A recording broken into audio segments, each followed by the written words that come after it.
This is the Daily Tip on the BetMGM Network, sponsored by BetMGM. All right, Hour 3 kicking off right now on the BetMGM Network. I'm Chelsea Messenger. He is PJ Glasser, and this is the Daily Tip. A special salute to our viewers on Stadium.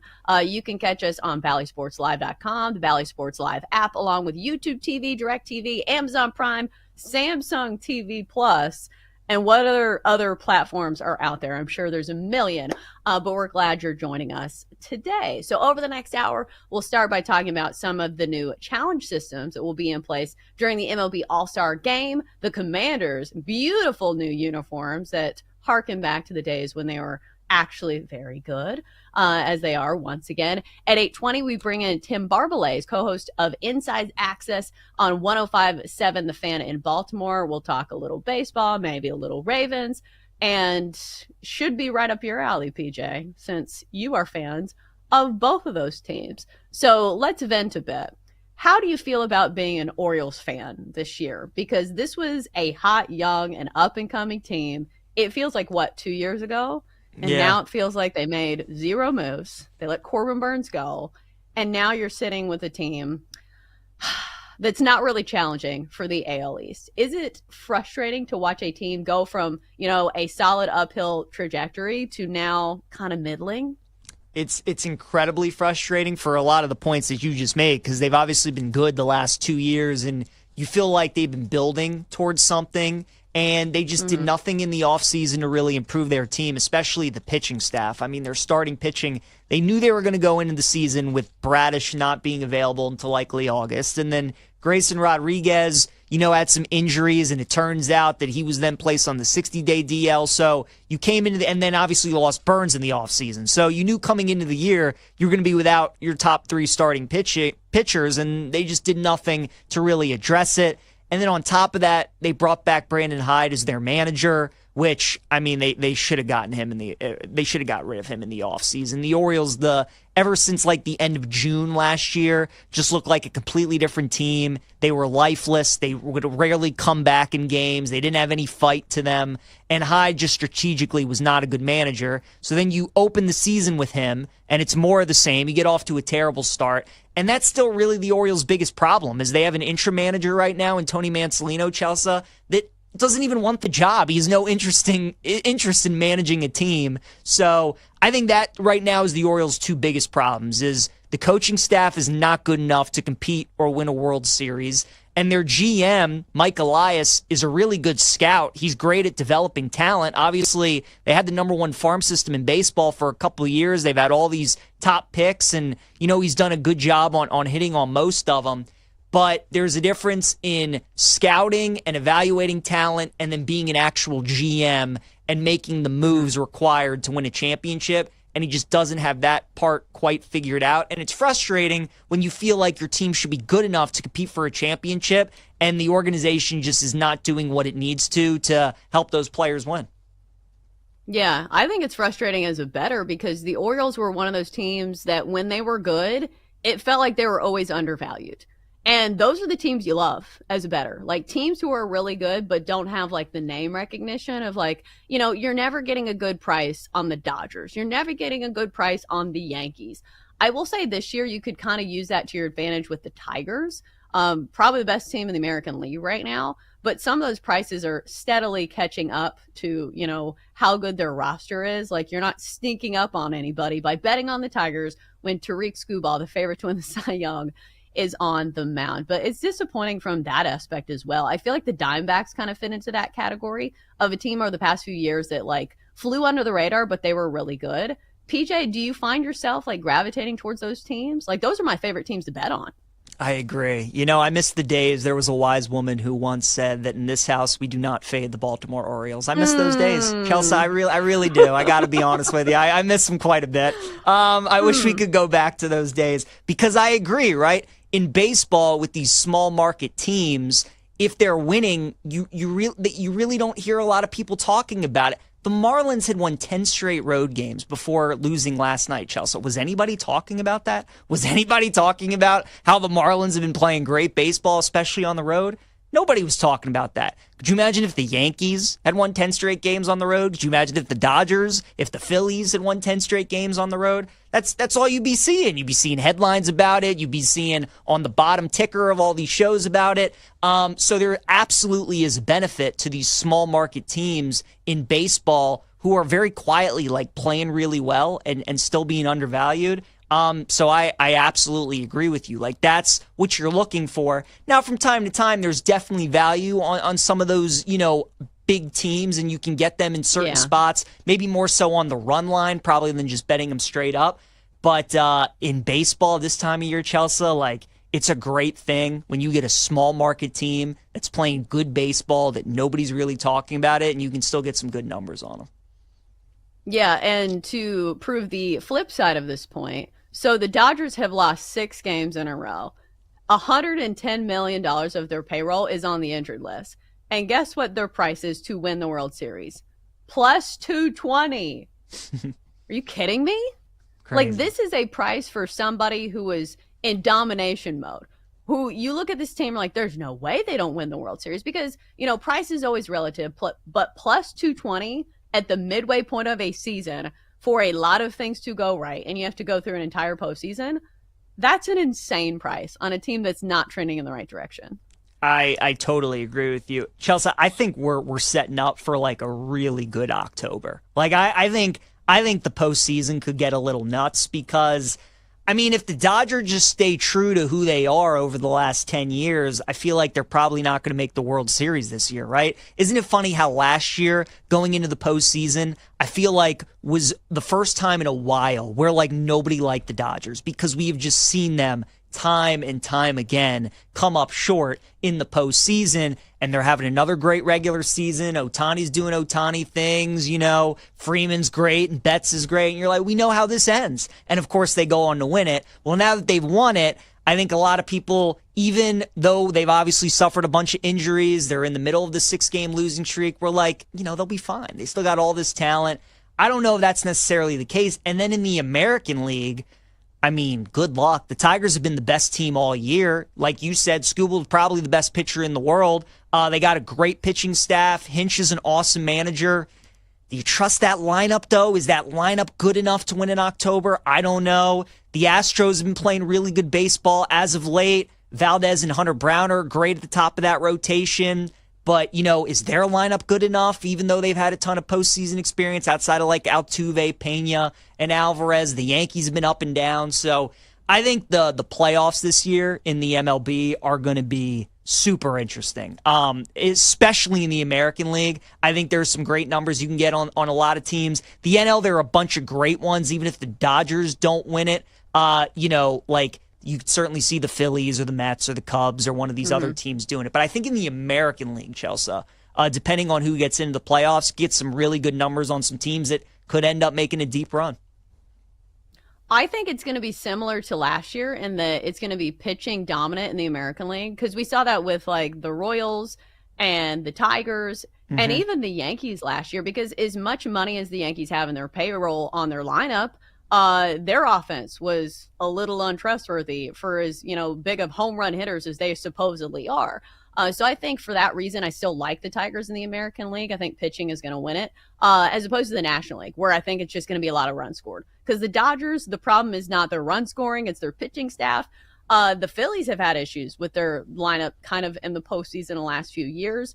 But if I had to pick now, I think I'm going to go Phillies-Tigers World Series matchup. You care to throw a prediction out there, PJ? Ooh, I like it. I'm gonna go with Astros Padres as my World Series. We're all ready to just write off the Astros and hope that the dynasty is dead and that team's finally cooked. I don't know if I would do that. They're playing pretty good baseball, so I like them. And we were talking earlier in the show about San Diego. I thought they were maybe the best team in baseball last year. Them and the Dodgers, I thought, were right there. Dodgers end up winning that NLDS in 5 games.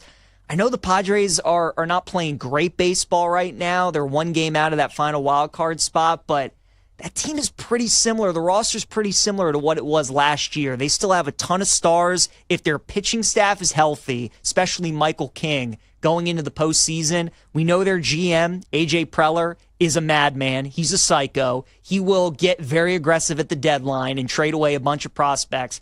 Still like the Padres, and I'm not ready to count them out yet. So I'll go Astros-Padres. Well, if there's a team that's not afraid to go head-to-head with the Dodgers, it's the Padres. I think the way that I would bet on the Padres is 20-1 to win the National League, because if they even make it to the NLCS, you get one side of the equation for 20-1. Do you get what I'm saying? So, like the hedging opportunities. That's what I'm always looking for, and that's the angle on betting on either the National League winner or the American League winner. Sometimes if you can get a big number on some of these contenders who you think can at least make it there, I think that's the strategy for me. All right, PJ, big news for the MLB All-Star Game, and it's not Jack Caglione hitting in the home run derby like we both were hoping. Apparently, MLB is going to be experimenting with a new challenge system that they used during spring training. So each team will be given 2 challenges with the ability to retain them if successful. Only a pitcher, catcher, or hitter can ask for a challenge, and it has to happen almost immediately after the pitch. They have to tap their hat or helmet, indicating to the umpire that they want a challenge. I think this is going to be used on balls and strikes. Do you think this is a good thing that MLB is leaning towards making some changes? I do. I think, look, as fans, all we ever want is just the right call. You know, sometimes we're a little biased, and when there's a call that benefits our team and they get it wrong, we're like, maybe you just keep it that way. I'll take the run, or, just keep the turnover the way it was. But we all just want the right call. And umpires are obviously human. They make mistakes. And I think the fact that you can only challenge 1 or 2 calls, you have to be strategic, and guys have to make split-second decisions, I think is going to be super fascinating. For the pitcher, it's obviously a little bit easier because he can kind of control what he wants to do. He has a good angle when he's throwing a home plate, depending on the hitter, depending on the situation. Maybe he can decide what he wants to do. But, like, if you're a batter in the lineup, if you're maybe the 8th hitter or the 9th hitter, even though you feel like, that pitch was probably high, that pitch was probably outside, like, are you going to use that as an 8 or 9 hitter? Are managers going to tell certain players that they only have the ability to maybe use? Like, it's going to be interesting. I like the strategic aspect of it. I like that we're correcting more calls that are wrong. So I'm all for it. These changes that we made to baseball the last couple of years, going with the pitch clock, going with the ghost runner to start extra innings, I've been a real fan of. I think they've helped the game a lot. I think this will too if they end up going with it. So I am a big fan of it. I do like it. I think my reaction was, why do we not just go to the automated strike zone? Like, why do we even need challenges? Just go straight to the end result, which is everything needs to be automated. Because I understand in sports that some human element kind of is part of the game. And I understand more than any other sport, just about, maybe as opposed to like golf. Like maybe golf's more traditional than baseball. But baseball really drags its feet when making changes because, most baseball fans kind of subscribe to like, hey, we want baseball to keep it traditional. But some of these things just make the game better. Like, what's the number one complaint about the officiating most of the time when you're watching baseball is the balls and strikes. And it can change a game so much, where you see a pitcher throw what should be a 3rd strike, and then the next pitch is delivered, and the guy hits a 3-run home run. That is a huge swing in a game. And I feel like if we can prevent that in all the technology updates that we've had in the year 2025, maybe we should do this. So I think you just go to the automated strike zone. Look, I agree. I mean, if you do really want to make the game better, then go to the automated strike zone and truly make it so that every pitch that is a ball, and every pitch that is a strike is a strike. But like you said, I mean, the human element, I think, is what's ultimately going to probably avoid that, at least for the immediate future. Just because, we're creatures of habit, and for so long, baseball's been played with umpires. And also, I think the managers just want to have the ability to argue with somebody. You have an automated strike zone. It's tough to argue with the robot. It's like, who do you look at if you thought the pitch was outside? If it's called a strike, who are you to argue with, the machine? So that would be pretty funny to see.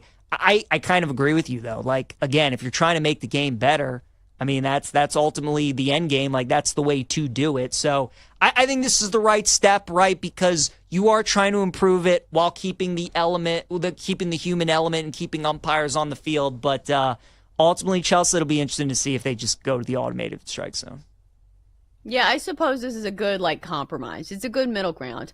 The only thing against maybe the automated strike zone is that it would take away the skill level of a lot of catchers who are very good at pitch framing. So I don't know how much in the weeds you are with baseball, but this is something that can make or break a catcher. Some catchers are known for their pitch framing and their ability to make pitches look like a strike when they are a ball. In fact, they even have stats on this and some of the best catchers in baseball. So it'd be interesting to see how the value of catchers would go down if they did go to an automated strike zone. All right, coming up next, Tim Barbalay stops by to talk all things Baltimore, the O's, the Ravens, and maybe some other topics as well. That's next on the Daily Tip, presented by BetMGM.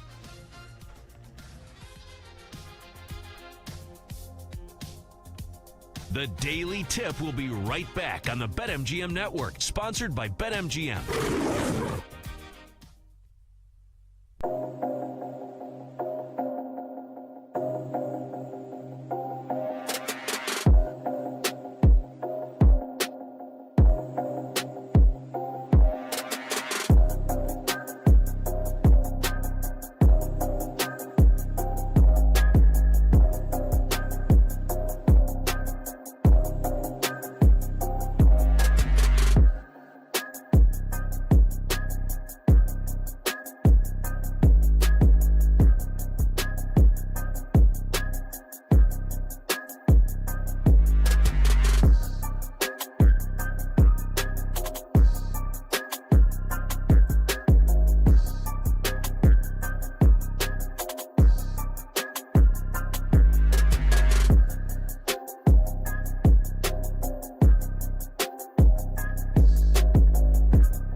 pro Stanton. Welcome back to the Daily Tip on the BetMGM Network, sponsored by BetMGM. All right. We're off. We're rolling. We're caffeinated. In fact, this is refill number 2, PJ, that I've had in this huge wine glass that I use for coffee that my neighbor got me that says busy binging reality TV, which I watch a total of 1 reality TV show, The Real Housewives of Beverly Hills. It's not currently on. So I'm a little upset that she has pegged me into that type of person. We should have Tim Barbalays coming on in a second to talk all things Baltimore. PJ, do you watch any reality TV? Not any reality TV at the moment. I am watching the show on Apple TV called Stick with Owen Wilson. You heard about this? It's I want to watch that, but we don't have a Apple TV. It's like golf Ted Lasso almost. Owen Wilson's like the only guy, and the wife, Judi Dench, she's in it as well. But it's really good. The 8th episode came out yesterday of the first season, and it's like I thought it was the best one yet. So big fan of that show. Apple TV's got some really solid shows. Did you say Judi Dench? Like Dame Judi Dench? Oh, not Judi Dench. Never mind. Let me see who it. That was wrong. I was whoa. It was his wife from the show. Let's see. So Owen Wilson, Judy Greer. That's what it was. I knew it was a Judy, not Judi Dench. I was gonna say Google Judi Dench and like get back to me. I don't think that she looks like she would be playing Owen Wilson's wife. Yes, no. 90-year-old Judi Dench is not playing Owen Wilson's wife. Oh, shout out to Judi Dench though. Yeah, she would have killed the role, whatever it was. I feel like she's like Meryl Streep. Like, she's just like a really good actress. All right, let's get to Tim now. Let's bring in Tim Barbalays. He is co-host of Inside Access on 105.7 The Fan in Baltimore and a host on the BetMGM Network, our colleague. So, Tim, let me ask you, what is the order of operations right now? Since the Orioles are kind of middling, when it comes to the topics on your show in Baltimore, do the Ravens come first, or are you guys still talking about the Orioles?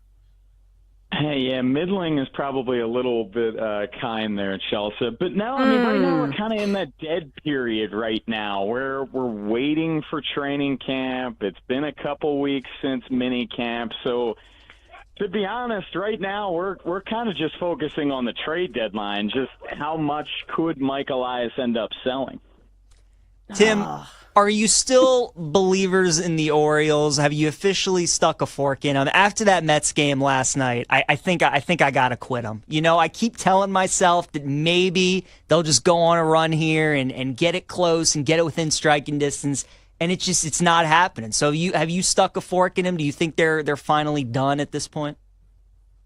Oh, yeah, PJ, they're done. They're done, man. They're 7.5 games back of a wild card spot. But it's not even just so much that number. It's the fact that they would have to jump 7 teams just to get to that final wild card spot. And right now, they're starting pitching. I mean, momentum is only as good as your next starting pitcher, right? And if I would have told you on July 10th that the 2 best Orioles starting pitchers right now are Charlie Morton and Trevor Rogers, I think we would have said that you were crazy, especially 6 weeks ago, 2 months ago. And the lineup is just too inconsistent, and it just hasn't happened for them this year. And, of course, you can kind of go back to the inactivity that was this past offseason. Injuries, of course, have played a major factor as well. But I think you just got to be realistic about where they're at right now. And even if they were to go on a run and get into the playoffs, just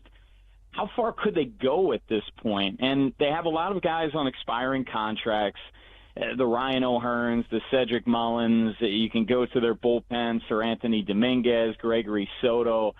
I think you can sell a lot of those rentals. And, heck, if you wanted to pull a Yankees, trade a Chapman, bring him back in the offseason when it comes to an O'Hearn, a Mullins, you obviously have that opportunity to do so. But I think you got to be real and you got to sell to try to replenish this farm system in hopes to get back in 2026.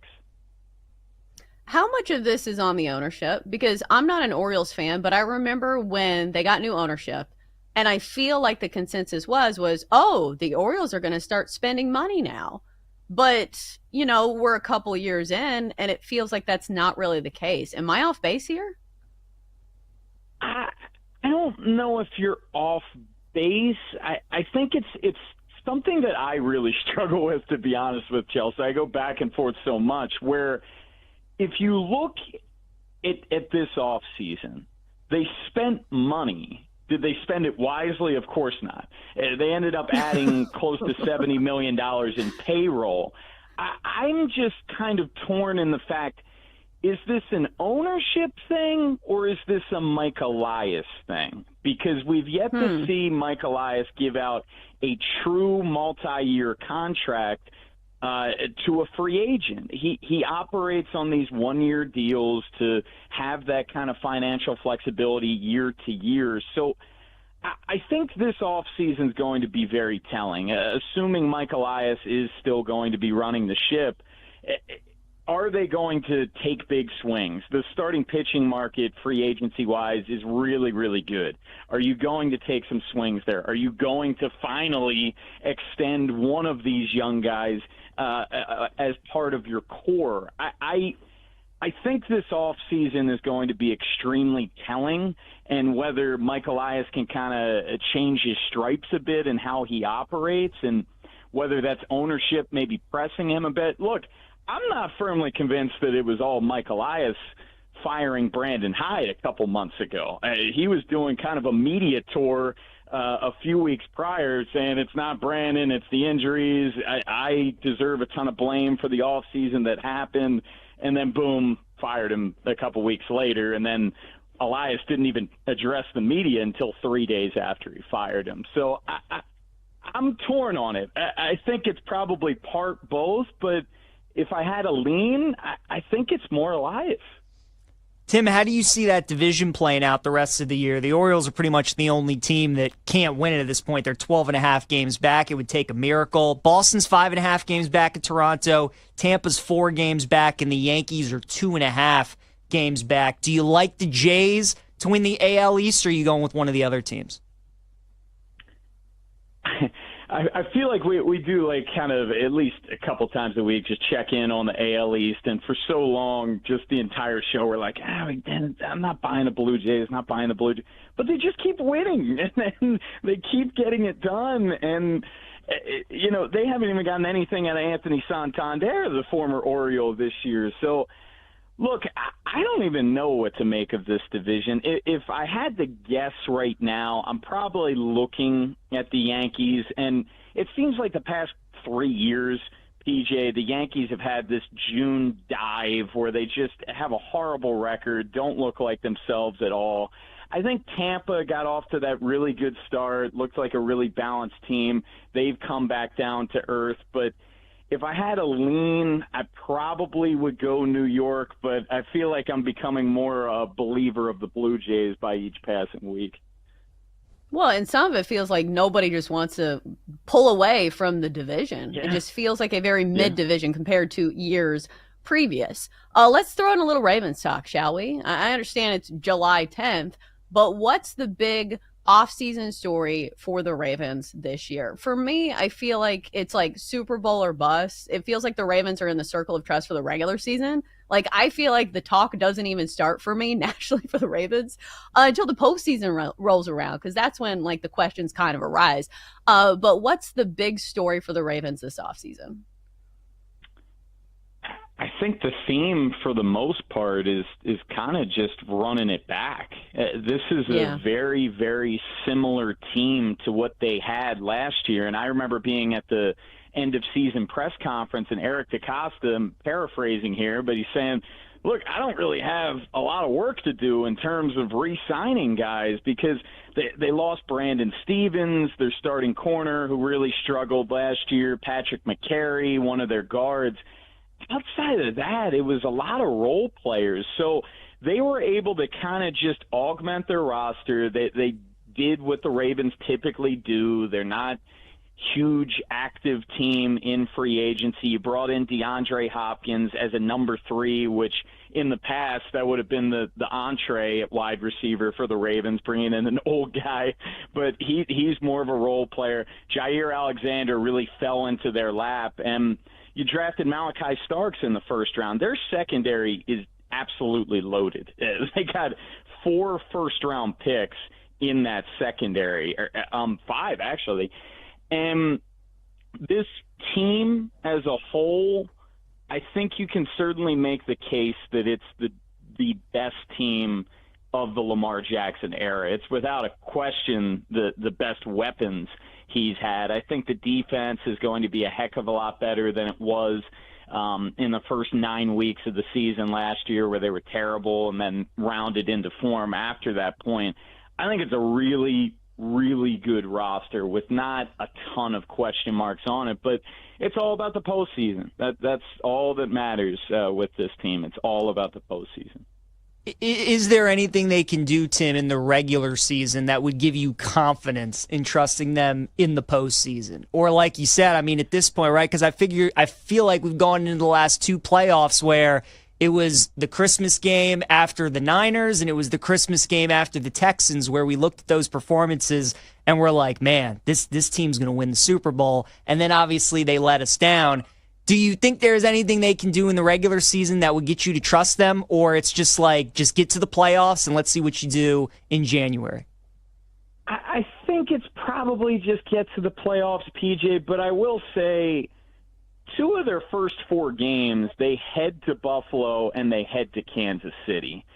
I'm not saying it's likely, but if they were to win both of those road games, obviously they're firmly in the driver's seat to get the 1 seed in the AFC. The Chiefs have been their kryptonite. Lamar Jackson's only beaten the Chiefs once. They haven't won at Arrowhead. I think that would kind of feel different, but it all refits in the playoffs, man. I mean, you can go back a couple of years ago when they hosted the Chiefs in the AFC Championship, and it really felt like their year. That was a really, really good Ravens team. That Chiefs team seemed more vulnerable, and they still couldn't get it done. So really, it is only about the playoffs. But winning an Arrowhead, I think, would carry some significance for me. All right, I want to ask about Lamar Jackson and his chances to win the MVP. Because, I had to reread this. I had to get back on the football mindset and revisit some stats. Last year, Lamar Jackson, 41 touchdowns, 4 interceptions. Those are wild numbers for somebody who didn't win the MVP. Do you think he's going to be back in the discussion this year once again? We have about 2 minutes left. It's ridiculous he didn't win MVP. I'll just start there. But with Lamar, assuming he's healthy, he's going to be in the mix to win MVP. And he also ran for over 900 yards and 6.6 yards per carry. Lamar has weapons galore to work with. I think something that people got to bear in mind is I expect there to be some regression, natural regression for Lamar. Is he only going to throw 4 interceptions again? Is he going to throw for over 40 touchdowns? I don't know. I think the passing yards could go up. I was looking at his season-long props before coming in. 3,450.5 yards passing, 775.5 yards rushing. If he stays healthy, he'll obliterate both of those numbers. I think as long as he's healthy, he's going to put up numbers, and he's going to firmly be in the mix for MVP. I definitely believe that. Yeah, those are still wild stats. I'm still looking at these, and I understand MVP is more than just numbers, but 41 touchdowns, 4 picks. To contrast, Josh Allen, 28 touchdowns, 6 interceptions. But yeah, maybe we'll get a great race once again.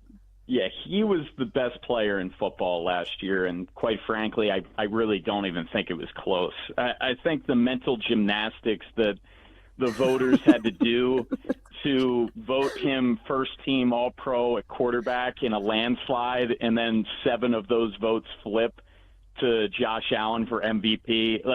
It's only happened one other time in the history of the NFL, so If you want to make it a narrative award, just have Josh Allen win first team All-Pro at quarterback, and then, all right, I'm fine with continuity, even though I think it's still a narrative at that point because Lamar was definitely the better player, but at least it would have more rationale. I think that's the wild part and the frustrating part of betting on MVP because it's not just numbers. There are definitely other things that go into it, and it felt like a year where they're like, hey, Josh Allen hasn't won it, and he really needs to win it. So I don't know. You can make a good case for either, I suppose. Great stuff today from Tim Barbalet, co-host of Inside Access on 105.7 The Fan in Baltimore. Tim, thanks for waking up with us. Yeah, thanks for having me on. All right.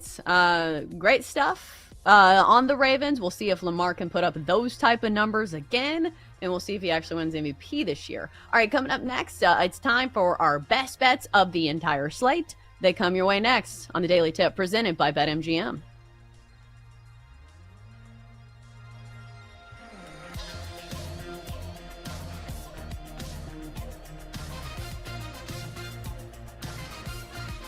The Daily Tip will be right back on the BetMGM Network, sponsored by BetMGM.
Welcome back to the Daily Tip on the BetMGM Network, sponsored by BetMGM. All right, we're back. Time to land the plane. It's the final segment of the Daily Tip presented by BetMGM. I'm Chelsea Messenger, PJ Glasser in for Jinx today. In a few minutes, we will hand you our favorite plays of the entire day. So normally it's one bet, maybe 2 or 3 bets, but I'm not like a huge quantity better. And I understand maybe that goes against baseball because it's kind of like a quantity sport where, they play 162 games a season. And sometimes you have to grind it out because on a daily scale, any team in baseball can beat any team in baseball. And I know that sounds strange to say, but like the Rockies have won games. Like they're a AAA team, but yet they win some games in baseball. So it kind of just shows the parity of baseball. But PJ, what's your strategy when betting on baseball? I see you only have one play today, but are there any like quantity versus quality takes that you have when it comes to betting on MLB? Yeah, I mean, you definitely have to pick and choose your spots, right? You have to be cautious with your bankroll. I think live betting baseball is a good way to go too. I feel like this year, Chelsea, we've had a lot of teams that have been either on long winning streaks or long losing streaks. And I always like to pick and choose those spots, especially the team that are on long losing streaks. Because usually when you've lost 6 games in a row, 8 games in a row, 10 games in a row, winning that first game finally is usually never easy. It's usually like a 1-run win, 2-run win. There's some high-level drama in the 8th inning, 9th inning, whatever it may be. So if those teams are up, let's say 4 runs, 5 runs in the 4th inning, 5th inning, I usually look to bet the other side on the run line, plus 3.5, plus 4.5, wherever it may be. You can get some good live betting opportunities. Obviously, you can get some good numbers late in the games, fading certain teams on the money line. So I usually am cautious, bet a game or 2 a day, if I like something, and then kind of just watch the game, see how they unfold, and a lot of times you can just get a better number betting it live. I, in theory, agree with you, but for live betting, I don't know if you have this issue, but sometimes I worry about live betting because the TV's on a delay. Have you noticed this? Yes. Like if you're looking at live odds on your sportsbook app, on your BetMGM app, and you'll see something move and you're like, wait, did something just happen? And lo and behold, like 45 seconds later, somebody hits a 2-run shot. Yeah. So for that reason, I feel very hesitant doing live betting. You have to usually do it during a pitching change or a commercial break, right? When you have like a long stoppage. Because to your point, if, a team has bases loaded, no outs, and there's no pitching change, and they just keep them out there, and you're going, and you're like, oh, I want to live bet the other team. I think they're only going to give up 1 run or something, and I get a good number. Tough to do it then. You really have to be on your phone or your laptop and just be ready to go if that's the case. But usually, I do wait until there's a stoppage, whether it's a mound visit, whether they're making a pitching change, commercial break, wherever it may be. Usually wait for those kinds of things when I'm betting live, because to your point, there is a delay when you're watching at home or you're streaming it or whatever it may be, and you may go look to live bet it, and they might already be on the next batter who has already grounded out or driven in a run. You definitely have to pick and choose your spots when doing that.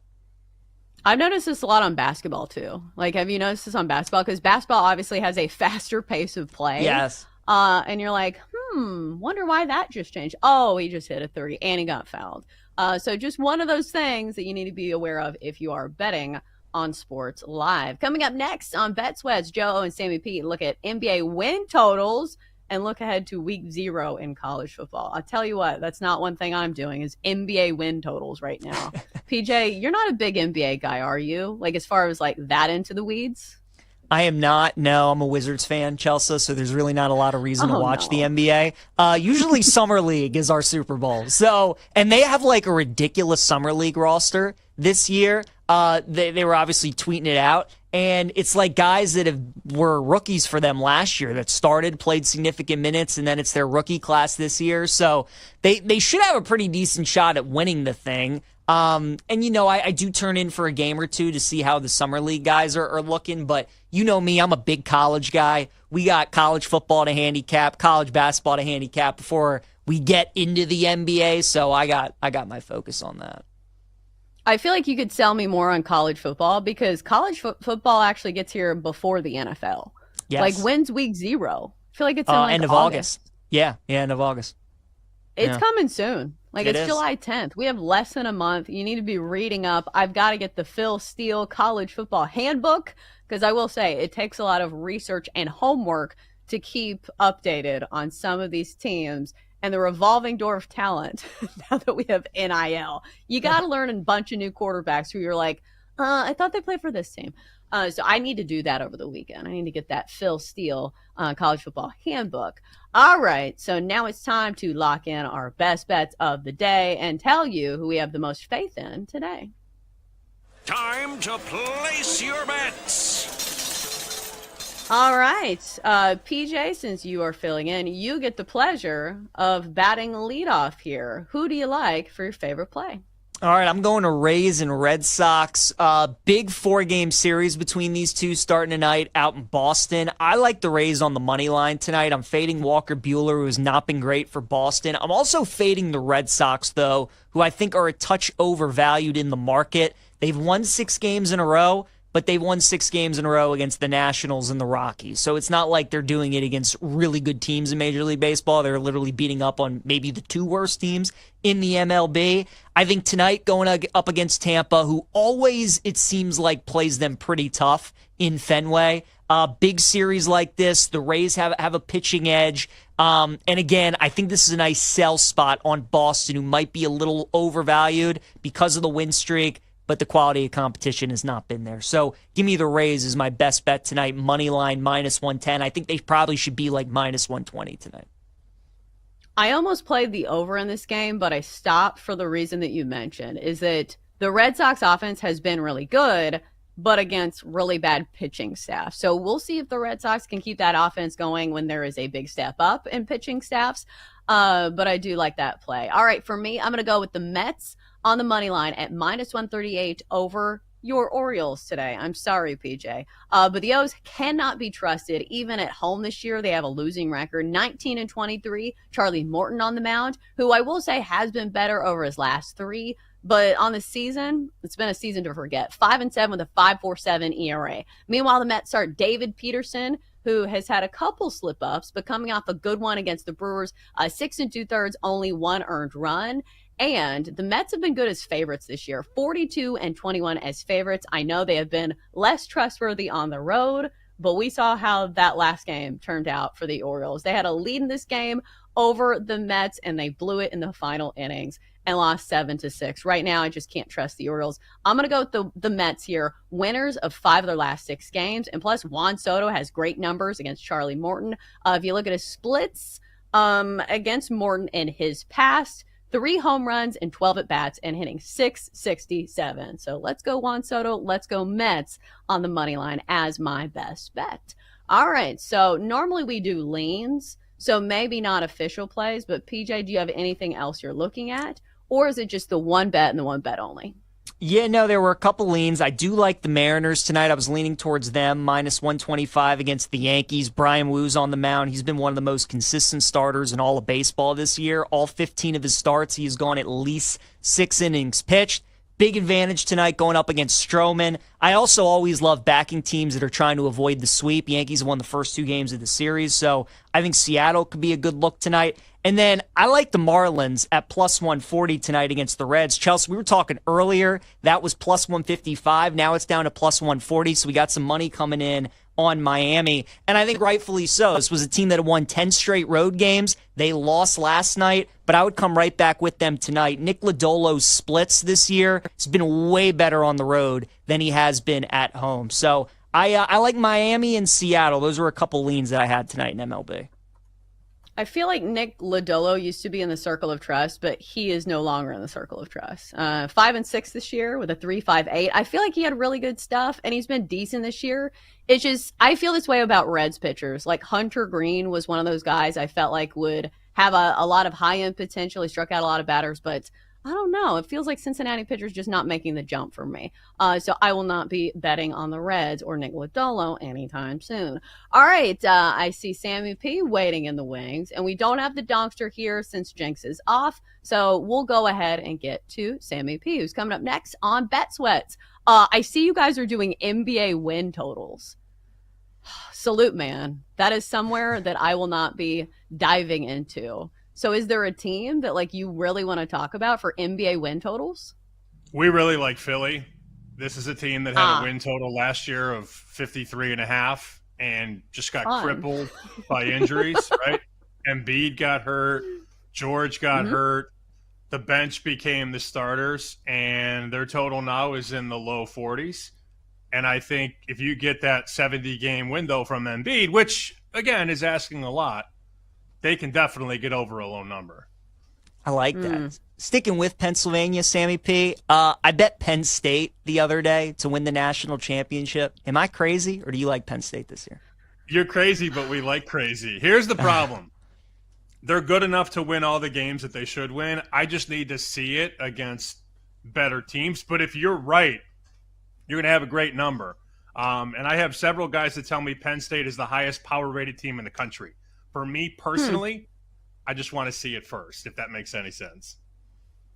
I feel like there's a lot of volatility. Like I talk to people who are really high on Penn State, and I talk to people who do not want to trust Penn State with a 10-foot pole. So it feels like there's a lot of in between. But, you know, in betting, those are sometimes the teams that you get the best number on. When it comes to like power ranking the sports right now, like who has your most attention? Is it baseball? Is it golf? Is it NBA? Is it college football? Because college football is only a month away. It's MLB, but when we're off next week for the All-Star break, I'm going to be doing my college football numbers. So I'll be ready to attack that end of July, and then we'll get into the NFL probably early August. But right now, it's baseball. I will say, speaking of crazy, PJ brought this up. I have a conspiracy buddy who bets on conspiracies. He is convinced that Aaron Rodgers and the Steelers are going to beat the Packers because that matchup happened 25 years ago. Packers beat the Steelers. He now thinks it's going to be the other way around, and I'm like, whatever. That I'm going to need more. It sounds like somebody who's big into horoscopes or something. You need to sell me a little bit more. All right, he is Sammy P. We will see you on Bet Sweats, and that's going to do it for us here on the Daily Tip. For me, Chelsea Messenger, for PJ Glasser, thanks for tuning in. We will see you bright and early tomorrow morning, 6 a.m. in the East. Have a great day. You've been listening to The Daily Tip on the BetMGM Network. Download the app today. Please gamble responsibly. If you missed any of the show, listen back anytime on the new and improved Odyssey app.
A happy Thursday. Welcome to Send It In, presented by BetMGM here on the BetMGM Network. I'm your host, PJ Glasser. Great to be with you guys. Got another great show on the program today. We're going to talk a little Indiana football. Can Curt Cignetti and the Hoosiers do it again after a magical season this past year? We're also going to talk about the Washington Commanders, who also had a magical season. Jaden Daniels leading into the NFC title game. We will talk about the Washington Commanders, big expectations for them again this season. We will also, later on in the show, dive into some Major League Baseball as well. We got the Orioles and the Mets underway currently. No score in the bottom of the fourth at Camden Yards. So we'll dive into some baseball, some plays we have for the afternoon. Then we'll wrap everything up with our favorite plays of the day. As always, any questions, any comments, any best bets that you guys have for us, let us know. You can hit us up at the BetMGM Network on Twitch, on YouTube, on X. We'd love to hear from you. We'll get to your questions over the next 30 minutes. And if you guys miss any part of the show, make sure you check out the Send It In podcast, which is available wherever you get your podcast. Let's get rolling on a Thursday. Glasses in session. We go to the Glasser guest line. Check in with Dylan Sin, who joins us. Give him a follow on X at Dylan Sin. Does a great job for the Journal Gazette. Dylan, it must have been an awesome year covering Indiana last year. You cover Indiana, Notre Dame, and Purdue, so you had two playoff teams, which must have been awesome. But certainly Indiana, an incredible story. Cignetti, that mania, just sweeping the nation and kind of everybody falling in love with that story. What's it been this offseason heading into year two, right? Because it feels like Indiana's not going to be sneaking up on anybody this year. Do they feel like there's still an underdog role that they're thriving on, or are they kind of embracing, now that everybody knows that they're here to stay, and kind of taking that challenge?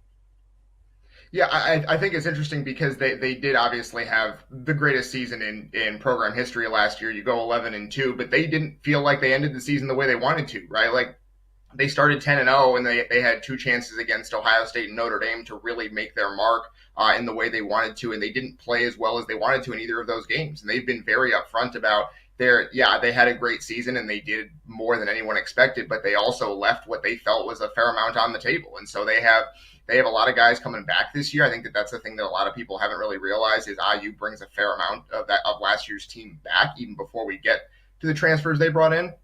So they are motivated to go out there and do it again, because I do think a lot of people are kind of saying, well, it was a one-year wonder. Of course, they're not going to do it again. They can't do it again. So there's still plenty of that underdog mentality in this program. Curt Cignetti is making sure of that. And they're going to come into the season with that chip on their shoulder again in the same way they did last year. The schedule is more difficult, I think, but it's still going to be one of those things where they have a chance to do some damage here. They're going to have a new quarterback, a veteran quarterback coming over from the University of Cal, and Fernando Mendoza. What have been the impressions of him so far up to this point, Dylan? Yeah, they like him a lot. I think, number one, they like him as a leader. I think that was something that really stood out at Cal and has kind of transferred over to IU, was he is a guy who the locker room is going to rally around. And so you needed that, because Curtis Rourke, who was their quarterback last year, was that guy as well in spades. But to bring him in and kind of be able to make sure there's no kind of drop off at that position was huge. I think that one thing they really like about him is his mobility. Curtis Rourke last year obviously played the entire season with a torn ACL, which we learned about after the year. Real warrior stuff that he was able to do that, but it really limited his mobility and what they were able to do with like moving the pocket and getting him in space and things like that.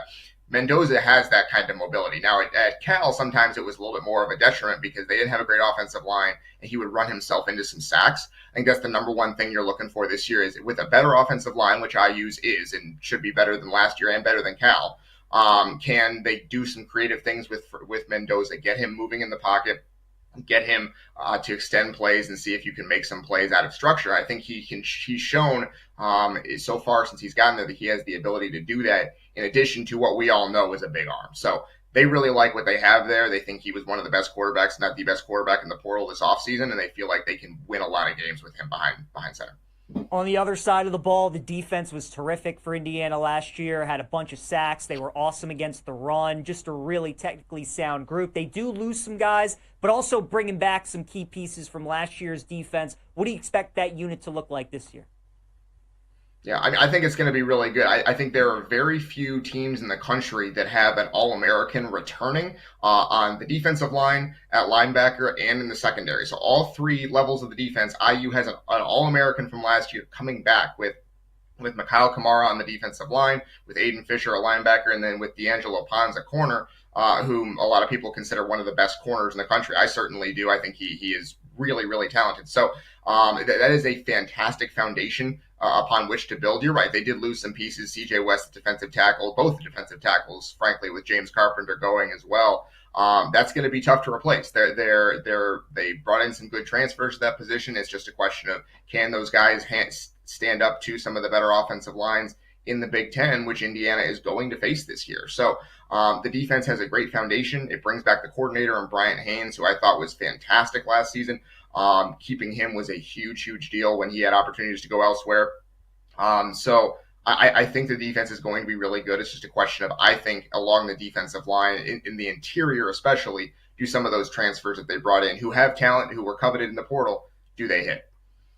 What's your area of concern for the Indiana team? You mentioned maybe the depth a little bit on the defensive line. Would you say it's that? Is there another area that maybe concerns you heading into the season? Yeah, I think it is that defensive tackle spot. Now, they did a good job bringing in guys who on paper are really good. Jose Wheeler is a good pickup for them at defensive tackle, all conference USA guy. But it's just a question of whether you're going to be able to hold up in the middle there. Getting C.J. West for them last year was so huge as a late portal addition, beating out LSU for him. And then he went out there and wrecked shop most of the season and is in the NFL now. So getting that kind of production in the middle really freed up their linebackers to do a lot of different things and blitz and play free. That's why Jalen Walker and Aiden Fisher were as good as they are, I think, and despite the fact that they're talented players in their own right. So if I had to pick an area of concern for this team, it's defensive tackle. But it's hard to say that's a concern because they did address it in the offseason. And I think that's what's most impressive to me about what Indiana did this offseason was any area you could pick out and say, well, I don't know about that one. Well, that looks like a concern. They went out and got a really high-level transfer to fill that spot, right? And so I do think that they have a really well-rounded roster. There's not a position where you look at, boy, that's a real red flag there. It's just a question of whether some of these guys who have played good football elsewhere are going to play good football for IU. We're talking with Dylan Sin here, the Journal Gazette. Give Dylan a follow on X at Dylan Sin. And Dylan, I think a lot of people, program like Indiana, you have that dream season like they did, 11-0, you go to the college football playoff. They probably expect some regression this year, right? In Indiana, maybe they go 7-5, maybe they go 8-4, something like that. This is obviously the test of the great programs and maybe just the programs that are good and have great seasons every 5 years, every 10 years. What do you expect out of Indiana this upcoming season? Do you think what Cignetti is building is sustainable? Obviously, in a really difficult conference, do you expect there to be some regression this season? What are you kind of expecting out of Indiana? Yeah, the way I've kind of been describing it to people is I have no idea if their record is going to be as good as it was last year, just because that was it was one of those things where just everything came together, right? They played a relatively soft schedule. Michigan was down on top of that. And then they started out 10-0 and it was kind of magic, right? I think the talent level for this year's team is actually higher than it was last year. I think this is a more talented team to me on paper than it was last season. Now, is their record going to be as good? I don't know. Like they could have regression in record while being a better team overall, just because they're playing a more difficult schedule. They got some more difficult opponents in the Big Ten this year. They're almost certainly going to start 3-0. It's 3 relatively insignificant non-conference opponents, and then you get right into the meat of the Big Ten schedule. You get Illinois, Iowa, Oregon back to back. Iowa on the road at Kinnick. I think that the game to circle for Indiana is that game against Illinois, the Big Ten opener. There's been a lot of discussion in the offseason about how can Illinois be this year's Indiana, which I think is silly because Illinois went 10-3 last year and IU was 3-9 2 years ago. But it is one of those things where Illinois is trying to be that upstart program from the Big Ten that breaks into the upper levels of the conference this year and steals a playoff spot, right? But you're getting them at home. Can you, if you go out there and win that game, suddenly you're 4-0 with a win over a team that's almost certainly going to be in the top 25 at that point. Now you're cooking, right? Now you feel like, okay, this is maybe there for us again where we can make another run. So circle that game. It's going to be a great game between two teams that are really trying to crash the party again. Should be a lot of fun. Certainly will be. Vegas, they have their win total, Dylan, at 8.5. Indiana's, the over is plus 110. So it feels like odds makers expecting an 8-4 season out of Indiana. I think it's totally fair. You said you don't know record-wise what to expect out of Indiana. If you had to make a guess, what do you think the Hoosiers finish this season? What do you think their record ends up being? Yeah, it's a little bit of a cop out, but I think I'm going to go 8-4. And I think that that would feel like a disappointment to some IU fans, but I don't think it would be. I think 8-4 against this schedule for a team that 2 years ago was 3-9 is still really, really impressive. And so I think that you win most of the games you should win. Maybe you steal one that you weren't supposed to, and you end up 9-3. But I think 8-4 is probably where this team settles up, and you feel like, hey, 2 years in, Kurt Signetti has had a real nice run here to start his tenure. No doubt about it. Great stuff. Dylan Sin, check him out. Journal Gazette. Give him a follow on X at Dylan Sin, joining us here on Send It In. Dylan, really appreciate the time, man. Hope to catch up with you during the season, and have a great rest of your summer. Thanks again for hopping on. Absolutely, guys. Thanks for having me on. Really appreciate it. Yeah, no problem at all. Great stuff there from Dylan Sin as we keep it rolling here on Send It In. Talking a little Indiana football, and you can see right there on the screen as Sean pops up the schedule. Again, that was really one of the big storylines with Indiana last year during that incredible season. They did have a soft schedule, didn't have to play Penn State, didn't have to play Oregon. Michigan had a down year, and then, of course, they ended up playing Ohio State late in the year, ended up losing that game. But this year, you can see schedule a little bit more difficult for Indiana, as Dylan was mentioning. How about those 3 road games that they have at Iowa, at Oregon, and then at Penn State? That's not going to be easy. Also, that Big Ten home opener against Illinois. And you could have some tricky games along the way, because, again, what's going to be one of the biggest challenges for Indiana this upcoming season is the fact that they were so great last year. Signetti did such a great job. They're not going to catch anybody sleeping this upcoming season. So that'll be something for Indiana to navigate for the upcoming year. As far as the roster goes, I mean, Dylan said they might be even more talented this year than they were last year. I don't think that's a crazy take. I kind of agree with them. I mean, you heard him say on defense, they have an All-American on all 3 levels, right? D-line, linebacking core, and in the secondary. That's really good. Mendoza comes over from Cal. I always liked him as a quarterback. Think he's going to be solid. How about Roman Hemby comes over from Maryland as their new running back? He's going to be terrific. And then they're going to have one of the best receivers in the Big Ten, guy who was second team Big Ten last year in Elijah Surratt. So, again, like Indiana, both sides of the ball, right? Kind of all 3 levels, quarterback, running back, wide receiver on offense, all 3 levels on defense. And then offensive line is going to be solid. They're going to be experienced. They're going to have a really good team. And what you got to love about Indiana is they're going to be well coached. They're not going to beat themselves. They were so great last year in winning the turnover battle. They were so great in being disciplined and not committing penalties. Now, you would expect them not to be as great in those categories this season, but still going to be really good. And, I mean, how good is Kurt Signetti? Guy's had 14 years as a head coach, and he's had a winning record all 14 seasons in the college level. Guy's been really, really good. So we know Signetti's the real deal.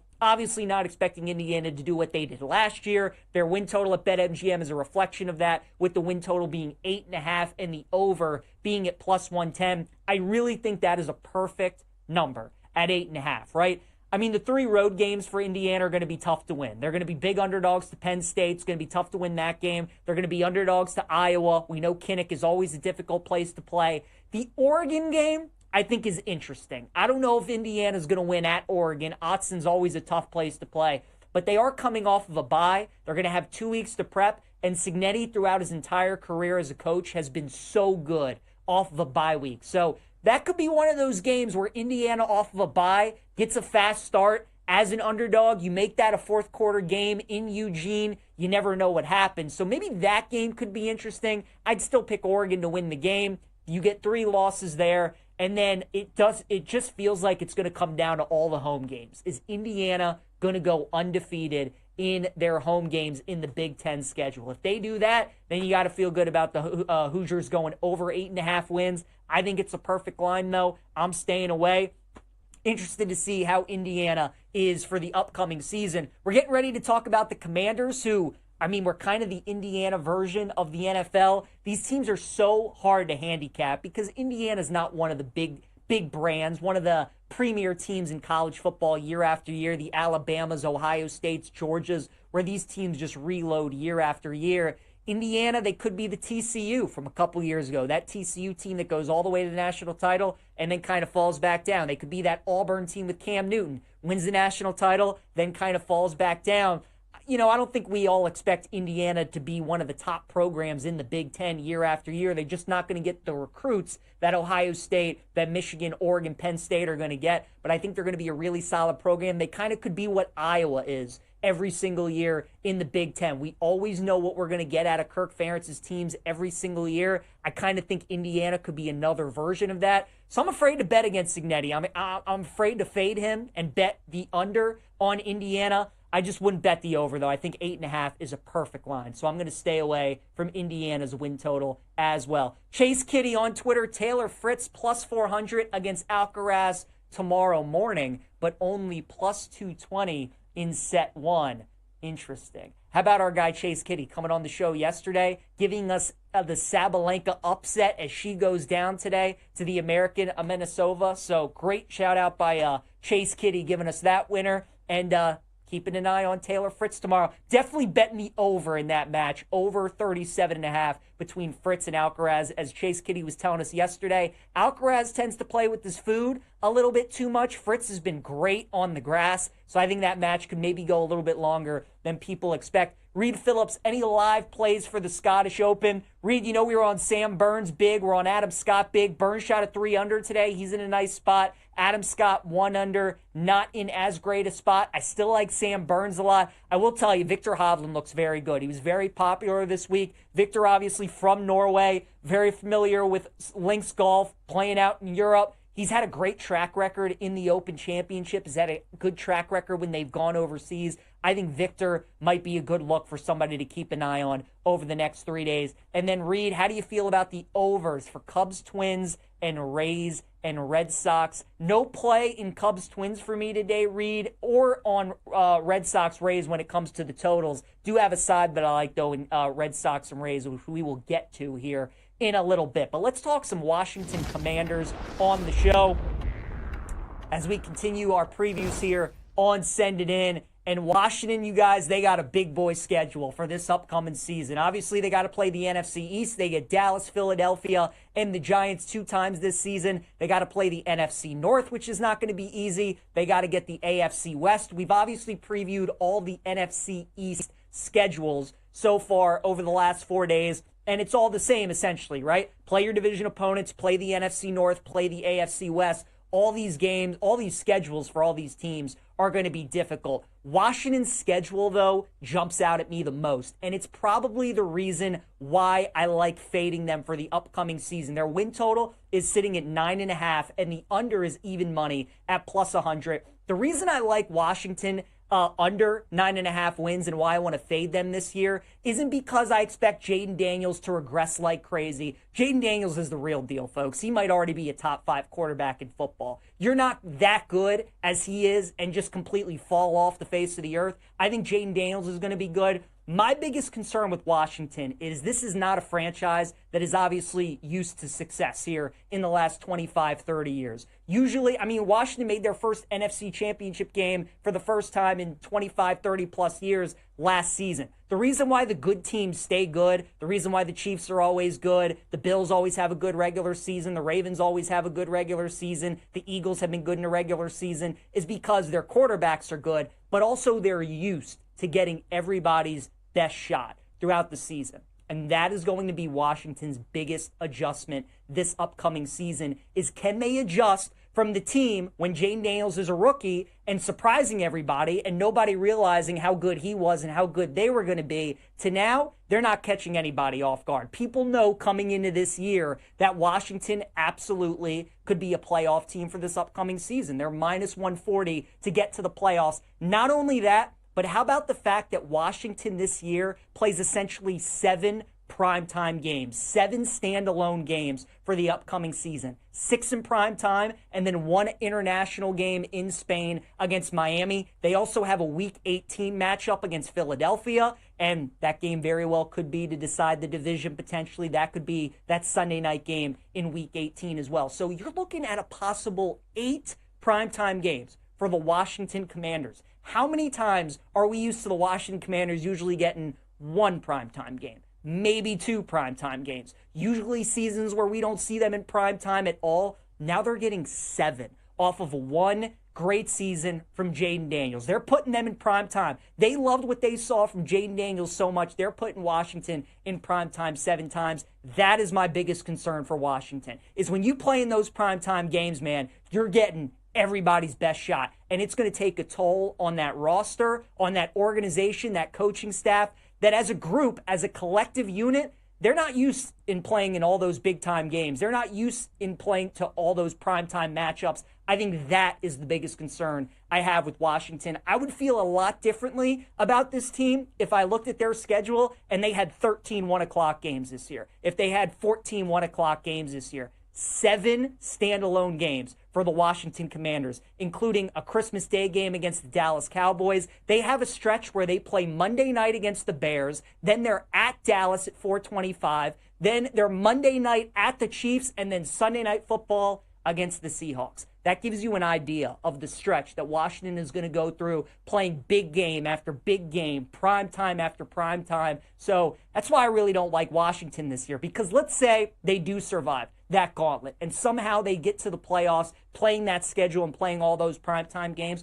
Are they going to have enough left in the tank to make a run in the postseason? Are they going to have enough left to get to a Super Bowl? I don't think so. It's a learning curve for Washington. This is where you want to be. You want to have a great quarterback. You want to have a team that people are trying to beat, that people are gunning for, that people are looking at you as a team that they need to go through to win the NFC and win the Super Bowl. But I think this is a step back year for Washington, not because Jaden Daniels is going to fall off a cliff and because I expect him to regress like crazy. Because of the schedule and how many primetime games that Washington is going to play this year. So under 9.5 wins for the Washington Commanders at plus 100. I would rather bet that than for them to miss the playoffs at plus 115. Because again, Washington could only win 9 games and still make the playoffs. That's a very real possibility. I'd rather just take the win total under, especially at even money, and get that at plus 100. So that's what we got for the Washington Commanders. As for a promo from our friends at BetMGM, it's an any sport, no sweat token. Get in on the excitement at BetMGM with an any sport, no sweat token. If you don't win your wager, you'll get a stake back in bonus bets. Brought to you by the Sportsbook born in Vegas.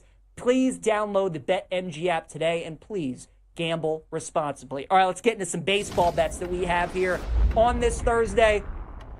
We got the Orioles and the Mets underway right now. The Orioles are currently losing 1-0. Bottom of the 5th. That loss they suffered 2 nights ago, you guys, was just so bad. They traded away one of their relievers today in Brian Baker. So the Orioles are obviously going to be sellers at the deadline. We're going to have some more trades underway. Cubs and Twins scoreless in the top of the 2nd. Reed, you talked about the over 9.5. You're getting it at 8.5 now. So getting some good value there. And those are the only 2 games currently going on.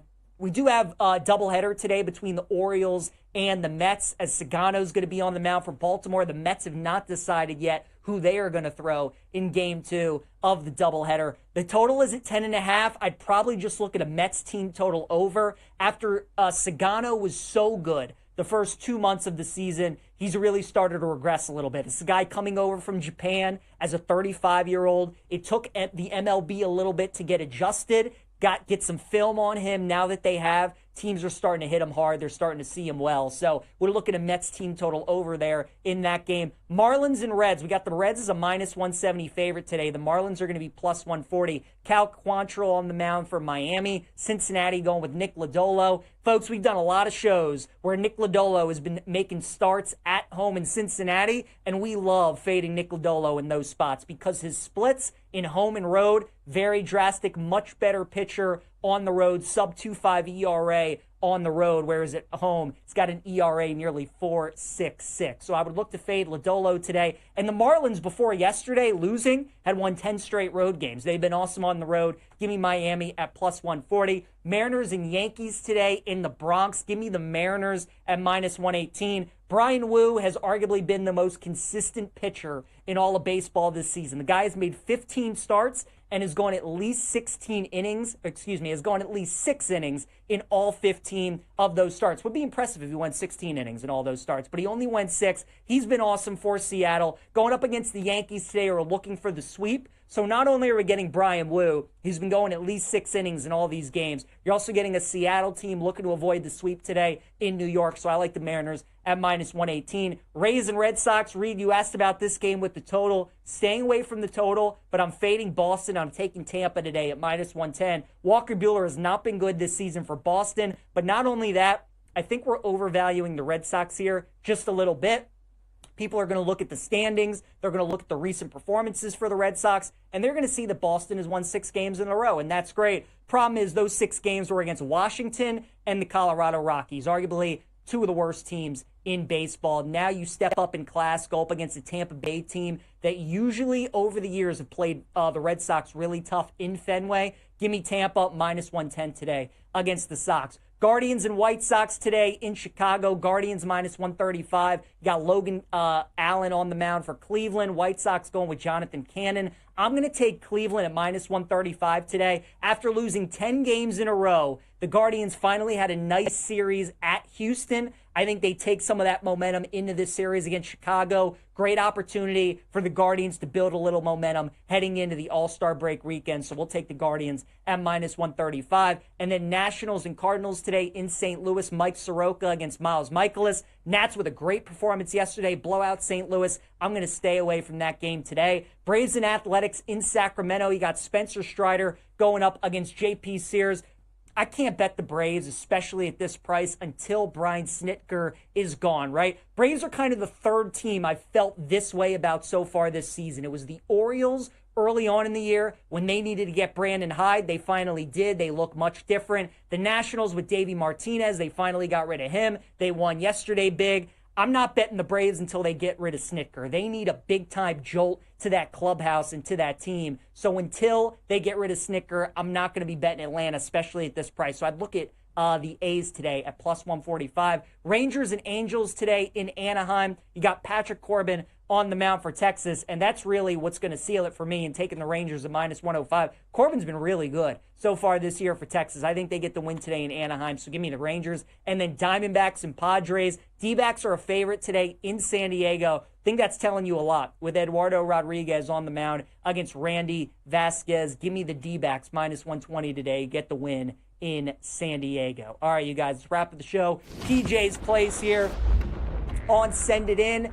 Going streaking, let's go with a little Jarren Duran to get a base hit today against Taj Bradley. We are at 7 straight in going streaking. We're going with Jarren Duran. He's on a little bit of a tear right now, and he's got good history against Taj Bradley, going 4 for 11 against him in his career. So our play today in going streaking is going to be Jarren Duran. Nick Lodolo is going to be our prop lock today, fading him over 2.5 earned runs at plus 110. Told you guys earlier, Lodolo's splits home and road, very drastic. At home, 4.69 ERA on the road, 2.56 ERA. Does not like pitching in his home park. So I think fading Lodolo today, going over 2.5 earned runs for him, especially at the plus 110 price. That's a good buy. We'll take that as our prop lock. We're staying right in that very game for our dog of the day between the Marlins and the Reds. Give me Miami on the money line at plus 140. Talked about yesterday the fact that the Marlins had won 10 straight games on the road, and it felt like nobody was talking about it.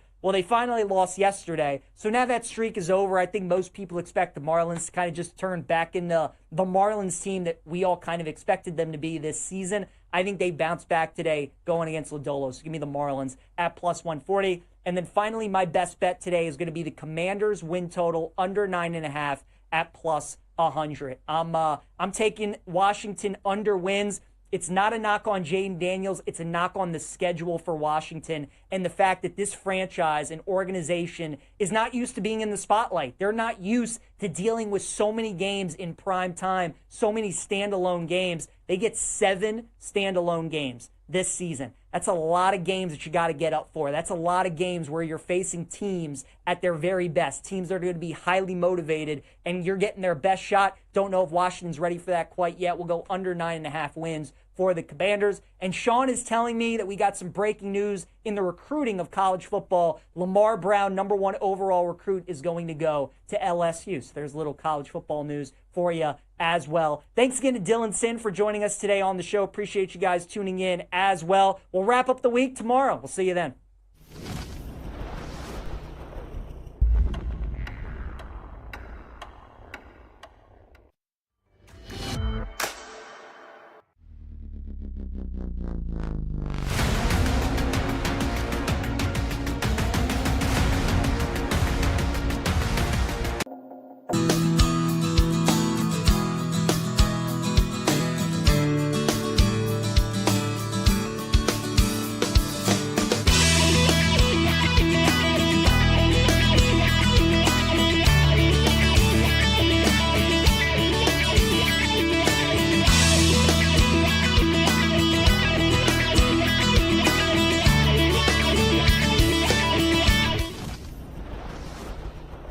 Happy Thursday. Welcome into Send It In, presented by BetMGM here on the BetMGM Network. I'm your host, PJ Glasser. Great to be with you guys. Got another great show on the program today. We're going to talk a little Indiana football. Can Curt Cignetti and the Hoosiers do it again after a magical season this past year? We're also going to talk about the Washington Commanders, who also had a magical season. Jaden Daniels leading into the NFC title game. We will talk about the Washington Commanders, big expectations for them again this season. We will also, later on in the show, dive into some Major League Baseball as well. We got the Orioles and the Mets underway currently. No score in the bottom of the fourth at Camden Yards. So we'll dive into some baseball, some plays we have for the afternoon. Then we'll wrap everything up with our favorite plays of the day. As always, any questions, any comments, any best bets that you guys have for us, let us know. You can hit us up at the BetMGM Network on Twitch, on YouTube, on X. We'd love to hear from you. We'll get to your questions over the next 30 minutes. And if you guys miss any part of the show, make sure you check out the Send It In podcast, which is available wherever you get your podcast. Let's get rolling on a Thursday. Glasses in session. We go to the Glasser guest line. Check in with Dylan Sin, who joins us. Give him a follow on X at Dylan Sin. Does a great job for the Journal Gazette. Dylan, it must have been an awesome year covering Indiana last year. You cover Indiana, Notre Dame, and Purdue, so you had two playoff teams, which must have been awesome, but certainly Indiana, an incredible story. Cignetti, that mania just sweeping the nation and kind of everybody falling in love with that story. What's it been this offseason heading into year two, right? Because it feels like Indiana's not going to be sneaking up on anybody this year. Do they feel like there's still an underdog role that they're thriving on, or are they kind of embracing now that everybody knows that they're here to stay and kind of taking that challenge? Yeah, I think it's interesting because they did obviously have the greatest season in program history last year. You go 11-2, but they didn't feel like they ended the season the way they wanted to, right? Like, they started 10-0 and they had two chances against Ohio State and Notre Dame to really make their mark in the way they wanted to, and they didn't play as well as they wanted to in either of those games. And they've been very upfront about they had a great season and they did more than anyone expected, but they also left what they felt was a fair amount on the table. And so they have a lot of guys coming back this year. I think that's the thing that a lot of people haven't really realized is IU brings a fair amount of last year's team back, even before we get to the transfers they brought in. So they are motivated to go out there and do it again, because I do think a lot of people are kind of saying, well, it was a one-year wonder. Of course, they're not going to do it again. They can't do it again. So there's still plenty of that underdog mentality in this program. Curt Cignetti is making sure of that. And they're going to come into the season with that chip on their shoulder again in the same way they did last year. The schedule is more difficult, I think, but it's still going to be one of those things where they have a chance to do some damage here. They're going to have a new quarterback, a veteran quarterback coming over from the University of Cal, and Fernando Mendoza. What have been the impressions of him so far up to this point, Dylan? Yeah, they like him a lot. I think, number one, they like him as a leader. I think that was something that really stood out at Cal and has kind of transferred over to IU, was he is a guy who the locker room is going to rally around.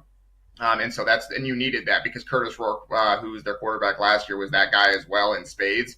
But to bring him in and kind of be able to make sure there's no kind of drop off at that position was huge. I think that one thing they really like about him is his mobility. Curtis Rourke last year obviously played the entire season with a torn ACL, which we learned about after the year. Real warrior stuff that he was able to do that, but it really limited his mobility and what they were able to do with like moving the pocket and getting him in space and things like that.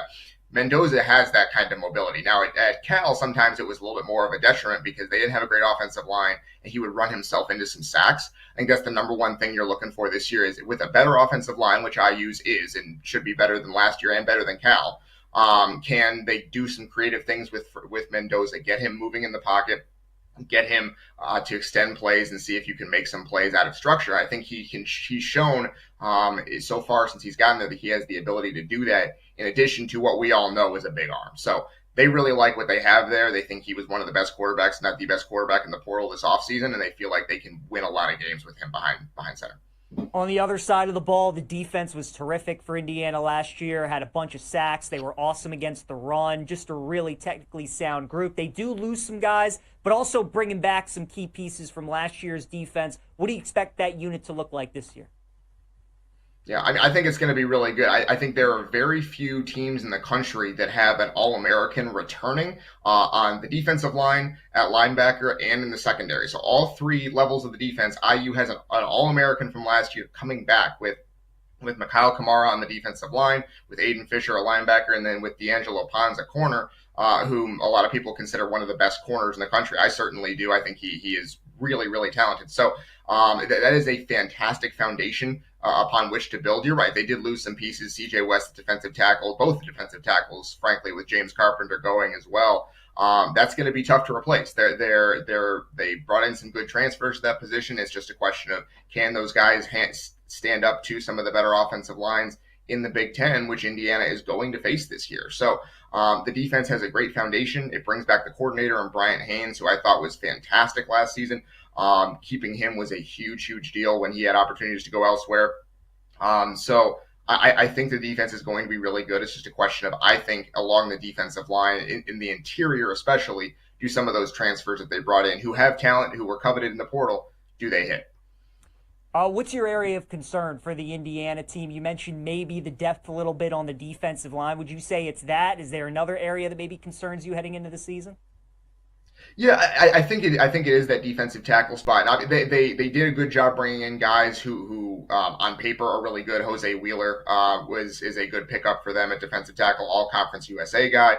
But it's just a question of whether you're going to be able to hold up in the middle there. Getting CJ West for them last year was so huge as a late portal addition, beating out LSU for him. And then he went out there and wrecked shop most of the season and is in the NFL now. So getting that kind of production in the middle really freed up their linebackers to do a lot of different things and blitz and play free. That's why Jalen Walker and Aiden Fisher were as good as they are, I think, and despite the fact that they're talented players in their own right. So if I had to pick an area of concern for this team, it's defensive tackle. But it's hard to say that's a concern because they did address it in the offseason.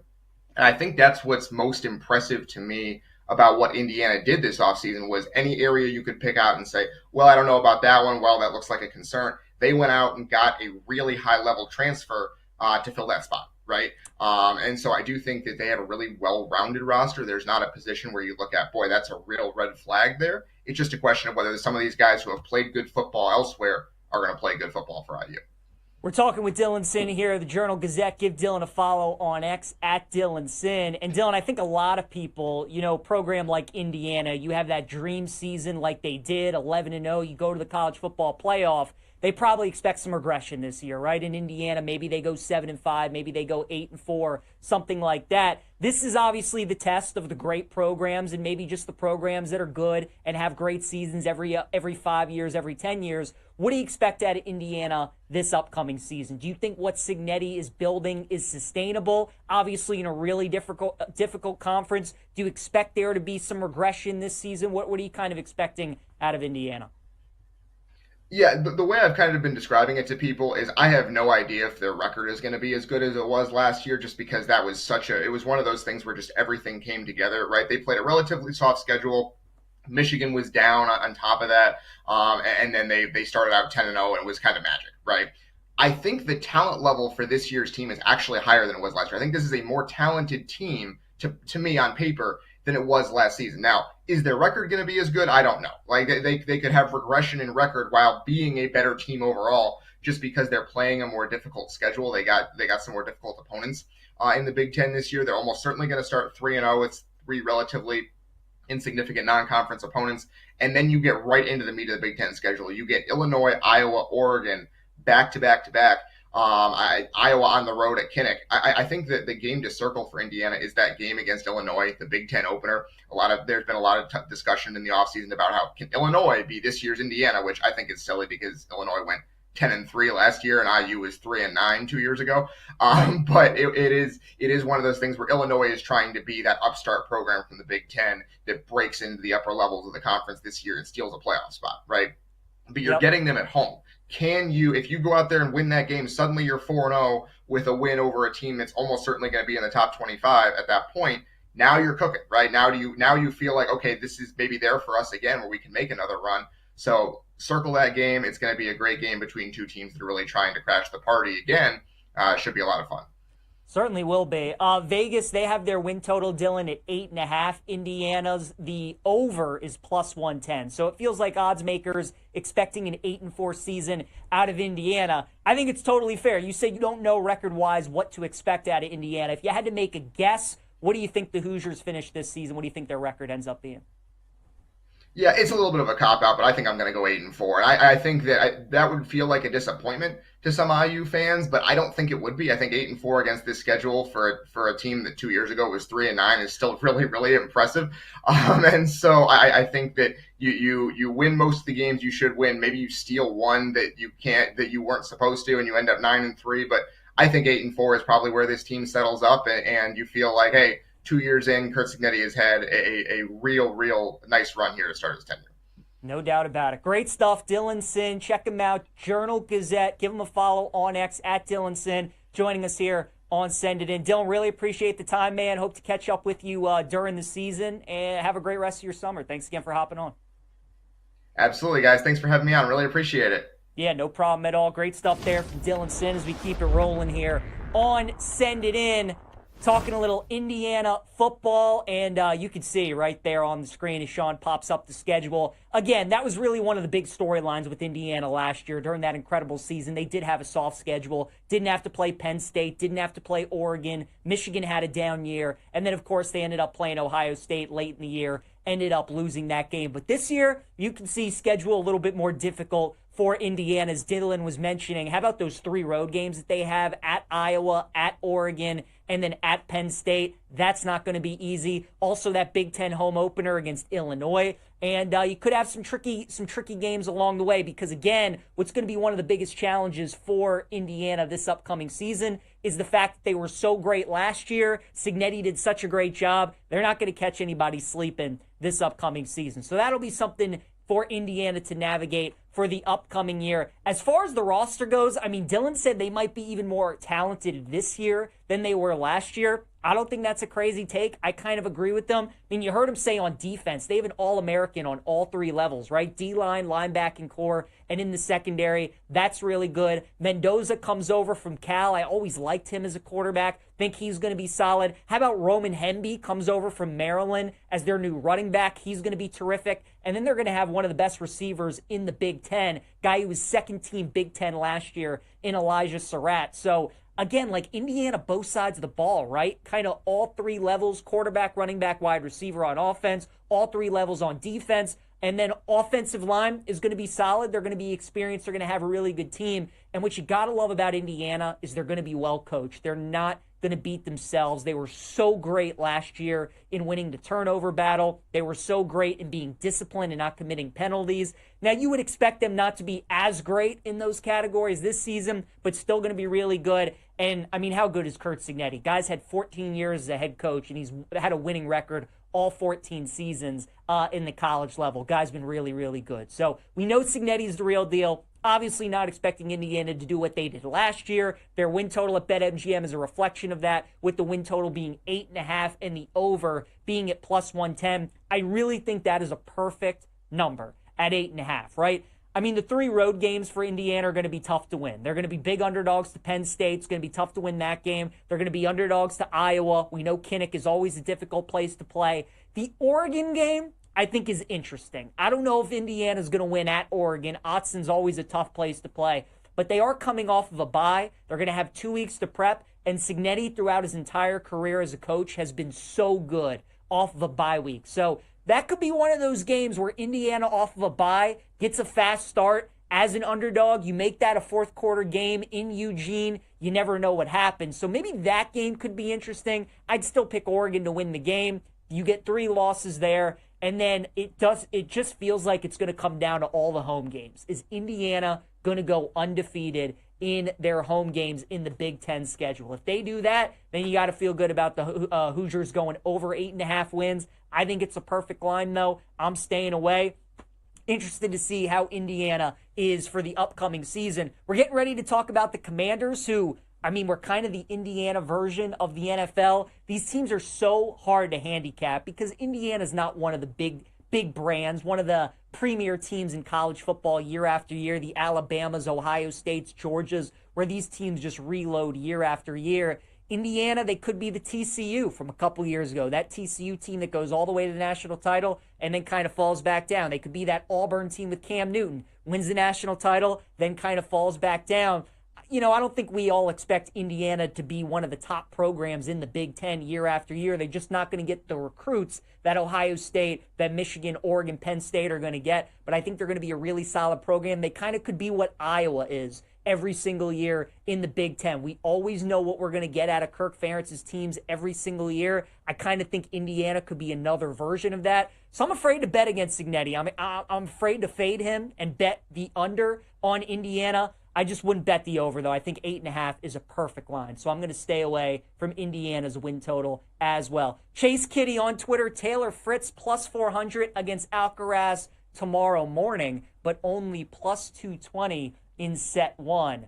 Interesting. How about our guy Chase Kitty coming on the show yesterday, giving us the Sabalenka upset as she goes down today to the American Amenisova. So great shout out by Chase Kitty giving us that winner. And keeping an eye on Taylor Fritz tomorrow. Definitely betting the over in that match. Over 37.5 between Fritz and Alcaraz. As Chase Kitty was telling us yesterday, Alcaraz tends to play with his food a little bit too much. Fritz has been great on the grass. So I think that match could maybe go a little bit longer than people expect. Reed Phillips, any live plays for the Scottish Open? Reed, we were on Sam Burns big. We're on Adam Scott big. Burns shot a 3 under today. He's in a nice spot. Adam Scott 1 under, not in as great a spot. I still like Sam Burns a lot. I will tell you, Victor Hovland looks very good. He was very popular this week. Victor, obviously from Norway, very familiar with links golf, playing out in Europe. He's had a great track record in the Open Championship. He's had a good track record when they've gone overseas. I think Victor might be a good look for somebody to keep an eye on over the next 3 days. And then, Reed, how do you feel about the overs for Cubs Twins and Rays and Red Sox? No play in Cubs Twins for me today, Reed, or on Red Sox Rays when it comes to the totals. Do have a side that I like, though, in Red Sox and Rays, which we will get to here in a little bit. But let's talk some Washington Commanders on the show as we continue our previews here on Send It In. And Washington, you guys, they got a big boy schedule for this upcoming season. Obviously, they got to play the NFC East. They get Dallas, Philadelphia, and the Giants 2 times this season. They got to play the NFC North, which is not going to be easy. They got to get the AFC West. We've obviously previewed all the NFC East schedules so far over the last 4 days. And it's all the same, essentially, right? Play your division opponents, play the NFC North, play the AFC West. All these games, all these schedules for all these teams are going to be difficult. Washington's schedule, though, jumps out at me the most. And it's probably the reason why I like fading them for the upcoming season. Their win total is sitting at 9.5, and the under is even money at plus 100. The reason I like Washington under 9.5 wins and why I want to fade them this year isn't because I expect Jaden Daniels to regress like crazy. Jaden Daniels is the real deal, folks. He might already be a top 5 quarterback in football. You're not that good as he is and just completely fall off the face of the earth. I think Jaden Daniels is going to be good. My biggest concern with Washington is this is not a franchise that is obviously used to success here in the last 25, 30 years. Usually, Washington made their first NFC championship game for the first time in 25, 30 plus years last season. The reason why the good teams stay good, the reason why the Chiefs are always good, the Bills always have a good regular season, the Ravens always have a good regular season, the Eagles have been good in a regular season, is because their quarterbacks are good, but also they're used to getting everybody's best shot throughout the season. And that is going to be Washington's biggest adjustment this upcoming season is can they adjust from the team when Jaden Daniels is a rookie and surprising everybody and nobody realizing how good he was and how good they were going to be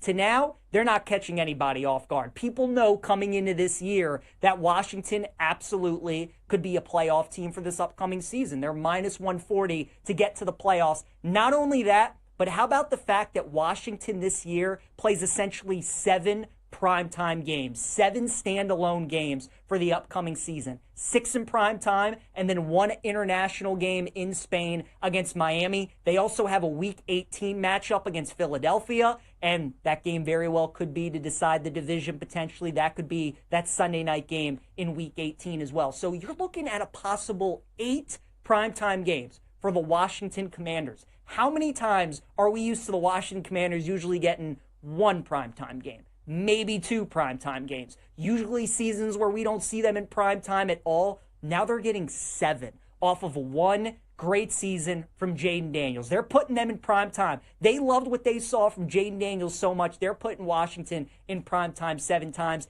That is my biggest concern for Washington, is when you play in those prime time games, man, you're getting everybody's best shot. And it's going to take a toll on that roster, on that organization, that coaching staff, that as a group, as a collective unit, they're not used in playing in all those big-time games. They're not used in playing to all those prime-time matchups. I think that is the biggest concern I have with Washington. I would feel a lot differently about this team if I looked at their schedule and they had 13 1 o'clock games this year. If they had 14 1 o'clock games this year. 7 standalone games for the Washington Commanders, including a Christmas Day game against the Dallas Cowboys. They have a stretch where they play Monday night against the Bears, then they're at Dallas at 4:25, then they're Monday night at the Chiefs, and then Sunday Night Football against the Seahawks. That gives you an idea of the stretch that Washington is going to go through, playing big game after big game, prime time after prime time. So that's why I really don't like Washington this year, because let's say they do survive that gauntlet and somehow they get to the playoffs playing that schedule and playing all those primetime games.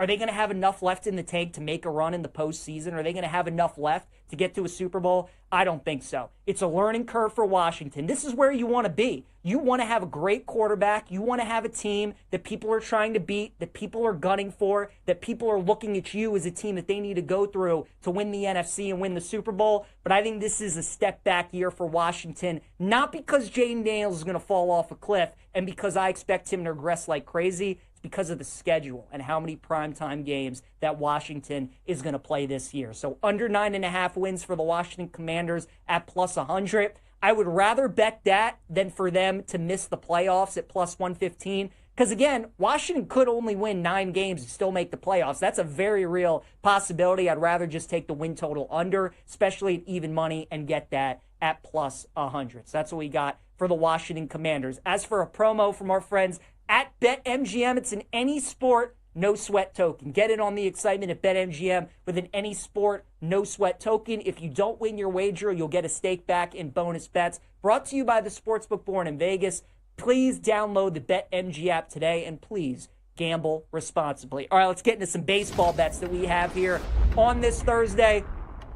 We got the Orioles and the Mets underway right now. The Orioles are currently losing 1-0. Bottom of the 5th. That loss they suffered 2 nights ago, you guys, was just so bad. They traded away one of their relievers today in Brian Baker. So the Orioles are obviously going to be sellers at the deadline. We're going to have some more trades underway. Cubs and Twins scoreless in the top of the 2nd. Reed, you talked about the over 9.5. You're getting it at 8.5 now. So getting some good value there. And those are the only 2 games currently going on. We do have a doubleheader today between the Orioles and the Mets, as Sagano's going to be on the mound for Baltimore. The Mets have not decided yet who they are going to throw in Game 2 of the doubleheader. The total is at 10.5. I'd probably just look at a Mets team total over. After Sagano was so good the first 2 months of the season, he's really started to regress a little bit. It's a guy coming over from Japan as a 35-year-old. It took the MLB a little bit to get adjusted. Get some film on him. Now that they have, teams are starting to hit him hard. They're starting to see him well. So we're looking at a Mets team total over there in that game. Marlins and Reds. We got the Reds as a minus 170 favorite today. The Marlins are going to be plus 140. Cal Quantrill on the mound for Miami. Cincinnati going with Nick Lodolo. Folks, we've done a lot of shows where Nick Lodolo has been making starts at home in Cincinnati, and we love fading Nick Lodolo in those spots because his splits in home and road, very drastic, much better pitcher on the road, sub 2.5 ERA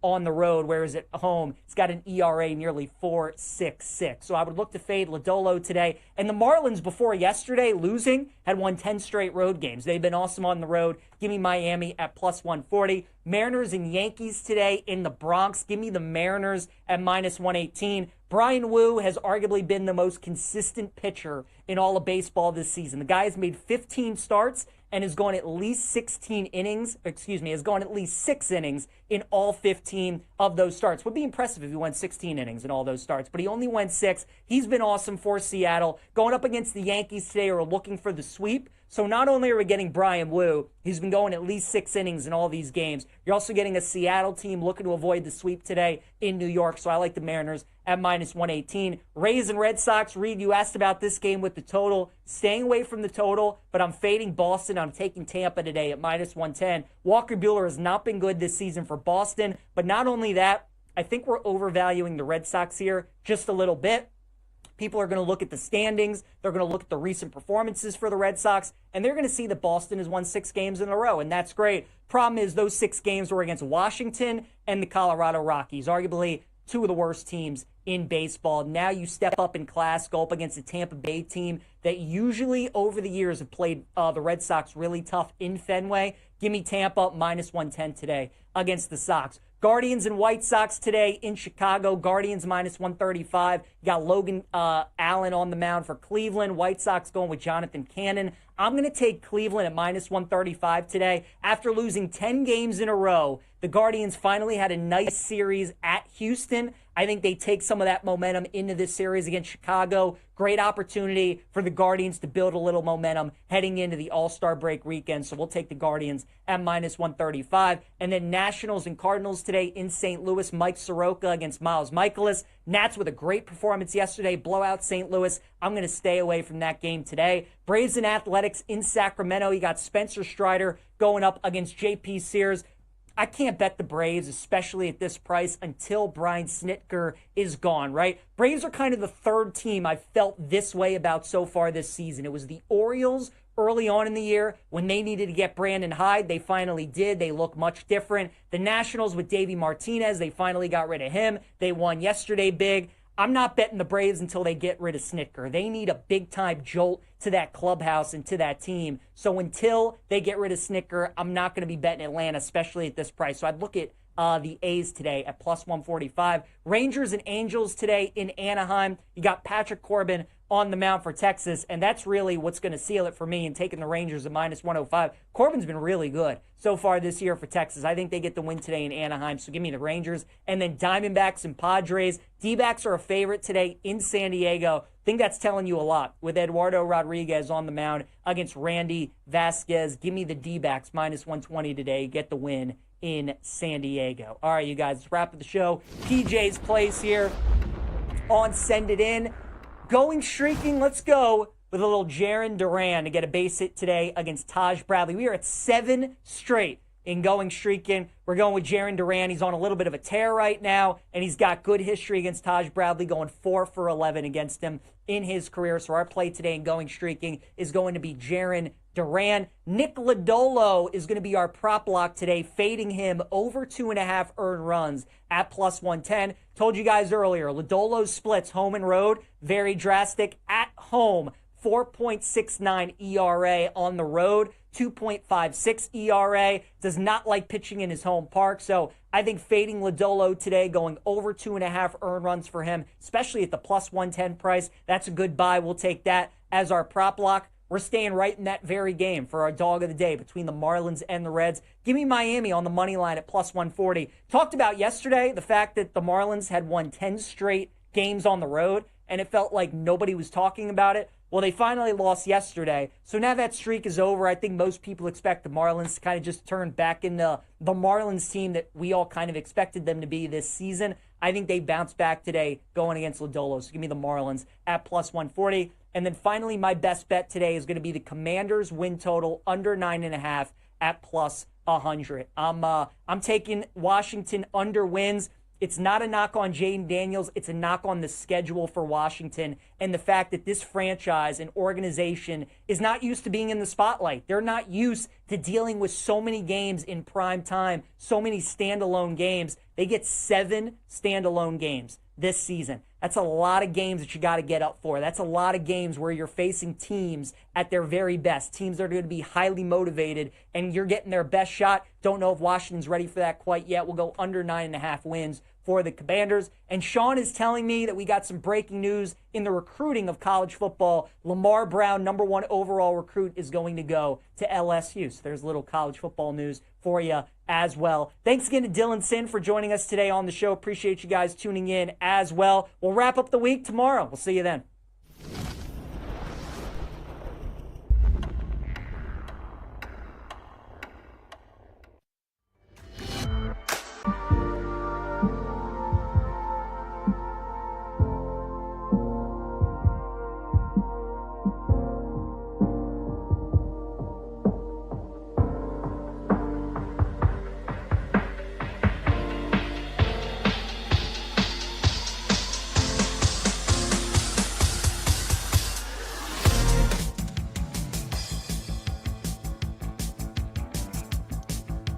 Joe Ostrowski, Sam Panayotovich with you. We will play some GTFO or Oh Yeah coming up in a few minutes. Chris Felica will join us.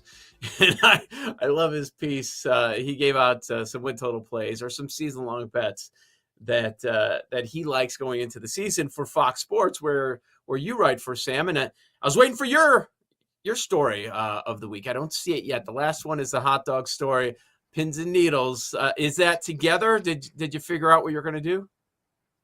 I already submitted my story yesterday, but as you know, Bear is higher on the food chain than me. So if Bear and I both send our stories around the same time on the same day, Bears goes up first, which I understand. My only issue is the gist of my story. I wrote about 600 words or so. And 450 words are basically pump the brakes on Illinois. I told Bear, though. I told Bear about some of the issues I had with the story, and maybe we'll get into it when we have him on in 20 minutes.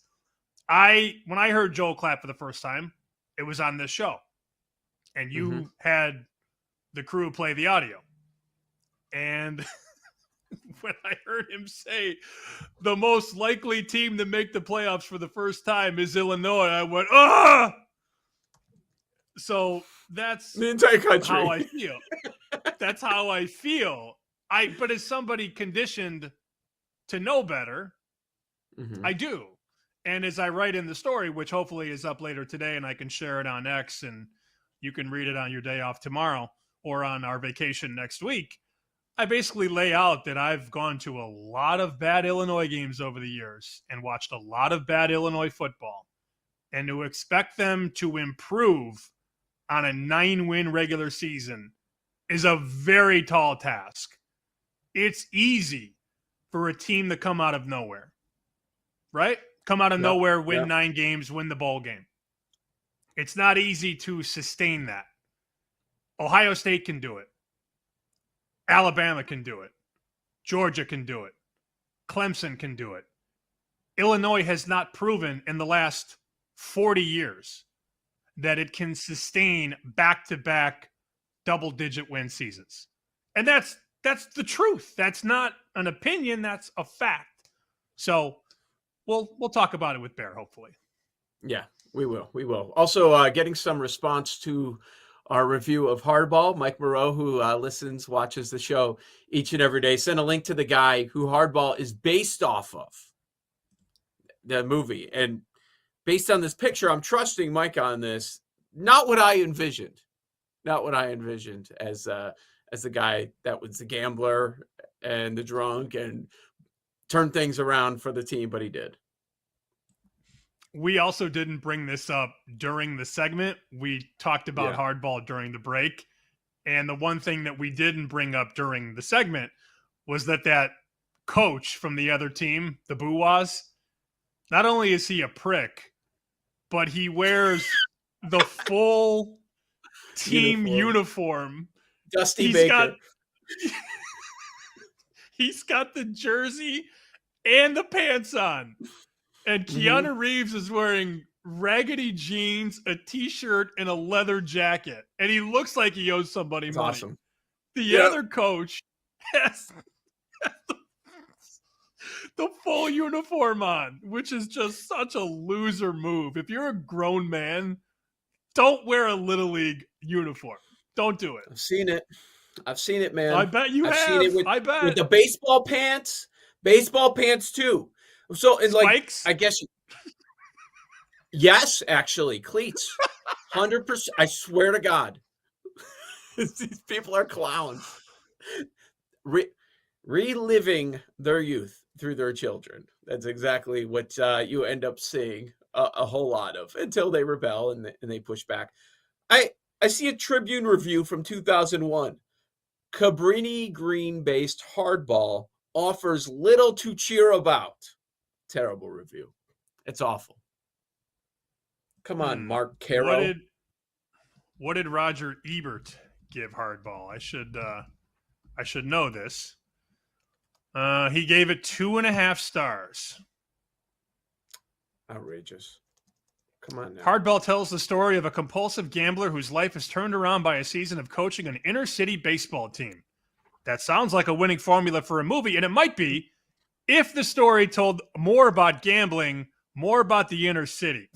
So what? He wanted more gambling? He wanted more gambling and more coaching baseball.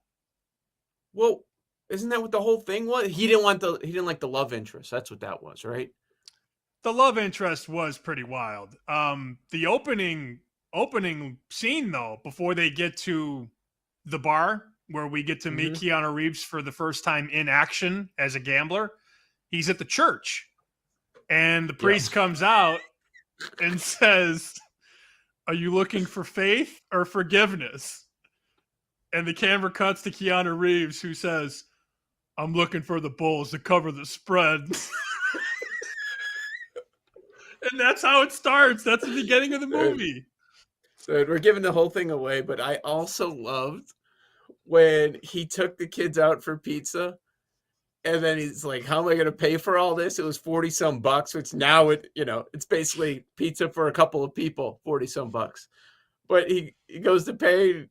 They're hawking Blackhawks tickets, right? Him and his buddy all the time, and they offered the two black guys running the pizza joint Blackhawks tickets.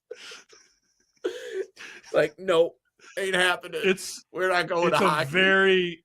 It's a very well-written dialogue movie. I appreciate it. I still do.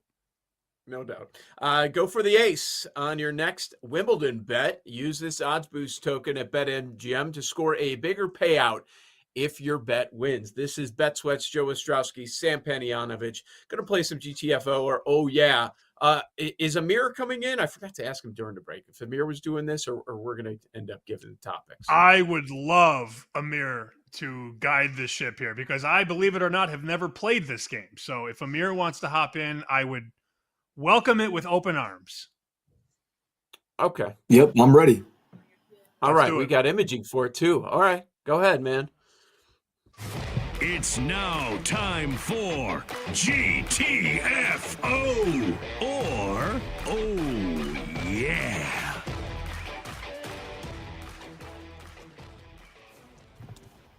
Take it away, Amir. So I have a couple questions for us. We're gonna run through these 5 just based on some of the things we've talked about on the show today.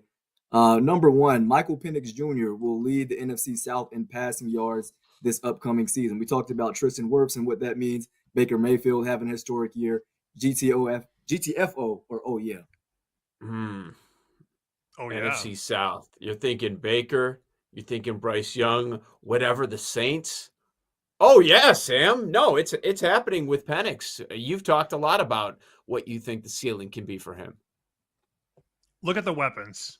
You got Darnell Mooney, Drake London, Ray McLeod at receiver. I know that's maybe not as top-heavy as Mike Evans and Chris Godwin, but Penix, I think, has a better deep ball. Accuracy is a concern, but he played in a handful of games last year, and I'm sure they've worked on it all offseason. That's his next step. I think he's going to have more home run plays than Baker Mayfield. But in order to have more yards than Baker, he's going to have to hit those 5- and 7-yard throws, and he's going to have to be consistent at it. You got Kyle Pitts. Can he finally do anything at tight end? People forget Kyle Pitts was the 4th pick in the NFL draft. 4th. And has really underachieved. But when he's in the shotgun, and they're going to do a lot of shotgun, I believe, with Penix. Basically, catch it, turn, and throw. Don't need this 3-step, 5-step drop. Get in the shotgun. Mooney, London, McLeod, Pitts, and then you got Bijan Robinson to catch passes out of the backfield. And he's a miss away or a block away from going to the house on any play. I think if he can be accurate, he could definitely be the leading passer in that division. I like it. We're both in agreement. We're oh-yeahing on Penix to lead the NFC South in passing yards. What else you have, Amir? All right, going down the list. As we talked about the offseason report cards, the Rams had the highest grade with an A. How about a team other than the Rams or 49ers will win the NFC West this season? GTFO or Oh Yeah?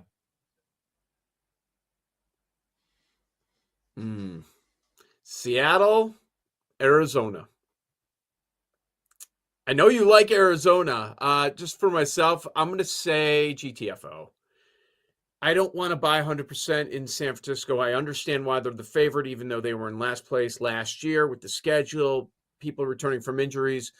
You bring in Salah, like we've gone over it a million times, but I actually like the Rams. Because the Rams are part of this question, I can't go elsewhere.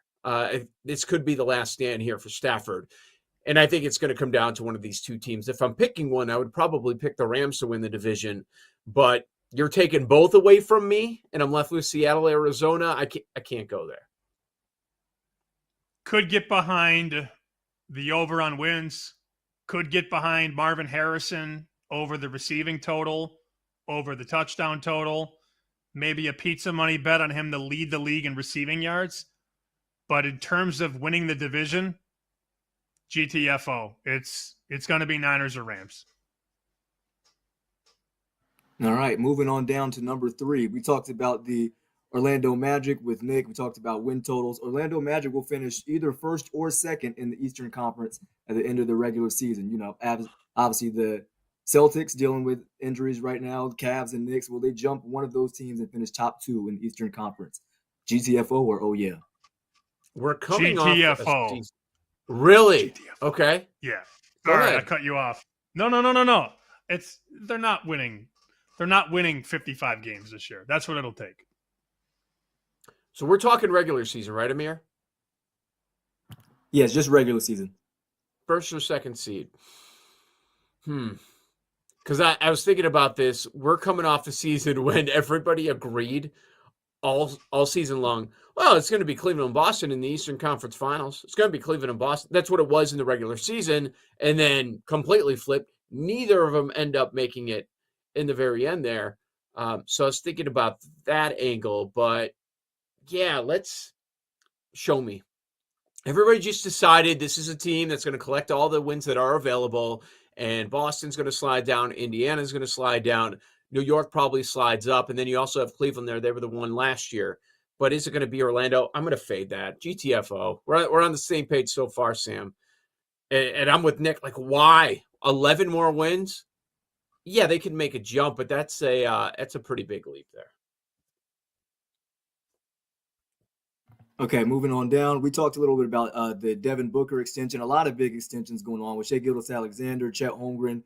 GTFO or oh yeah for an NBA player signing a contract worth more than $85 million annually before the 2030-2031 season. GTFO or oh yeah? Oh yeah, we're getting there, and it's Booker. You think no team is going to beat the Booker number? Of course, that's going to get beat. So $85 million over the next 5 years? Yeah, I could see it. I think we will certainly get there in the NBA. What is Shea's contract? He just got a 4-year, $285 million deal. So he's in that 70 range as well. I mean, I feel like this is a low number because we have several years to go. By 2030, we already got guys making $70 million in 25. Yep. I wonder, here's a better question. Who's going to be the first $80 million player? That's the better question. And I have a name for you in mind. You're going to say Cooper Flag. No, Anthony Edwards. Okay. All right. That's not a bad one. Yeah, you look AAV, so Shea's the highest, Booker second, Tatum third, Embiid fourth. And so, yeah, Anthony Edwards, that makes sense. He cannot leave. It just can't happen. What do you think Jokic is going to get? Au contraire, somebody might offer him that to get him out of Minnesota. Yeah, true. What true. if? But it's going to happen. LeBron retires, and then the Lakers say, "Hey, let's pair Luka and Ant. Let's give him whatever he wants. Let's give him a key to the city and $80 million." Mm-hmm. He'll go. Yep. He'll leave Minnesota. He's a Georgia boy. You think he likes being up there in the winter in Minnesota? No way. Yep. All right, one more Okay, quickly. Do we have room for this last one? Yeah, yep, we'll go squeeze for it. Okay. Major League Baseball will be using robo umpires for the challenge system at the All-Star game this year. How about Major League Baseball using robo umpires in actual regular season games and or playoffs by 2026? GTFO or oh yeah? GTFO, they are so slow to change. Sam? I hope not. So I'll say GTFO. I hope it doesn't happen. Yeah, I mean, the umpires aren't that far off. Like, they are on them about their strike zones on a regular basis now. The Bear, Chris Felica, drops by. Talk college football right here on Bet Sweats.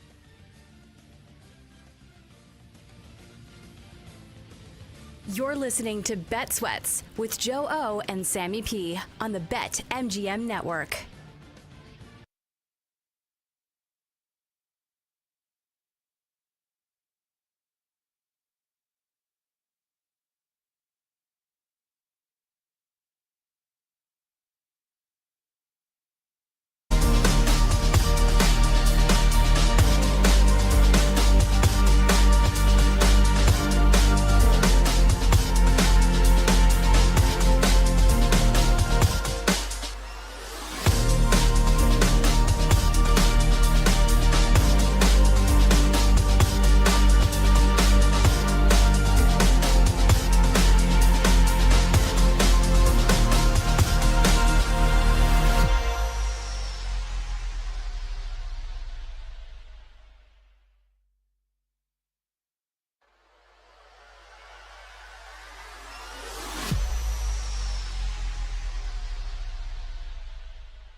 Thanks for hanging out on this Thursday morning. Joe Ostrowski, Sam Panayonovich, a few of our favorite guests throughout the day. We checked in with Nick Friedel, also Shay and Irving, of course, and now we bring in Chris Felica, the Bear, from Fox Sports. Check his work out at foxsports.com, his latest column on some college football futures that we are going to discuss. Follow him on X by his name, at Chris Felica. What's going on, Chris? How are you? Oh, well, I'm doing well now that Amanda Anisimova has worked her way into the Wimbledon final on the ladies' side. So that is a good result for your boy here. So we'll see if we can get one more win out of her at a nice number. But yeah, we're doing well. It's starting to really dive into college football now, which obviously is awesome.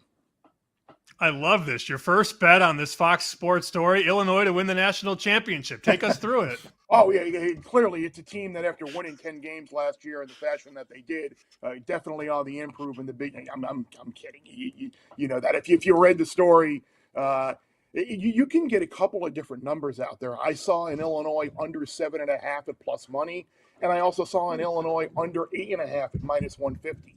And I don't mind paying the tax on an additional win just because I think when you're only dealing with 12 regular season games, I think it's worth it when you have some non-conference games as well. But again, I understand everyone's kind of looking for that next sleeper team like Indiana or SMU or whomever to get into the college football playoff. But I just don't know if I can get there with the Illini or not. You look at their schedule from a year ago, you're talking about that Kansas turnover implosion early in the year, overtime win against Nebraska, overtime win against a dreadful Purdue game, which I nearly lost my house on because of the money line parlay there with Illinois against that dreadful Purdue team with the backup quarterback, and then the miracle win against Rutgers at the end of the year. So they were that close to 5-7 last year, and now you lose both Zachary Franklin and Pat Bryant. The defensive line is rebuilt. Your running backs really haven't been able to stay healthy.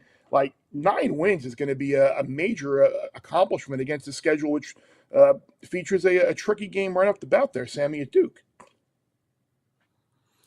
I understand. You're right about the Indiana factor. That's what people are going to be looking at, whether it's the Big Ten or somebody else. Okay, who's it going to be this year? Is it going to be this team? Well, staying in that conference, if you're going elsewhere, I'm sure we'll hear negative regression for Indiana. Maybe that ends up being the case. Do you see it turning around in a positive sense? You're not saying it's Illinois. Is there another team that you're taking a look at, expecting a jump out of in that conference? A jump per se, no. I mean, I guess the obvious answer would be Michigan. If you're looking for a team that didn't have a great regular season last year and struggled, it appears they obviously signing Bryce Underwood, the number 1 quarterback in the country. Whether he's the guy out of the gate remains to be seen. They got that game earlier in the year against Oklahoma, which is big, and then they have Ohio State at home this year, who obviously psychologically they have the edge. So, I mean, it's kind of a cheap answer to say Michigan just because of the record that they had in the regular season. But in terms of like looking at the Wisconsins, the Michigan States, the Minnesotas, teams like that, I really don't see one really jumping through the roof there to get into that next stratosphere of teams. We discussed Carson Beck a couple times this week. There's a 37-1 on him to win the Heisman. And I remember on Bear Bets last year, you and I and Jeff and Will were laughing at Carson Beck and Quinn Ewers being co-favorites. Yep. Co-favorites. Co-favorites. And that continued a run of favorites or co-favorites bottoming out. Now he's 37-1 though. And I don't need to tell you, no pun intended, I don't need to tell you that system just made Cam Ward the number 1 pick. Mario also had Justin Herbert at Oregon, number 6 pick. Are we silly for not thinking about Carson Beck at 25-1 or higher? I mean, there's a 37-1 at the Blue Book. Yeah, I actually feel bad that I bet him at 25-1 already, knowing that there's a 37-1 out there. Look, this is a guy that, like you said, last year we were talking about this guy as a Heisman front runner, and we weren't necessarily there with it just because you lose Bowers, you lose McConkey and everything. I think people are forgetting about how good Carson Beck was in 2023.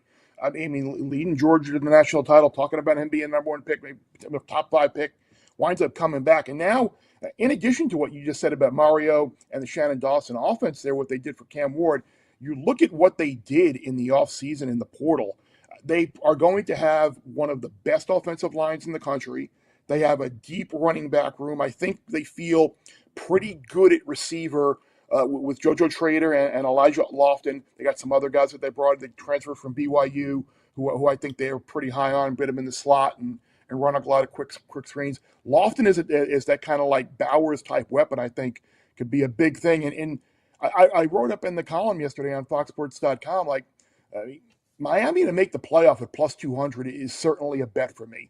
You're looking at a team that you have 2 non-conference games against Florida and Notre Dame, which are potentially massive wins. You got a very manageable ACC schedule. Like the path for them to get to the playoff is win both of those non-conference games. Maybe you don't even make the ACC title game. You lose on a tiebreak. You're sitting there 10-2. You're probably in. You go to the ACC title game and beat one of those teams and you lose, you're probably still in. Or you win the ACC. Like I think there are a lot of avenues to the college football playoff this year for Mario and the Canes, and I think this is finally the year that they get there. But yeah, Carson Beck, with how good he was in 2023, losing McConkey, losing Bowers, offensive line injuries, running back injuries, he was hurt, drops all over the place by inexperienced wide receivers. Absolutely a bet at 37-1. Check out the Bear Bets podcast. Got Chris Felica here on Bet Sweats, Joe O, Sammy P. Well, what about the favorite in the ACC? Talking about Clemson, we just mentioned the Heisman. Klubnik, he's a top 3 favorite at most books for that award. Sam has made his case why he does like Clemson. He's in the positive sense going into the season. You're high on Miami, so what does it mean for the Tigers? I am not as high on most people on Clemson. I think myself and Bill Connolly and I think a couple of others out there but might not be as high on the Tigers. I think you look at what they did last year, and I know you won the ACC, so it's hard to say, like, what did they really do? But you go down the slate. You were non-competitive in a game against Georgia, an SEC team in the opener. You lost at home to South Carolina. You were blown out at home against Louisville. You allowed like 7 yards of play in that game. You completely stole a game against Pitt, which you had no business winning. I think the ACC title game against SMU was basically SMU giving you 14 points on a platter out of the gate with turnovers. So I think there are a lot of things with where they were last year in turnover margin, with the games that they won and lost. I think because they were a little bit more competitive against Texas in the college football playoff game, I think people are a little bit higher on them than usual. Yeah, they have a lot of production back, but you dig inside the numbers. At times, that defense gave up a lot of yards per play. It wasn't like they really ran the ball very well with Maffa. Obviously, they got a freshman coming in who they think is a bit more of a difference maker. So we'll see. You look at the schedule. They got the SEC opener against LSU this year. You go to South Carolina. You go to Louisville. Georgia Tech is never any fun to play. BC with Bill O'Brien should be better this year. SMU is going to be a tricky game. Like I see a lot of pitfalls potentially on that schedule for SMU, certainly at the price that they're currently at. I can't get behind them, and they could very easily wind up finishing 9-3 again and wind up making the ACC title game and winning it. Smell a side bet on Clemson. Bear bets coming soon on Clemson. I smell it. I'm ready for it. Well, you already gave me your mom's barbecue sauce recipe, so I mean maybe it can involve one of us making a dish with that. Okay, that's no problem. When you get up to Mass, buddy, you know you got it good. You know that. I was going to tee you up and say there's a team you like in Conference USA, and then I went, no, wait a minute, they're in the American. Oh, no, wait a minute, they're in the Big 12 now. Who is your team in the Big 12 that you like? Yeah, I like Houston quite a bit here. I mean, I think that we've talked about in the past how much we respect Willie Fritz and the job that he's done, Tulane, wherever else he's been. And last year, this Houston offense was dreadful. They were shut out a couple of times. I think there were 3 other games where they had under 10 points. And what they do, they went out in the portal. They brought in a tight end who was at Wisconsin. You brought in some wide receivers. You brought in Connor Wegman. This offense should be significantly better than it was a year ago. Remember, this is still a team that went to Oklahoma last year and nearly won. They lost by 4 points. Like, they were in the game with OU. I know the Sooners didn't necessarily have the best year possible, but to go to Norman with a completely new team and nearly win is a big deal. Like, this is a league where you're going to have that high variance. Last year, a team that was picked last in the league wound up winning. I mean, I think this could be a very volatile league again, and I think we could see another very big, major turnaround from a team that last year was at the bottom. And I think with Wegman and that offense, you look at some of the schedules that they have, the opponents rather that they have, they play the teams that are supposed to be the worst in the league. Oklahoma State, Arizona, West Virginia, UCF, so to be able to pick up wins there. And you look at the schedule, like, there's a very good possibility they're going to be 4-0 when they host Texas Tech early in the year. That would be a very surprise, massive game. So, yeah, Houston over 6.5 at plus 120 is the price that I got out there. I'm pretty bullish on the Cougs this year. You touched on it a little bit there on this conference and just how volatile it's probably going to be. I don't know if you're saying that they could potentially win the conference, but I'm looking at the top and best price. You've got 5 teams that are 6 or 7 to 1. Mm-hmm. 5 teams. They're saying we don't know who the favorite is, and then you've got teams like Colorado won 9 games. They're obviously going to take a step back, missing their best players. They don't know who the quarterback's going to be. That's what Dion was saying yesterday. Of the other teams, is there someone you like, or you're just going to sit back and watch? I'm probably going to sit back and watch. I'm on the. I took Texas Tech under 8.5 as well. I think, again, they're another team that is really popular and to win that league, and I love what they've done in the portal. I love McGuire and the excitement that they brought to that school and that campus and that program. But you're looking at a team that last year I think went 7-1 in one-score games, or 6-1 in one-score games, and all of their road games this year are against the teams in the conference that are in that glut of teams that are expected to compete. So I see a lot of potential roadblocks. The road schedule is about as difficult as it could be for a Big 12 team. Texas Tech could be one of those teams like we're looking at the end of the year saying, how are they only 8-4? They're really good. Like, they're maybe better than, they're going to be the team like an LSU was or an Ole Miss was last year. Like, they're better than their record says they were, just because the schedule didn't necessarily work out. This is a betting show first and foremost, but Bear, this is also a culture show. There are groups of friends every year that make trips to go to certain schools and campuses, and nobody is more well-traveled than you. Give us some campuses or some colleges that you always look forward to going to, and you would advise other people to maybe do the same. LSU is certainly number one on the list. The food, the drink, the people, the atmosphere, a nice 80-something degree day with 180% humidity, Tiger Stadium at night. I mean, nothing really beats the build-up to an LSU football game.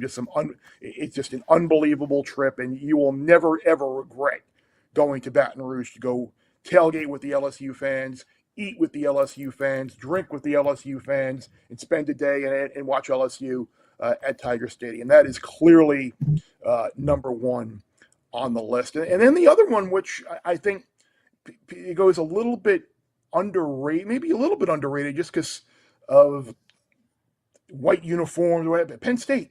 Like, Penn State is a great place to go tailgate and watch a game. They got one of the best stadium excitement and ops programs in the country with the way they rally around that team. Again, another very passionate fan base, a little bit difficult to get to, in terms of flying in there can be a little tough. And if you're in the Northeast, you're probably just better off driving. But Penn State is another place on game day that is absolutely electric, and those people love the Nittany Lions. So yeah, I'd say LSU, Penn State, and then the real tricky one. And this is not Jeff Schwartz underneath the desk right now, banging my ankles and banging my legs.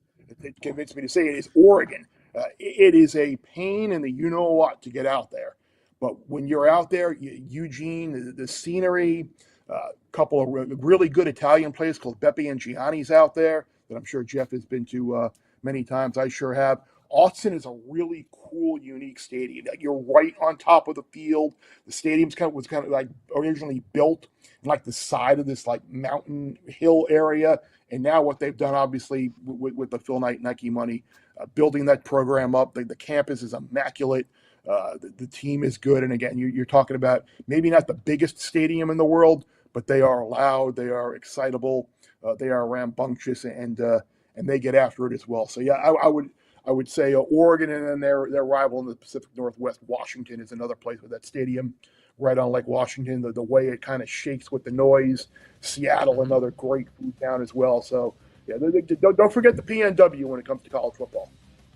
Awesome, Rex, from Chris Felica, Bear Bets Podcast, foxsports.com. Chris, enjoy the rest of your summer. Good luck with your Wimbledon bet as well. And we'll talk again soon, all right? Thank you. Absolutely, guys. Be well. Talk soon.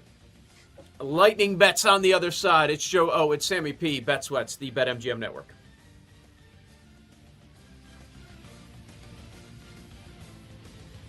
You're listening to Bet Sweats with Joe O and Sammy P on the BetMGM Network.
To Bet Sweats with Joe O and Sammy P on the BetMGM Network.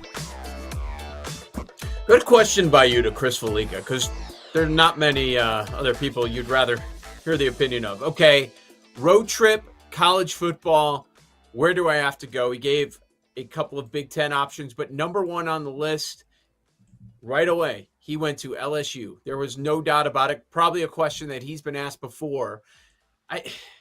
Yeah, bucket list for sure. It's something I've talked about way too long.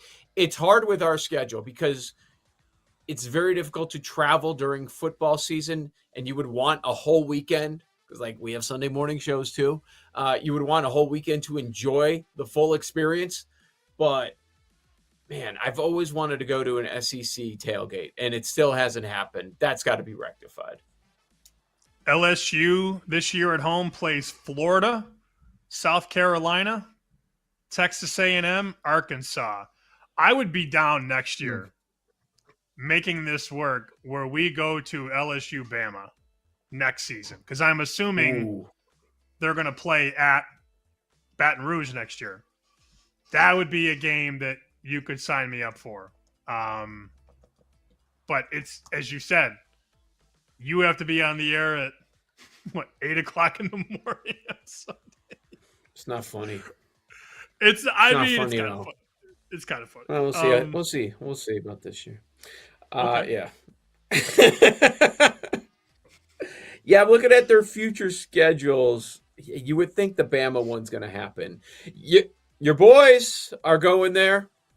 Clemson, LSU next year, though.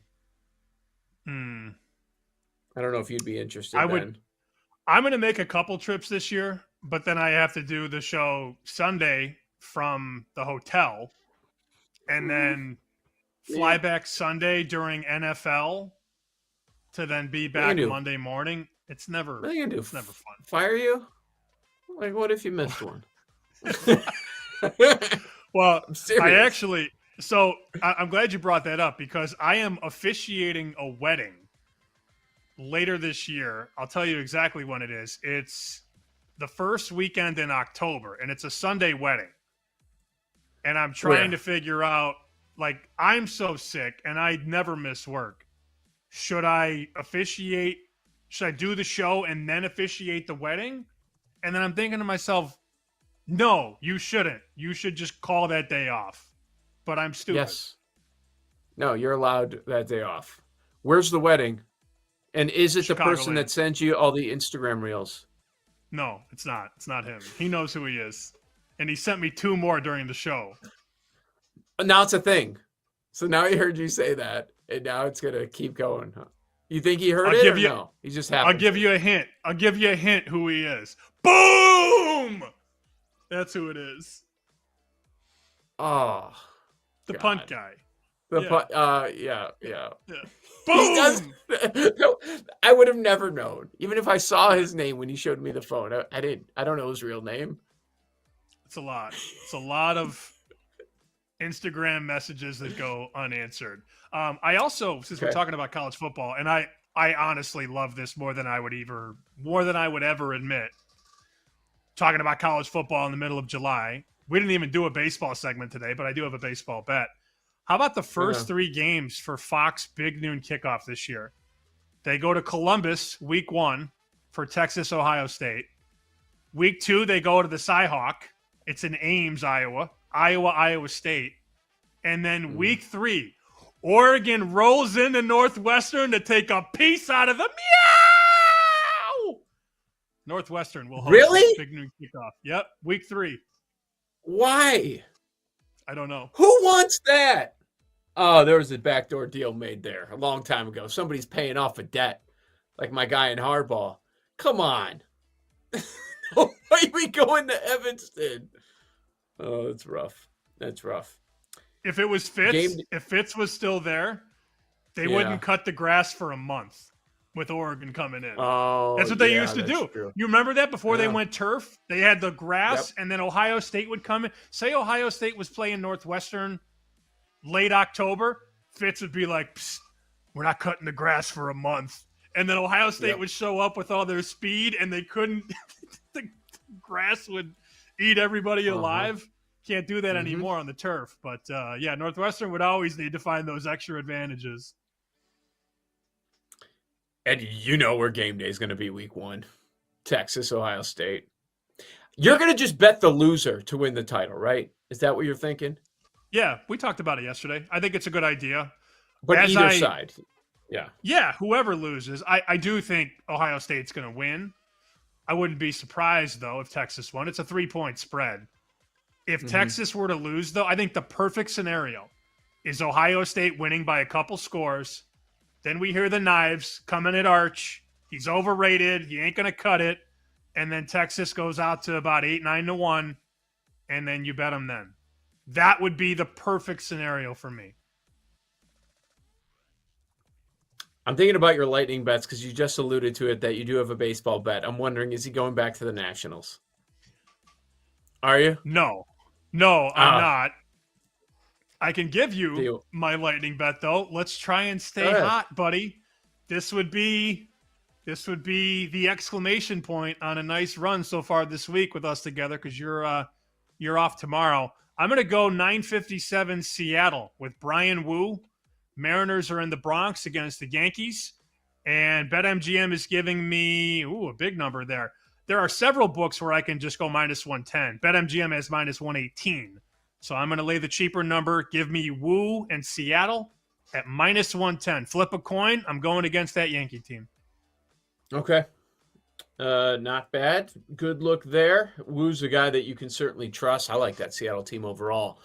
We'll see what they do at the deadline. All right, I'm going to go with a sizable underdog. It looks like the market is agreeing with me. We're back to the opener, but a couple hours ago, Cincinnati was -190. Now we're down to -170 at BetMGM. Pinnacle -159. Give me the Marlins, as gross as that is. You can find a +148 out there. So, let's go with the Marlins. Look, the Reds offense is really struggling. Over the last few weeks, we're talking they're a bottom 3 offense. And Miami has been middle of the road. And I just look at this Cincinnati team at a price of now -170. It was almost $2 before. I'm not buying it, especially since they aren't scoring runs right now. So I'm going to back the Marlins. I'll take them as a big underdog. It is a shortened card, about half the teams in action. They don't really love anything else, man. There's not much that jumps out until we get to those Friday games. You're going to laugh at this, and then I want to get to Amir. Amir has a bet in tennis he wants to give. Keith Smith, who comes on our show from time to time, NBA writer, he made a tweet saying, quote, "I've gotten 4 emails today with lines and odds on Summer League games. If you're gambling on Summer League, you have a problem and need to seek help." I sent that to Vegas Rick. Vegas Rick is not happy with Keith Smith. He said, "Let me get Keith Smith in a room one-on-one." I said, "Chill out." And he said, "In all seriousness, we make more money on Summer League than we do on almost any other sport in a very short period of time." Really? And if you watch those Summer League games, you'll see a team +7, close +3. You'll see a total move 8 points. The wise guys destroy Summer League. Now, if you're gambling parlays on Summer League, yes, seek help. But professionals bet a lot of Summer League. So always understand that the professionals are going to bet the things that the mass media calls you a degenerate for. Prepare for these tweets next month in August during NFL preseason, because the Sharps, many of them kill the NFL preseason, and people say you're a degenerate if you're betting it. Same thing, MLB exhibition, same thing in March. Like, oh, what are you doing? Something's wrong with you. No, they're betting it because they win. They're betting it because they have an edge. It's not because they need to scratch that itch and I've got to bet on something. So I'm going to bet on the Summer League. I'm going to bet on NFL preseason. No, because they win. Oklahoma City in today's game against Brooklyn. It's a 5:30 tip on the East Coast. OKC opened -4.5. The game is now a pick'em or Brooklyn -1. You think that's degenerates moving that thing 5 points? Nope, it's not. Yep. All right. Good stuff. Amir's got his lightning bet for today. What are you thinking, Amir? Okay, so I was on that women's draw Wimbledon bet, the same one our last guest had. Before tomorrow, I have Novak Djokovic to beat Yannick Sinner. Sinner is the head-to-head leader, 5-4, but Djokovic, most majors ever. He's plus 170 on the money line BetMGM, and he's 2-0, a perfect undefeated against Sinner, both at Wimbledon on grass. So that is my bet, and that one will start 8:30 a.m. Eastern time tomorrow. So right before the show tomorrow. You guys want to get in on that? Let's go. There you go. There you go. You ever bet tennis? That's one thing I haven't gotten into. I know a lot of people that are really good at it, pretty sharp at it. I haven't gotten into it before. The Bear, Chris Felica, we just talked to him. He's hoping his bet comes through. I don't do it myself, but if I have somebody that I respect give me a bet, I'll bet it. And you bet your ass I'm taking that bet from Amir tomorrow morning. What's the next movie we're going to review on the show? That was fun. Well, I picked the first one, so you should pick the second one. Does it have to be sports related? It doesn't have to. I just thought that was the perfect mix of sports and gambling. For this show, that was a good place to start. Hardball. Yeah, it was. And I was pleasantly surprised by it. All right, so you're here tomorrow with Kate Constable. And then just so everybody's aware, next week for MLB All-Star Week, we're going to be out. That's just, there's not a lot going on. So it's a good week to start to get ready. We've been doing a lot of college football. And once we return, Sammy, I know we're going to be full throttle because the people have said they want to hear more college football. And we'll be hitting that for sure. I will be spending a lot of next week, my vacation week, putting together college football power ratings, and we will hit that hot and heavy end of the month. Yep, no doubt about it. Looking forward to all of that. Thanks for watching and listening to Bet Sweats right here on the BetMGM Network. Be here tomorrow. Sam and Kate here, 9 a.m. Eastern on the BetMGM Network. Thanks for listening to Bet Sweats. If you missed anything on today's show, make sure to listen back on the Odyssey app or wherever you get your podcasts.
It's time to laugh, to win, and to live the thrill of the action. Hey, baby, let's go out there like a bunch of crazy dogs. What the hell's going on out here? No idea what's going on, but I am excited. Every pick, every play, every game-changing moment. Unbelievable!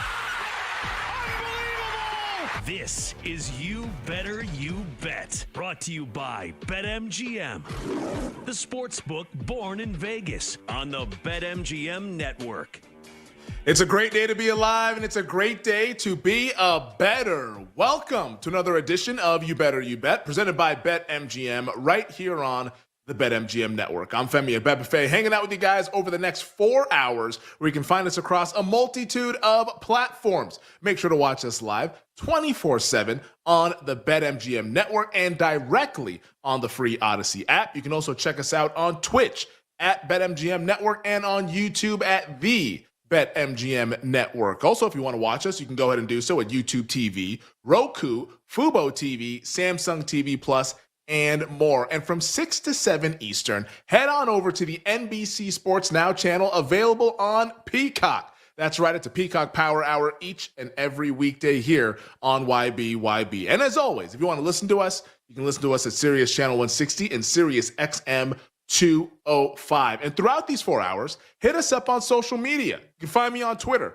at Femi Abebefe. Check me out on Instagram, Femi_Abebefe. How about the whole show at You Better You Bet on Twitter? And if you want to check out the entire network, at BetMGM Network. If you like our show, Bet Sweats, BetMGM Tonight, Daily Tip, all the shows that we have across the network, weekdays, weekends, at BetMGM Network over on Twitter.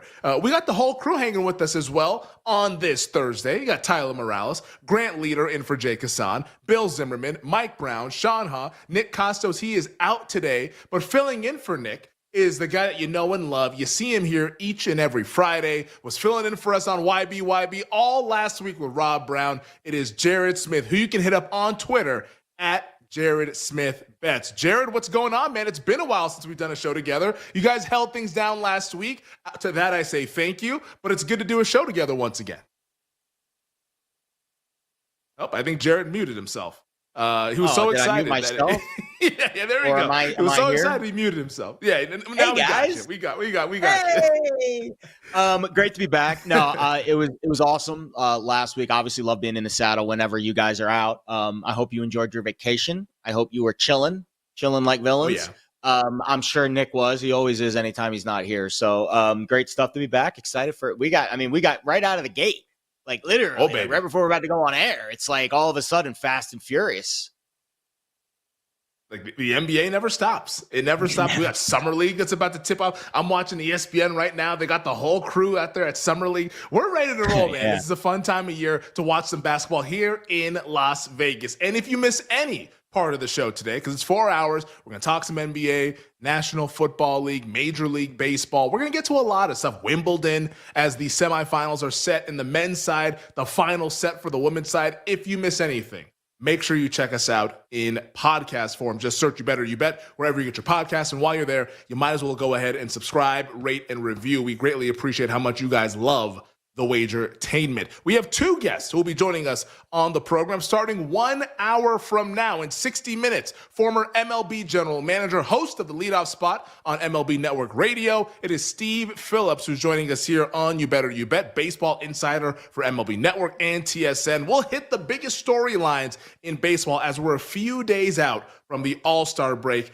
quickly approaching. Then during the NBC Sports Now Power Hour at 6:20 Eastern, it's our NBC and Peacock teammate, NBC's lead betting analyst, Jay Croucher, back from vacation. He's ready to roll. Co-host of the Fantasy Football Happy Hour with Matthew Berry and Connor Rogers. We'll get Jay's thoughts on the NBA offseason. We haven't spoken to Jay since like midway through the NBA Finals. So it's been a long time since we've talked to Jay. We'll get his thoughts on the NBA offseason as well as a little NFL as we start to look ahead to training camp in less than 2 weeks. But we also want to hear from you guys as well. It's always great when the real ones participate. We just put up a poll on Twitter at You Better You Bet, and it's simple. It's Wimbledon.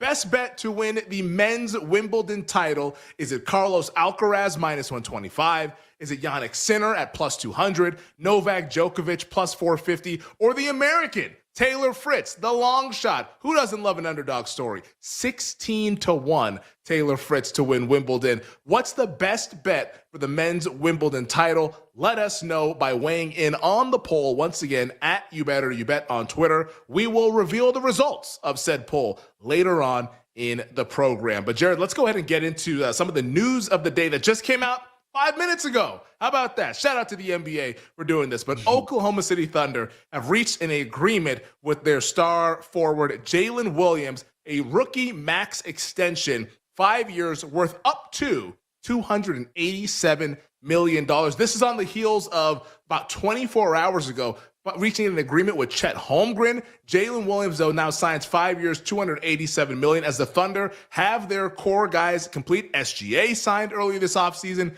Chet about 24 hours ago, and Jalen Williams about 5 minutes ago. A whopping total of $822 million for this Oklahoma City Thunder Big Three, as they all cash in after getting the ultimate prize a few weeks ago, that being the NBA title. The second apron is looming, like Freddy Krueger in Friday the 13th, like Michael Myers in Halloween, like Jason Voorhees or whatever. I guess Freddy Krueger is in Nightmare on Elm Street, but you get what I'm saying. Like, it's looming out there in a couple years, but for now, I think the Thunder fans are going to enjoy having these three young guys on the roster for the next couple of years at least. Yeah, what do you say? That's a problem for future Jared, future Thunder owners and GMs will worry about that. Or maybe for Sam Presti, it'll be just a future version of himself. I'm assuming they're pretty happy in OKC land today. I would, because I remember we were doing a show. I want to say it was either during the finals or right before the finals. And I think we had the debate of the big three, and really it was the two, right? Because they're going to keep SGA. You know, if they had to pick between Holmgren or Jalen Williams, if the cap restricts them from keeping both, which one do they keep? And I think I originally said J-Dub, and then you push back with Chet would be the guy that you keep because he's kind of a unicorn. And then I think I eventually came around to that line of thinking, because I think it's obviously tough. Both are incredible players. They both do very different things. Where they are, you know, when they have to make that decision probably would have dictated who they keep. But now it appears, at least on the surface, they keep both. And that's the best case scenario, right? We love these guys. Let's keep them all. Why wouldn't we want to keep them all? I want to shout out the BetMGM social team. So if you notice on a lot of these big major posts, BetMGM is always one of the first books I notice. And listen, all the sports books have people running their social media. But BetMGM always has great replies to a lot of the big accounts. It's active. They had a really good one for this particular post. They tweeted under the Shams breaking news banner, and they said Seattle Supersonics sold for $350 million in 2006. OKC signed SGA Chet J-Dub for $822 million. Yeah, like it's a crazy, and again, inflation, this and that, you know, EBITDA, I don't want to get into the financial terms of exactly what went into that sale and what that would actually be in real money today. It'd probably be relatively close, or at least a lot higher than $350 million. So there's a little bit of, you know, in relation to kind of make that, but the perspective is fantastic. I mean, it's three players, and that's where the next part of the conversation comes, right? I mean, it's like how else do you fill out a roster? They were so good because they were so deep. Now, are you going to be able to continue that depth, paying all these guys what they're paying them? So that's the next part of it. But again, that feels like a tomorrow problem. Today, I think all is sunshine and rainbows in OKC. Yeah, I think there's a lot of clarity too with OKC, because like these extensions that you see, like these guys signing in the NBA, usually they don't kick in for like another couple of years unless the guy's an unrestricted free agent. Both Jalen Williams and Chet Holmgren were not unrestricted free agents. They were entering like their fourth year in the league next season. So I think they were able to at least like tack on a couple of years to where there's a little bit of a buffer before the extension really kicks in. But once that extension kicks in, that's when the decision has to be made. So it gets easy to hand out these extensions right now. Like, hey, like these guys are great players. Let's do this. But like they're going to have to figure this out at some point. It's not going to be next year. It might not even be in 26, 27, but in 27, 28, there's no way they're going to keep these three guys on the roster. And that's when they'll have to decide who do we trade? What do we do? Like that's when it really kicks in. And like, it's interesting because as Grant puts in the chat, like they had a lot of draft picks and that's how they're going to be able to kind of, I guess, like circumvent the whole deal. It's like, okay, like even though we might trade some guys, we have draft picks, or we can let go some of the role players, maybe all of the role players, and then supplement that with the draft picks and try to build out the roster that way. So they have some flexibility. But like, I mean, SGA, when his kicks in, it's $70-something million a year. You know, like these are high dollar contracts on an annual average basis. Like, I don't see how they're going to keep all of them together unless they do some bare bones with the role players, or maybe they just let one of them go, trade them for some more draft picks, because we know Sam Presti loves his draft picks. He loves his flexibility. I think 2 years down the line, that's when this becomes really, really interesting. But for right now, it's re-up. Congratulations. We just won the title. Let's try to like make a 2-year run to win 2, maybe 3 championships over the next couple of years. Yeah. Yeah, VMix Call in the chat's killing it right now. It's Grant Leader, our technical producer. We all have our little logins, and that's always the one that I mentioned today. We need to have like name tags for that login because I never know on which day, whenever Jake's out, who's doing it. But Grant's doing a great job kind of keeping us supplemented with a little bit, these nuggets for us to chew on. Everyone back, on this year's championship team, everyone's going to be back next year. This is not a next season problem. This is probably a 2-season problem, right? The 26-27 team is probably going to be the first team where you're like, all right, that OKC team is obviously starting to feel a little bit hamstrung.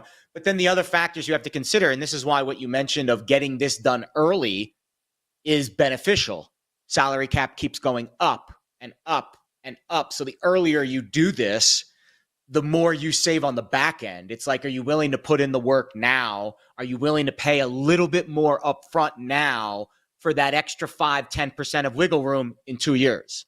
And that this is all a math thing. People much smarter than us who are accountants and lawyers are going to figure this out. And you just have to trust Sam Presti's people. It's really more about his team and which his is easy specific. to do. Exactly. And that I think is a lot of what these contract news dumps are.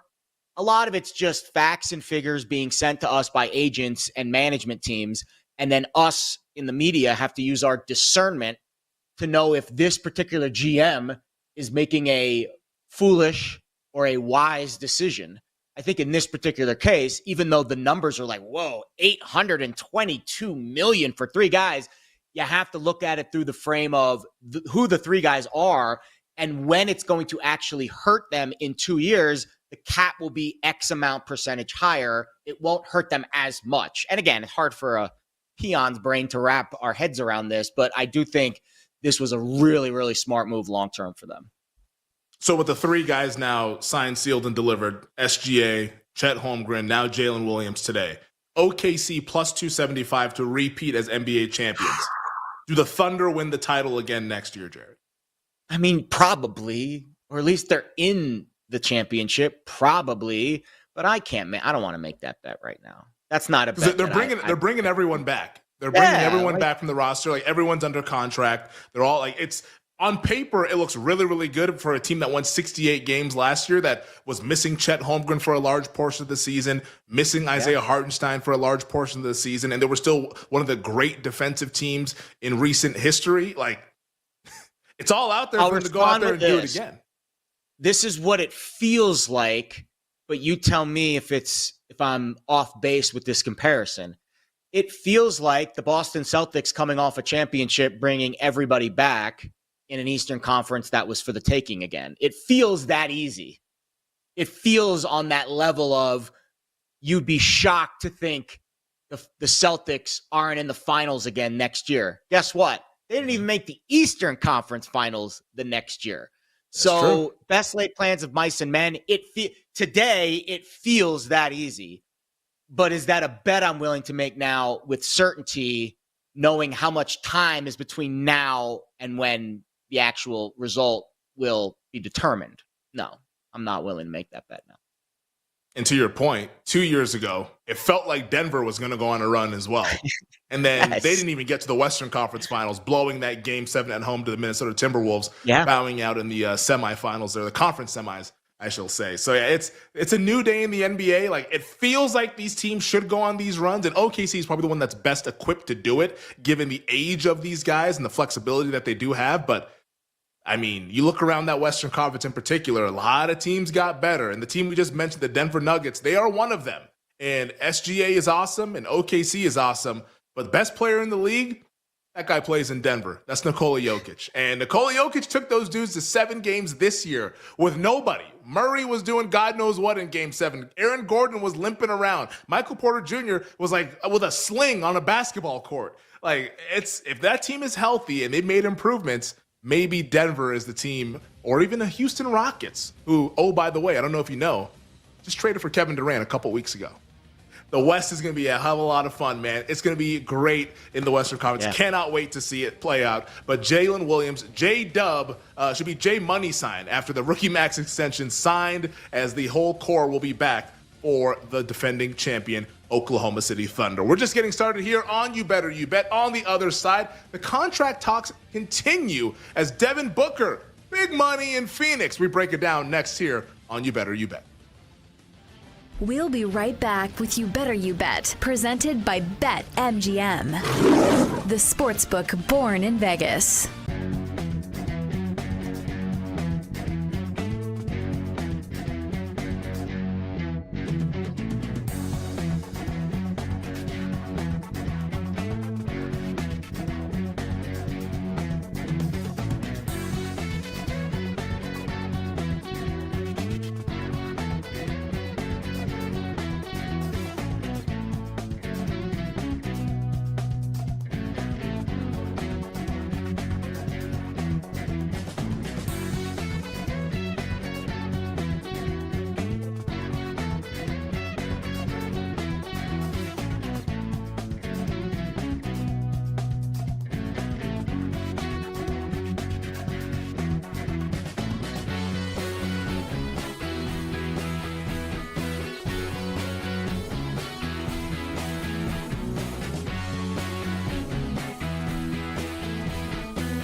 We do have a doubleheader today between the Orioles and the Mets, as Sagano's going to be on the mound for Baltimore. The Mets have not decided yet who they are going to throw in Game 2 of the doubleheader. The total is at 10.5. I'd probably just look at a Mets team total over. After Sagano was so good the first 2 months of the season, he's really started to regress a little bit. It's a guy coming over from Japan as a 35-year-old. It took the MLB a little bit to get adjusted.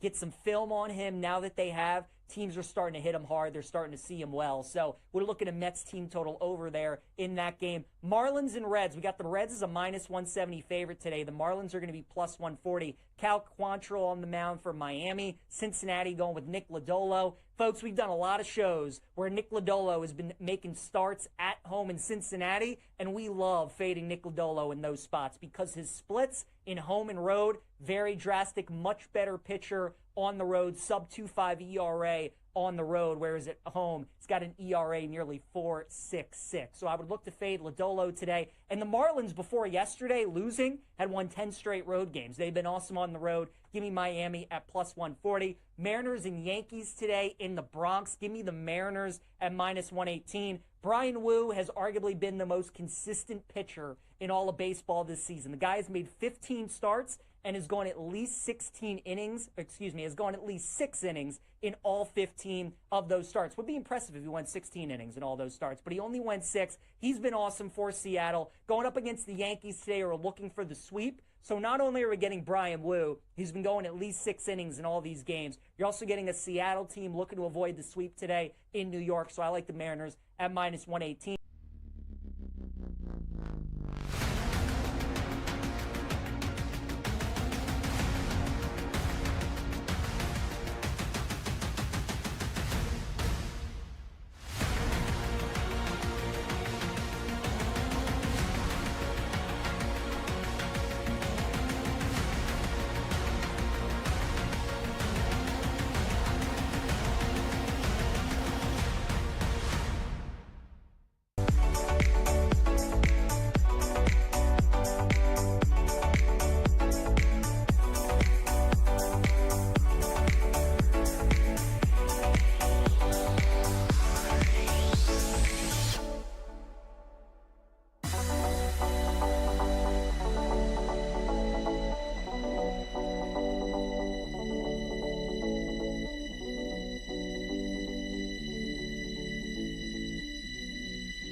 Let's get back to You Better You Bet on the BetMGM Network.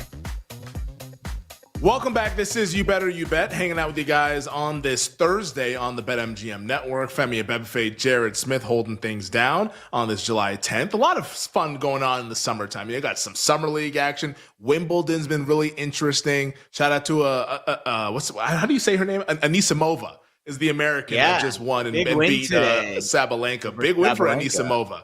Yeah. So we got an American in the final. Let's go. American tennis. And they were saying on the broadcast, an American has won the first 2 Grand Slams. I think it was Pegula won the Aussie Open, and then was it Madison? I might have mixed that up, but then Coco won French. Coco won the French. Yeah. So it's the Americans have been dominating on the women's side. Hopefully that can continue. And we're taking you down, Iga. We're going to take you down tomorrow, or on Saturday, I believe is when that final is. But we'll talk some Wimbledon later on in the program. We'll get to Devin Booker here shortly, but we have to talk about the NBA Summer League because the first game of the Vegas Summer League is tipping off in 10 minutes between the New Orleans Pelicans and the Minnesota Timberwolves. Right now, Minnesota sitting as a 6.5-point favorite, total at 179. And I want to bring on our NBA Summer League aficionado, Tyler Morales, because this man, Jared, you were saying it during the break, and you're 100% correct. He is as in the weeds as it gets with NBA Summer League, and it's why we love him. Tyler, this day is for you, buddy. And it feels like, based on what we've been saying over the last couple of days, like this is a very high leverage start to the Vegas Summer League between the Pelly Pels and the T-Wolves, man. How are we betting this game? Game 1 out here in Vegas. So actually, I don't have a bet in this game. It's just like it's 6.5-point favorites in Summer League. Like I'm good on betting the spread here. I still think you can bet Minnesota to win the Summer League at 10-1. Again, I said it yesterday. Like this is the game we have to get by. You have to go 4-0, and if let's say Minnesota loses this game, they got to win the next 3 and then just blow out every team and get the point differential. So this is kind of the game I'm worried about here. I think if you want to bet this game, I think just take Minnesota to win the Summer League at 10-1. Because after this, they have pretty much of a cake schedule. So really need Derek Queen not to go off in his first game. That would stink if he does that. And we get Terrence Shannon and Rob Dillingham their second year. And it's going to be a big season for them because they're going to be in the rotation. So they have to play well. So I like fading some of these rookies in their first game in Summer League just because there's a lot of noise. There's a lot of attention to them. And they usually struggle. And in the second games, they bounce back. So hopefully Minnesota can win here. We just need them to win the game. So let's go Minnesota. Just win, baby. Those roster looks okay. I'll be honest. Fears, Dickinson. I mean, I think they've got some players. Peavy, Chase Hunter had a good year at Clemson. Messi, of course, we've seen him, the big. Yeah, he was good for New Orleans. I think 6.5. I mean, that seems like a big number for a freaking Summer League game, right? Yeah, I feel like we should shoot for the middle. Tyler, let's shoot for the middle 100%. Here. Like, let's take the 6.5 here, right? I bet T-Wolves 10-1. I'm with you with Minnesota. I bet him 10-1 to win the Summer League. But, I want to take the 6.5 with New Orleans. I think that we should do that. I also want something to sweat. I think it makes for great show content as well. So maybe I'm a little bit – I might not have the clear mind, the clear judgment in this situation. But, from a numbers standpoint, it does feel like it's a little bit big. So, I'm here to shoot for the middle. Let's go Pelicans to at least cover the number. Minnesota by 4. And then we win our bet. And then also the T-Wolves march on and hopefully go 4-0 in this preliminary stage before we get to the playoffs. That desperately needed. And if you want to go against Summer League's theme, this was 4.5, and people are just betting to Minnesota to no end right now. So there we go. They get a better number. And the Pelicans roster, like Jared said, is really good. And they have a bunch of good players. Missy played for the team last year. Yeah. Just have Antonio Reeves who played for the team last year. So this isn't some scrub roster. Trey Alexander, he actually has a year of experience too, right? I think this could be I'm closing my eyes picturing it now, Fears going 1 for 13. That's what I see happening here. And then Derek Queen really not being great in his first game. So yeah, I mean I can't talk about it betting New Orleans Pelicans plus 6.5 with this roster. I mean it's a good team. I took 6.5. Let's go, Pels. Come on. Yes, I'm going to bet it as well. But I do want to get to the game tonight, the main event, pun intended. Cooper Flagg and the Dallas Mavericks going against Bronny James, Dalton Connect, Darius Baisley, how could we forget him after his heroics earlier this week, and the Los Angeles Lakers. This has kind of been going back and forth here. So, Jared, I told Tyler this and Nick this earlier this week. I will be in attendance, boots on the ground. I'm going to Thomas and Mack after the show today. Very fired up for this bad boy. Want to see Cooper Flagg in person. Best chance to do it is tonight. I do think the Lakers are going to cover this number, though. I think Flag is going to go out there and put on a show, but he's also not a big time offensive scorer. But I think he'll get his, and you'll see some of the flashes of what gets people excited about him. But I think the Lakers, their roster's good. They've been playing already in the California Summer League, so they already kind of have some games underneath their belt. Dalton Knecht was playing real minutes this past season in the NBA, and was awesome in the fourth quarter in the game the other night when they were. I forgot who they were playing the other night. We were sweating that game out, but he was really, really good. I think the Lakers are the bet here. I hope people keep betting Dallas, and maybe we get 2.5 at some point. But yeah, I'm rolling with the Lake Show, man. Yeah, I also like the Lakers in this game. As this Mavericks team is not great. Outside of Cooper Flag, they don't have anybody. I would say their second best players. I'm looking at this roster now. It's maybe Ryan Nembhard, he's a rookie. Maxwell Lewis is in his second year. It's not a great team, and you can the Lakers have a lot of second year players and third year players. You can tell the difference between the second year guys and the rookies in this kind of setting. Dalton Knecht's going to look like Kevin Durant in this, and I know Cooper Flag's really, really good, but he's not a guy that's going to go out there and score 30 points. He's going to need to carry the scoring load. So I think this Mavericks roster is awful. He's the number one pick, and they're 20-1 to win Summer League. That to me tells you a lot. You have the best player, and you're still ranked 20-1 with some of these other mid teams. So I do like the Lakers minus 3.5. I will be betting that as we get closer to tip. Hopefully, more people bet Dallas just because they have Cooper Flag. But I am all I fully trust Bronny James to be normal in this kind of setting in his second year. Yeah, he actually played in the league. Koloko played. Yeah. He's a true 7-footer who can at least run with Flag a little bit. Again, Darius these guys Baisley. are in summer league for a reason. Yeah, Baisley has played 6 years in the NBA. Way better than some of these You don't guys. see that very often. You don't see, puts experience 1, 2. Usually it's first or second year rookies. You don't see a 6 in summer league too often. That's rare. That's rare. He dominated last game. Exactly. He was awesome in the last game. But Summer League MVP Darius Baisley.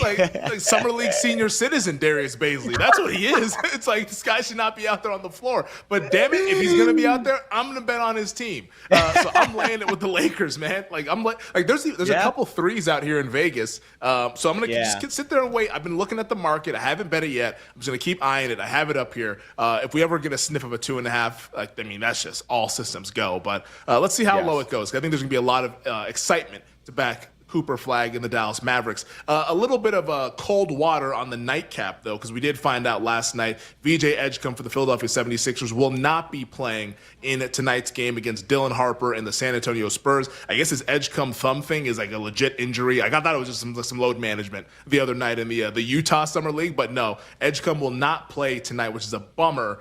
Spurs, though, catching 3.5. 3 minus 120 seems to be the consensus.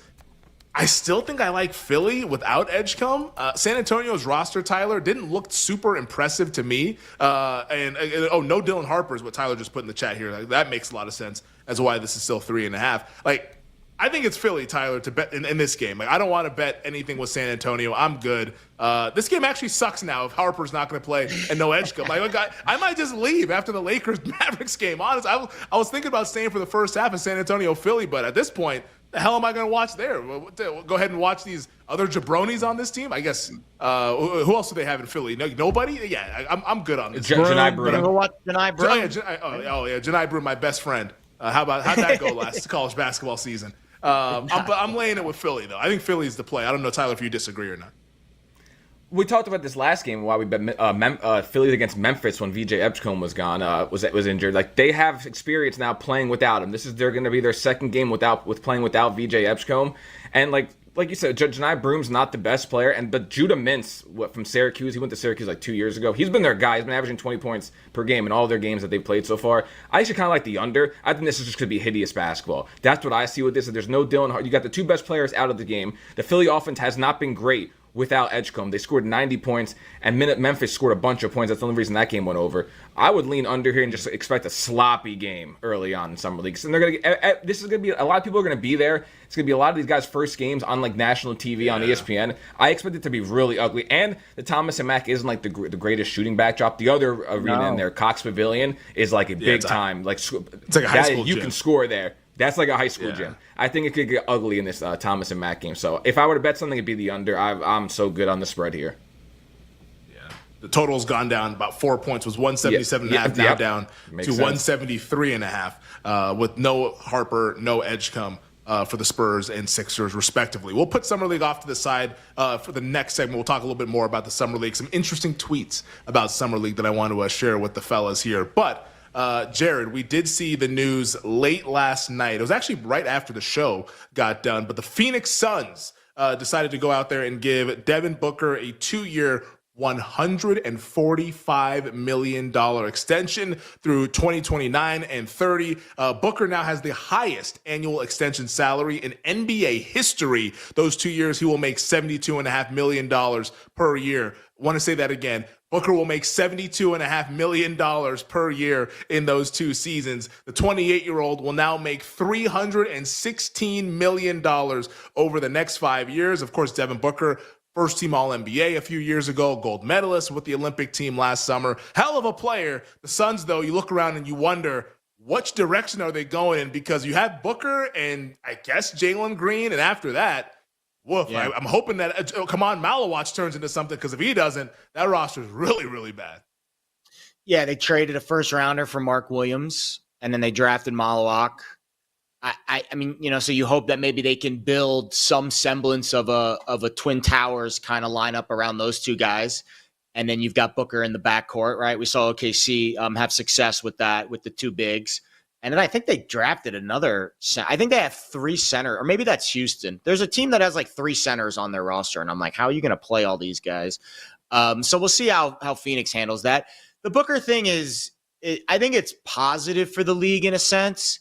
You don't see, like, he's an outlier, right? And what I mean by outlier, the majority of the players in the league today, the stars, the Durants, the Hardens, like, they're chasing rings, they're chasing clout, they're chasing teams, they're going team to team, bouncing around, trying to find the right spot.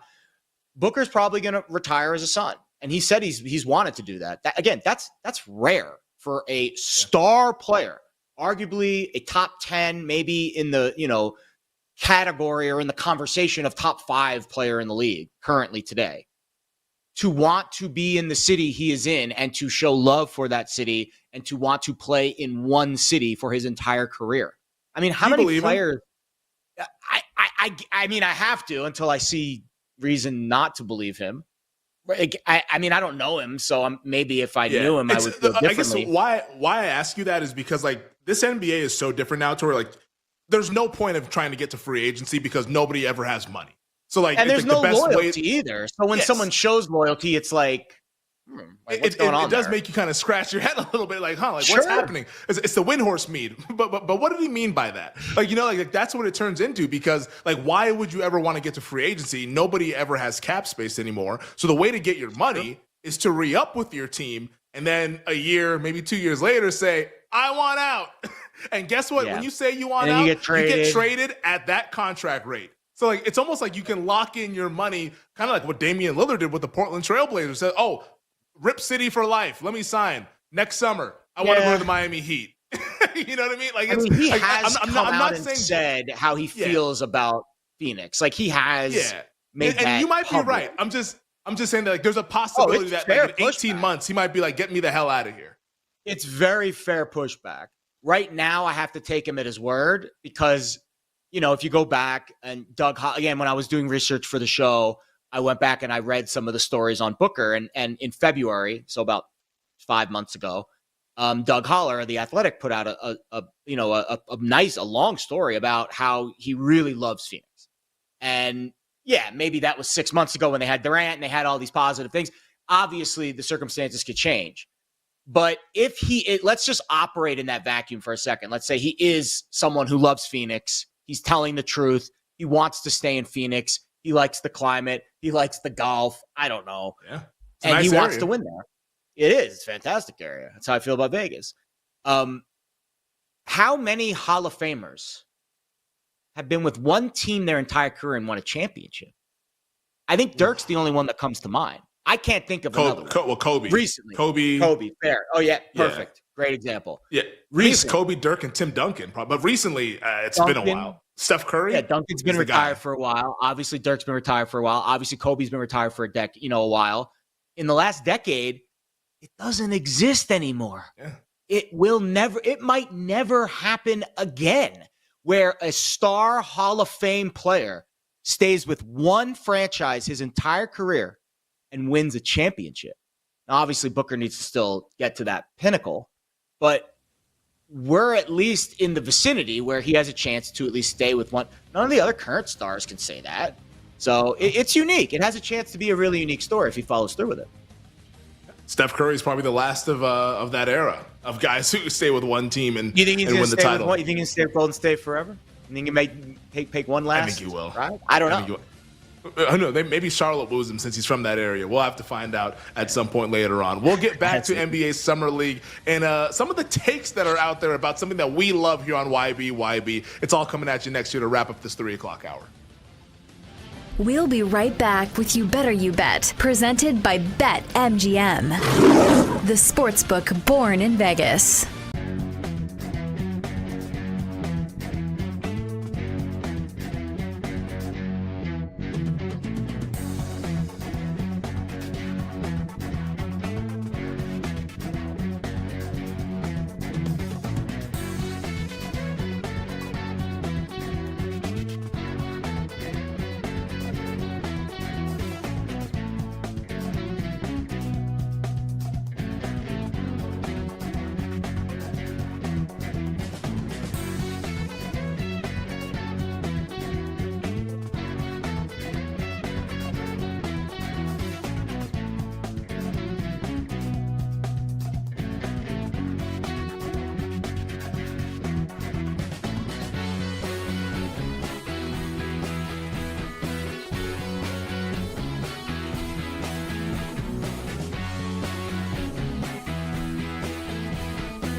Oh, man, I would add, wouldn't you love to see Shohei in this thing?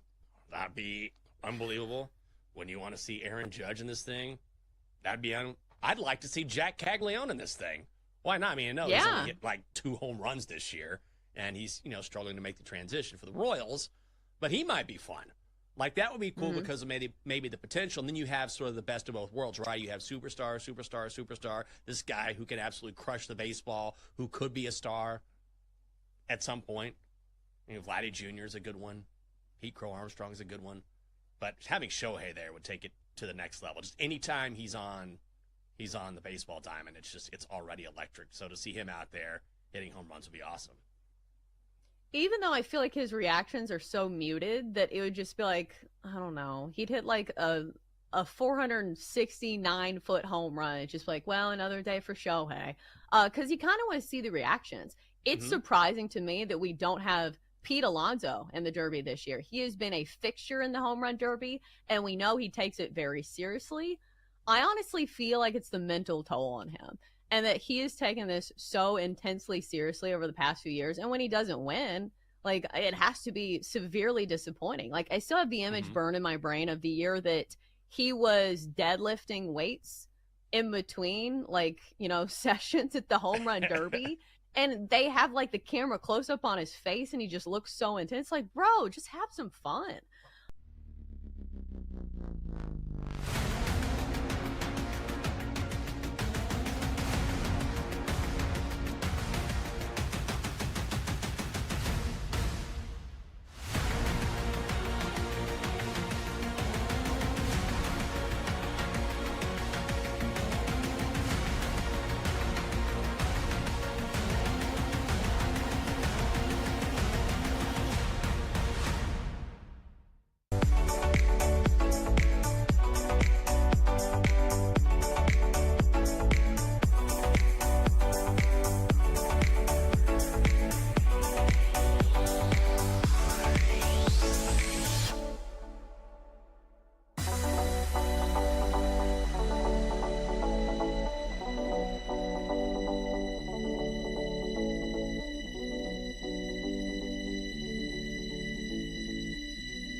Let's get back to You Better You Bet on the BetMGM Network. Let's get back to it here on a Thursday. It's You Better You Bet. Femi Bebefe, Jared Smith hanging out with you guys on the BetMGM Network. In about 20 minutes, we'll begin hour number 2 with what we're calling our YBYB NFL head coach quarterback trust tree draft. We'll be going through some of the head coach quarterback combinations and which ones we trust the most to win a Super Bowl this year. But you'll have to stick around for the 4 o'clock hour because there's a nice little catch that's attached to it. So I can't wait to unveil that with you guys a little bit later on. Jared and I going through this draft. We'll see who Jared likes, who I like. I got my big board laid out. We'll get into that here shortly. Wow, you did a lot of prep on buddy. This, huh? Buddy, wow, we got the big board. You're going to run circles around me. I'm going more. I put some notations next to my quarterback rankings, but I think you probably put more thought into it than me if I had to guess based off that little breakdown right there. You tell me that there's going to be a draft, I'm going to make a big board. That's just how it's how I roll. You know, I got to stick to my board. I got to stick to my board, stick to my priors, and we will do that coming up. Yeah, best available, buddy. Shedeur ain't lasting to the 5th round in my draft. No sirree, Bob. That's not happening here. No, it's we're gonna have some fun with that, as you can tell, coming up a little bit later on in the next segment to begin the 4 o'clock hour. But I did see this tweet yesterday afternoon, and I thought it was pretty funny because it seems like every year we get one of these kinds of tweets, whether it's with the NFL preseason, NBA Summer League, All-Star events, whatever, what have you. And this one I thought was pretty funny because it, of course, got the usual, like, both sides kind of yelling at each other or whatever, but it's from Keith Smith over at Spot Track. He covers the NBA and has covered the NBA for quite some time at Keith Smith NBA. And he tweeted this, Jared, and I want to get your opinion on this. He said, I've gotten 4 different emails today with the line/odds on Summer League games and champions. If you are gambling on Summer League, you have a problem and need to seek help. Now, YBYB is your official home for gambling on the Summer League. We love the NBA Summer League. This is our jam. Like, we are absolutely, you're going to give us some games, you give us some point spreads, we're going to try to bet on it, try to find ways to make money. But like, this is a common opinion that is shared by a lot of people, like around Summer League, NFL preseason. Get ready for that, guys. Next month in August, all the people who don't like do what we do in the betting space and all that stuff. If you're gambling on the preseason, wow, you're call 1-800-GAMBLER, like all that stuff. It's like, no, like we're all gambling responsibly on this. I'm not putting my mortgage on the NBA Summer League games. I'm gambling within my means, but like it's just like any other game. Like any game is going to give you some value, and all tickets cash the same. That's one of my favorite sayings. All tickets cash the same. Whether it's the Summer League or the Super Bowl in February, all money is money. And people, for some reason, continue to have these opinions because they're just unfamiliar with it. And also, I think deep down, they just don't really like gambling and the fact that gambling is now a part of their jobs. But Jared, what are your thoughts when you hear that tweet? If you're gambling on Summer League, you have a problem and need to dial the number. Yeah, there's truth in this tweet. And Keith kind of tells on himself. And listen, we all do this. We all overcompensate. We all bring down things that we, don't like because we personally can't get there. The truth in this tweet is remove Summer League. If you are gambling, you have a problem and need to seek help. Yes. That is Keith's truth in this tweet. He has a negative view about gambling, which is fair. Keith is entitled to his own opinion. I don't agree with his opinion, but he's entitled to it. The reason why the gamblers like Summer League, for multiple reasons. Let's start with the low-hanging fruit. It's the middle of frickin' July on a random Thursday. Here in Vegas, it's noon Eastern, and there's some live sporting event with players you've heard of playing a popular sport, the second most popular sport professionally, and it's on national TV. That right there is a good enough reason to put $20 on a game. Because if you have to go to this game, you're going to spend probably more than that just to park at Thomas and Mack Center these days. There's your low-hanging fruit of why people gamble on Summer League. Now let's get in the weeds, because this is a show about being in the weeds. We love getting in the weeds.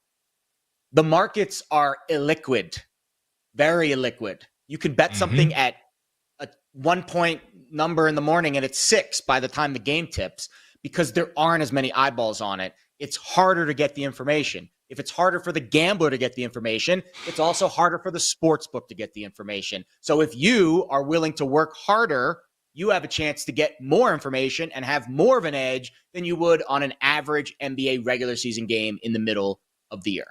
That's the in the weeds reason why professional gamblers love preseason, spring training, random snooker, Polish curling, as our chat is alluding to, like all of that stupid stuff. If you have information, you have an edge. So there's two real obvious reasons why I think Keith is wrong about his opinion. He's entitled to his opinion, but it's wrong.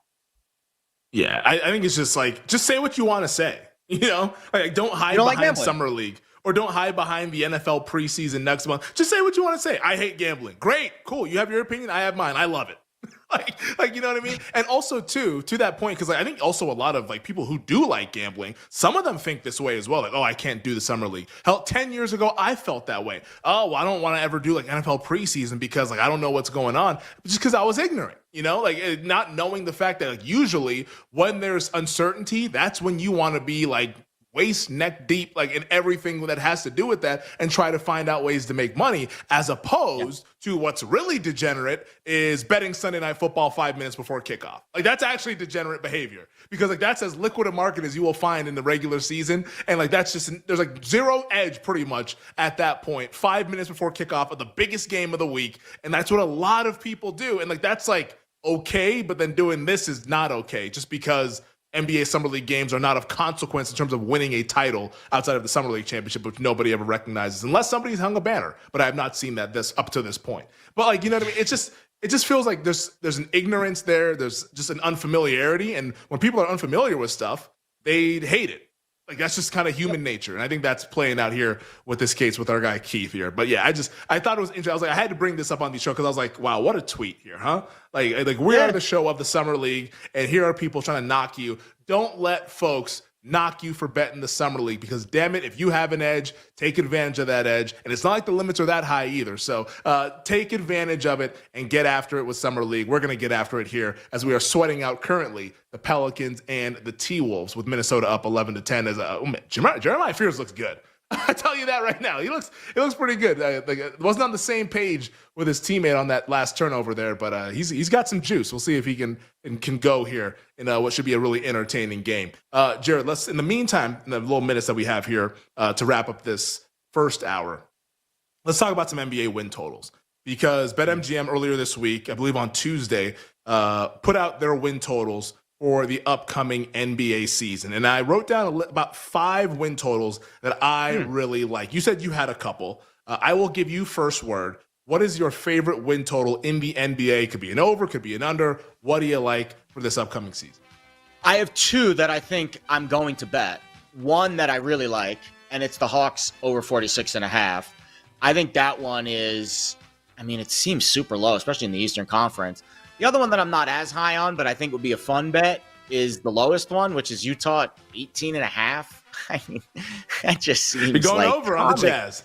That is comically low. I mean, Utah, if they win 20 games, that means you could still lose 62 and still win your bet comfortably.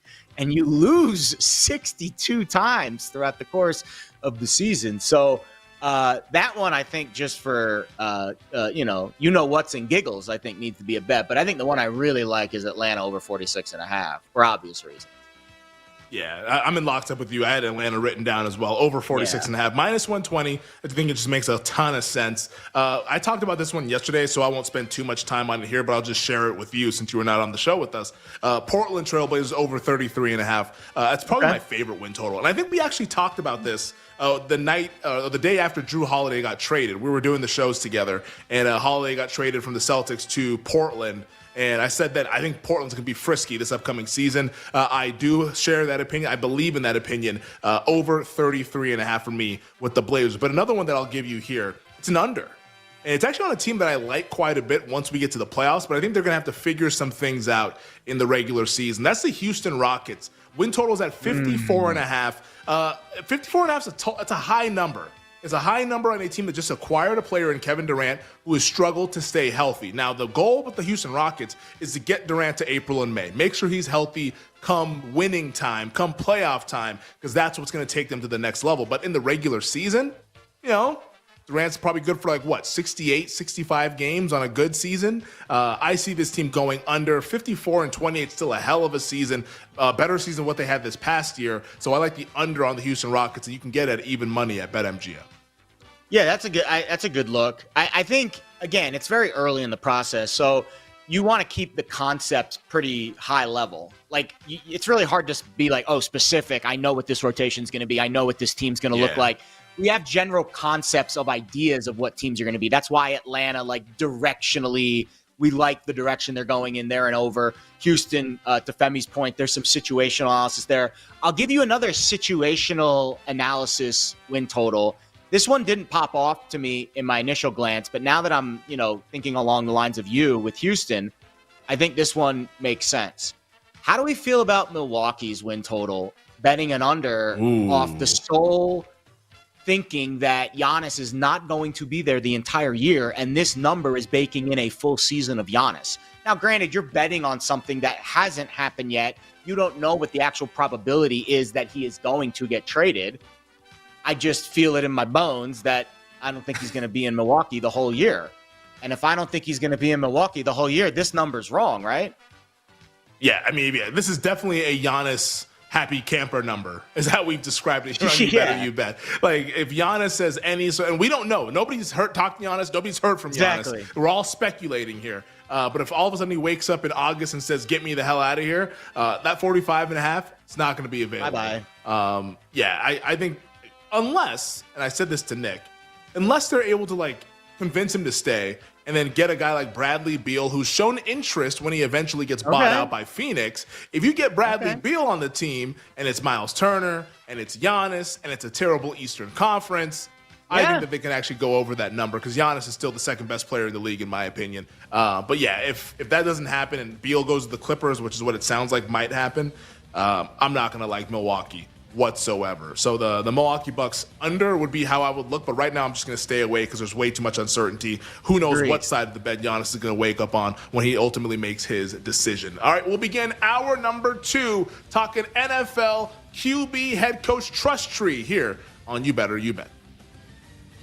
We'll be right back with You Better You Bet, presented by BetMGM, the sportsbook born in Vegas.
There are several books where I can just go minus 110. BetMGM has minus 118. So I'm going to lay the cheaper number. Give me Woo and Seattle at minus 110. Flip a coin. I'm going against that Yankee team. Okay. Not bad. Good look there. Woo's a guy that you can certainly trust. I like that Seattle team overall. We'll see what they do at the deadline. All right, I'm going to go with a sizable underdog. It looks like the market is agreeing with me. We're back to the opener, but a couple hours ago, Cincinnati was minus 190. Now we're down to minus 170 at BetMGM. Pinnacle minus 159. Give me the Marlins, as gross as that is. You can find a plus 148 out there. So, let's go with the Marlins. Look, the Reds offense is really struggling. Over the last few weeks, we're talking they're a bottom 3 offense. And Miami has been middle of the road. And I just look at this Cincinnati team at a price of now minus 170. It was almost $2 before. I'm not buying it, especially since they aren't scoring runs right now. So I'm going to back the Marlins. I'll take them as a big underdog. It is a shortened card, about half the teams in action. They don't really love anything else, man. There's not much that jumps out until we get to those Friday games. You're going to laugh at this, and then I want to get to Amir. Amir has a bet in tennis he wants to give. Keith Smith, who comes on our show from time to time, NBA writer, he made a tweet saying, quote, "I've gotten 4 emails today with lines and odds on Summer League games.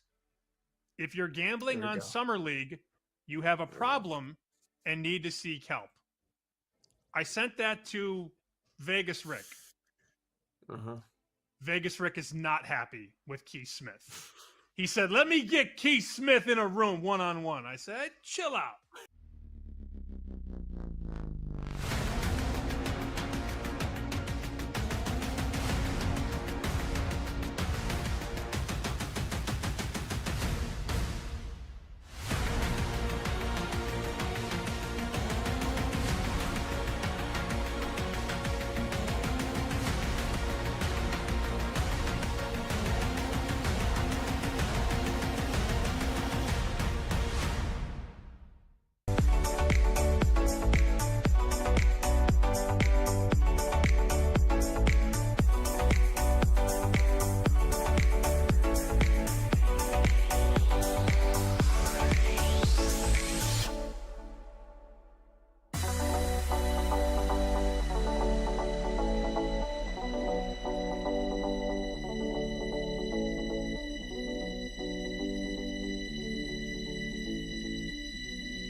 Time to laugh, to win, and to live the thrill of the action. Hey, baby, let's go out there like a bunch of crazy dogs. What the hell's going on out here? No idea what's going on, but I am excited. Every pick, every play, every game-changing moment.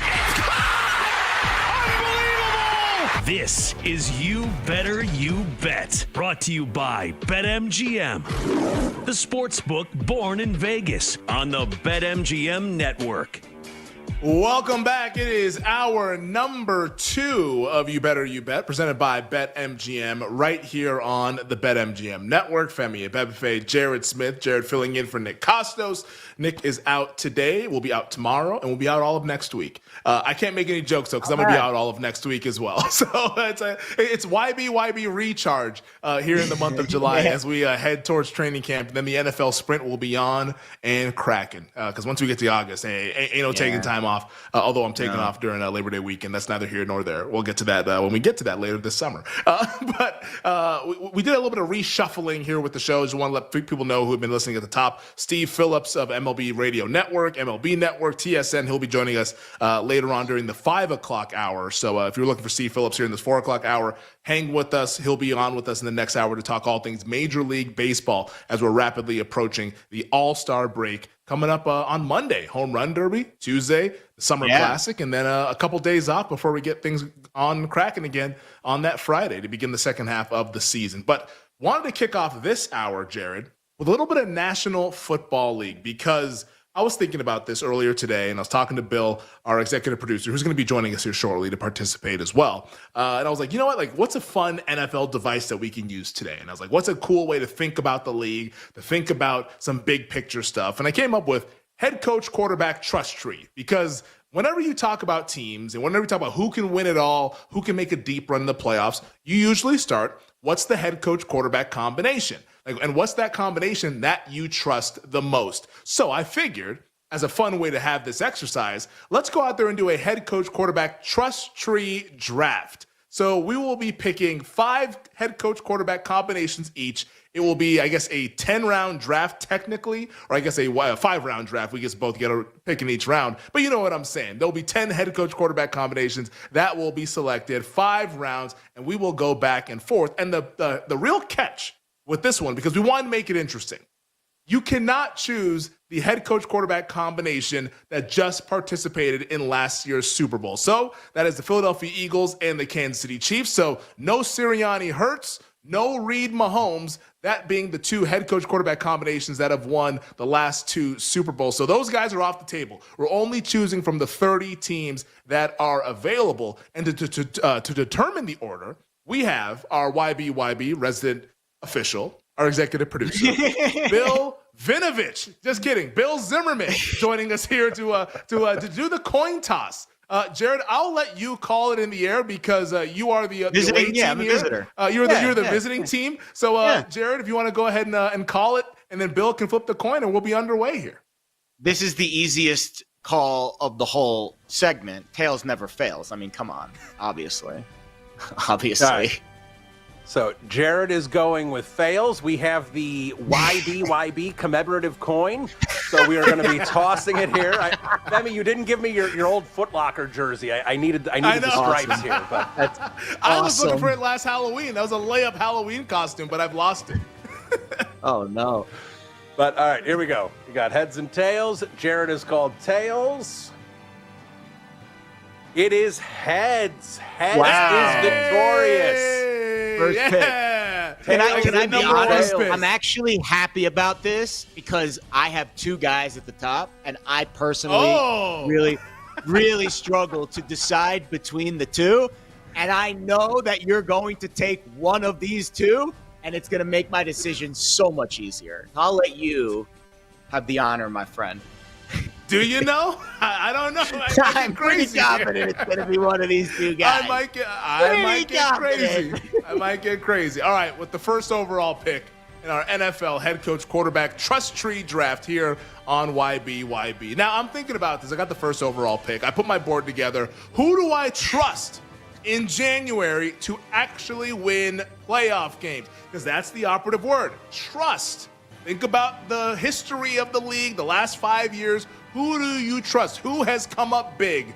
And for me, I'm going to trust a head coach quarterback combination that has been there and done that. I'm sticking with the Ramily. I'm not turning my back on Sean McVay, Matthew Stafford, who right now are they're the second choice to win the NFC West. It's not going to be a cakewalk like last year. They're behind the 49ers. But no other combination can say that they've won a Super Bowl. Nobody else can say that you can trust them in January. Shanahan and Purdy, those guys have fallen short in the Super Bowl. Lamar and John Harbaugh, where's their Super Bowl appearance?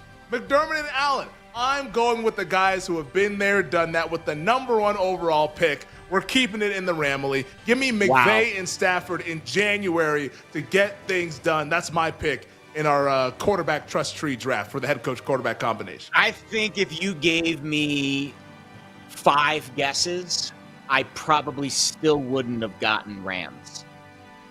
I honestly, I think it was. I like your thinking. Those are the guys who have done it, though. We're talking about trust. You're leaning heavily into the trust word here and not into the other T word, which I think I would prefer, which is talent. Okay. I see. Listen, you are the designer and the architect of the game. I am playing the game. You had first pick, which I think is a good thing because you would have been happy with my first pick. So now I still have to choose one of these 2 guys, which I couldn't make up my mind for before the show. You got your dilemma. I do. I can't believe you didn't go Lamar or Josh Allen with the first pick. So here's what I want, by the way. This is what I want. Bill, we're keeping track of all the teams that we're picking. I want this to be a thing in January. We're going to go back and say who actually – because here's the thing. Again, this is peek behind the curtain. This is this year. Because my follow-up question when Bill introduced this segment to me, well, wait, can I pick – is this do I get like a 5-year window of this team winning a championship? Because if so, my strategy would change. It's a 1-year roll of the dice, which is why I think you're right on the Rams. That elevates Matthew Stafford because it's a 1-year roll of the dice, 100%. I still am going Josh Allen though. I was going back and forth between obviously Josh Allen and Lamar. I think what Josh Allen was able to accomplish last year, I think getting the MVP, monkey off his back. I think getting a playoff win over another elite quarterback under his belt. I think that will help them this year. And I think if you ask me of the entire AFC, the AFC East is I think the more winnable division than the North and the West, which is where Lamar obviously has to come to and some of these other quarterbacks that we like. So I think they'll be in the best position, number 1 seed type scenario in the AFC. That's where I think is the deciding factor. So I'll go Bills and McDermott for my first pick.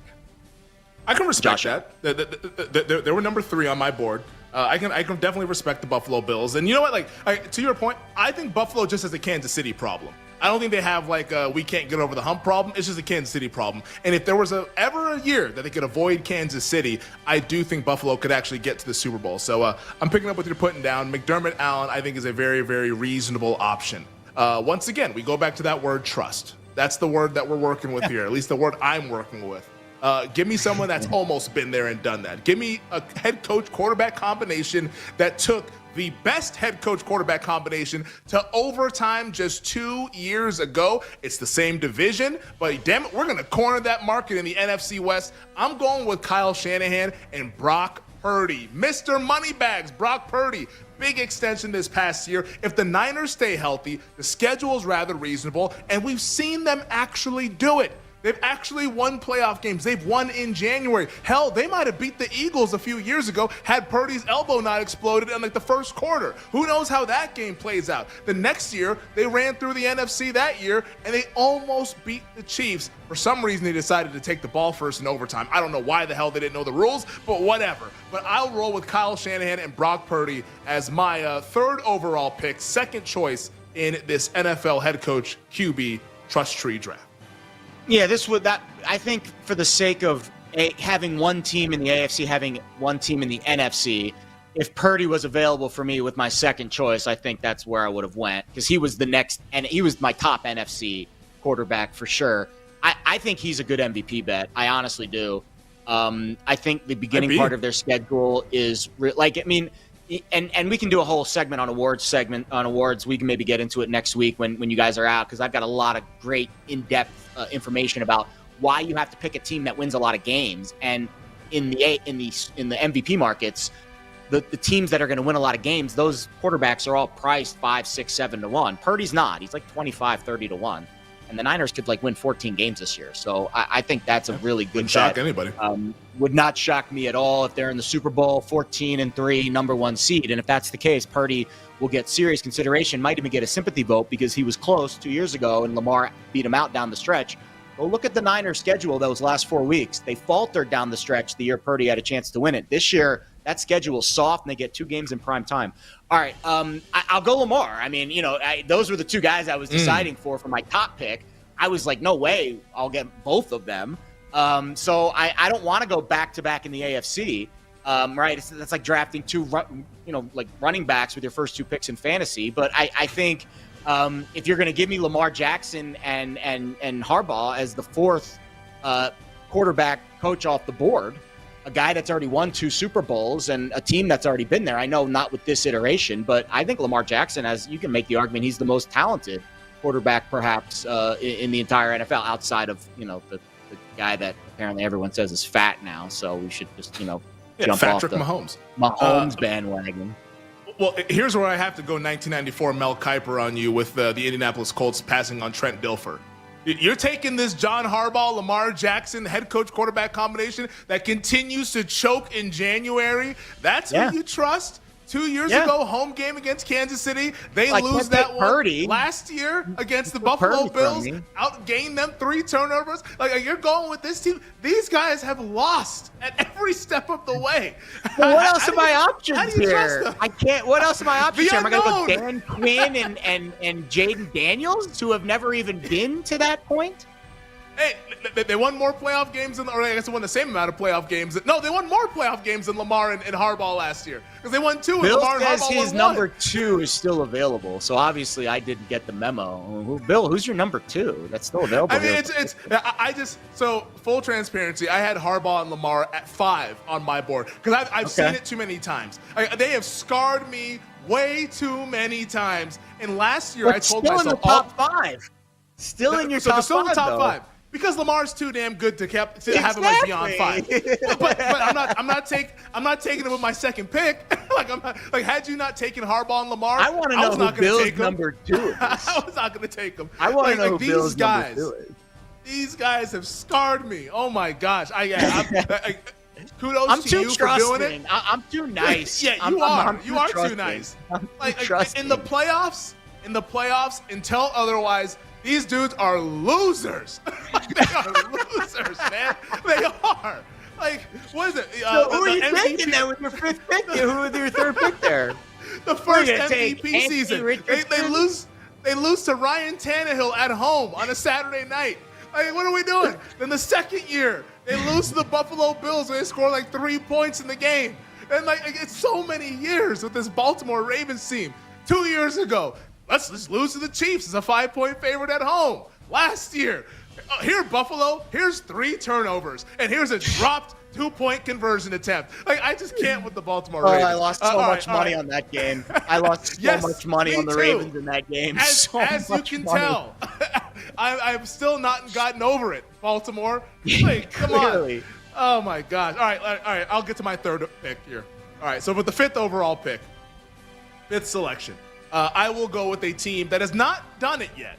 And they haven't even been there yet. But now we're starting to get into the territory where, it starts to get a little bit murky. I'm going to go with a team that I do think, though, with the right proper talent, it's a head coach quarterback combination that is not scared to go head-to-head with the big boys. I'm actually going to roll with DeMeco Ryans and C.J. Stroud. C.J. Stroud is the kind of guy that does not seem like he is rattled in these big moments. So give me Ryans. Give me Stroud. Give me that. I mean, we're talking about head coach quarterback combination, but the defense is also really good too. But I'll take the head coach quarterback combination of Ryans and Stroud. Those guys have won playoff games in their first 2 years together. Why can't they win multiple playoff games this year? So I'm going to roll with Ryans and Stroud with my my 3rd choice, the 5th overall selection.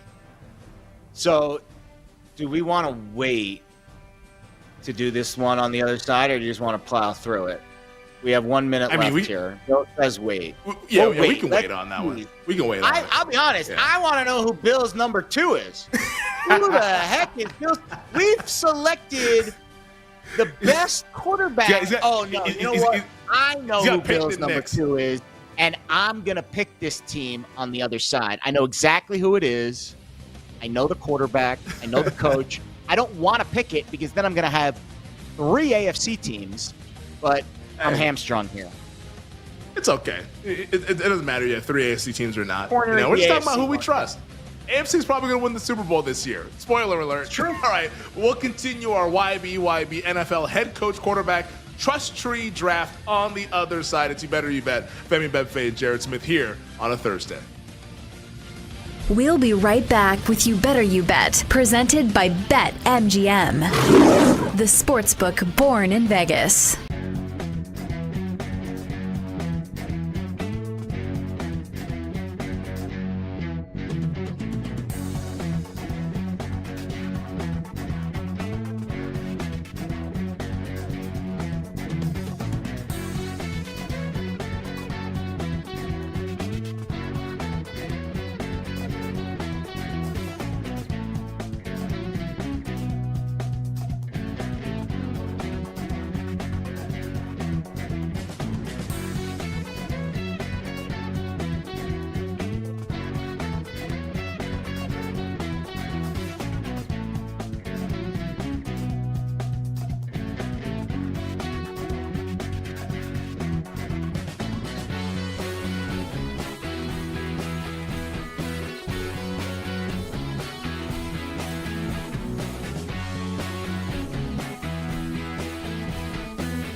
All right. 44 days, 17 hours, 32 minutes, and 56 seconds. That's when week 0 of the college football season officially kicks off. And usually, if I'm betting conference futures, I'm looking for better prices than plus 225. And I usually try to avoid the trendy teams, but I'm not going to do that this year in the SEC. I'm going to roll with Texas. As you guys know, I'm a Sark guy. 8 returning starters, 3 on offense, 5 on defense. Arch Manning's the guy now full-time. No more Quinn Ewers. I think he's the better fit for the Sark offense, more of a dual threat. Offense loses 8 starters from a team that averaged 33 points per game, but I think they're going to be even better, man. They got the Stanford wide receiver, Emmett Mosley. They got DeAndre Moore Jr. back at wide receiver, Ryan Wingo. The offensive line is going to be good, but they do have to replace 4 starters, which is kind of concerning, including Kelvin Banks Jr., who's now in the league. Running back depth might be a question mark. Like, that was the issue last year. They had 3 losses. In all 3 losses, or in those 3 losses, they only averaged 1.4 yards per carry with no rushing touchdowns. This year, they're going to have to get the ground game going. Defense, 5 starters are back. Watching the spring game back, Sark calls the defensive backs the best unit on the team. Anthony Hill Jr. had 113 tackles last season at the linebacker position. They're looking for ways to get Colin Simmons on the field more. Last year as a freshman, 9 sacks, 14 tackles for loss.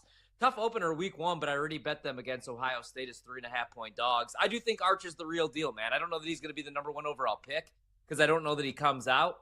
But I'm pretty high on Texas, and I did take a shot with them, plus 225 to win the SEC.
Let's get back to You Better You Bet on the BetMGM Network. Welcome back. We're going to get back to our NFL head coach quarterback trust tree draft here on You Better You Bet. It's Femi Abebefe, Jared Smith. Had fun in the last segment going through the first 5 selections. I have 3 head coach quarterback combinations. Jared has 2, 6th pick coming up here momentarily. But just to recap, for those of you who were not with us in the last segment, I selected Sean McVay, Matthew Stafford with the first overall pick because those are the guys who have been there and done that. And in January, those are the guys that I actually trust to win big games. I also have Kyle Shanahan, Brock Purdy, and then most recently, DeMeco Ryans and C.J. Stroud. Jared went with the head coach quarterback combinations of the Buffalo Bills and Baltimore Ravens, that being Sean McDermott, Josh Allen, John Harbaugh, Lamar Jackson. Jared, you are on the clock. 6th overall. You did not tell me during the break because we said I wanted to find out on the air live with everyone else with the 6th overall pick. Who are you going with in this YBYB NFL head coach quarterback trust tree draft? So I don't know Bill that well. We've gotten to know each other a little bit better over the last couple months now that we're working together more. But I think I've got Bill pegged here. He says his number 2 choice is still available, and I think I know who it is. Value think on the board. It is the head coach quarterback combination of Zach Taylor and Joe Burrow. So I'm going to pick the Cincinnati Bengals. Ooh, the Bengals. Overall selection. Wow, I'm wrong. Unbelievable. Who the heck is your number 2, Bill? I am shocked that it is not this. I understand you hate Zach Taylor, but how can you not love Joe Burrow? So I have attended one Super Bowl in my life, and it was the Super Bowl that Joe Burrow and the Bengals played in L.A. I think it was 4 years ago now. It's been a while. Time flies when you're having fun. But that was an awesome Super Bowl. I honestly think the wrong team won. Like, in terms of if you watch the game, you're like, wow, like the Rams kind of were outplayed in that game, and they had a really good fourth quarter finishing kick, and then Aaron Donald was the closer who slammed the door, sacking Joe Burrow and ending that game effectively, and obviously Cooper Kupp having a fantastic fourth quarter winning MVP. But for the majority of that game, it was the Bengals controlling tempo. And OBJ's injury was the big part of it. But my point is, we trust Joe Burrow in the big spots. We trust Joe Burrow in the tight moments. Is their defense good enough to win a Super Bowl? No. Do I think they're going to win a Super Bowl this year? Probably not. But if the exercise is what quarterback head coach do I trust the most? I don't trust Zach Taylor as far as I can throw him, but I trust Joe Burrow probably the most of any trust of any quarterback, not of the two guys we're not allowed to, or the one real guy that we're not allowed to pick. I think after Mahomes, I think Burrow might be that next quarterback where you're like, man, game's on the line, fourth quarter, down the stretch. Who do I want with the ball in his hands? I think maybe after Mahomes, I think Burrow might be my choice. Josh Allen might be up there, but Burrow's been to a Super Bowl and Josh hasn't. And I think that's right now the decider between those two guys. Yeah, there's no maybe. It is Joe Burrow. Like, Joe Burrow is the number 2 guy. Like, if we're talking about, and I understand why you did it. They were a little bit further down my board, Zach Taylor and Joe Burrow, because like I despise everything Zach Taylor stands for as a head coach. Like, I think his team is just soft. I think they don't have like enough toughness whatsoever. The way they start the year, like slow every single season. Like, I'm so over Zach Taylor. Like, can we get Joe Burrow an actual head? Like, if I was running Cincinnati, you know what I would have done this past offseason? I'd say fire Zach Taylor, hire Mike Vrabel. Let's go to win the Super Bowl. Like, honestly, that's what I would have done. But it's just ridiculous. But Burrow, he's being held back by his clown head coach. But I see why you're tantalized by the quarterback, because outside of Mahomes, he is the guy that game on the line, down by 4 points, fourth quarter, got 75 yards to go. Like, that's the guy that I would take in the NFL after Patrick Mahomes. So I think there's a little bit of value here for me. I think with my 4th overall selection, this will be the 7th selection in our draft. My number 4 rated head coach quarterback combination is still on the board. So value, of course, in the eyes of the beholder. But to me, it is value as far as I'm concerned. I'm going to roll with a head coach quarterback combination that's relatively new. One that we saw last year on the doorstep in the NFC. Give me Dan Quinn and Jaden Daniels in the quarterback head coach trust tree draft. Look, Dan Quinn was about 15 minutes away from winning a Super Bowl, up 28-3. Now you might throw that in my face and say, why the hell would you trust a guy that blew a 28-3 lead? He's at least been there, which is more than a lot of these other guys that are on the board that we're talking about here. Dan Quinn has been to a Super Bowl. Jaden Daniels, in my opinion, best quarterback in the NFC. I'm getting the best quarterback in the NFC with the 7th overall selection. Give me Quinn and Daniels with my 4th pick in the head coach quarterback trust tree draft. I think these guys have the goods. I love how Dan Quinn goes about managing games, going for it on 4th downs, and I just love everything about Jaden Daniels' game. He's precise, he's accurate, he's really athletic, he's got that aura, and he's got that team believing. I like these guys, so that's my pick. So we got a hint from Bill about who his duo is. I think I know who it is. I am not selecting this particular team and quarterback coach combination with this pick because I've taken way too many AFC teams. I have to take an NFC team. I'm trying to beat Femi here. I'm not trying to prove my point that I know Bill and I can guess his team. I'm trying to win a championship here. So we are going to go with a team that, again, I'm at the point now where I'm looking solely on my NFC rankings, and there are 2 quarterbacks that are almost virtually dead even in my rankings. And the reason that I'm going to go with one and not the other is actually an injury to one of the main positions on this team. That's not a quarterback. It's the offensive line position. So instead of taking this one team, I think you can figure out what the team that I'm not taking is based off of the injury that just happened on big injury on this one team. I'm going to go with the team that I now put slightly ahead in the NFC rankings, which is the Detroit Lions and Jared Goff and Dan Campbell. And this is more a mental trust more than physical. Like, I trust their intestinal fortitude more so than I trust their actual physical ability to play the position and to coach the position. I think Dan Campbell might be, if you were going to rank head coaches on the leader of men category, I think Dan Campbell might be number one. And if not number one, he's definitely in the top 5. Leader of men, motivator of men, not X's and O's, not genius, tactician, analytically driven, leader of men. I think Dan Campbell might be number one, if not number one in the top 3. Yeah. Jared Goff, I think if you look at the story of how he got to Detroit, they talked a little bit about it in the Netflix documentary. He feels like he's part of that city now. They chose him, whereas the Rams didn't. They, trashed him. They pushed him aside. And I think there is something to that. I don't love the fact that they have both coordinators missing, and the brain drain from the coaching room is going to be felt. But you give that team a healthy defense, and I can make an argument that they're the team that's facing the Lions in the NFC Championship, or in the Eagles in the NFC Championship game last year. And that's a very interesting game and not a blowout in Philly's direction over Washington. So I think Detroit has a chance to run through the NFC if they can stay healthy. And if that head coach and that quarterback combination are on par, I think the Lions are going to have a decent year. Yeah, I think we're getting to that point right now where we're splitting hairs here because I know he's been there and he didn't do it, but he's at least been there. And that being Jared Goff, he's made it to a Super Bowl. Yeah. I still don't trust him. And that's totally unfair. It's totally unfair to say that a guy that's been there to the Super Bowl. I think mentally I do trust him. I think I do mentally. But I mean, even look at last year's playoff game.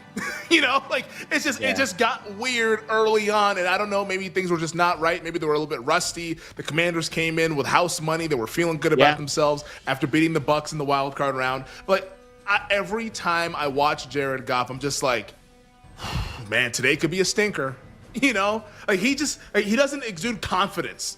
Even though he's actually made it to a Super Bowl and has won playoff. The guy won the NFC title game on the road in New Orleans. Now, of course, that was referee assisted after the no call on the pass interference at the end of the game there. But still, to go into New Orleans, a hostile environment, and to win an NFC title game, that usually skyrockets you up the trust tree rankings. It didn't for me, though. I don't know what it is. I can't get there with Jared Goff. But it's a defensible pick. I understand why you chose it. Dan Campbell, I'm not gonna say a bad word about Dan Campbell. I think he's a great coach, and I do think he is the best leader in the NFL. This next one for me, my last selection, a little bit difficult because I like both of these teams quite a bit. I think both of these teams are going to win their divisions. It's just, man, I really, really like them. I'm going to lean on the coaching side, and I'm actually going to stray from my board because the two teams I'm deciding between, they're the two highest teams left on my board. But I'm going to go with the second choice because I do think the coach is the difference maker. I'm going to go with Jim Harbaugh and Justin Herbert with my last pick in our NFL head coach quarterback trust tree draft. Harbaugh he put so much confidence into his team. Now, for me, why I was a little bit apprehensive to go with this combination of the Chargers, Herbert hasn't gotten it done in the playoffs. So this is a little bit of a leap of faith. I fully admit that. It is a leap of faith. Last year was dreadful. 4 interceptions. Some of them, it's end of the game. He's trying to force some things. So I don't think it was a pure 4 interceptions. But hey, he did throw 4 interceptions. And then 2 years prior, or might have been 3 years prior, actually, they blow that 27-3 lead against the Jacksonville Jaguars on that Saturday night wildcard game. He's been a part of some bad playoff losses. But I do think with Jim Harbaugh as his head coach, Harbaugh is determined to make Herbert a winner. I think he will. It's the perfect kind of personality balance. Herbert being the quieter guy, Harbaugh being tough as a $2 steak, as he puts it. I'm going to go with Harbaugh, Herbert as my last choice in our NFL head coach quarterback trust tree draft. That was Bill's team, and that was who I was going to pick with this last choice because I just wanted to prove my ego that I could nail Bill and his psyche. I wonder if you're going to go with the team that I was deciding between because there was two that I was maybe. It would be my highest rated team. I passed. the But I'll second be one honest, is when I Bill, was like, I had to go Harbaugh. Bill, Herbert. the Chargers number 2 in any power ratings. I don't know. I question that, my friend. Number 2. I get really it. high. I think Herbert Harbaugh's a and great Harbaugh. coach, and I think Justin Herbert has had like the literal worst situation around him for years and didn't fail. Yeah. And now he has a chance. I get last year was bad, but it's the first year of the Harbaugh regime. Give it time. I think it's going to be good. That's fair. And as actually, I give credit to Femi. Actually got me to bump Herbert about a half point in my quarterback ratings. I think it was we did do that.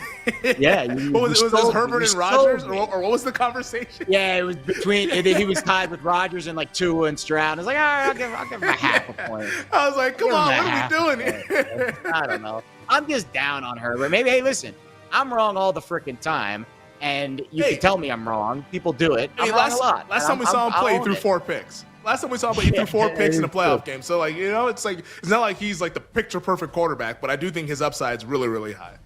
I agree. So I get one more pick. It's definitely going to be an NFC team. I have 3 AFC teams. I got to get one more AFC team in the mix. I've got the Lions already. And Bill made another good point here. He said he'd go Packers here. I think they're high on the list. But if we're betting based off of where I think a team has a chance to be in the postseason run, I think this team has a better chance to have a better record in the regular season if this gentleman who was just announced injured yesterday comes back sooner rather than later. And I'm talking about Tristan Wirfs, obviously, and the Tampa Bay Bucks and Baker Mayfield and Todd Bowles. And the reason it's going back and forth. I had Green Bay high on the list too on my NFC teams. They were up there, but I had Tampa Bay slightly in front because of experience. I think if you look at Green Bay, they haven't really been to the top of the mountain yet. Todd Bowles has. And I think Baker has really, like, similar to the Booker story in Phoenix, I think Baker has really embraced the culture in Tampa and being a Tampa Bay Buck. And I'm starting to trust him a little bit more as the years go by. A couple years ago, we were all making fun of him. Oh, that's not going to work. You're the guy that's replacing Brady. You're absolutely nuts. I think like slowly 3 teams over in time, 1 year.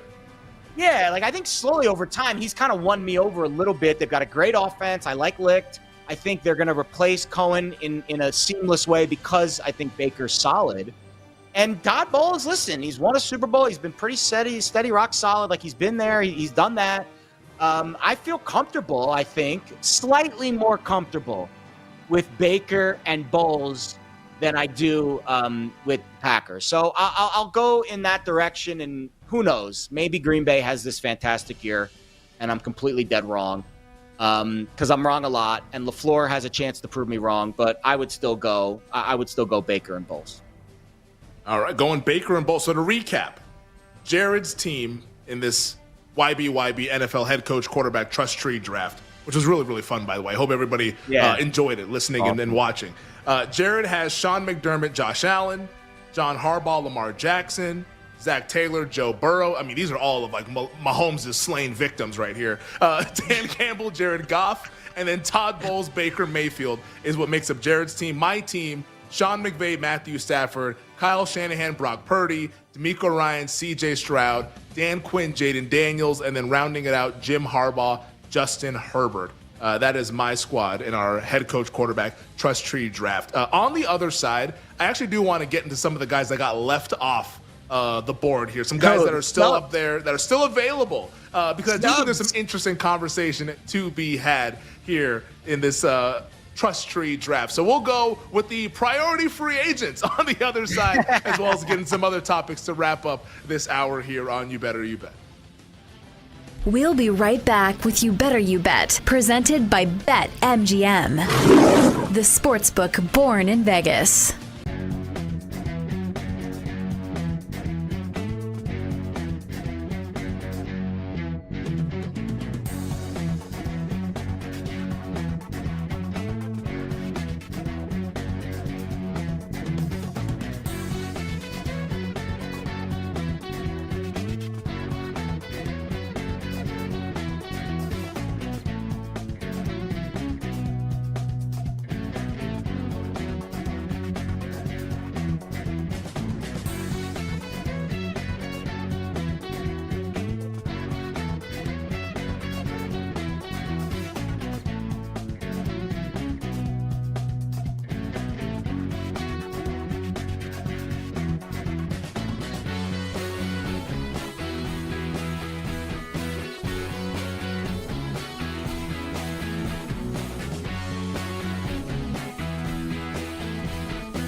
All right.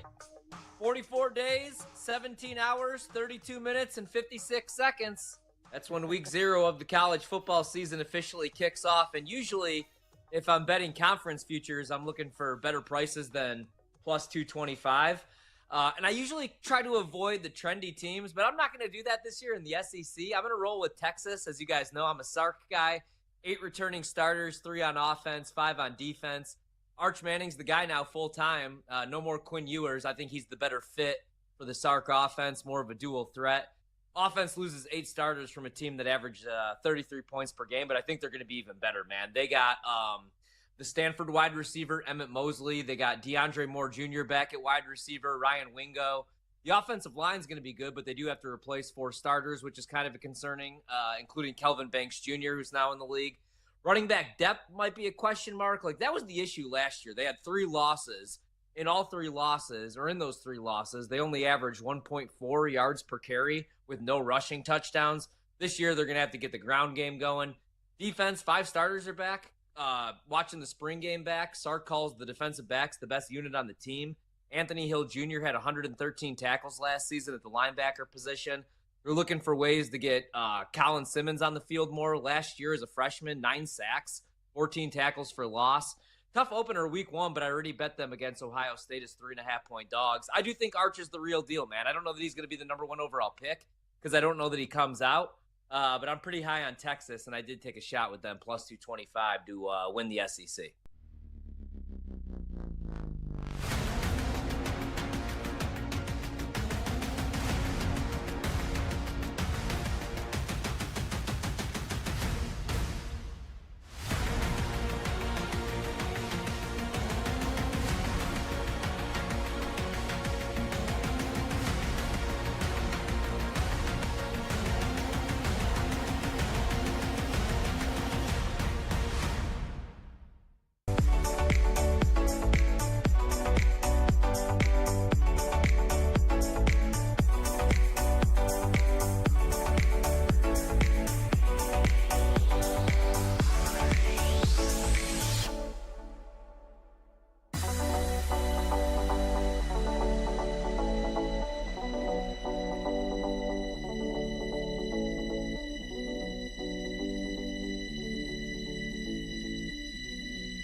Let's get back to You Better You Bet on the BetMGM Network.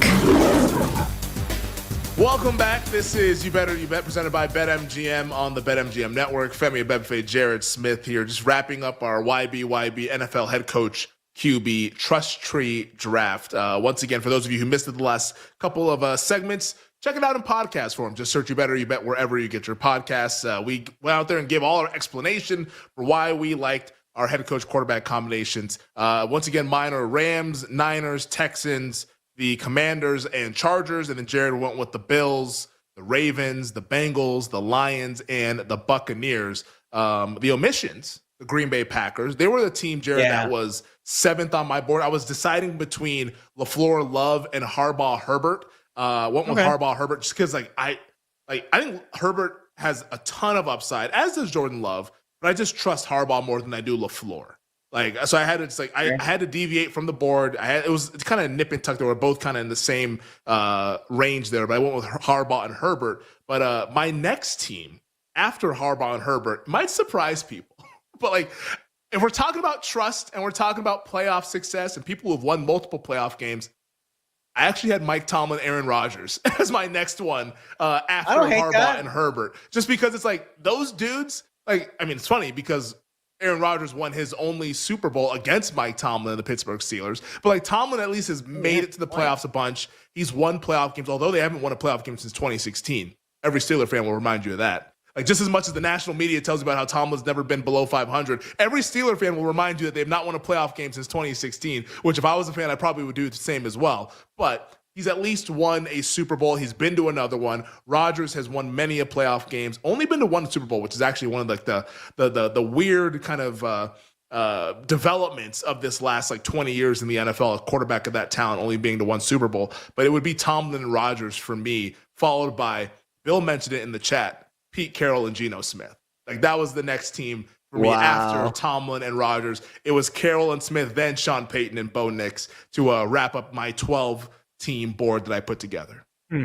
See, this is where the gambler in me struggles with exercises like this, because you laid it out very clearly. It's a trust exercise, not a which team has the best chance to win the Super Bowl exercise. Because if it was the latter, you're not putting Pete Carroll and the Raiders in any argument, period. End of story. But if the exercise is game on the line, fourth quarter, 2 minutes left, you need to go the length of the field. Which quarterback and head coach do you trust the most to get that job done? Yeah, in that individual scenario, I'd say Rodgers and Tomlin might be in my top 5. Honestly. Way more than a Lamar or a Josh Allen.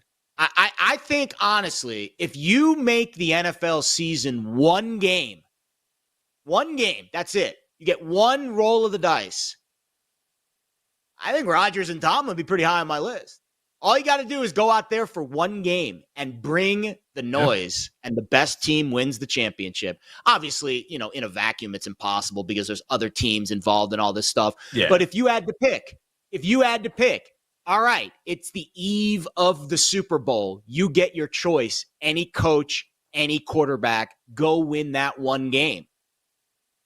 Rodgers might be my number, or I don't know. If we can't pick Mahomes, I don't know. You can't pick Hurts. He'd be pretty high. Rodgers would be pretty high on that list, I think. I honestly think he'd be in the top 5 of that list for me. It's just one roll of the dice. But then you're factoring in the season and the receivers and the offensive line, and is it going to hold up, and are they going to sign TJ Watt and all these other factors and this and that? And then you're like, all right, I'm bumping down the Steelers and Tomlin a little bit, right? But man, one roll of the dice, one night, one game for all the marbles. Yeah, Rodgers and Tomlin, I think, might be in my top 5. It's and that's the exercise. The exercise is like, who can win that one game? And the way I was thinking about it was like, all right, I have a road playoff game. Who do I trust to go win it? Like, that's the way. Like road playoff game, give me McVay and Stafford. I'll figure out the rest. Like, that's like, give me. We just saw them almost do it to the Philadelphia Eagles, who destroyed everyone else in the playoffs. What was the Eagles-Rams game? Decided by 13 yards. That's how close it was.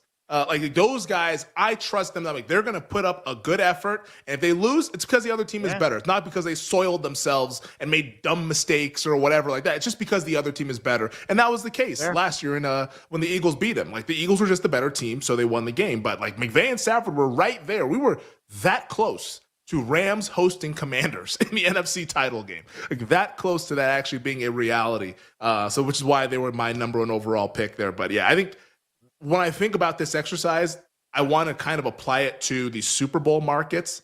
It's one of the reasons why, like, at price, you would never get me to bet something like the Baltimore Ravens to win the Super Bowl. I mean, like, you look at their, what are they, like 6-1, 7-1 to win the Super Bowl? I'm like, no, I'm good. And that's not to say that Baltimore is not, like, I think Baltimore on paper is the best team in the NFL. Agreed. I just don't trust them. Like, I just don't trust them at all. So it's hard for me. Like, it's like the balancing act of, like you said, talent versus trust, those two T's. That's the balancing act of the whole thing. But yeah, a fun exercise. Hope people got something out of that exercise. And at home, if you're listening or watching, you do the exercise yourself. Come up with your list. Share it with us if you want. Tweet us at YouBetterYouBet. Or you can just keep it to yourself and apply that to the betting market coming up this season. But yeah, I think it's an exercise that you should always do as an NFL bettor, because once it gets down to it, who you trusting with your money?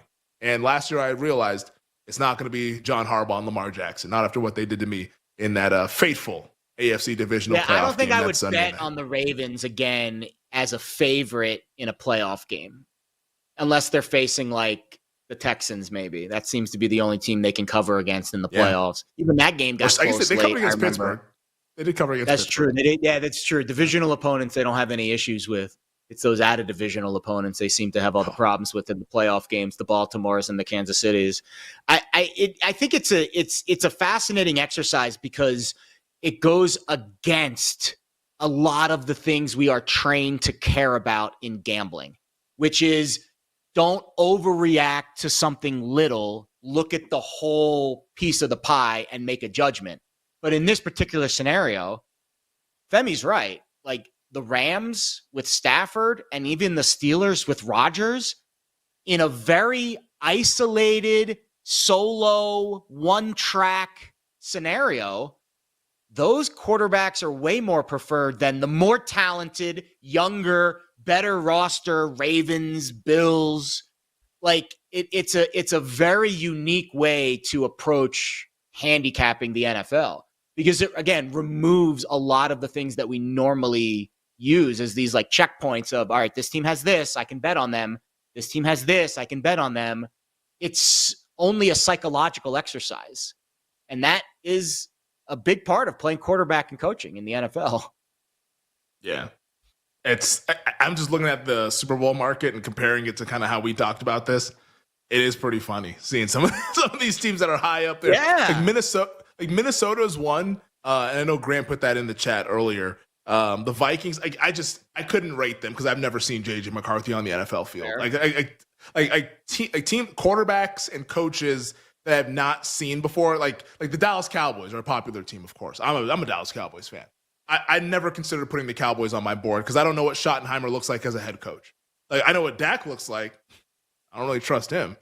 His last playoff game didn't go well at home against the Green Bay Packers. But like Schottenheimer, he could be great, he could be bad. We don't know. So I was like, I don't even know how I would justify the ranking other than just complete blind faith.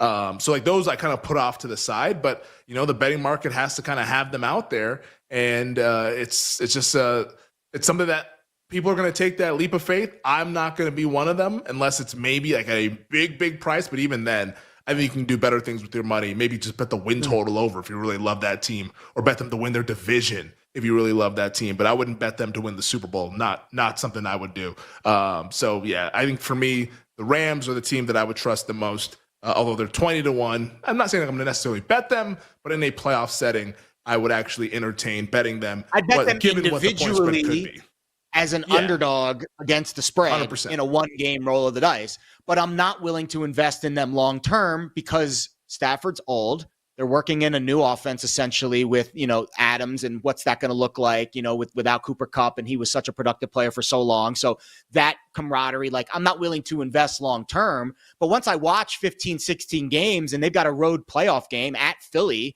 in the middle of winter, and they're were they a 7-point dog in that game? I forget what the number was. That was the closest game of the entire postseason. Yeah, like it was something around there. That was the only close game the Eagles played the whole postseason. That was it. Like that was the only real game. So yeah, once we get to that point in January, I will roll the dice on the Rams as a 7-point dog at Philly in the divisional round. Hell freaking yeah. But do I want to bet on them in July, 20-1, when all of these things could happen and all of these other, concerns outside of the trust factor could deteriorate to where it doesn't get to that point? No. That's, I think, the lesson here is now we make it actionable. Like, we don't want to bet on the Rams to be a Super Bowl team right now. But once we get to January, hell to the yeah. Oh, yeah. Yeah, give me McVay and Stafford plus 7.5. I'll take that. Thank you very much. We are still currently sweating our NBA Summer League bets as well to pivot away from our head. Like, this is Minnesota Timberwolves might be a wagon, which, like, in the grand scheme of things, I would love because I bet them, like Tyler said, bet them at 10-1. I bet them at 10-1 to win the NBA Summer League. They look really, really good. New Orleans got off to that nice start, but it has not mattered as Minnesota is now up by 8. Your Terrence Shannon, 14 points, 7 assists. The usual suspects who you think would be playing really, really well are playing really, really well. I do want to get Tyler's thoughts at some point later on in the program to just let us know what the hell's been happening because, we're doing a show, harder to just watch the game. Like I've been watching during the breaks, but not really watching while we're speaking and talking about that stuff. But so far, this plus 6.5 on the Pelicans it's going to be a little bit of a sweat here. Not saying that it's over. There's still a lot of basketball to be played, but this one might be going down to the wire. Yeah, I think what I like about it is New Orleans fell behind by double digits, and they've kind of, a couple of times, I've noticed they get to 10, they get to 8, and the Pelicans have always kind of had a little bit of an answer. So I actually ended up getting 7 at the very last minute. Ooh, there you go. I might need that extra hook. You never know. Oh, yeah. Fears looks like these guys are all having a blast. Just pick and roll. Nobody's actually running anything.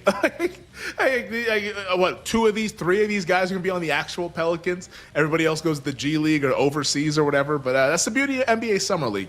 And we're going to hopefully make some money on this one later on this afternoon. We have some more Summer League games coming up here shortly. Maybe Tyler has bets on that. But we'll talk some NBA win totals to wrap up that conversation to begin our number 3 here on You Better You Bet, presented by BetMGM.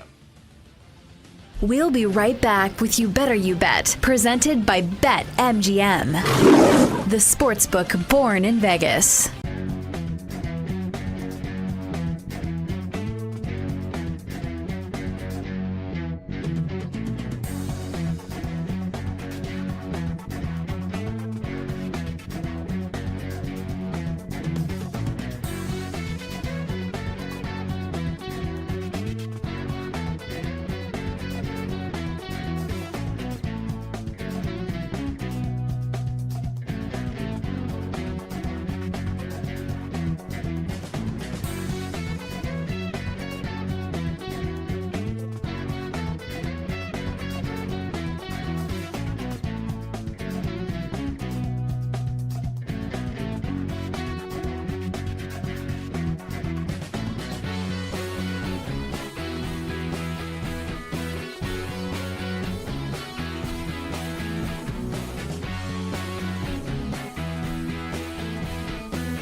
So Chad Johnson was saying when he was drafted by the Bengals and he was being shown all these different houses, these big houses, he said, I don't really see the point to this. I don't need all of this. And he says, I've always been sort of frugal anyway. So for the first 2 years, he lived in the Bengals practice facility. He was like, I got a shower here. I got food. I got a locker where I can keep my stuff. And so he pulled this off for 2 seasons until Marv Lewis, who is the Bengals head coach at the time, said, why are you always here? You need to get a home. And so he finally left. But I think, A, that's a very Chad Johnson thing to do.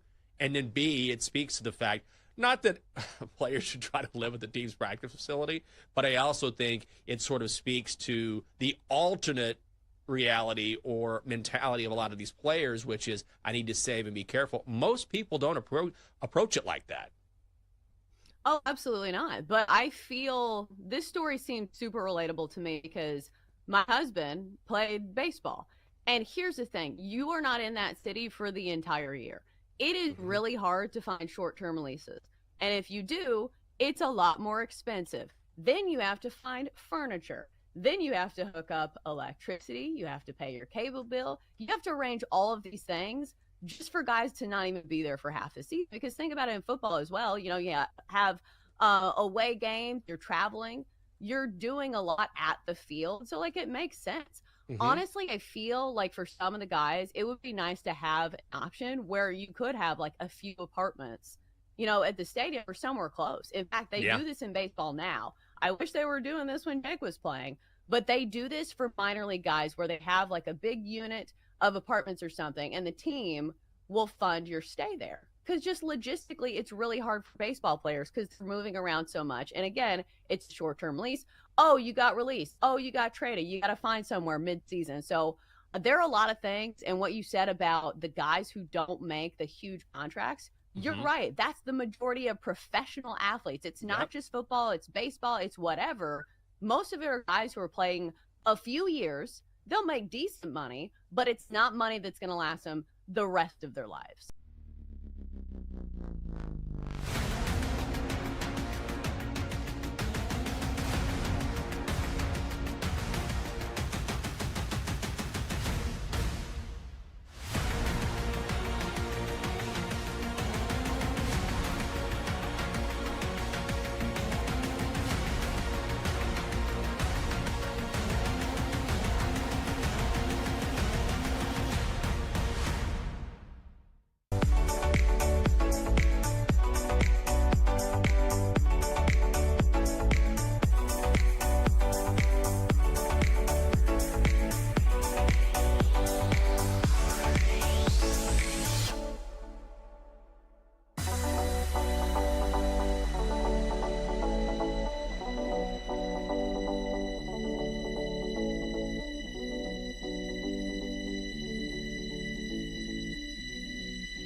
It's time to laugh, to win, and to live the thrill of the action. Hey, baby, let's go out there like a bunch of crazy dogs. What the hell's going on out here? No idea what's going on, but I am excited. Every pick, every play, every game-changing moment.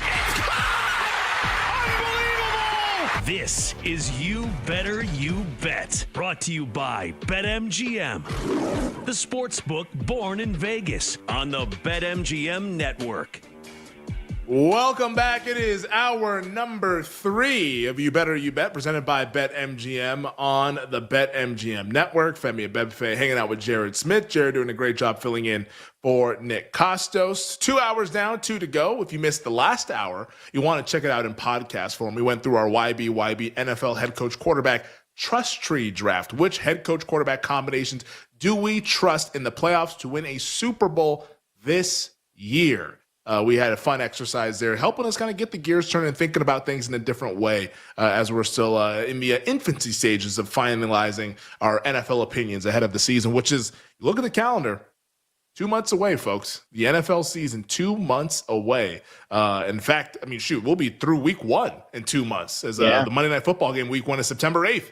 So the NFL season will be here before we know it. 20 minutes from now, we're hoping to be joined by Steve Phillips, former MLB general manager, MLB Network Radio, TSN, to talk all things baseball as we're rapidly approaching the All-Star break, which is coming up on Monday. Home Run Derby Monday. You got the All-Star game on Tuesday, and then a couple days off, and then here we go with the second half of the Major League Baseball season. So we'll get into that later on this hour with Steve Phillips. But Jared, I wanted to get to some NBA win totals here to begin the hour because we were talking about it in the first hour at 3 o'clock, some of our favorite NBA win totals. And I wanted to ask you about your New York Knicks because the New York Knicks win total is sitting at 52.5. I actually like the over, especially based on the fact that it's plus 100, getting even money on the over. Don't have to lay any juice there. I think this team is built for the regular season. Mike Brown is going to unlock them offensively, which it's kind of funny to say that out loud because Mike Brown was known as the defensive coach, especially those days back in Cleveland when he was with the Cavaliers, like LeBron's first stint in Cleveland, really elite defensively. They won so many regular season games, but the offense was always under scrutiny. And even when he took the Lakers job and lasted all of like 5 or 6 games with the Lakers, the offense was under scrutiny. But then when he went to Golden State to be an assistant head coach, learning under Steve Kerr, getting some new tricks to the trade, his offensive acumen has grown. And we saw that most recently with the Sacramento Kings a couple of years ago with De'Aaron Fox and those guys when they made the playoffs and won 50 games. Getting the 3 seed that year in the playoffs. I think Mike Brown will have this offense a little bit better than what Tibbs did the last couple of years. And the additions that they made with Jordan Clarkson, Gershon Yabusele on the bench to help out that unit. I think this Knicks team is built for the regular season. I don't trust them in the playoffs because Mike Brown's teams do not really perform that great in the playoffs. But in the regular season, in a weak Eastern Conference, I believe the Knicks can go over 52.5. If you're going to give me even money to make that bet, I will take that all day long. I like the Knicks as like a 55-27 kind of team. It'd be a really strong record, probably your top 2 or 3 seed in the East come this next upcoming April. I would agree with that analysis. I think there's a couple of reasons why. Let's just get into the market, period. They won 51 games last year. So you would think, all right, they should open their total at 50.5, 51, right? They lose their head coach. Maybe you downgrade him a half a win. I don't know what's Tibbs really worth. Probably nothing in the market. But you certainly wouldn't upgrade the Knicks based off of the coaching move. If anything, at best, it's a lateral move. Well, their win total's 1.5 wins higher than how many games they won last year. And they're essentially going to have the exact same roster. So why are they being priced a little bit higher? Well, now let's look at some of the other factors. Boston's going to be worse. Indiana's going to be worse. Milwaukee's going to be worse. Those 3 teams accounted for like 140 wins last year in the NBA. Boston won 61. Indiana won 50. Milwaukee won 48. All 3 of those teams were top 6 teams. Now, Atlanta might be ascending. Like there might be other teams in the East that are ascending into those spots. But I think it is very fair to say 3 out of the top 6 teams in the Eastern Conference from last year's standings are significantly worse because of injuries or departures. So I think that's why the Knicks got a little bit of a bump. And yeah, I think it makes a ton of sense. I'll leave it at this. I wouldn't bet the under. I think my personal bias against the Knicks makes me reluctant to bet an over because I feel like I'm jinxing them if I do that. However, the market and absolutely the handicap says they should be as good, if not better this year, because the relative strength of the competition in the conference they play in, I would say, is significantly worse. Again, 3 out of the top 5 teams in the East that were the top 5 seeds are not even really in the mix now because of injuries. So I think the Knicks are just better based off of that than anything they've done with their roster or their coach. Yeah, almost like a product of their surroundings, Like it's like that's kind of how it's turned into a little bit here with the Eastern Conference just like crumbling and coming apart at the seams every single day, it seems to feel like. So yeah, the Knicks over I like. We mentioned earlier, the Rockets under for me. You like the Hawks over. I like that one as well. So we're in lockstep on the Atlanta Hawks over. I'm a big fan of this Portland Trailblazers team, not to like do anything meaningful, but to at least like kind of get to the play-in tournament, something like that, which I think would actually be a pretty meaningful season for Portland since it's been a while since they've been relevant on the basketball court. So yeah, over 33.5 for me for Rip City. A couple other ones that I like. One that I think I'm surprised it's still this low, just given the fact that this team has a lot of pedigree and they made the playoffs last year, which they had to do it through the play-in tournament, which they were the 10 seed. They were able to win those 2 road games and finally get there. But the Miami Heat win total 37.5. They just picked up Norman Powell. Tyler Hero's still there. Hero's a pretty good player. Not like great, but pretty good. Bam Adebayo, pretty good player. Great head coach in Eric Spoelstra. I think the Miami Heat can go 38-44. like that's going to get you over that number. 38-44 is not a remarkable season by any stretch of the imagination. They can go 40-42. Why can't they do that in once again a wide open Eastern Conference?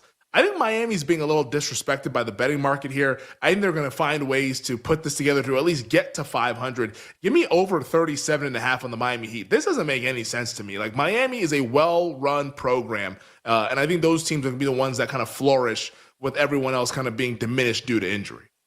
Yeah, I think if you're looking in the Eastern Conference, the sweet spot to me is the mid-tier teams that are probably going to get a bump because of the rest of the conference being bad, the top of the conference being worse than expected. Atlanta, Miami, maybe you put New York in that mix, but I wouldn't say they're mid-tier. I'd say they're maybe upper tier. But I think they still are kind of in that mix where if we know there's 3 anchors at the top of the East, the team that won the championship last year, the team that was in the championship this year, and the team that won the championship 4 years ago with arguably the best player in the conference. Those 3 teams are all worse next year. So all of the teams beneath them, New York, Detroit, Orlando, Miami, Atlanta. You give those teams a bump. So I can get there on Miami. Another thing you're betting on, again, this if you're making a long-term wager, you are trying to capture the full market. Unlike our other exercise, which was one game roll of the dice. You're not betting on the full market. You're betting on one individual strand. Here, we're betting on a program, a team, a franchise, to Femi's point. I think if there is one team that comes to mind when you say, based off of their price, what team consistently gets more value out of their players, out of their roster, out of their situation than the Miami Heat. I mean, they are a consistent overachiever. That's literally like their brand, right? Yeah. Heat culture. It's like, we suck on paper, but we're going to fight. We're going to fight to the death, and we're a really good coach. We have great tacticians, and I absolutely think Miami, I would never bet an under on Miami, especially with a low win total like that at 37.5. You mentioned it. They won 37 games last year. Why can't they win 38 this year with a significantly worse Eastern Conference? Yeah, I almost think the implication is almost that like Orlando got better, Atlanta got better. I guess that's why the betting market's like, well, somebody has to be a little bit worse. I don't care. I think those teams can all be Indiana's fine. worse. Boston's yeah, exactly. worse. Indiana's exactly. Like the Miami Heat can go 500. I feel pretty confident in saying that they can go 500. And they weren't really clicking on all cylinders last year. Think about all the chaos that was going on in Miami with Jimmy Butler in the first portion of the series, when Jimmy Butler was out there quitting on the court, refusing to shoot. Like they had to deal with all of that nonsense. And then that was after that, when they traded him away, was when they finally found their groove and then started to make that push towards the, as Bill put it, like he had lost his joy down there in South Beach, which I think he might be the only person that's ever said that about that area of the country. But once he left, they found their groove. And then that's when they made their run to the play-in tournament and won in the play-in tournament and got destroyed by the Cleveland Cavaliers. But like this team over the course of 82, I do think can go like 40-42, which is still below 500 and gives you a little bit of buffer on that 37.5 win total. Another team that I like, and this one might be trendy, might be sexy, it might be a team that a lot of people like, but I don't care. I like it because I love the player, and the best player on the team might be the best player in the league in 2 years. That's the San Antonio Spurs over 43.5 with Victor Wembanyama. I think Wemby, people don't realize how good this dude is. The Spurs have not played meaningful basketball in a long time, but if you watch Wemby, every year he makes crazy improvements. And he's still young, but their defense is going to be great because of him. That's what matters. Defense in the regular season, and he's the best defensive player in the league, not just in the regular season, even the playoffs, he'd be the best defensive player. He's the best defensive player overall.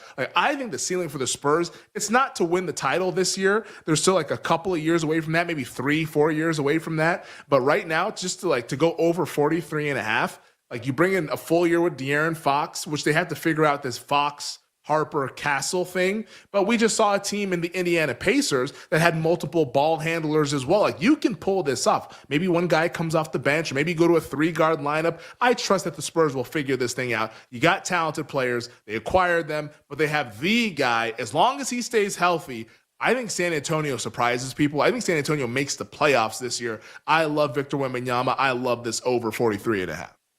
Yeah, this one's a bit more of a jump for me. Because they won 34 last year, and you're asking for a big improvement. So you're paying a little bit of a tax. Yes, you are definitely paying the Wemby tax. I think the pushback that I would have in terms of this is just, I don't disagree at all with your analysis. The Spurs should continue to improve. Agreed. The question is, how much improvement relative to what the market is telling us? So my follow-up question to this, 43.5 wins.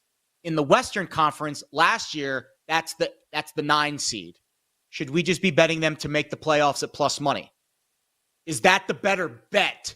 The actionable element to the analysis of, we think San Antonio is going to be better. Now let's figure out what the most efficient way to bet them is, because I think 43.5 is a big jump for a team that probably can win 40 games and still make the playoffs, and I would probably bet you're getting plus money for that. So that's kind of where my head's at when I see that number and I see that big jump from one year to the next with a win total. I think to myself, what other derivative markets are available where I can still capture that analysis where the Spurs are going to be better, but maybe get a little bit of extra bang for my buck where I'm not paying the full premium, to Femi's point. I'll tell you what another derivative is. And Matt Moore of the Action Network was on with us yesterday. He talked about it. I talked about it a couple weeks ago when we were discussing guys who can win. I think we lost Femi there for a second. Yeah, I mean, it's a really good point. He's back. He's back. I'm back now. You back, bud? I'm back. Back. I'm back. He's back like he never left. I almost just left and went to Thomas and Mack, to be quite honest. I'll be honest with you. This game's getting tight. We might need you there to get us our 7 home. I might need us to go ahead and root right this on the damn number thing right home. now, Femi. Look Right at that. on the We're number. dancing on the number. We're dancing. But as I was saying before, I was rudely interrupted by my internet provider here. What I was saying was that the other derivative market for San Antonio would be the MVP market. If you really believe in this team, Victor Wembanyama at BetMGM, 14-1 to be the MVP. If they win 47, 48 games, he's going to be in the conversation because he is one of the most efficient and impactful players in the NBA. If they just get a 5 seed or something like that, maybe even a 4 seed in the West, I think Wemby could do it. So that's the extreme outcome for San Antonio this season. The normal outcome is maybe just bet the over 43.5, or as Jared suggested, bet the San Antonio Spurs to make the playoffs. You were mentioning it. We're right on the number here in this summer league game between the Pels and the T-Wolves. Minnesota up 84-77, 5:06 to go. One sportsbook here in Vegas closed 7. 6.5 was the consensus number here. So this is going to be a sweaty one out here in Las Vegas. Yeah, we just need to hope we get on the right side of the whistle the last Let's hope we minute do. or two. Let's That's usually what hope these games come down to, right? Free throws and fouls. I'm sure there'll be some tomfoolery as well, because guess what? It's Summer League. On the other side, we will be joined by former MLB manager, host of the leadoff spot on MLB Network Radio, Steve Phillips joins us to talk baseball as we approach the All-Star break here on You Better You Bet. We'll be right back with You Better You Bet, presented by BetMGM, the sportsbook born in Vegas.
There are a couple that I was willing to eliminate right away that I'm not completely buying into. I have questions about. Not saying they're going to have a bad year, but I have questions about Detroit and Philadelphia for me. Those are the two teams that I do have some questions about. The depth of the Eagles and then the Lions losing both of their coordinators. Let's see how they rebound from that. And I think most wins with their schedule, their road schedule, you're asking a lot. So those are teams that I wasn't really interested in.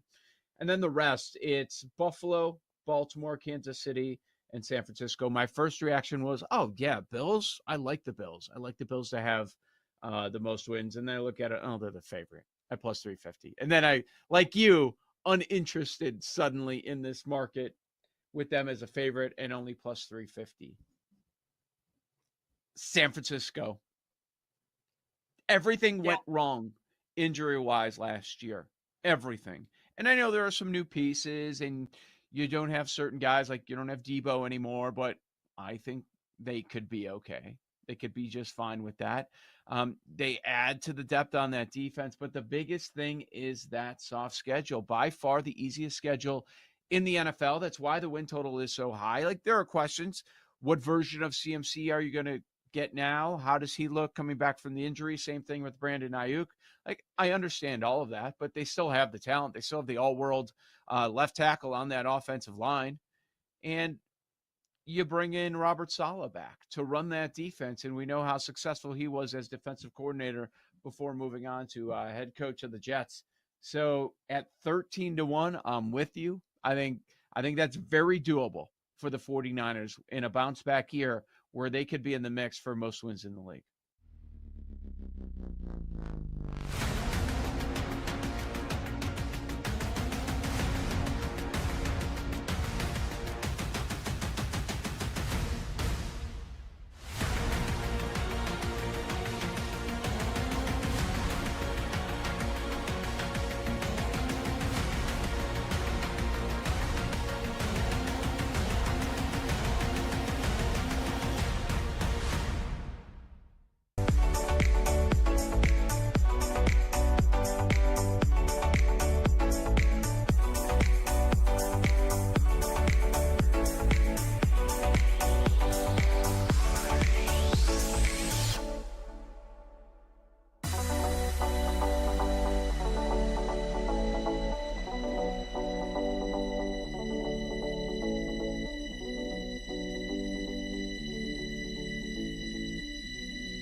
Let's get back to You Better You Bet on the BetMGM network.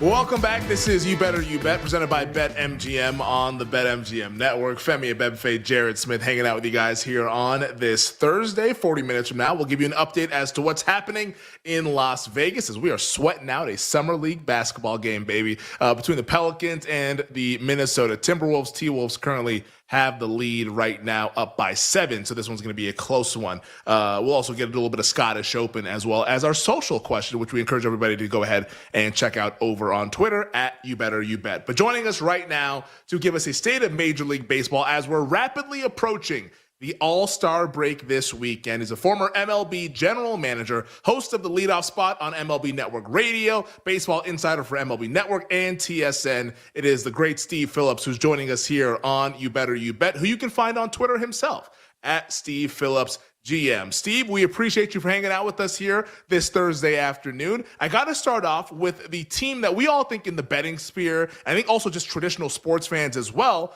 the Los Angeles Dodgers. It's supposed to be the Dodgers and everyone else, but recently the Dodgers have lost 6 straight. Is everything okay with the favorite to win the World Series, or are there some real concerns as we head into the second half of the season?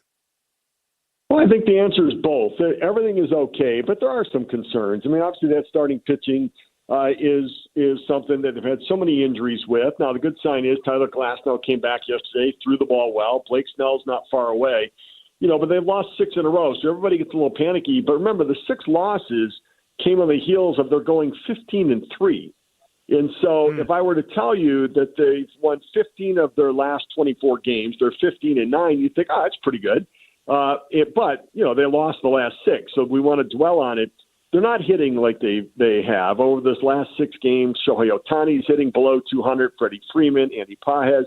The month of June, Mookie Betts and Freddie Freeman are hitting the low 200s. And so, they've hit a little bit of a lull, but they're still the best team in the National League West. They're one of the best teams in the National League. The National League is much better than the American League this year. I still believe they're going to win 100 games. Now, they're going to have to go a little bit to get there. And I think the number this year, over-under number, was 104 wins. And so, they've got to go, I think, like 48-18 or something like that, 49-19 to get to it. But they can do it. They just need to get healthy and then get on a run, and they've got the kind of talent that can do it. Steve, do we think Toronto has staying power at the top of the American League East? I mean, they're still, even though they have a 2.5 game lead, they're still the second fiddle on the odds board behind the Yankees for obvious reasons. Everybody bets the Yankees. They're a heavily exposed team.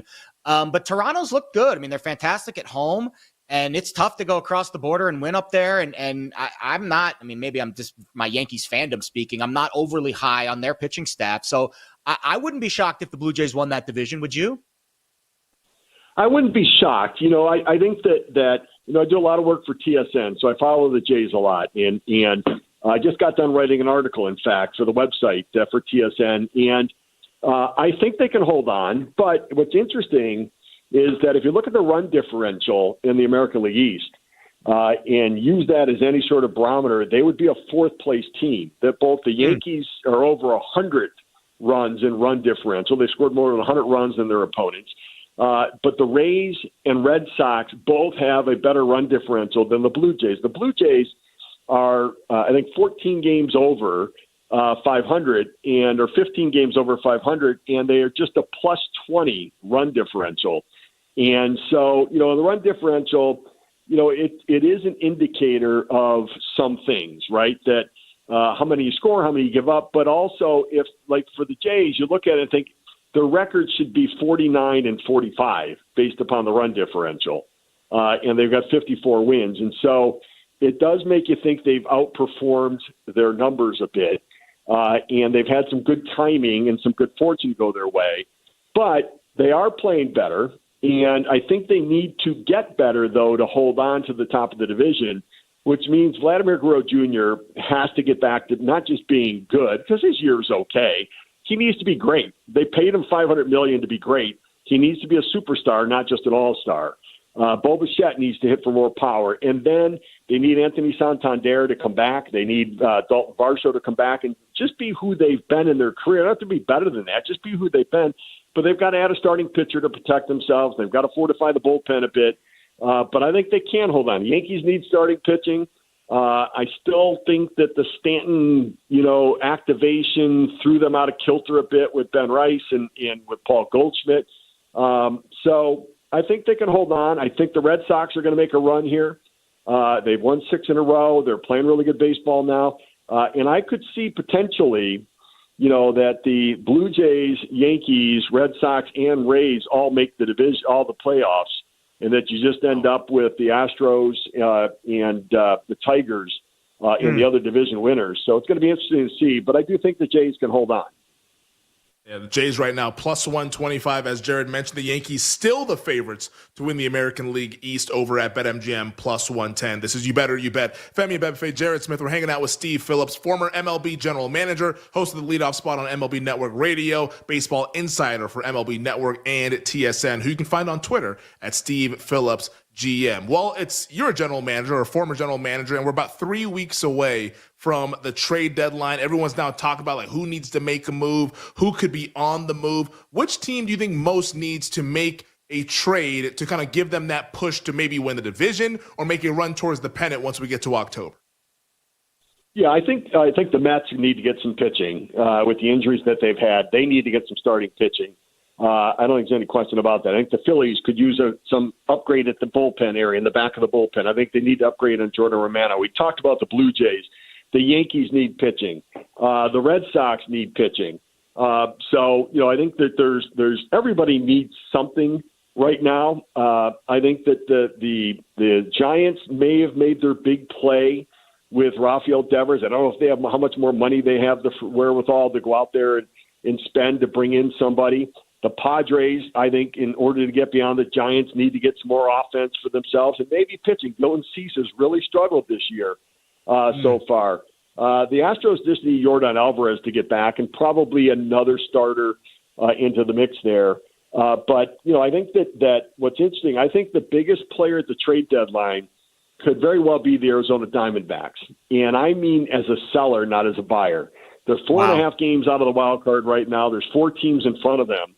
But I look at where they are, and they've got Josh Naylor, who's a free agent at the end of the year. Eugenio Suarez, a free agent at the end of the year. That's the best first baseman that's going to be available, the best third baseman that's going to be available. The Yankees desperately need a third baseman. And then they've got Zach Gallen, who over his last 4 starts has been awesome. They've got Merrill Kelly, who's been excellent. Those are all free agents at the end of the year. And so they've got a chance to, I think, score the biggest return at a trade deadline we've seen in recent years. And then they can come back and sign all those guys if they want to for next year and go back out and compete and be fortified with a completely rebuilt organization. They're going to be an intriguing team. Ownership there is hard to figure out. They sometimes think they're in it and go for it in ways that we don't necessarily always agree. So I don't know which way they're going to go, but they've got a chance to score the biggest return we've seen at a deadline in a while. Steve, what team outside of the playoff picture currently do you think can maybe play their way in? And I'll open it up to both leagues. And these are kind of a group of the teams that I'm talking about here, like a Seattle, a Boston, a Kansas City. In the National League, it would be a San Francisco, a San Diego, a St. Louis. Like, these are teams that are right on the cusp of the wild card and maybe the division that maybe can play their way in. Is there one team in that group that maybe could stand out and kind of climb the ladder a little bit in the second half? So I do think Boston's got so much young talent they could grow and develop. I think Cincinnati is a team that if they can get the starting pitching healthy, Andrew Abbott is a legit ace. Hunter Green's a legit ace. Lodolo's got ace stuff.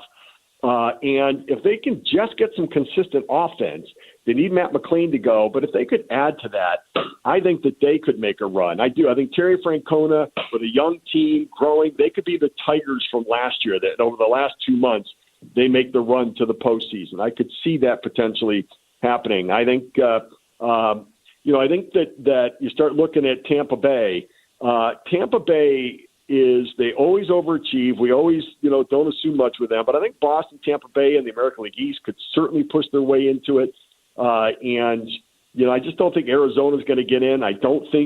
I'm not a Seattle fan. I just don't buy the Mariners. Their pitching's been a little bit less than, we always love their pitching, and they've not scored. The pitching's been a little less, the offense a little better, but that combination still isn't working. They're 4 or 5 games over.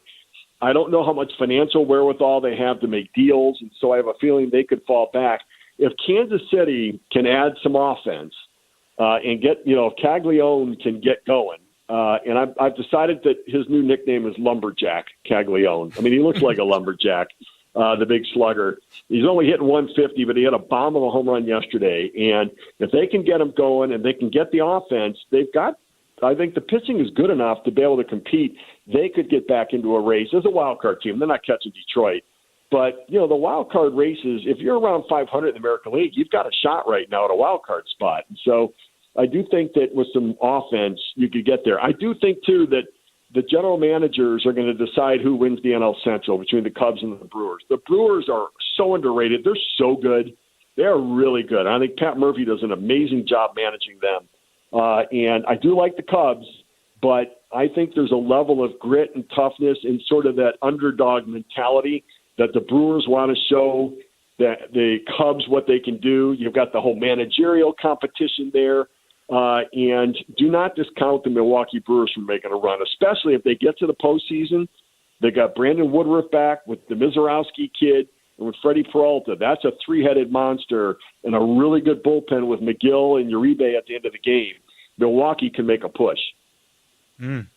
Steve, I have to ask you, because earlier this week, the Washington Nationals fired manager Dave Martinez, general manager Mike Rizzo. Kind of a polarizing move, given the fact that those were the architects to that 2019 World Series championship team. But hey, it's 2025. It's been a while since then. What did you make of that firing? And also, what did you make of the timing of it, given the fact that the Nationals have the first overall pick in Sunday's draft? Yeah, it was odd. There's no doubt. But I think that it was the impetus was clauses in the contracts around option years being exercised. And because they had that there, whenever they agreed on that in a deal, they probably didn't anticipate quite possibly even the draft being in July when they made those deals, as over the last couple of years has been pushed there from June. And so, I think it's the nature of the business with the contracts and what took place with it. I thought it was odd. I thought Mike Rizzo would be there as long as he wanted to be there.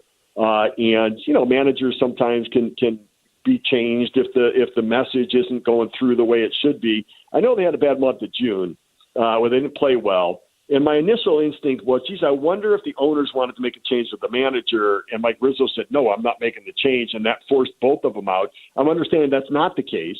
But they just decided that they weren't sure or they weren't going to bring him back. And they thought the contract the impetus was they had to do it now. And look, if you're not going to bring him back, then, you don't want them making the decision. You don't want Mike Rizzo making the decision about the draft pick. You don't want him making the trades at the deadline.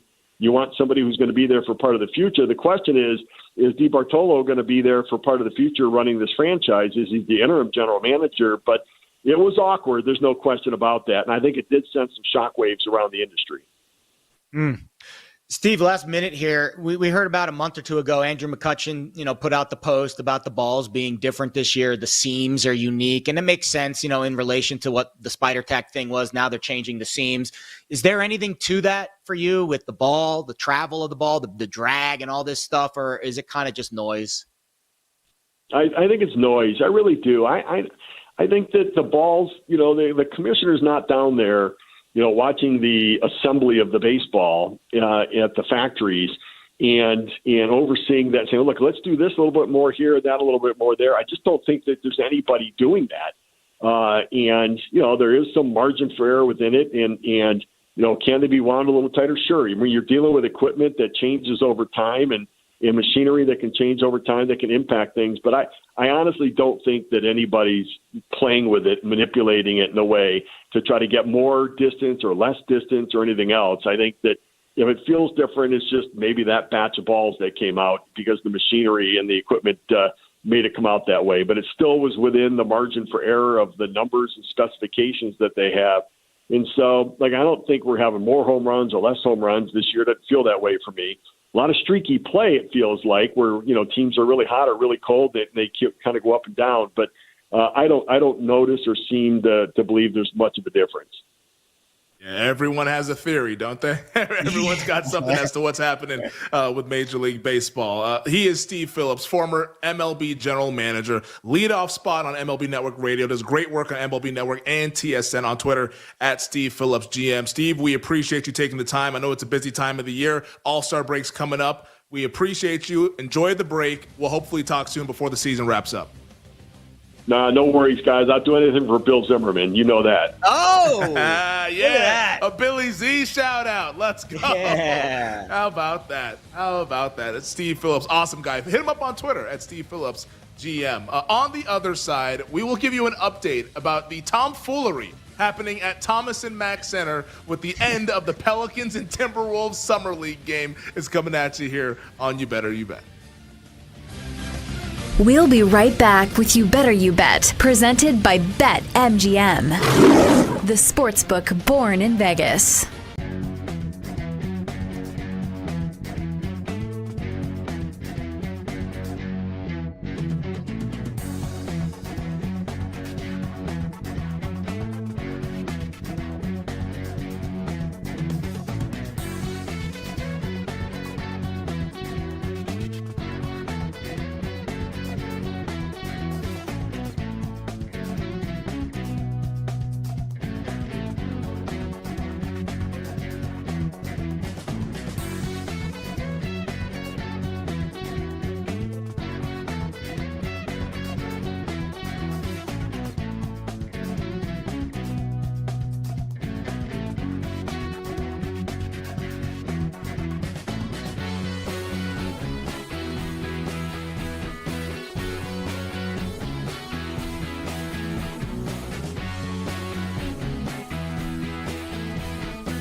All right, I'm a big Notre Dame fan, so obviously I hate Brian Kelly, but I like this LSU team, and I keep saying, man, I had to go over 8.5 wins.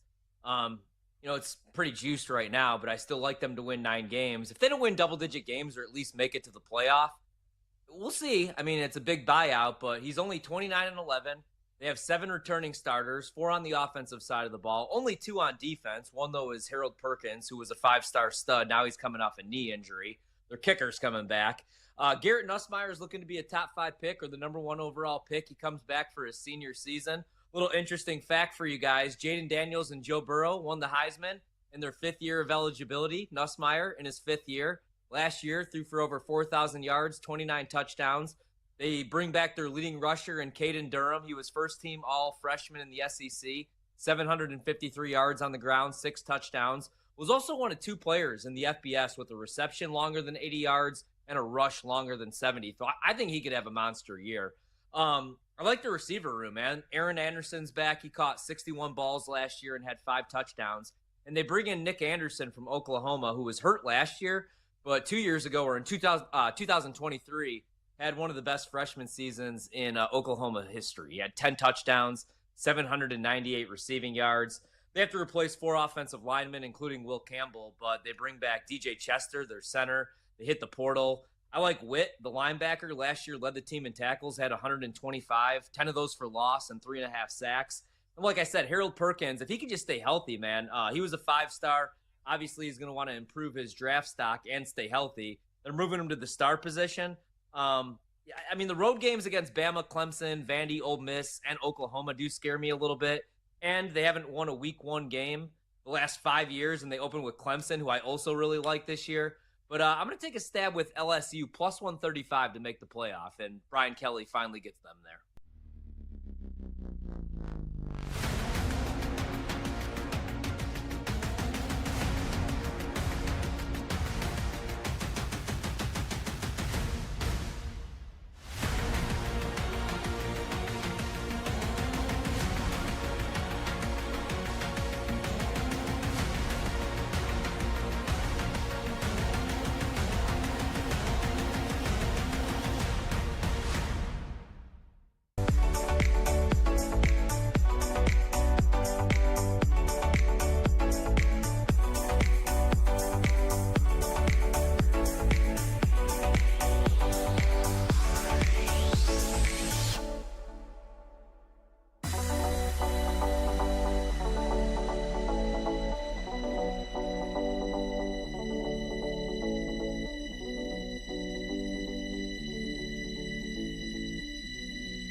Let's get back to You Better You Bet on the BetMGM network.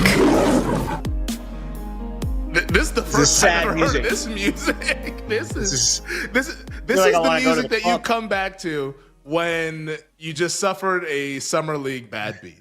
I'm not even sure if it was a bad beat. More just like a frustrating loss. But it's the summer league. And this is You Better You Bet, presented by BetMGM on the BetMGM network. Femi Abebfe, Jared Smith. During the break, we were sweating out the ending, which seemed like it would never end. But the ending of the Pelicans-Timberwolves game, Minnesota wins it 98-91. And for those of you counting at home, all of you mathematicians, the point spread closed 6.5. There were a couple 7s out there. For those of you who took +7, you pushed. But for those of us, like me, that took +6.5, you lose. And the sequence, I mean, my goodness, the sequence to end it. Jeremiah Fears, Pelicans, they have the ball, drive to the hoop, missed the layup, rebound, missed the tip-in, rebound the tip-in, try to put another shot up, missed that one. 3 opportunities from point-blank range to fall within the number and they come up empty, and the Timberwolves cover the closing spread at 6.5. It's what Summer League is made of. Like, I am like mad at myself for even calling it a bad beat to start. It's just a frustrating loss. Like, I don't even think that bad beats exist in Summer League unless it's like absolutely crazy stuff. This to me just feels like it's run-of-the-mill tomfoolery that you get out here in Vegas in July, Jared. It was ridiculous. I was hoping the Pelicans could actually get in there, but they did not. And we move on to the next game, which is Brooklyn and Oklahoma City. Yeah, really all you can do. Here, I'll do one of these. This is what I usually do, right? You just do a little tip of the cap. That's all you can do. You tip the cap, man. To the odds makers. I don't like the front-facing hat these days. I'm a backwards hat guy, so we're also not sponsored by Adidas either, so no free advertisement on you. Better. Yeah, no free advertising for Adidas. I have it. My check. My NIL as I have a Nike football behind me. Yeah, like, and I'm not like, I have like a whole library of books behind me that like half of them I've read, the other half of them were given to me by people that I don't even like. But you just tip your cap. Oh, sure. You want to give me your free book? Sure. I'll read it. It's nice. There you go. Tip your cap. Nice little decoration. To the odds maker. They made a really good number, right? 4.5 out to 7. I mean, all those early bettors are feeling great. Maybe there was a 7.5 out there. I don't know exactly how the market moved today, and then maybe close 7. Like, tip your cap to the odds makers. Good number. And the odds makers, I mean, think about how they were sweating. I mean, they're not sweating. Like, this is not like you said, not a very liquid activity here. You can't get down thousands and thousands of dollars on the NBA Summer League, but there was a chance that they would get middled because you mentioned they opened 4.5. This game easily could have fell 6. People took 7, 6.5. People laid 4, 4.5, land 6. Everybody wins. Odds makers lose. It was that close to being the scenario there. Instead, it was everybody wins, and the odds makers, I guess, it was a push with those +7 bets. So that's how it went. We have a game that's about to come up here shortly. And I want to bring on Tyler Morales to give us his thoughts on what happened, because he was able to keep a closer eye on the game as we were doing the show, trying to talk to all of you people. Tyler, give us your thoughts, like 30 seconds on what happened between the Pelicans and the T-Wolves. And then also, we have a game that's about to get underway in about 5 to 10 minutes between the Thunder and Brooklyn. Would love that handicap as well, as you are a Summer League NBA aficionado. Yeah, I'm exhausted. I'm not going to lie. That was stressful. And these games... Like, I didn't have any money on the point spread, but we said, like, we need to win these games. Like, you have to win. Yes. This is survive in advance to make it to the playoffs. They survived. They should have won by like 20, but they couldn't make a 3. Terrence Shannon, by the way, 20 points, 6 rebounds, 8 assists. Good for Summer League MVP there. Now he had a great game there. That? So yeah, I would willing to bet when the market reopens, the favorites are going to be the Minnesota Timberwolves, because they got through their hardest game. So shout out Minnesota, shout out Dillingham, shout out our guys. That was stressful. I'm not gonna lie. But we move on. So now, for this game coming up now, Thunder Nets is actually my favorite bet of the day. It's probably my last bet for the Summer League. I might take the Lakers too, but we'll see. I like the Thunder in this game, mainly because I just want to fade a lot of these rookies playing in their first games. The Thunder have Nikola Topic, who's one of the Summer League MVP favorites, and AJ Mitchell, a guy who played on the team last year, and they have a bunch of other guys that were just riding the bench for the Thunder last year. The Nets are starting 4 rookies, I believe, and Drew Timme is the 5th one. So I don't know how this is going to go. Yeah, so this isn't. I see right now -1.5. I got +1. I still think -1.5 is fine. I think the Thunder should be a favorite in this game. So I bet them. I like them in this game. I think Topic is going to be huge, and I wouldn't be shocked that the Nets struggle here. It's going to be these rookies' first game all playing together. They probably had 1, maybe 2 practices together. So let's go Thunder. These guys play with it. It's basically the same handicap of the Timberwolves game. You have second-year guys that have played together versus Jeremiah Fears, Derek Queen, and a bunch of guys that never really played before. So let's go Thunder. I was shocked they were the underdogs this morning. I got +2. I'm in. Let's do it, baby. There's some 2 out here in Vegas. So why did the market move so drastically? Because I'm seeing that OKC opened 4.5, and now it's 2. Like what? Is OKC missing? Someone's not playing that we anticipated was playing? Like why would it move 6.5 points? Like, that doesn't make a whole lot of sense to me. Just maybe bullishness on Brooklyn and those rookies? I would assume people want to just bet the rookies. They see, they got 5 first-round picks. This team's got to be good in Summer League. When in reality, like, they never played together. I just saw the lineups. I'm trying to pull it up right now, but X is, giving me a hard time here. So the starting lineups for the Thunder: Nikola Topic, AJ Mitchell, Chris Youngblood, who played for Alabama. He played last year. Brooks Barnheiser, who was played really, really well in the Utah Summer League. He's from Northwestern. And some other guy named Malvy Lyons. I don't know. Just grab the rebounds. Grab the rebounds, Malvy. But and then the Nets are starting. They're gonna all these guys. Danny Wolf, Igor Demet. We don't know how they're gonna play in the first game. So I'll take the team with Summer League experience. I will take. So give me the Thunder. Gonna back the pedigree team, Oklahoma City Thunder. Just won the championship, by the way, too. Yes. So that is Summer League. So Tyler is on the Oklahoma City Thunder. I think I'm going to pass this game. I don't know. Just something just feels weird. If I had to bet the game, I probably would do OKC because there's a lot of steam at this point with people being bullish on Brooklyn. But laying 2, I don't know if I would do that. Jared, you look like you're going to tail Tyler with OKC as well. But Tyler, like a good go away. number. I just saw it go down to 1, so clearly we moved the market. There you go. I mean, maybe they might get middled again. So whoever's watching that's a market mover, you're welcome. Just jamming in NBA Summer League. Now, being a market mover in the Summer League markets, not that difficult. You might bet $50 on the Summer League game, and this is going to move the market. That's how like blind everybody is when it comes to this stuff, which is much different in the NFL. I have to bet maybe $5,000 or maybe even $10,000 to move a market. I honestly don't think the public moves the market at all in the NFL. Honestly, Femi, I think in this situation, I do think a wash, to Tyler's point, a wash of money, regardless of the source, on Brooklyn because they had 5 first-round picks can flip a game in a Summer League game, 100%. but not in the NFL. It's got to be a market maker. 100%. Tyler, give us a 2-minute synopsis as to what happened overnight and into this morning overseas on the PGA Tour, the Genesis Scottish Open, where right now Nico Echeverria, Jake Knapp, Sepp Straka, and Victor Perez are our co-leaders at, at 6 under. It actually makes sense that these guys are the leaders because the skill set required here is just driving distance and you make a lot of putts. Those have been the winners here. Min Woo Lee was 100-1 one year, and he won this tournament. He's all driver putter, and then Rory won it. So guys like that's the kind of skill set you're looking at here. Maybe it's Jared. He's on the show. We gave out 6 picks. We have 4 guys right now, 3 shots off the lead, and it's like not just like some losers. It is Victor Hovland, Ludwig Aubert, Sam Burns, and our guy Harry Hall. So right now, we have this surrounded. Let's see what happens over in. Our gosh, he should have been 4 under, had a brutal bogey on 17. But right now we're sitting pretty. Scheffler was 3 under. I'm good on Scheffler these next 2 weeks. With the amount of variance in links golf, I can't imagine betting someone at plus 400, plus 500. A lot of weird things happen. You go into a pop bunker, it's a penalty stroke. You're going to lose a stroke, and your ball could just roll in there, and you could have hit a good shot. So I think we're sitting pretty here. You told me if I need to pick a winner here to pick someone to win. I like Victor Hovland. He should be leading this tournament right now. He missed a ton of short putts. So we have it surrounded. Let's see what happens. I'll take responsibility. I'll say it's me. Yes. Even though you did all the work and I literally just showed up and I'm here, I'm still going to take credit for it, Tyler.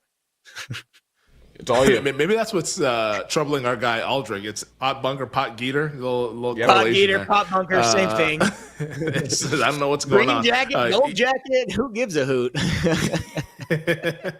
When does that come out? It's like in 2 weeks, I believe. The Happy Gilmore 2. Next week, yeah. I think it's next week or the week after. Yeah, 20 something. Out of nostalgia only, it's gonna be awful. It's gonna be awful. I'm gonna watch it and just they're going to likely ruin it because again, when that much distance, this is like terrible analysis because I'm not like Siskel and Ebert, but when that much time goes between the original and the sequel, it's all for nostalgia and cameos. There's no actual plot continuation here. There's no plan. There was no plan for a sequel when they wrote the original. It's cash grab. It's 100% cameo and cash grab only. So I'll watch to see the wow factor of the cameos, but that is the only reason. I have very low expectations for any kind of entertainment value. Yeah, it's like Coming to America 2, which I watched and literally forgot 2 days later because it was that bad. But joining us right now is our executive producer, Bill Zimmerman, with our results to the social poll. The poll was really simple today. Has to do with the men's Wimbledon title. What's the best bet on the board? Is it Alcaraz? Is it Sinner? Is it Djokovic? Or is it the American Taylor Fritz at 16-1? Bill, what do the people have to say? But Jared, Spaceballs 2, which is even a bigger gap, will be a great movie. But I got to think, I am obsessed with Spaceballs, and I'm a little on the fence, Bill. That's what the ball. Oh, it's a risk. Yeah, I mean, there's key people in the movie that have died. Good luck with that sequel. Yeah, that's a risk. That's a risk. That's a risk.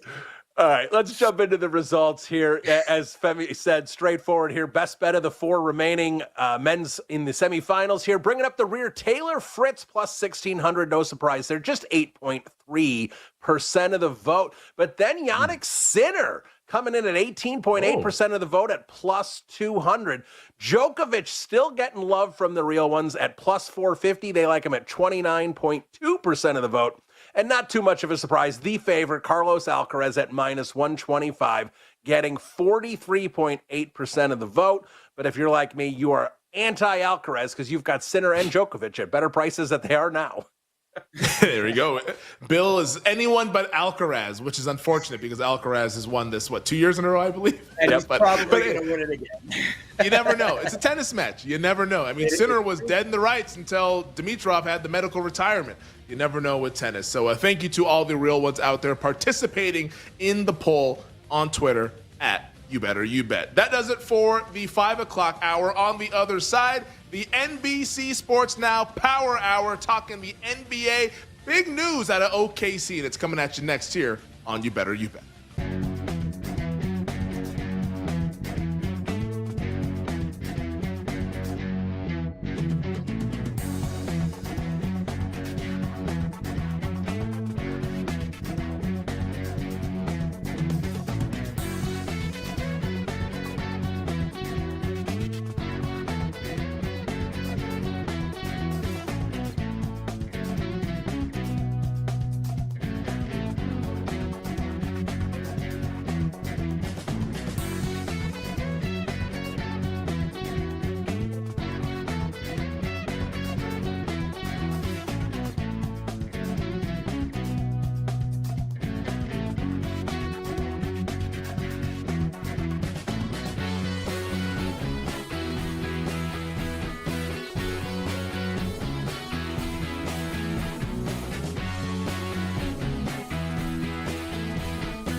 I have one friend that has sent me 60 reels in a row, and I have not responded to one of them. And he's not taking a hint. What are they about? 60. Anything and everything. Oh, it's not one subject that he thinks you're interested in. It's a potpourri of things. But if I haven't responded to the first 10, you think I'm going to respond to the next 50? Maybe I'm a bad friend, but I don't know. And then you get the friends that they realize you're not responding to reels, so they'll text you the reels to your bat phone, like to circumvent your guard. Like I have this wall up, and I'm not on Instagram a lot. I usually just approve reels that the BetMGM network puts out.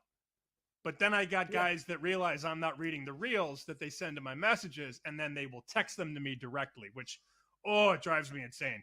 You want to piss me off in the middle of the day? Send me an Instagram reel at 1 o'clock in the afternoon. Good thing Jake's not here, because if he heard this, like the reels would be showing up in Ramley. Like there's no doubt about it. You don't have to respond.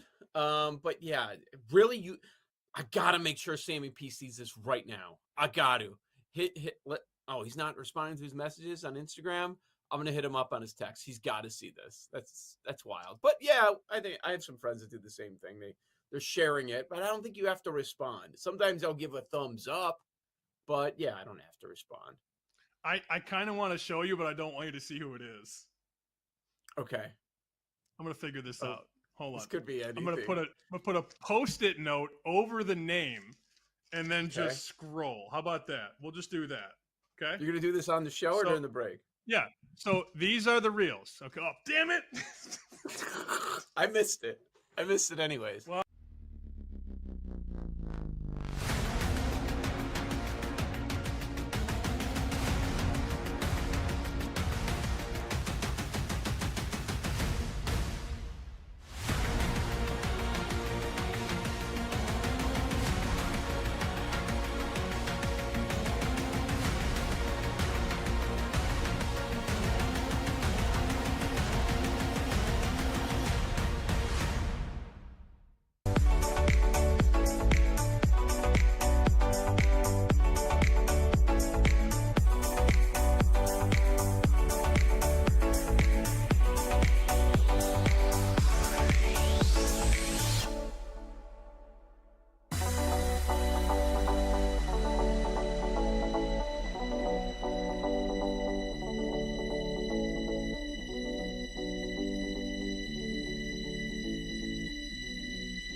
Paddington. You're tuned in to You Better You Bet on the BetMGM network and streaming live on NBC Sports Now. Presented by BetMGM on the BetMGM network. Oh, bring it up, Grant. Let's go.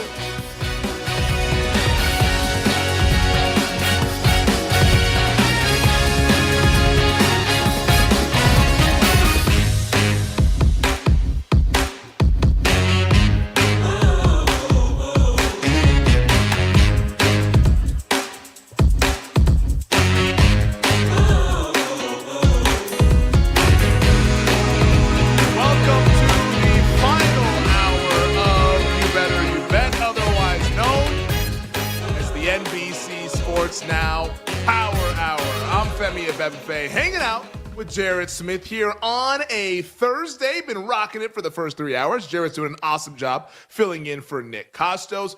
First 3 hours have been great.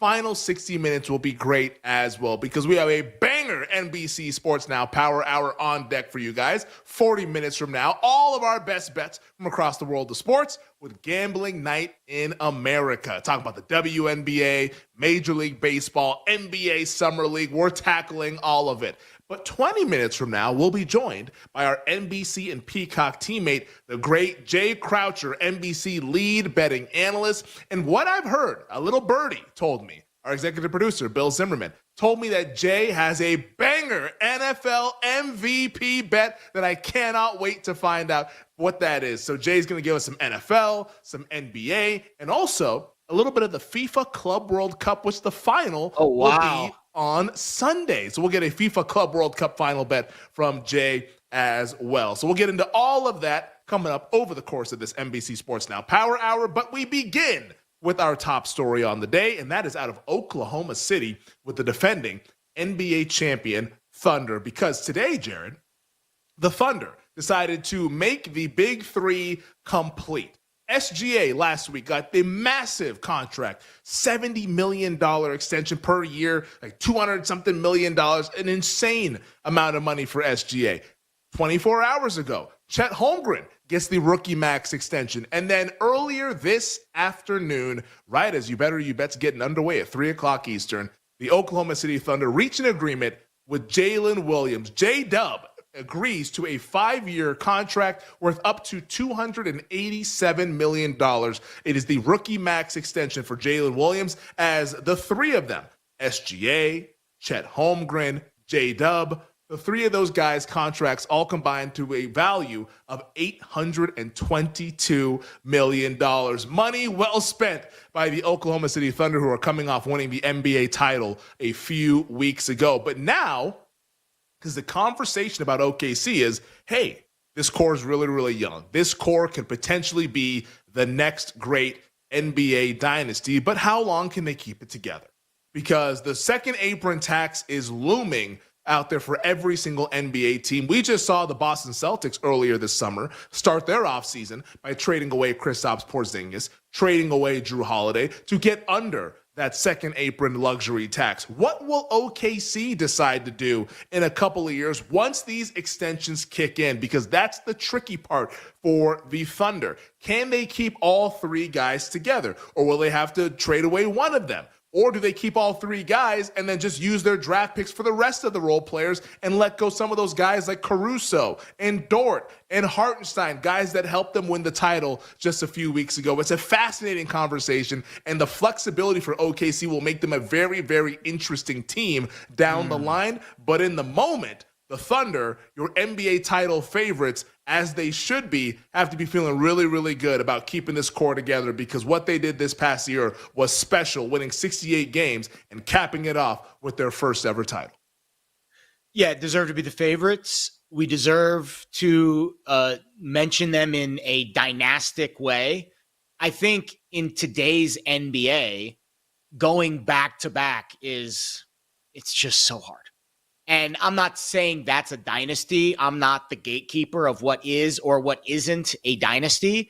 But I think we need to speak relatively about how hard it is to go back to back in the NBA. In today's current climate, with the taxes and the aprons and all the bells and whistles about keeping your roster together, load management, all of those conversations, to me, if you're going to say a dynasty is 3 championships in a short window, I would argue in today's NBA, you take a half a championship off that, and it's really like 2.5.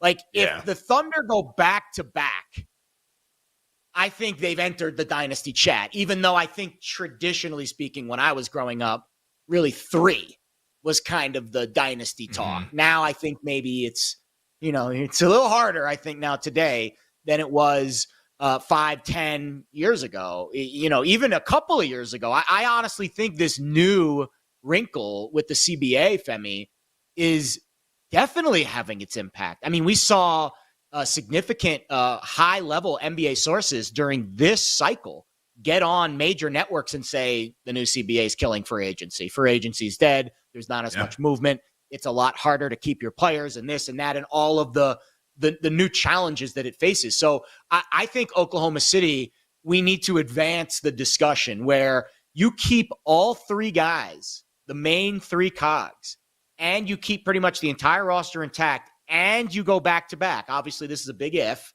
They've done the first 2 things. They haven't gone back to back yet, but let's just operate in a vacuum and say that they do. And we're having this exact same conversation next summer. Man, like, you're talking about a level of success that very few teams in the last decade, definitely in the last 5 years, have even come close to achieving. Boston last year didn't even make it to the Eastern Conference Finals. Denver couldn't even get back to the NBA Finals. So it is really hard in the NBA to go back to back. I think 3 is like crazy. And that's by design. That's what this new CBA was intended to do, to distribute talent all across the league. Like, not just have it be on only about 8 to 10 rosters, have it be throughout the league. That's what this was intended to do, to make sure everybody can get like a superstar or whatever. And like, we don't have to litigate that right now and like talk about that, because it's a whole nother conversation that would take us in many, many different directions. But I think in this conversation, for what's going to happen in this upcoming 2025-2026 season, OKC's win total, 62.5, Jared. That is an astronomically high win total. However, I will say, I'm not betting the under. No. I'm not They're going to betting be favored the under, by double man. digits in every game. They're going to be big favorites. They're an outstanding defensive team, and they won 68 games last year with Chet Holmgren missing a bunch of time and Isaiah Hartenstein missing a bunch of time. If those guys are healthy, let's say Chet Holmgren gives you 70 games this year. Let's say Hartenstein gives you about 65 games this year, maybe even close to 70. Why can't they just win like 65, 66 games again? You know, I don't know if they're going to win 68 again. Well, if they put their pedal to the metal, they might flirt with winning 70, but like they could win 65 games again because it's such a young team. This is not a team that has a lot of miles on them because that's what makes them so special. They were able to win the title in the second playoff run. Usually it's the third or fourth playoff run when you've hit your head, and then you finally break through. For them, it was first playoff run, lose in the second round. Second one, win the title. There's not a whole lot of miles on these guys, man. So like they have the legs. They're fresh. They can do it. I think OKC, if I had to bet the win total over, or I bet the win total, it would be over 62.5. Yeah, that's like when you go to the really nice steakhouse and you look at the nicest thing on the menu doesn't have a price next to it usually. It's usually market price, right? Market price. Like that's the thunder. Like what? Like, how much you is the can't lobster? Really market price. Market price. You can't really put a ceiling on this team. They're now maybe injuries, unforeseen circumstances derailed them from winning 70 games. But let's be honest. If they are fully healthy next year in a vacuum, I would not be shocked if they broke Golden State's record. I wouldn't be shocked at all. Ooh. Wouldn't shock me in the slightest. It would be a fun watch. It would be exciting. But after it's all said and done, and I looked at myself in the mirror and I was like, wow, Oklahoma City just won that many games? Yeah, no, I buy it. I mean, what were they, 10-point favorite in Game 7 of the NBA final? What was the final number? I think it was a little tighter, actually. It was tighter. It was like 6.5. Like they were a double-digit favorite in almost every game of the NBA Finals. Like, that wouldn't there were 11 in Game 2. It wouldn't shock me if they won 70 games, 75 games next year. Wouldn't shock me at all based off of their roster and how much higher they are priced than the rest of the NBA. Again, it's like walking into the steakhouse and seeing the lobster and saying, what's the price? It's market price. I don't know. Could be $500. Could be 10 times higher than the most expensive thing on the menu. But you might pay for it because it's that delicious. Yeah. And the Thunder were cooking up a really, really good meal this past season. Yeah. 74 wins, because that's what they would need to win to beat the Warriors. It's a lot. I feel like the front office would say, "Hey guys, let's pull back a little bit. I know you want history, but let's pull back." Because I mean, like, look how much that took out of the Warriors going for that year. They didn't cap that off with a title. Fair. But I could see them saying, "Let's pull it back." If it happened, that's the question. Like at the end of the season, if they win 74 games, and you're like, "Yeah, no, that makes sense." That's how they were priced. I think I would still be surprised. It's so many wins to lose 8 games. I mean, it was. Are they going to be a dog in any game this year? Are they going to be an underdog in any game this year? If they're healthy, not based off the current market and how they're priced, not unless their players miss time. Yeah, like it has to be like, SGA is gonna sit out today or whatever. Like that's. But if they're healthy, they're not. And I'm sure he will. I'm sure he will. Yeah. But again, let's operate in the vacuum that their entire roster plays all 82 games, which is not going to happen. But let's just operate in that vacuum. They're favored in every single game, probably all year long. Yeah, I don't think it's probably. I think it's just they're favored. They're favored. Like they have a monster rating, and they lived up to that rating. It's a really, really good team.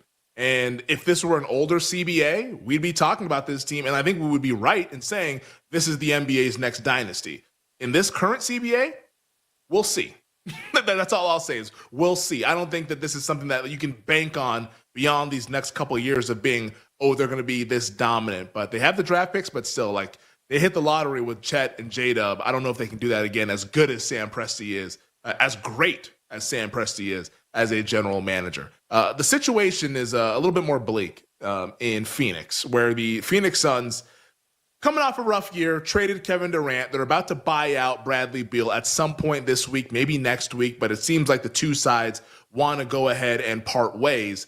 But Phoenix did get some good news as they re-upped with the face of the team, their franchise player, that being Devin Booker. Devin Booker and the Phoenix Suns last night agreed to a 2-year, $145 million extension through the 2029-30 season. It is the highest annual extension salary in NBA history. Those 2 years, he will make $72.5 million per year.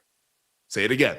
Those 2 years, he will make $72.5 million per year. God bless him, man. 28 years old, about to make a $316 million over the next 5 years. He's a hell of a player. But for the Phoenix Suns, with Booker and Jalen Green, I don't really expect this to be a good team. Now, they could be interesting. They could score a lot of points. And I think Jalen Green might be an interesting guy in some other awards markets. But this to me just feels like Devin Booker wanted to get his money. And the way to get your money is to stay with the team that drafted you and re-up, because that's the biggest extension that's allotted to players. You can't get it if you leave your team. If you stay and you're loyal, that's how you get paid. And Booker, man, he got the money, and I can't fault him for taking it, because you put that much money in front of somebody, how do you walk away and say, I'm not going to sign? Yeah, and we had the conversation in the first hour about how genuine we believe Devin Booker is with his belief that he wants to stay in Phoenix. If he does stay in Phoenix for his entire career, and if he does win a championship, he's on a really short list. Like Hall of Fame caliber players that have been with one team their whole careers and have won a title. Again, we were going through it in our first hour. You know, Kobe's on the list, Dirk's on the list. Udonis Haslam's not a Hall of Famer, but he's on the list. Like, you know, there's how many players? It's really hard in today's day and age with all the player movement. LeBron, MJ, all those guys went to different teams. You know, like if he is true about his love for the city, and if he wants to stick it out, then this is a great situation for Phoenix, because again, you get the most out of your players when you re-sign them and extend them and not have to bring them from other locations. It gives you more flexibility down the road if you want to do something. I know that sounds like a whopping annual salary, but it's all relative. Down the road, the salary cap will be higher, and you're getting a relative discount compared to what another team would have had to pay Booker to go from Phoenix to X city. To wherever. That's why the Giannis discussion is so fascinating, because Giannis has a chance to be one of those guys, wins a championship, Hall of Fame caliber, one team his whole career. But I'm getting the sense that Giannis is not going to be long for Milwaukee. Just my vibe. I have no insider info there. Hey, nobody does. Nobody knows what the hell Giannis is going to do. Like, we'll find out at some point when he wants to let us know. But I think for the Phoenix Suns, hey, you want to have a guy that you can put on the poster. You can put Devin Booker on the poster. Mission accomplished. On the other side, though, we're going to talk some NBA awards. We're going to talk some NFL awards, some Summer League, some FIFA Club World Cup. We are meeting up once again with our guy back from vacation. NBC betting analyst Jay Croucher returns to You Better You Bet here during the NBC Sports Now Power Up. We'll be right back with You Better You Bet, presented by BetMGM, the sportsbook born in Vegas.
rebound season, the revival of the CNC Football Factory. He ain't going to make you sweat, baby. He's going to live and deliver on the promise, on the hype. Buy all day on Christian McCaffrey behind a premium offensive line. I do worry about the defense, but that's not a knock against McCaffrey because they didn't leave the field. You know, he's a guy that can catch north of maybe 75, 80 balls. He's one of the most tackiest, handest receivers in all of fantasy football out of the backfield. He can get back at what he did a couple of years ago, where he was scoring a touchdown pretty much every single week, heavily utilized in the red zone. Even if Isaac Guerrero, siphons off, say, 25, 30% of the opportunity share, that's a good thing because McCaffrey can maximize efficiency on 17 and 19 touches per game. On top of that, he's got a middle of the road strength of schedule. Last year sure was a waste, but the 21 touchdowns that he had 2 years ago, I can't get out of my head. He is motivated. He is going to storm back with a vengeance. Invest in Christian McCaffrey with supreme confidence this upcoming season.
You're tuned in to You Better You Bet on the BetMGM network and streaming live on NBC Sports Now. Presented by BetMGM on the BetMGM network. The NBC Sports Now Power Hour rolling along here on a Thursday on You Better You Bet. Femi Abebefe, Jared Smith. Jared doing an awesome job filling in for Nick Costos. Nick will be back with us in a couple of weeks, which I can't even make fun of him. I was telling Jared this earlier. I'm taking all next week off as well. So usually I get to make fun of Nick for taking time off.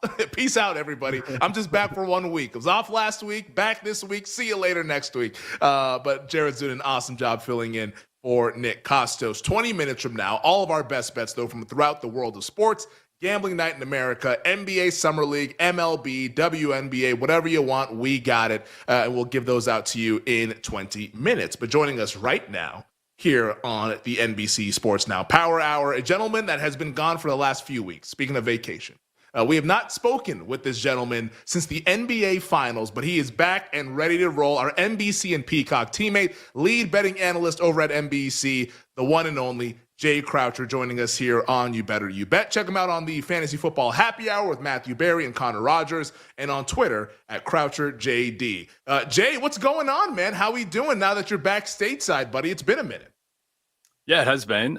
Very happy to be back in the Eastern time zone of sanity. Femi, I had to watch Game 7 of the NBA Finals in Stockholm time zone, which is the game started at 2:30 a.m., which you literally couldn't script a worse minute of the 24 hours on the clock for it to begin a Game 7. Like 1:30 is better, 3:30 is better because by the end of it, it's like at a normal hour. And then it was kind of done pretty quickly and making me regret the decision to wake up. But then, paces are up at halftime and everything. But I'm glad to be back home with a semblance of routine and normalcy. Wow. No, absolutely that's love a it. tough time. I remember watching the NFL in Europe. I was in Portugal one year, and it was like a Thursday night game. And I remember watching it. And I was like, how do people honestly, I would never be a fan. Same way I feel about the EPL out here in Vegas. It's hard to watch the English Premier League. It starts like 3 a.m. We're not talking about those sports. We're talking about the NBA. Sorry, that was just like a very random aside.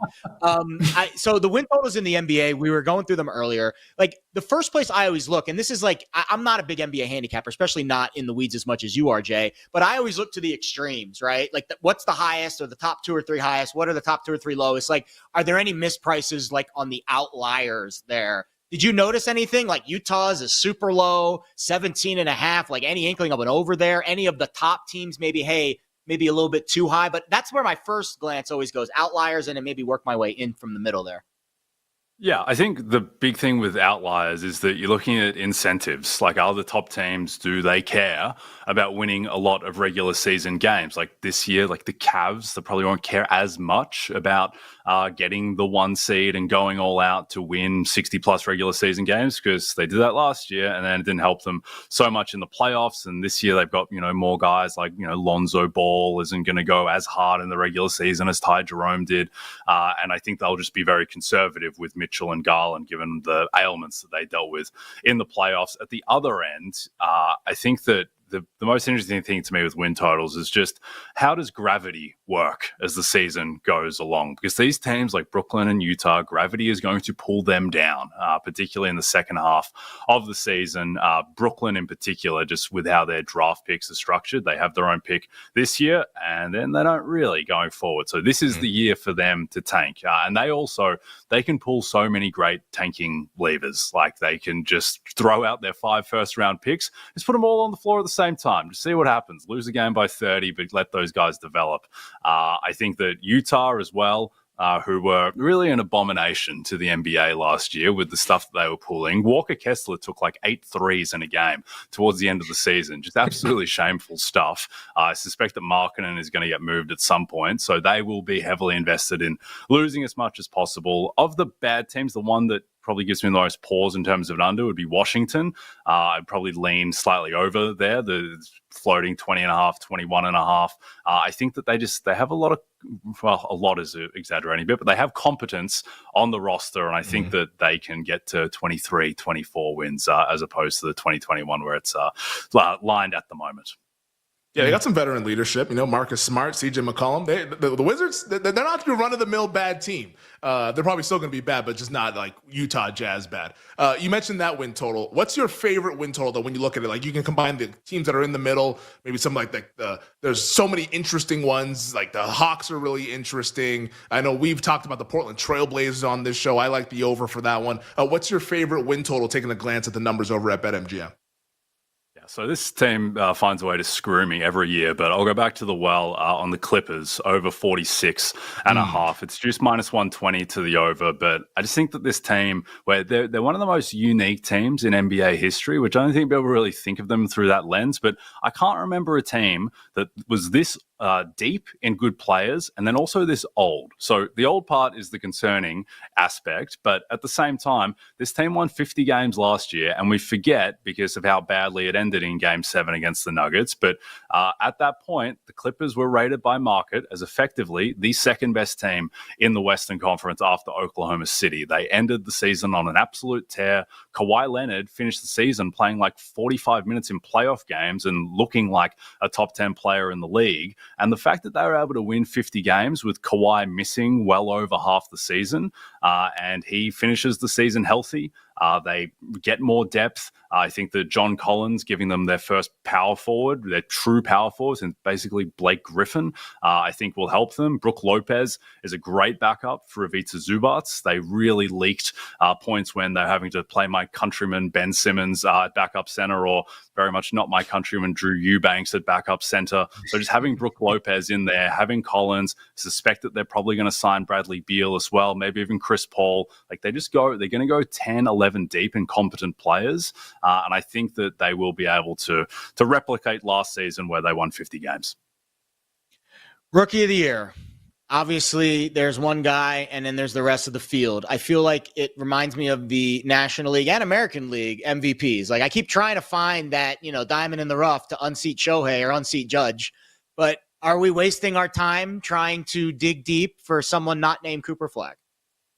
So I think the thing here is that I think Flagg is appropriately priced. If I was going to put a percentage on his likelihood to win, it would be in the 65-70% type of range. And that's, where he is priced basically at minus 180. But I think that we can look at other guys on the board and put a line through them. So if you are looking to take shots at Flagg, you can direct it in the right spot. So I just don't think VJ Edgecombe is going to play enough or get enough usage on a Sixers team that, despite how catastrophic last year was for them, they still have, in theory, Joel Embiid, but more to the point, they have Paul George, Tyrese Maxey, Jared McCain. There's just a lot of guys in front of VJ Edgecombe in the pecking order. Same thing with Dylan Harper, who goes into a backcourt with De'Aaron Fox and Stephon Castle, and Wemby obviously is going to soak up a ton of usage, so not so interested in him. I think that Trey Johnson, Ace Bailey, Jeremiah Fears to a lesser extent, though I think the Pelicans are weirdly, talking about gravity, like they stupidly don't have control of their own pick, so they probably need to try and win and probably not play Fears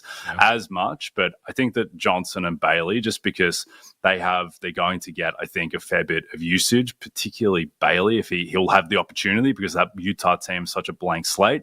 Now, I don't think he's going to be good, which is a problem. I think Cooper Flagg will be good. I think if Cooper Flagg plays, if he stays healthy, he very likely wins the award. But certainly, there is some degree of uncertainty, and your players can always get injured too. So one to monitor, one to watch in Summer League, and with Rookie of the Year too, because this is such a strange board after Flagg. Just certainly one to watch in preseason, just to keep track of rotations. Yeah, and we'll see Cooper Flagg tonight making his Summer League debut against the LA Lakers, 8 o'clock Eastern, a game that we will be betting and talking about into tomorrow as well. This is You Better You Bet. Femi Abebefe, Jared Smith, hanging out with Jay Croucher here during the NBC Sports Now Power Hour. Jay, of course, NBC lead betting analyst, co-host of the Fantasy Football Happy Hour, who you can find on Twitter at CroucherJD. Let's head on over to the NFL. We were talking about it in the last segment. You have a banger NFL MVP bet. We don't know what it is. Jay, take it away. What do you like in the NFL MVP market and why? Yeah, so it's banger adjacent, I would say, Femi. I'm not going to be a full-blown banger, but banger adjacent. We're trying to build you up. I like it. I like the setup. But so my banger adjacent pick for NFL MVP, or my take on the market broadly, is that basically Lamar Jackson, Josh Allen, Joe Burrow, and Patrick Mahomes are all priced basically the same. Lamar is plus 550, Allen and Burrow 6-1, Mahomes plus 650. I think Lamar Jackson is materially more likely than the other three to win MVP. There's a couple of reasons why. One, Lamar Jackson should have a lot more distance on Joe Burrow because just by market, he is substantially more likely to win the division that Joe Burrow plays in, which is a huge blocker for Burrow. Lamar Jackson is in the 3-1 type of range to get the 1 seed in the AFC, which again, would also knock out, or at least go far to knocking out Allen, Burrow, and Mahomes, whereas Burrow is, I believe, plus 950, the Bengals, to get the 1 seed. So Burrow should not be lying close to Lamar.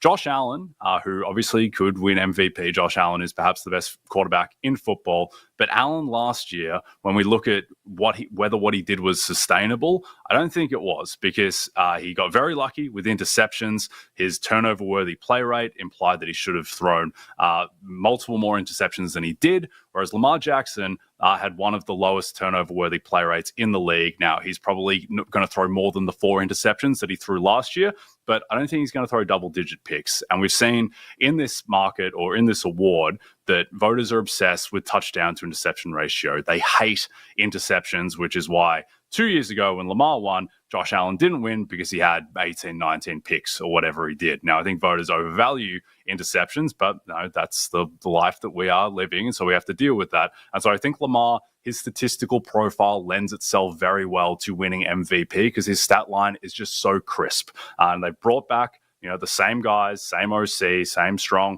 offensive line. They had DeAndre Hopkins for whatever that is worth. I don't think that matters a ton. Zay Flowers comes back, who was quietly awesome last year, and they really missed him against the Bills in the playoffs. You got the 2 tight ends coming back in Likely and Andrews. And then you have Rashad Bateman, who sneakily had a really solid season last year, the best season of his career. So I just think it's going to be the same show with Lamar. And if everyone has the same season again, then Lamar Jackson wins MVP because people aren't contorting themselves to give Josh Allen MVP, even though they don't really believe in it. They just didn't want to give it Lamar back and not have Allen win his first. So I think that Lamar, he's the likeliest candidate to have the best mix of team success and statistical production, and I think that he should be the tier 1 favorite for MVP by himself. Let me follow up on a guy who's not in the tier 1 that I think might get into the tier 1 very quickly, because I love your analysis on this market, Jay, honestly, because when I looked at this market, I ironically just posted all of these notes today. So the last 8 winners have all been quarterbacks on a team with at least 12 wins. 5 of the last 6 winners have finished first in EPA per dropback. So it has to be the team success. It has to be the efficiency. Like, both of those things have to go in tandem. So I love downgrading Burrow because of that.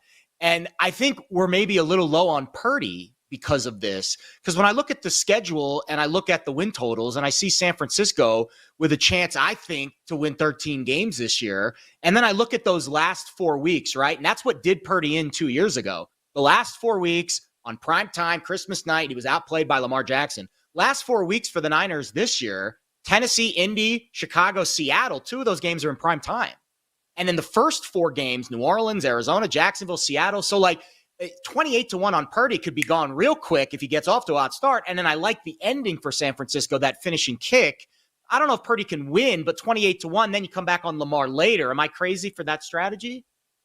No, I like that. Yeah, I think the Purdy of the guys who, outside of the top 5, Purdy is the guy at price who is most appealing to me as well. So, yeah, very happily to get screwed for a 3rd year in a row on Brock Purdy MVP. It is a rite of passage at this point. It wasn't as painful last year as it was the year prior, as he ruined Christmas for me and my family with throwing 15 picks on Christmas night against Lamar Jackson and those Ravens. But no, I'm with you. I think that Purdy, just his ability he put up MVP level stats 2 years ago. And I think he's gotten better as a player since then. It's just that the Niners had the year from hell last year with all of their injuries on both sides of the ball. But to your point, they've got a super favorable schedule because somehow they finished last in the division last year and they get the benefit of the schedule repercussions there.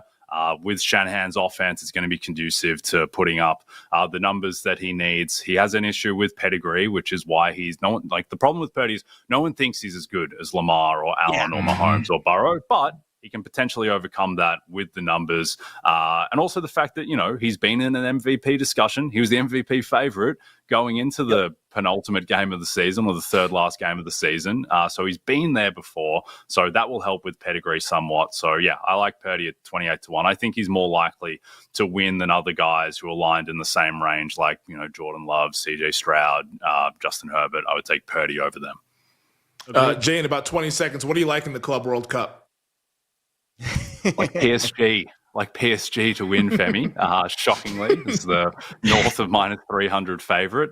I think that a lot of this tournament has come down to being able to assess motivation, incentive, and how much teams actually care about this tournament. Well, now we're in the final, and they care about it. Luis Enrique also has a personal vendetta, I suspect, against Chelsea because they didn't hire him a couple of years ago.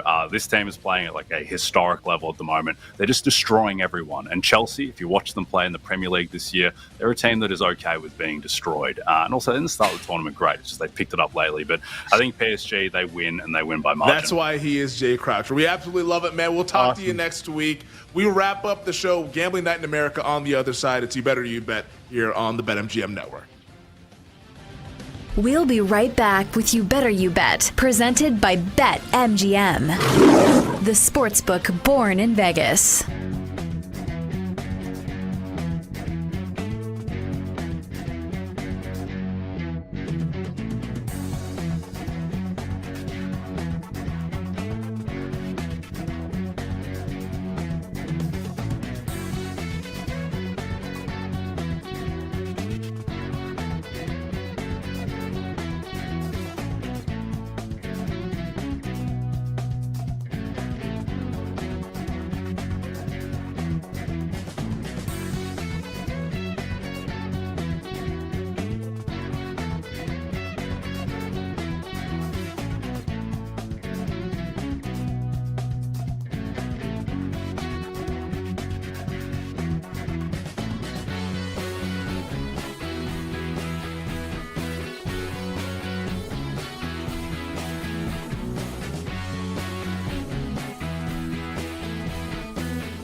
you play in those primetime games, man, you're getting everybody's best shot. And it's going to take a toll on that roster, on that organization, that coaching staff, that as a group, as a collective unit, they're not used in playing in all those big-time games. They're not used in playing to all those primetime matchups. I think that is the biggest concern I have with Washington. I would feel a lot differently about this team if I looked at their schedule and they had 13 1 o'clock games this year. If they had 14 1 o'clock games this year. 7 standalone games for the Washington Commanders, including a Christmas Day game against the Dallas Cowboys. They have a stretch where they play Monday night against the Bears, then they're at Dallas at 4:25, then they're Monday night at the Chiefs, and then Sunday Night Football against the Seahawks. That gives you an idea of the stretch that Washington is going to go through, playing big game after big game, prime time after prime time. So that's why I really don't like Washington this year, because let's say they do survive that gauntlet and somehow they get to the playoffs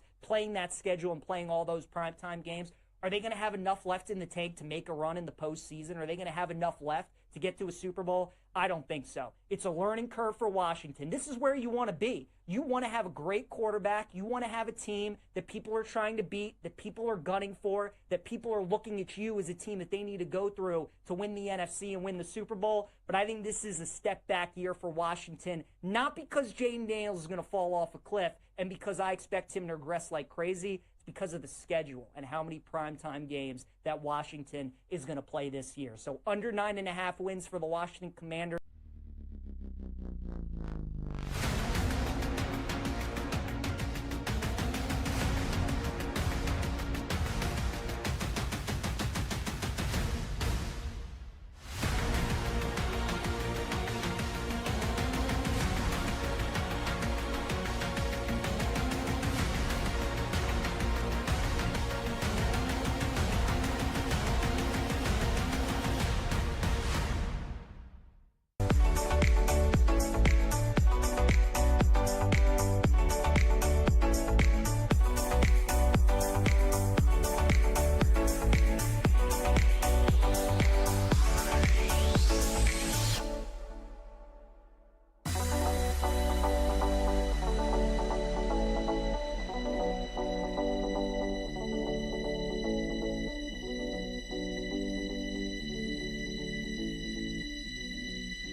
You're tuned in to You Better You Bet on the BetMGM network and streaming live on NBC Sports Now, presented by BetMGM on the BetMGM network.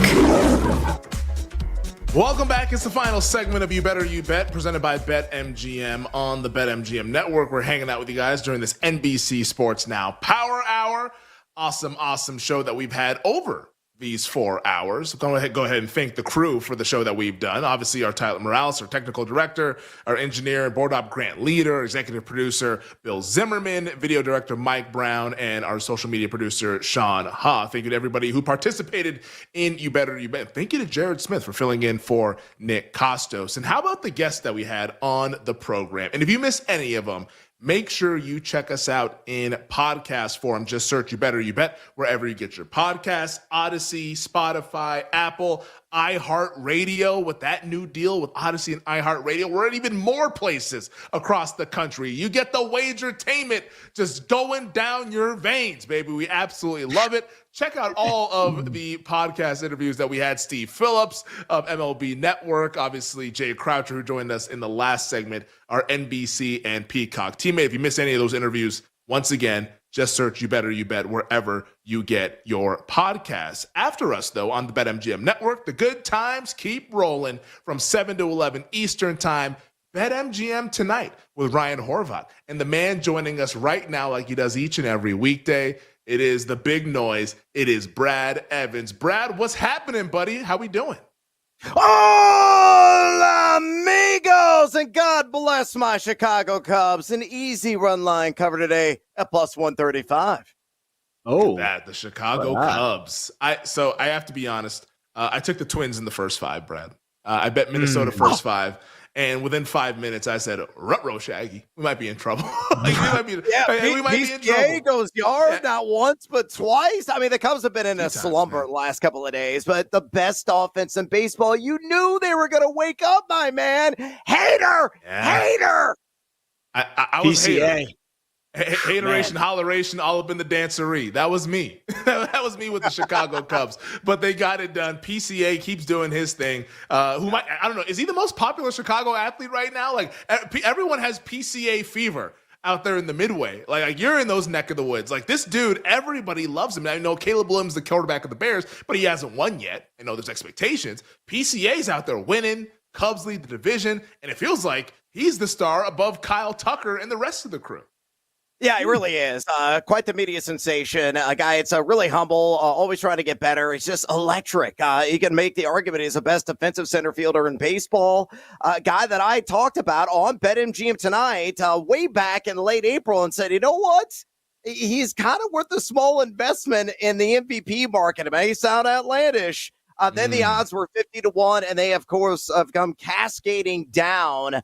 Last I checked, he's like 6-1, only behind Shohei Ohtani, take home that coveted award in the National League. So PCA has been a sensation, a revelation. And sorry, Jonathan Cannon, you were not the number 1 athlete in the Chicago baseball market. Yeah, definitely not.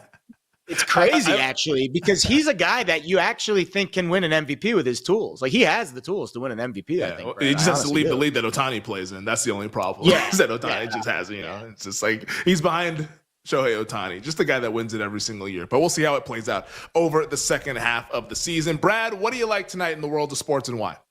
Oh, guys, I'm sorry, Yankees bros, but I got to fade Marcus Stroman, the former Cub. Give me the land down under on 3.5 strikeouts, taking on the Seattle Mariners at plus 105. It may seem like a very low threshold for him to get to 4 Ks. I think he's going to fall short of it. Yes, the Mariners have been K-happy at times. They've improved in that category over the last few weeks. Over the last couple of weeks, the 11th highest, though, K rate in the bigs at 22.6%, but Stroman's not missing any bats. 5.59 K per 9 this season. He's been under this number in 4 of his last 5 starts, and a repugnant, god-awful 7.84 home ERA. He gets rocked. Oof. Again, at plus money, I'm taking the under on 3.5 Ks with Marcus Stroman. So he will not be the greatest Stroman tonight on the mound for the Bronx Bombers. We will go under with Marcus Stroman's Ks. Brad, once again, have a great show. BetMGM tonight. We encourage everybody 7 to 11 on the BetMGM network. Stick with us here. They will be sweating out WNBA, Summer League, Major League Baseball, all sorts of stuff. Thank you, Brad. We'll see you later. Have a good one. Jackie Young over 4.5 rebounds at plus 125. I'm out. I love that, man. Jackie Young. All right, let's go. Let's do some Jackie Young over on the boards. Absolutely love Does it. not do it justice. Yeah, it does not. It does not. You need a better word than unique. All right, it's time to pay some bills and let the folks know some cool promotions over at BetMGM. Let's drop that dope-ass beat and inform everybody about what's going on with our friends at BetMGM. Get in on the excitement at BetMGM with any sport, no sweat token. If you don't win your wager, you'll get your stake back in bonus bets. Download the BetMGM app. Please gamble responsibly. And how about this? NBC, the home of one of the great races in American sports, in global sports. Tune in to the Tour de France Daily Recap at 7 p.m. Eastern on the NBC Sports Now channel and enjoy extended highlights and stage previews with special episodes of Beyond the Podium. The NBC Sports Now channel is available on Peacock, Samsung TV, the Roku channel, and more. Visit NBCSports.com for more details. All right, it's that time of the night. It is time to get patriotic with Gambling Night in America. And oh boy, Jared, we have a doozy tonight. Major League Baseball, Summer League, WNBA, but we will start on the diamond with Major League Baseball as how about my Mariners against your Yankees? We have the The Atlanta Braves, who are trying to somehow just have the worst season imaginable for a team that everybody thought would be a World Series contender. They're in the Bay Area taking on the Oakland Athletics, the Athletics that have no city. Eventually the Vegas Athletics. We have the Rays at the Red Sox, Diamondbacks at the Padres in the fun NL West showdown. What do you like tonight in Major League Baseball? Empty the bucket, Yerfy, Nerfy, side total. Give it to us. I had an unbelievable nerfy win earlier in the Orioles-Mets game 1 of the doubleheader. So after I'm lucky, it was really lucky, second and third, nobody out, Soto Alonso at the plate, and Charlie Morton went into freaking Cy Young mode and struck both guys out. So after that, I was like, I can't bet a nerfy the rest of the night because my luck can't go anywhere but down. So I'll go one prop and then a couple of first fives. Let's start with the prop. Nathaniel Lowe over 1.5. Hits, runs, and RBIs. I like the matchup, right lefty against the righty Miles Michaelis. He's about 60% over this against right-handed pitchers this year, and he's in the middle of this Nats lineup. How about this? Don't look now. Last 2 weeks, best batting average in Major League Baseball, Washington Nationals. They're swinging the hot stick right now. So again, hits, runs, RBIs, that encompasses everything. I like a Low in the middle of that lineup, the meat of that lineup against Miles Michaelis tonight. I'll give you 2 first fives. We'll start with Seattle, your Mariners against my Yankees. I agree with Brad's handicap. We're fading Marcus Stroman. Don't love his numbers this year, and it's also just his third start back from the IL. He was okay against the Athletics, slightly worse against the Mets, and I was actually surprised when I saw Stroman's earned run prop at 2.5 tonight. I'd bet the over on that. Brian Wu on the other side's been fantastic. 2.77 ERA, expected at 3.2. I get Wu for 5 innings, and you get Stroman. I like that for the Mariners. And I'll go D-backs, first 5 against the Padres. This is like a tale of 2 pitchers. Eduardo Rodriguez, on paper, doesn't look great. His ERA is 5.78, but the expected ERA is 4.1, so he's getting a little bit unlucky. And 10.3 Ks per 9. That's his highest since 21. So he's pitching a little bit better than expected. Vasquez is on the other side. 3.8 ERA, but the expected's 5.8. So he's dodging bullets. And I think after last night, where I really thought Brandon Pfaadt pitched fantastic, and this Padres offense had nothing against him, I think Rodriguez will have an easier time tonight, and he's been pitching better than Pfaadt. So I'll go D-backs on the first 5. Wicked Pfaadt. I actually am going to rock with you with the Diamondbacks as well. I have that one written down. I'm going to go D-backs first 5, minus 140 for all the reasons that you outlined. I also like the Rangers in the first 5 against the Angels. I will back Patrick Corbin on the road. I know it could be a little bit tricky, whatever, but the Rangers just seem to have the Angels number in this series. So I'm going to go ahead and play into that minus 112 first 5 on the money line. Let's get to the NBA Summer League, though. We have some fun matchups on deck, highlighted by Cooper Flag. It's Flag Day against Bronny James, Lakers, Mavericks. Unfortunately, the nightcap has been spoiled. No Dylan Harper for the Spurs. No VJ Edgecombe for the Sixers, but it's a fun Summer League game nonetheless. Jared, what do you like tonight in the Vegas Summer League? Yeah, no bets. I trust Tyler if he has something. I'll have my popcorn for that Lakers-Mavericks game, obviously, and I won't have my popcorn for any of the other games because they're Summer League games without any stars. But that Lakers game is going to be fantastic. I will have my Michelob Ultra, as I will be boots on the ground at Thomas & Mack Center for Lakers and the Mavericks. I'm going to lay the 3 with the Lakers here because I think that the market is getting a little bit caught up in Cooper Flag. We're so excited. The Lakers have a legitimate Summer League team. Dalton Knecht was playing minutes for the Lakers last year. Darius Bazley is a 6-year NBA veteran playing against children. He was awesome in the game earlier this week. And Bronny James, have all your jokes. Bronny out there getting in them shorts. He's defending his ass off. So I like the Lakers lay the 3 against the Dallas Mavericks. And finally tonight in the WNBA, one game on the card tonight is the Las Vegas Aces, the struggling Las Vegas Aces against the Washington Mystics. Aces will be without Asia Wilson. Jared, what do you like tonight in the W? I wouldn't bet this one. Our pal Tyler Morales makes it 3. Washington minus 3. So again, taking into account Asia Wilson being out, I did, however, bet the Storm tomorrow in the ultimate revenge game against the Connecticut Sun. So for those who don't pay attention to WNBA, the Camp Day games, Connecticut hosted Seattle yesterday morning. For us, it was the morning at like 8 a.m. I think it was 11 a.m. on the East Coast. And the Sun were like a 15, 16-point dog, won outright by double digits. Ooh. Now they have to go to Seattle, cross-country, in a revenge game against the team that, again, they just beat as a double-digit dog. So I laid 16.5 last night with Seattle.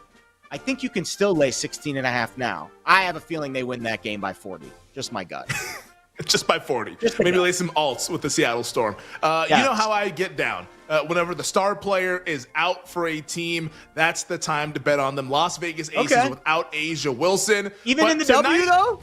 It's a double cross. We're not doing it in the W. I'm laying the 3.5 with the Washington Mystics because the fallen hero spot doesn't exist in the W. Let's go Mystics.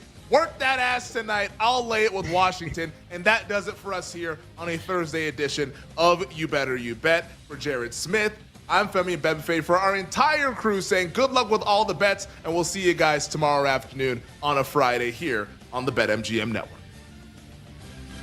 Thanks for listening to You Better You Bet. Up next, it's BetMGM Tonight on the BetMGM Network.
I don't know how much I want to believe in the whole Giannis thing. You know what the saddest part is all the fake outrage takes from people that are so desperate for clicks, like Brian Windhorst. That guy looks like an absolute clown the last couple of days, basically conjuring up any kind of drama that he can so that they can try to get Giannis to leave Milwaukee, because that would be right? This was the summer of Giannis that Shams constantly tweeting out. You see Giannis, anybody else miss Woj? Obviously, Shams isn't talking to Giannis. He's just taking word from Adam Silver and everybody else saying, hey, keep putting out there about Giannis maybe leaving Milwaukee. At this point, Sean, I give it a 0.0001% chance that Giannis leaves Milwaukee. I think he wants to stay. I think he is loyal as hell to this franchise. I think everybody else that's not in Milwaukee would love to see him set fire to that franchise, and we could talk about all these different trades for Giannis, and that could be the topic of conversation for the next couple of weeks while we're waiting for the NBA to really kind of come back here now that the first few days of free agency has fizzled out. And I mean, outside of you, me, and some degenerate gamblers, who's watching the summer league? So I think Giannis wants to stay in Milwaukee. I think they re-signed a bunch of those role players, Bobby Portis. They brought back everybody except for Brook Lopez.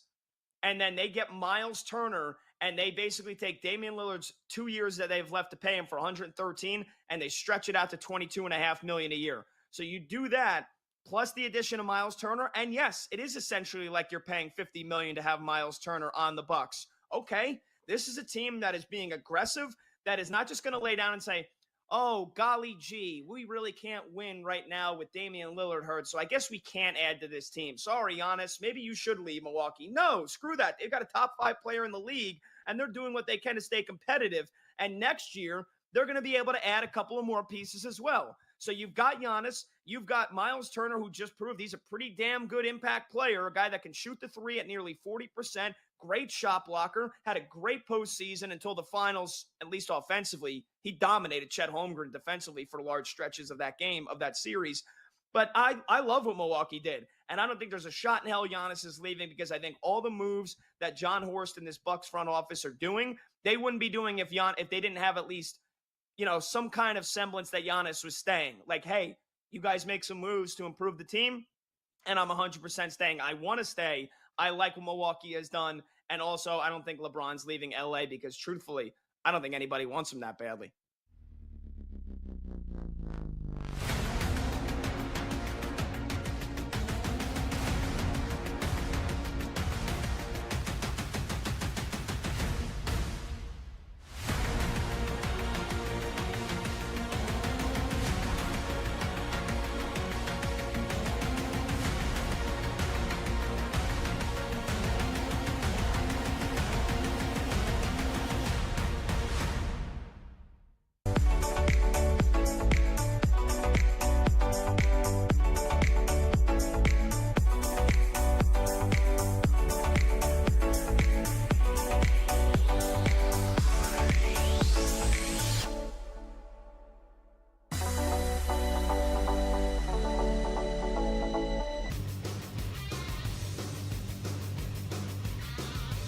We are the betting show. There is no other show on the planet that packs in more picks nightly. With the big noise, Brad Evans. Oh, sharp action! They gotta listen to the sharps! Get the heck out of here with that nonsense. I'm on JMU as well. Drake, hate the Drake. Love the Drake, hate the Drake. No, you never fade the Drake! And the mad better, Ryan Horvat. The Keep the Points special. I'll keep cashing tickets around here on Odyssey. Yeah, put me at night, baby. That's where we cash tickets. They're bringing the heat and helping you cash in big. It's a lock! It's over! It's a guarantee! It's easy money! Nobody wants to bet Seattle U, except for this guy. They're going to win this game outright, but I'll be safe and take the points plus 6.5. And delivering the late night sweats. And it's gone! It's gone! Oh, and it's gone! No way! It's gone! Holy God! It is gone! I need to celebrate tonight with my family! Do it for my kids! Do it for my boy! It's BetMGM tonight on the BetMGM Network.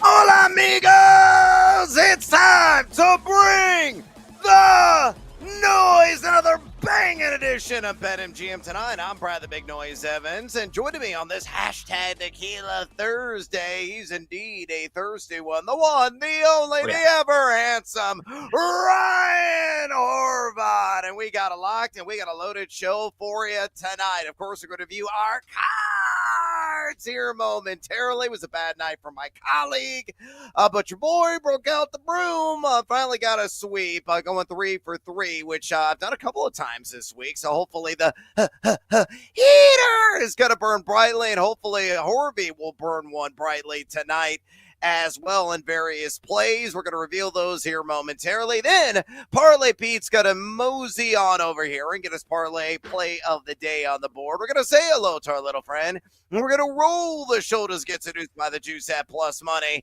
And 2, we're going to reveal some bonus time bets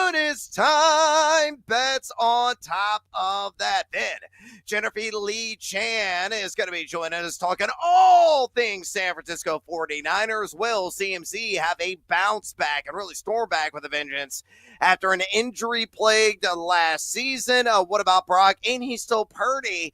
Is he going to be a QB1 for fantasy football purposes? And who is going to step up at wide receiver with Brandon Ayuk on the men? We're going to ask Jennifer Lee Chan all those pertinent questions coming up in Seg 3, followed by our 3-point stance on the San Francisco 49ers. Then we're going to pivot, go from the gridiron to the dime. We're going to talk to Jeff Joyce, get his thoughts on Major League Baseball right ahead of the Midsummer Classic and the All-Star break. Get his thoughts on some of the key teams that are out there, including one that already logged a dub today. So I can't wait to pick his brain about that specific franchise, followed by Better Up.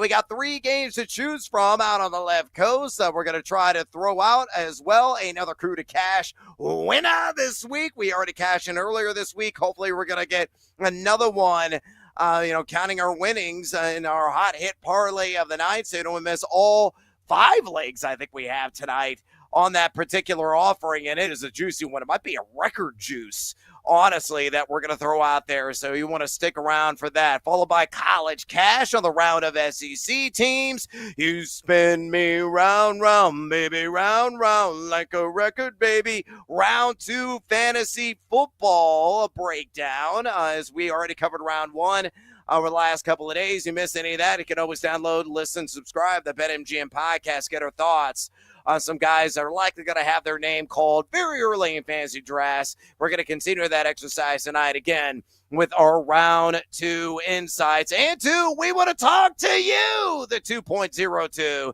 average listeners and viewers of this fine program. If you have any fantasy football questions for us, any sports betting questions for us as well, whether tied to Major League Baseball, the NFL, the futures market, college football futures, maybe the WNBA. Are you a true DGen? Are you wagering on the NBA Summer League and Cooper Flagg's debut tonight? Sure, we can talk about it all. Just pick up the phone and dial us fools at 833-732-3875.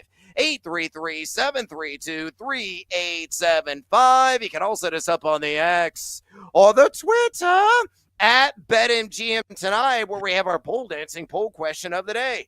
And it's asking you this: pan for gold, which Niners rep is the best fantasy value in current half-point PPR drafts per overall ADP? Your options are Ball Factory, Christian McCaffrey at pick number 10.33, Ricky Pearsall, pick number 85.90, Juwan Jennings at pick number 67.43, or the Kittles and Bits, George Kittle at pick number 42.57.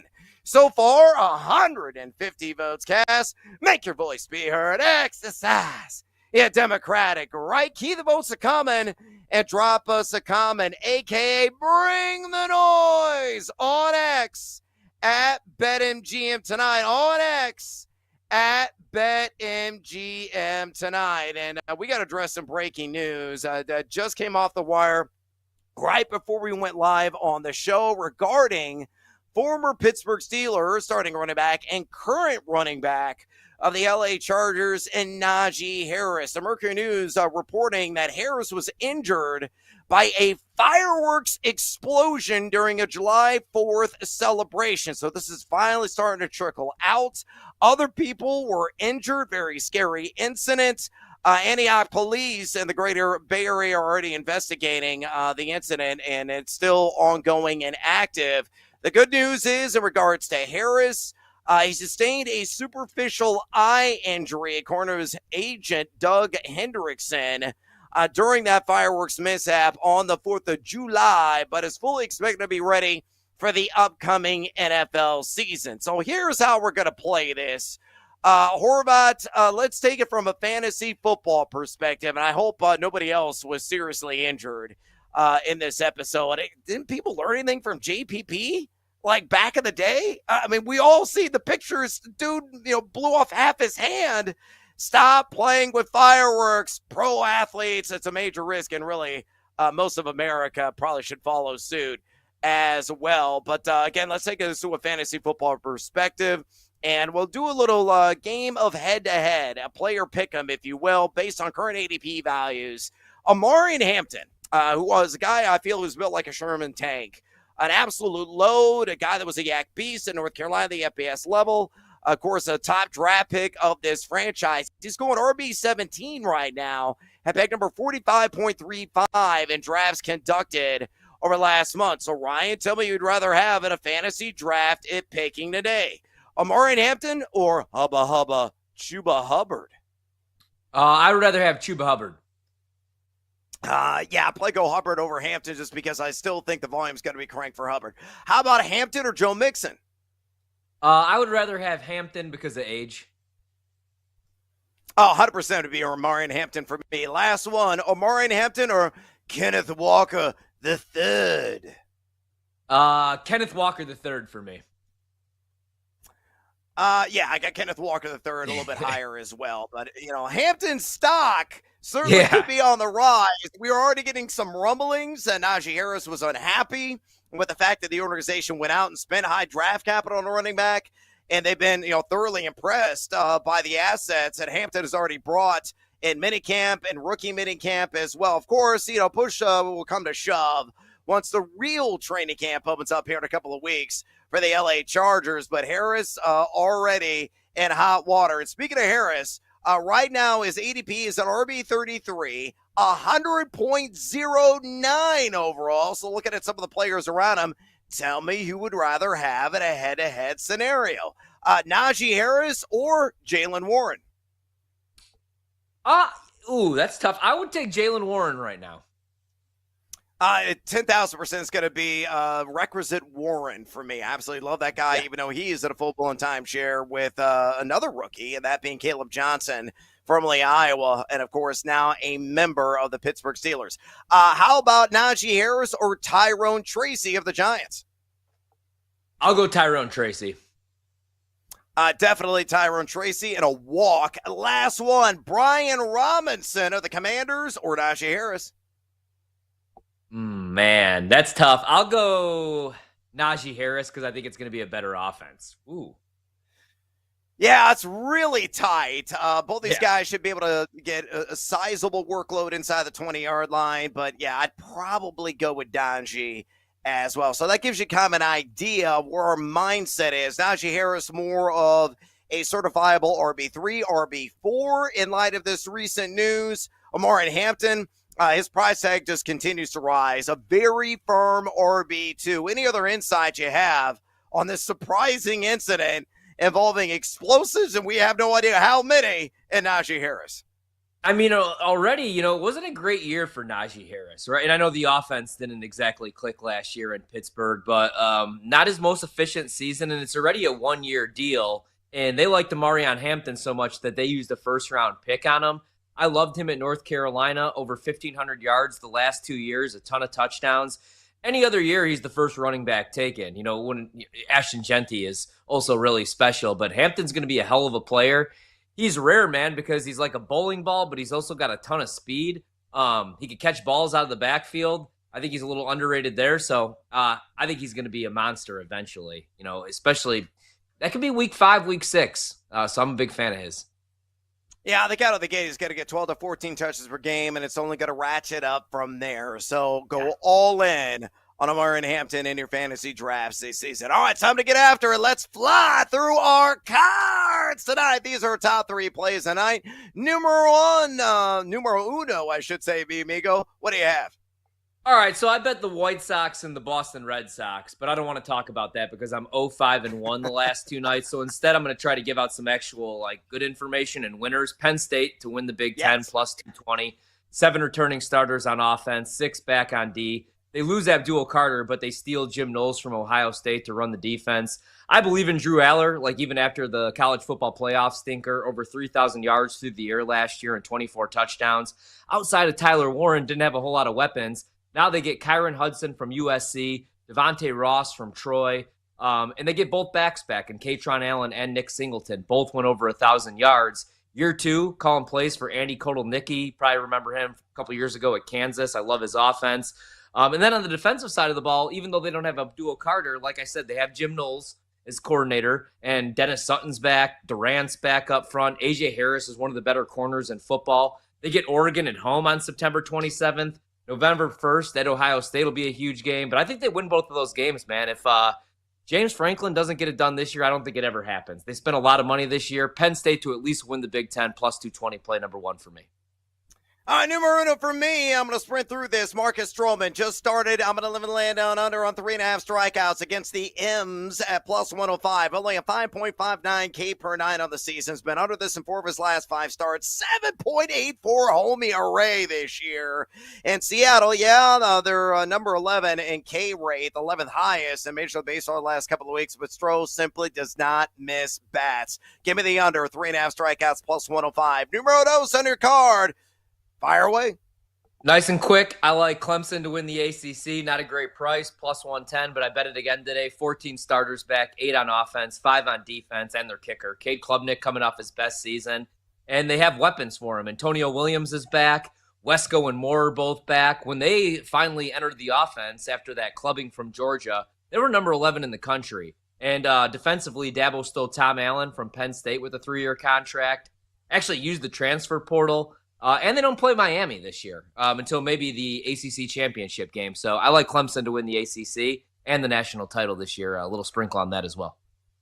All right, numero dos for me on my card tonight. Give me the Tampa Rays on the money line in B-Town, taking on the Red Sox at a -110 juice. It's Buehler on the mound for the Bo Sox. He stinks. 8.49 ERA in his last 5. And he's going against Taj Bradley, who's been okay on the road this season with a 4.01 ERA. Tampa, just 3-7 in the last 10 straight up. And Boston's been white hot at 8-2 on their last 10.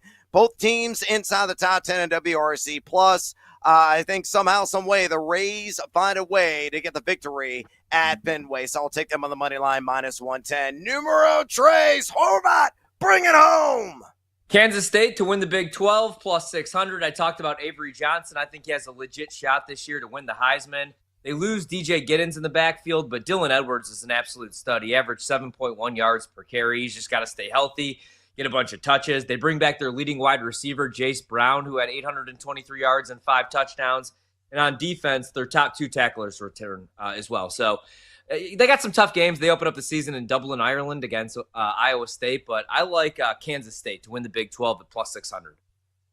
All right, good call there. And I am going to go to the W for play numero tres for me. Give me Jackie Young, 5 or more rebounds against the Mystics. I got a +125 earlier today. Asia Wilson is out with that wrist tonight. So Young is going to have to step up her game. Washington's given up the second most opponent rebounds per game for the last 10.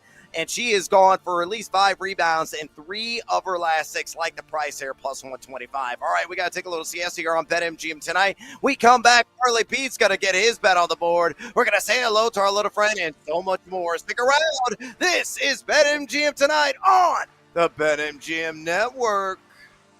Don't go anywhere. Brad Evans and Ryan Horvat will be right back with more Wagertainment on BetMGM tonight on the BetMGM Network.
Now, Brad Evans and Ryan Horvath bring out their sledgehammers on BetMGM tonight. Presented by BetMGM, the sportsbook born in Vegas. Welcome back to BetMGM tonight on this hashtag Tequila Thursday. Brad will have the sounder ready. Bartender, somebody pour me a drink, and Daddy is thirsty. And we're going to get more drink pours and hopefully stiff ones. Just leave the bottle, bartender, here in a minute because we got to lock and load more bets. We're going to do exactly that. Speaking of beverages, many adult beverages coursing through the veins right now. One Parlay Pete, he's going to mosey on over here. He gave his parlay play of the day. From there, we're going to say hello to our little friend, the Sledgehammer Special. We're going to get seduced by the juice and working some bonus time wagers as well. Also, we would love to hear from you, the 2.02 average viewers and listeners of this fine program. Do you have any fantasy football questions for us? Anything sports betting related, whether in the NFL futures market, college football futures, Major League Baseball bets, the WNBA, and yes, I will allow it, maybe just for tonight, the NBA Summer League, because Cooper Flagg is making his debut. Simple way to contact Horvey and I. You just pick up the phone and dial us fools at 833-732-3875. 833-732-3875. You can also hit us up on the X or the Twitter at BetMGM tonight, where we have our pole dancing poll question of the day. And it's asking you this: paying for gold, which Niners rep is the best fantasy value in current half-point PPR drafts per overall ADP? Your options are Christian McCaffrey, pick number 10.33 overall, Ricky Pearsall, pick number 85.90, Jawan Jennings at pick number 67.43, or George Kittle at pick number 42.57. So far, over 150 votes cast. Make your voice be heard. Exercise your democratic right. Keep firing off those votes and bring the noise. Drop us a comment. We're going to read those a little bit later on. We'll give you a shout out on air. So bring it on X at BetMGM tonight. On X at BetMGM tonight. And pardon me for a second. I got to yell at this bleeding idiot over at the bar because he's got to get a play on the board for our listeners. Hey, drunk pirate dude, come over here. Yeah, shiver me timbers. I'm here to make some booty. Yeah, Parlay Pete is in the house and we're locking and loading his parlay play of the day on the diamond. And he's going to go with an SGP and White Sox and Guardians. Yeah, there's a reason for you to watch the game. You got to fire off a bet to do exactly that. And he's focused on one market tied to the pair of starters in this game. Leg numero uno, Jonathan Cannon, 2 or more walks. And leg numero dos, Logan Allen, 2 or more walks. I'll reserve the juice straight from the cold, dead hand. And one Parlay Pete. I got the reasoning on both these bets right here. Again, same game parlay. Jonathan Cannon, leg numero uno, 2 or more free passes. I look at Cannon. He already faced Cleveland earlier this season back on April the 10th. Issued not 1, not 2, but 3 walks and 5 1/3 innings pitched in that game. He has gone for at least 2 walks in 3 straight turns of rotation, 3.25 walks per 9 mark on the season. So control issues have been rather ever present. Cleveland over the last couple of weeks, middle of the pack in the bigs, number 15, and based on balls percentage, getting that free pass on 7.9% of their plate appearances. Meanwhile, leg numero dos, Logan Allen do the same damn thing, 2 or more walks in his start against the Chi Sox back on April the 9th. He issued exactly 2 walks and 4 2/3 innings pitched. He has issued 2 walks in 5 of his last 6 starts, 3.86 walks per 9 mark, and the White Sox only 1 spot higher than Cleveland or last 14 days, and based on balls percentage at number 14, getting that free pass on 8.1% of their plate appearances. So, yeah, shiver me timbers. Parlay Pete on SGP tonight. Roll with Jonathan Cannon, 2 or more walks, and Logan Allen, 2 or more walks. A cool plus 105. or at BetMGM. And Parlay Pete sorely needs a winner. He's in a bit of a slump right now, but still up lifetime 3.26 units. All right, it's time to pivot, and say hello to our little friend, Ryan Horvat. What is a phrase that pays? Daddy wants, daddy needs, daddy's got to have it. You know what, Brandon? Give me the sledgehammer, baby. There it is. Yeah. So, again, only 2 bets for me tonight, and you guys are going to hate them in Major League Baseball. It's the White Sox, and it's Boston, who I know you faded, and everybody should be fading because Walker Buehler is terrible. That's what I like, though, torture. This one won't be torture, though. We got 43 days, 17 hours, 33 minutes, and 26 seconds until the start of college football. And I like Arizona State to go under 8.5 wins, minus 115. I feel a little scummy doing this because I love Kenny Dillingham so much, man. This pains me. But last year they played a ton of close one-possession games. And I know Cam Scatabo is just a running back, but he literally, in a lot of those games, willed them to victory. Was throwing up on the sidelines. They barely beat Texas State last year. They beat them by a field goal. They bring back a ton. 7 starters on offense, 9 on defense. I really do like Sam Levitt. I think he could be a first-round pick, second-round pick. Threw for almost 3,000 yards last year, 25 touchdowns, 6 picks. Brings back his favorite weapon in Jordan Tyson, had 77 receptions last year. They bring in Jalen Moss from Fresno State. On defense, they bring back 9 starters. I worry, though, they don't get a whole lot of pressure on the quarterback. They only had 24 sacks last year. They did have the top run defense in the Big 12, though. But they have 7 home games. But, again, they have some tough road games. They play at Baylor, at Utah. Rice-Eccles always a tough place to play. On the road against Iowa State, who I think is going to be good. On the road against Colorado, which is a coin flip game. Too many coin flips. So I'm going to go under this year. It was a special year last year, but under 8.5 on the Sun Devils this year, minus 115. All right, rolling with the Sun Devils, forks up on that under, or more like forks down on 8.5 wins. All right, let's go to the diamond and let's do a live dive. Daddy want, daddy need, daddy gotta have it. Let's go. Ooh, baby. And a guy that is tickling my fancy right now in the strikeouts market. And it could be painful if this doesn't come through because his pitch count is already soaring. He's got a pair of walks.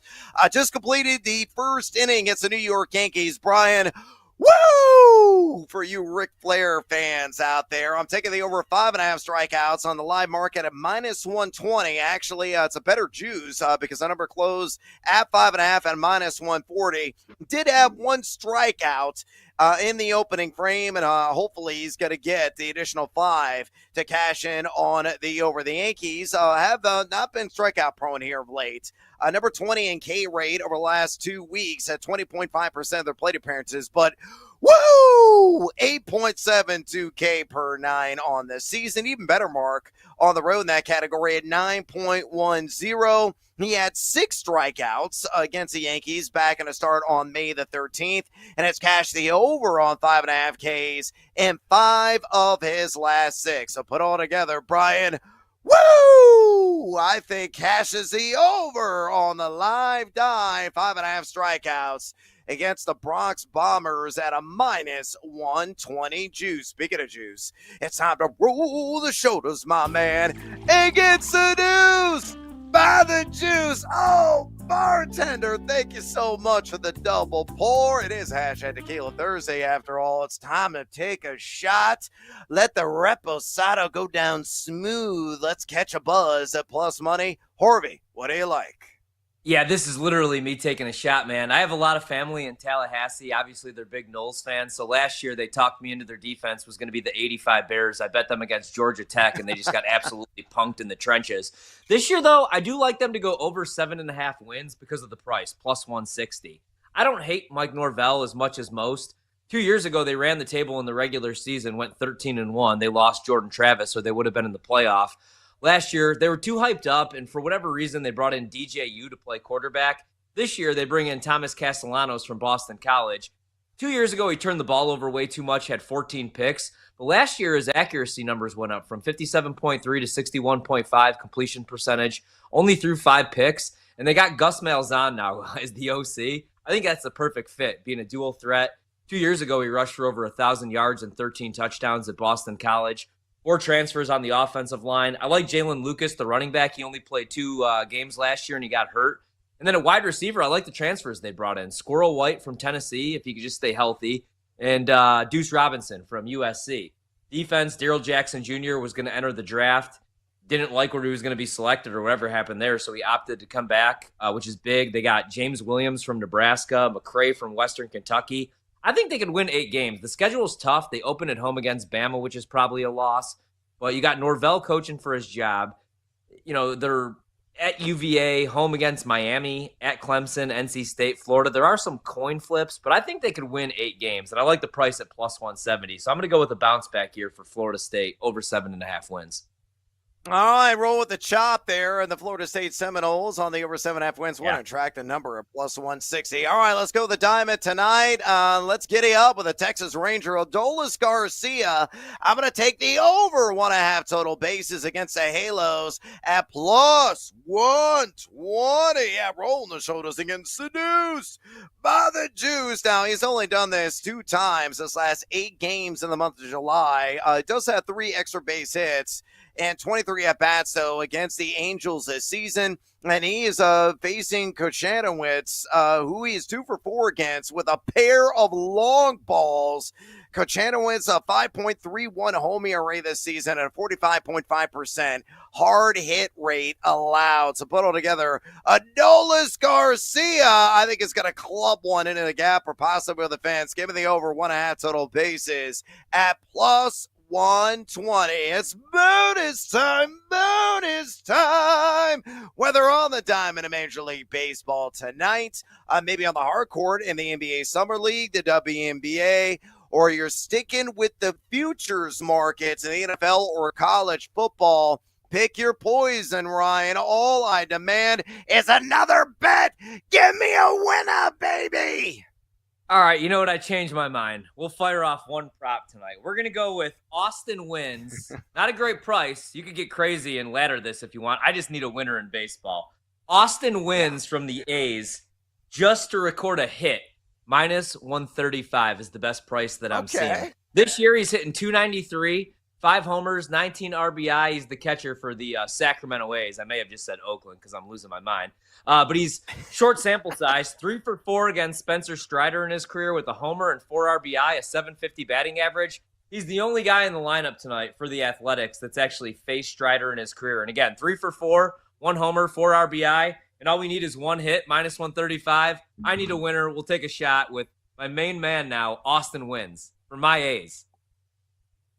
Yeah, hopefully Austin wins, but probably with that last name is going to score you a wins. Yeah. Dad jokes are so lame. Let's go with C.J. Abrams, the leadoff man for the Nationals. I'm going to live in the land of the over on this one. 1.5 total bases again in the Lou. And you and I despise the Cardinals, so we absolutely want him to go off, including the entire franchise against the Redbirds. Plus 100 on that one. Taking on Miles Michaelis, who has gotten rocked this year, 8.31 ERA in his last 5 starts. And C.J. Abrams, a storied career against Michaelis, 5 for 13 with a home run lifetime.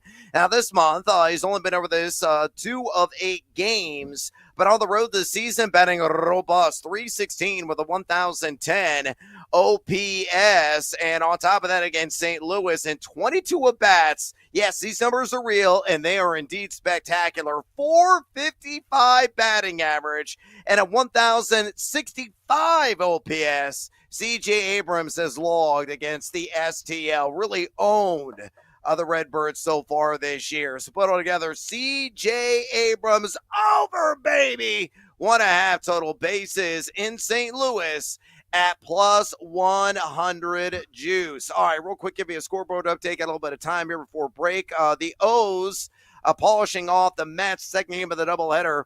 Could sweep them today. They're up 7-3 right now on the top of the 9th. Reds have already sprinted out to a 6-0 lead. Bottom of the 8th against the Marlins. They rocked the world and won Cal Quantrill. 0-0 Yankees and Mariners. Marcus Stroman giving up hits, giving up walks. Got a pair of runners on right now. The corners with only 1 out in the top of the 2nd. Rays and Red Sox just underway. 0-0. though that one already going to the bottom of the second inning. So there you go, your update on the scoreboard. Hopefully Marcus Stroman, he does have one strikeout. I will not be missing a lot of bats the rest of the game. So Mariners break out the heavy wood and chase the starters so I can count my winnings on the under 3.5 strikeouts of the Yankees starter tonight. All right, we got to take a little siesta here on BetMGM tonight. When we come back, we're going to the Bay Area, and we're talking San Francisco 49ers with Jennifer Lee Chan. We'll get all the inside scoop on Christian McCaffrey for you fantasy players out there. Stick around, fools. This is BetMGM tonight on the BetMGM Network. Don't go anywhere. You're listening to BetMGM tonight on the BetMGM Network.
It's time to place your bets. This is BetMGM Tonight on the BetMGM Network.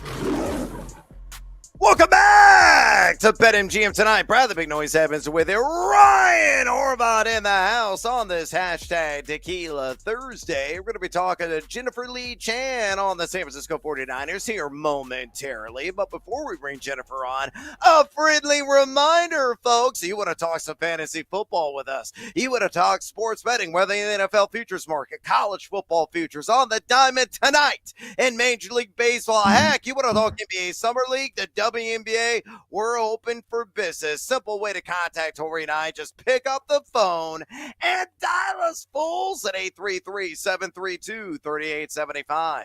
833-732-3875. You can also hit us up on the X or the Twitter at BetMGM Tonight, where we have our pole question of the day. And it's asking you this: pan for gold, which Niners rep is a best fantasy football value in current half-point PPR drafts per overall average draft position? Your options are Christian McCaffrey at pick number 10.33 overall, Ricky Pearsall, pick number 85.90, Juwan Jennings at pick number 67.43, or George Kittle at pick number 42.57. So far, over 150 votes cast. Make your voice be heard. Exercise your democratic right. Keep the votes coming and drop us a comment, aka bring the noise, on X at BetMGM Tonight, on X at BetMGM Tonight. Also, listen to the BetMGM Tonight podcast on Apple Podcasts, Spotify, or wherever you get your podcast. Subscribe, download, listen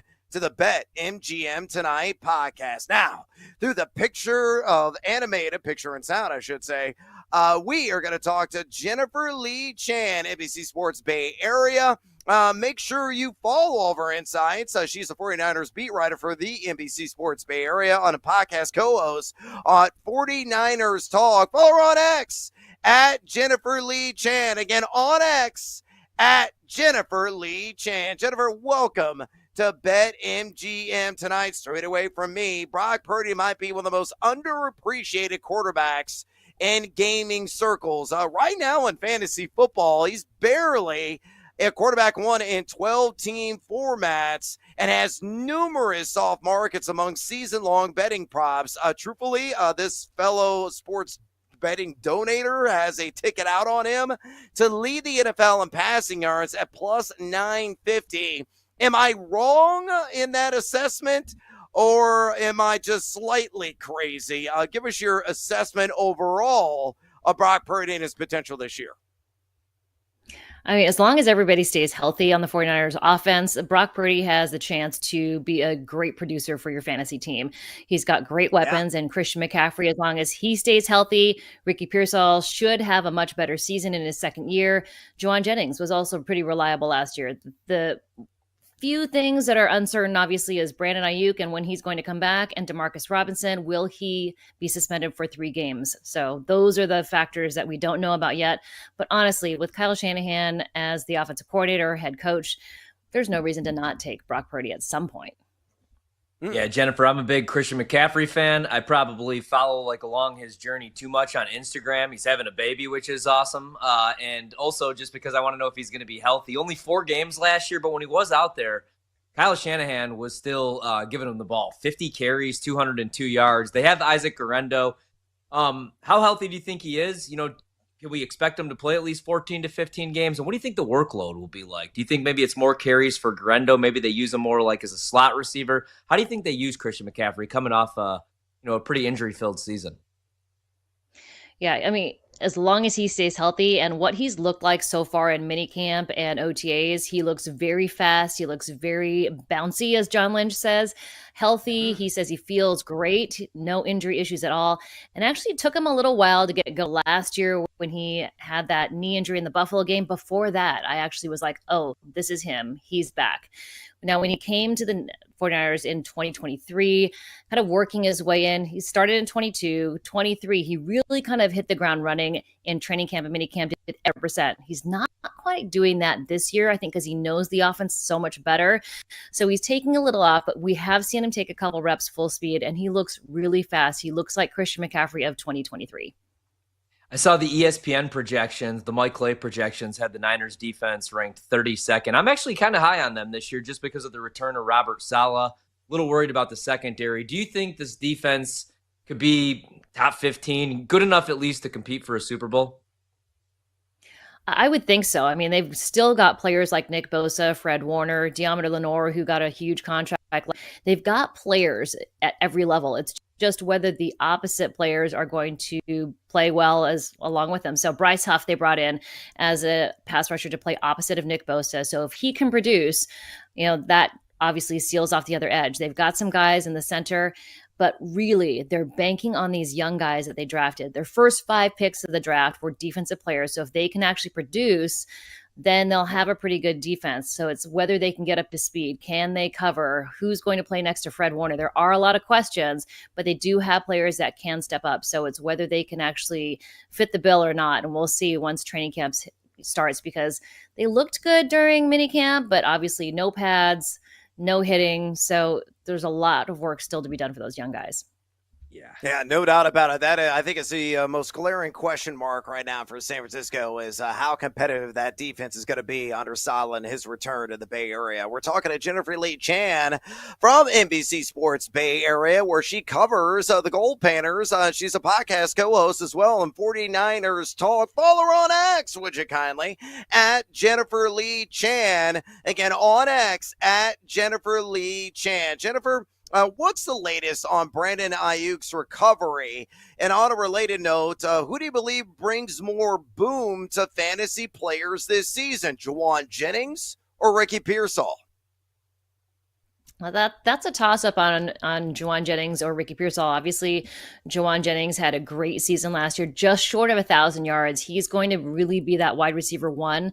Ricky Pearsall, as much as everybody would like him to have a much better season, I do think he will, but he missed minicamp and OTAs with a hamstring injury, so he's got to stay healthy, get those reps in during training camp, but that's going to make a big difference for him once the season starts. So if he stays healthy during training camp, I can see him projecting to be a really solid contributor in the season, but he's got to stay healthy. As far as Brandon Ayuk goes, yes, he should be back. I would think maybe a few weeks in the season. I think he's going to start the season on PUP, maybe 4 weeks in, then they'll bring him back. He didn't injure himself until about week 6. And usually guys that need to have that explosiveness that have had an ACL injury, and it's not just ACL, it's MCL as well. There's some other damage in there. So for him to be back fully, I don't think it happens till maybe a few weeks into the season, maybe even mid-season. So he's maybe a guy that you stash on your fantasy team a little bit later. Another guy who looked really good with Brock Purdy was Demarcus Robinson. He looked like he was right on the same page very quickly. It just, again, is he going to be suspended? He pleaded no contest just on Tuesday. Probably will be on probation for 3 years is what they're saying. He's already been kind of serving the sentence that he was projected to have. But he looked really good. It's just whether or not the league decides to suspend him or not. And then they could wait until right before week 1 to say, hey, 3 games or 2. So another guy who maybe stash on your fantasy team for a little bit later. Yeah, no question about it. And if Robinson is indeed out and the Ayuk timetable expands or extends, that's even more targets, more snaps for Ricky Pearsall and, of course, Juwan Jennings as well. Whether hanging with Taylor Swift, stoking the flames of his rivalry with The Miz, or making plans for his tight end university, it's been quite the offseason for George Kittle. Are you expecting another stellar season from last year's fantasy TE1? Absolutely. I mean, he says this year during the offseason, I spoke to him at Tight Ends University. He says he feels better this year than he has in a couple years, because just think, the last 3 years before this one, playing deep into the postseason, Super Bowl appearances. So he was really beat up. So this extra off time, they were off since the end of January. He's really gotten the ability to heal, and he feels much better. I watched him at training camp, or not training camp, mini camp, and he looks great. He feels healthy. And he really thinks that this year, the 49ers are set for a lot of success. He said he wants to see them run the heck out of outside zone and stay healthy. But I know for a fact that he says he feels much better than he has since 2020. Wow. Big news there. It could be an explosive, another pace-setting season for Kittles and Bits, to say the least. Jennifer, we'll get you out of here on this. The over-under right now on BetMGM is 10.5 wins, a high total for the Niners. Where do you stand? Over or under 10.5 wins for San Francisco? Oh, that's a tough one. That's right about where I think they would be, in between 10 and 11 wins, because of this. The strength of their schedule is pretty weak. They've got that last place schedule, when after the last 3 years, they've had the top place schedule, being the leaders of the NFC. So they really do have a chance. It really is, like you said, about whether everybody stays healthy or not. And the key is really Christian McCaffrey. Can he stay healthy? Because he's such a huge part of that offense. Everybody was complaining about the offensive line last year. It's the same guys that were out there when Christian McCaffrey won Offensive Player of the Year. The difference is Christian McCaffrey. So if he can stay healthy, I think the 49ers have a huge chance of being very successful in 2025. Yeah, a lot of fantasy managers already sinking a late first-round pick in Christian McCaffrey, or sacrificing chicken wings to the fantasy gods, praying that McCaffrey stays healthy, unlike the debacle that we had last season with a bilateral Achilles tendonitis that he had to deal with. Outstanding insights from Jennifer Lee Chan from NBC Sports Bay Area. Check out her podcast, 49ers Talk with Matt Mayako. Also, check her out on X, at Jennifer Lee Chan. Just tremendous information on an organization looking to rebound. Jennifer, we appreciate the time. We'll chat soon. All right. Thanks for having me on. All right, there she goes. Jennifer Lee Chan, tremendous stuff. She seems high on Christian McCaffrey based on the observations that she has absorbed, throughout the entire summer, looking bouncy, according to the coaching staff. I'm fully invested. I think he has a pretty good shot at winning Offensive Player of the Year. Am I nuts to think that, Horvat? You are not. I have alternate win totals on the Niners. I have Niners Super Bowl futures. Last year, I was the guy that said this team's not going to make the playoffs. A couple years ago, I didn't know that I believed in Brock Purdy. I was just scorned from his days at Iowa State, when I loved him in the beginning. Then at the end, he kind of fell apart. But no, man, like with McCaffrey, we did this when he was in Carolina, right? Every other year, I felt like I would have buddies, can't take McCaffrey, he's never healthy. The next year, he usually bounces back. I think he's going to stay healthy for at least 14 to 15 games this season. I really do. And I think he's going to have a monster year. Hey, guess what? More Niners talk. Stick around right here. BetMGM tonight on the BetMGM Network. Don't miss out on the action. If you missed the show, you can listen back on the always free Odyssey app. It's BetMGM Tonight, presented by BetMGM.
chaos commence. We are the betting show. There is no other show on the planet that packs in more picks nightly. With the big noise, Brad Evans. Oh, sharp action!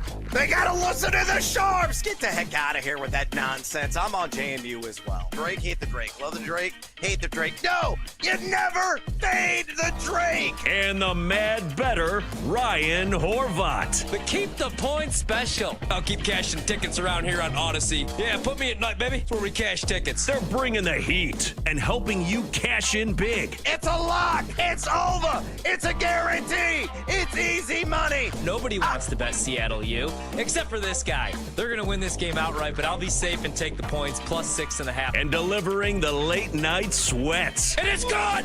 It's gone! Oh, and it's gone! No way! It's gone! Holy God! It is gone! I need to celebrate tonight with my family! Do it for my kids! Do it for my boy! It's BetMGM tonight on the BetMGM network.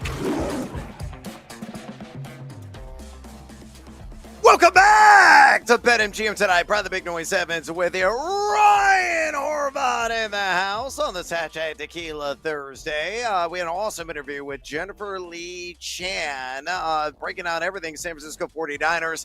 Terrific insider information based on some of the observations, some of the interviews that she's done with actual team members. And she was really talking up Christian McCaffrey. Looking good. The staff is confident that it can storm back with a vengeance. So if you missed any of that interview, yeah, I'm talking to you, fantasy football drafter. You might be thinking about it. The heart of the fantasy draft season, about a month away. You can always download and listen to the BetMGM Tonight podcast wherever you get your podcast. Click subscribe again and listen to the BetMGM Tonight podcast. We're going to get to our takes on the San Francisco 49ers here momentarily, another edition of 3 Point Stance. But a further reminder, if you would have talked fantasy football with us, you would have talked NFL betting futures, college football betting futures, Major League Baseball betting, WNBA, Summer League betting. You absolutely can. All you got to do is pick up the phone and dial us fools at 833-732-3875.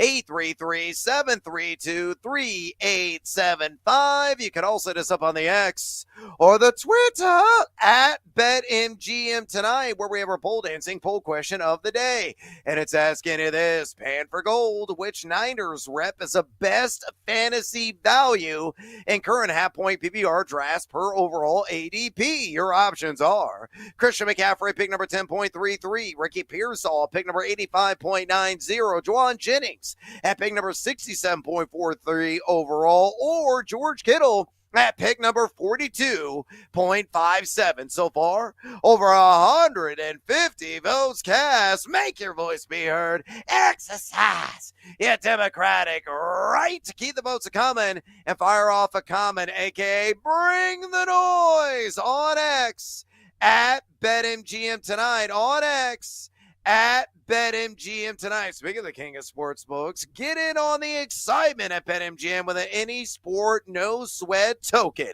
If you don't win your wager, you'll get your stake back in bonus bets. So opt in right now on the any sport, no sweat token only at the king of sports books. That, of course, is BetMGM. With that business put to the side, it's time to get after it with another edition of the 3 Point Stance.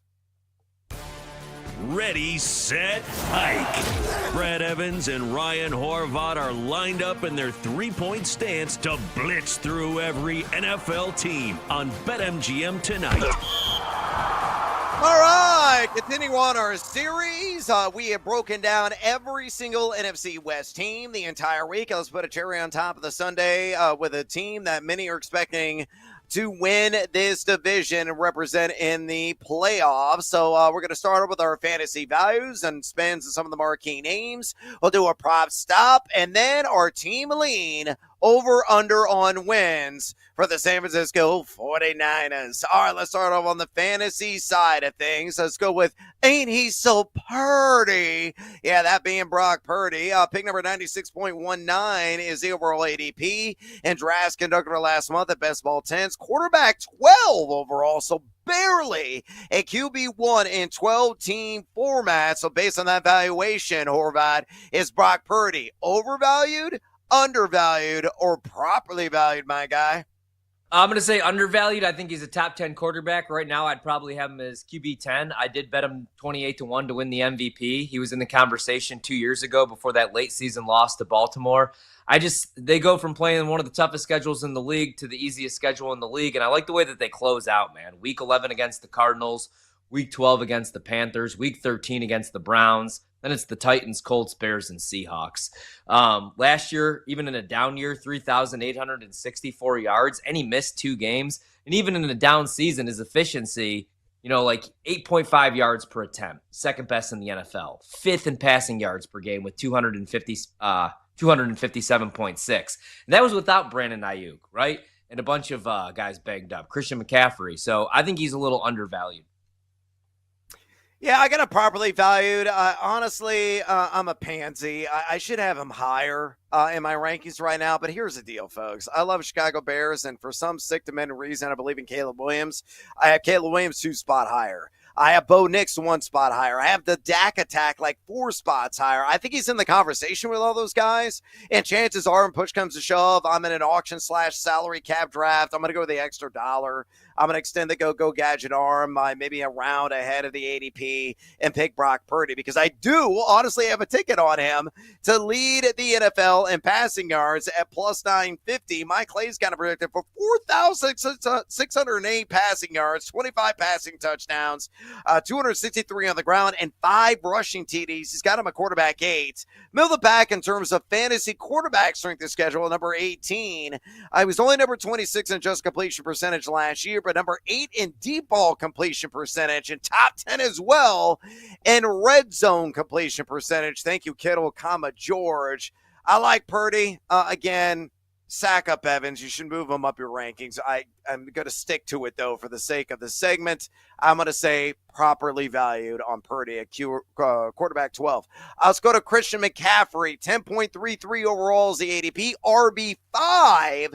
His value has been slowly, steadily rising throughout the summer, and I wouldn't be surprised when it comes to peak draft season. He's going to be in the single digits in terms of overall ADP, but at 10.33, Horvey, is he overvalued, undervalued, or properly valued, my man? I think he's slightly undervalued. I mean, you worry obviously about the injury and the age now, but we've worried about injuries with Christian McCaffrey before. And when he's right, man, he's going to get the entire workload. Even in the 4 games he played, he had 50 carries. The only running backs I would take over McCaffrey are Bijan, Saquon, and Jahmyr Gibbs. I have him right above Ashton Genty, only because Genty's a rookie. But I'm expecting McCaffrey to stay healthy this season. So I still think he's a little undervalued. I say he's properly valued, honestly. I got him exactly at RB5. My pecking order right now is Bijan at 1, Gibbs at 2, Saquon at 3, and Genty at 4. And I, put my money where the mouth is.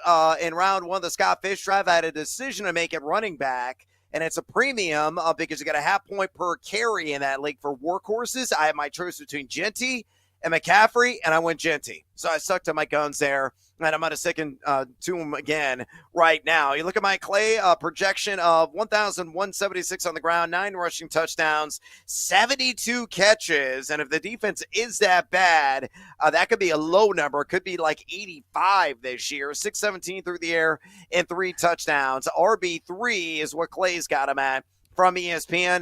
The 8th easiest overall strength of schedule for a fantasy running back. Remember, he had 21 TDs a couple of years ago. Outlandishly good. 76.3% of the opportunity share that season. I think Isaac Arendo is going to get at least 30% of the opportunity share to try to keep him healthy. So it could be kind of a less is more approach. I'm not knocking him. I even have a ticket out on him along with Bijan and win Offensive Player of the Year. So I think it will be a bounce back, but he is spot on, properly valued right now. RB5, 10.33 overall. All right, let's go to Juwan Jennings. 67.43 wide receiver, 33 is evaluation. Overvalued, undervalued, or properly valued? I'm going to say he's still a little overvalued. Last year, he finished as wide receiver 24 in PPR leagues, I believe, had a career high 77 receptions on 113 targets, 975 receiving yards, and 6 touchdowns. My only concern, man, is eventually Brandon Ayuk's back. I think Ricky Pearsall is going to take on a bigger role in the offense because he was shot before the season last year and he was a rookie. And then George Kittle's still their most reliable target. So could be a breakout year, but that's a little high for me still. Slightly undervalued. I will be an investor at wide receiver 33 in Juwan Jennings. I got him at wide receiver 31 on my free rankings. You can access them right now at thegamingjuice.com. Give you a little bit of background on Jennings. Mike Clay's got him predicted for 116 targets, 76 catches, 1,040 yards, and a handful of touchdowns at wide receiver 37. So a little bit more bearish than I am and what the market is saying. 19th easiest strength of schedule, middle of the pack there. 7.5 targets per game is what he averaged last season. The 18th most red zone targets of any wide receiver a year ago, number 11 in yards per route run.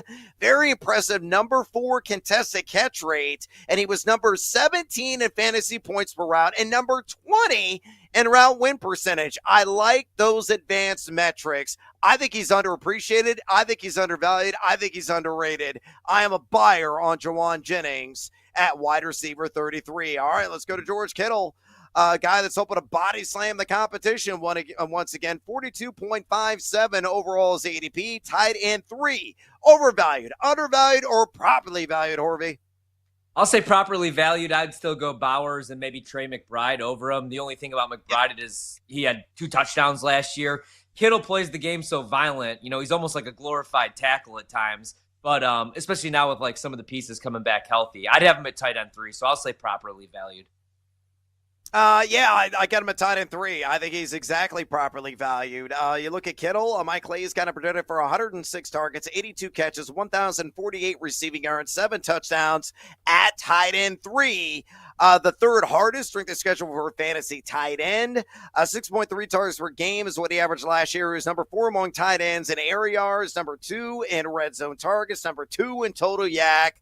Very consistent, 4.2 yards per reception. He had 135.2 passer rating when targeted. That's outstanding efficiency and a rhythm and flow, of course, with Brock Purdy. But, Bowers and McBride are just flat out better. Those guys are studs. It's no knock on Kittle, but he is properly priced at tight end 3. All right, so a prop stop. Give me a quick answer on these. Brock Purdy, 3,850.5 passing yards. Minus 105, lighter juice on the under. Minus 115 on the under. So minus 105 on the over, I should say. So what are your thoughts on Ain't He So Purdy, 3,850.5 pass yards?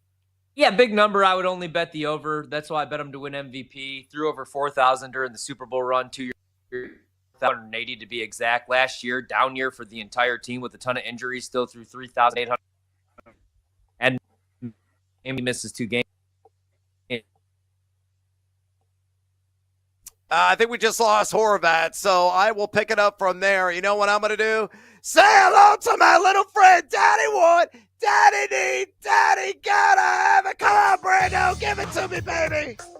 Oh, yeah, we're sledgehammering the living daylights out of Brock Purdy on the over. Again, Mike Clay's got a projected for over 4,600 passing yards. And, folks, it is real. I have a ticket out on him to set the pace in passing yards in the NFL. I think it's going to be between him and Joe Burrow. I got that at plus 950, so it could be a big passing yardage season for one Brock Purdy. We may or may not have a Ryan Horvat back. Ryan, are you with me?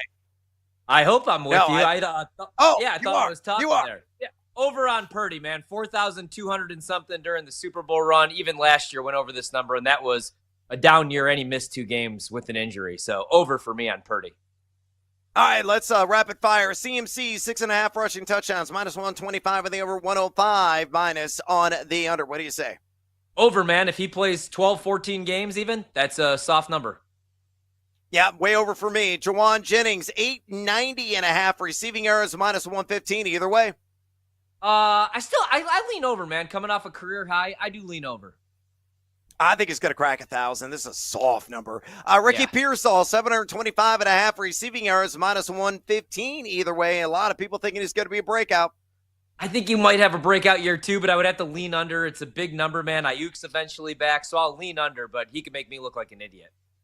I don't trust IU getting back and playing at a high level. I will take the over. I think that's a low threshold at 725.5. All right, team lean on wins. 10.5 is a total. Lighter juice, minus 102 on the over, minus 118 on the under at BetMGM. What do you say? Yeah, I'm over, man. 2 years ago, or last year, I should say, it was the Super Bowl hangover. This year, I do think that they bounced back. I worry a little bit about the offensive line. Those are the same guys that were blocking for McCaffrey 4 games he played last year, but I'm high on the Niners with the return of Robert Saleh as coordinator. Now, I'm taking the under. Mike Clay only gives them a 50% win probability in 7 games. I think they're going to win 8 or 9 and not make double figures. All right, we got to take a little siesta here on BetMGM tonight. For the gridiron to the diamond, we're going to talk to Jeff Joyce of the MLB Network. Don't go anywhere, fools. This is BetMGM tonight on the BetMGM Network. Don't go anywhere. You're listening to BetMGM tonight on the BetMGM Network.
Place your bets. This is BetMGM Tonight on the BetMGM Network.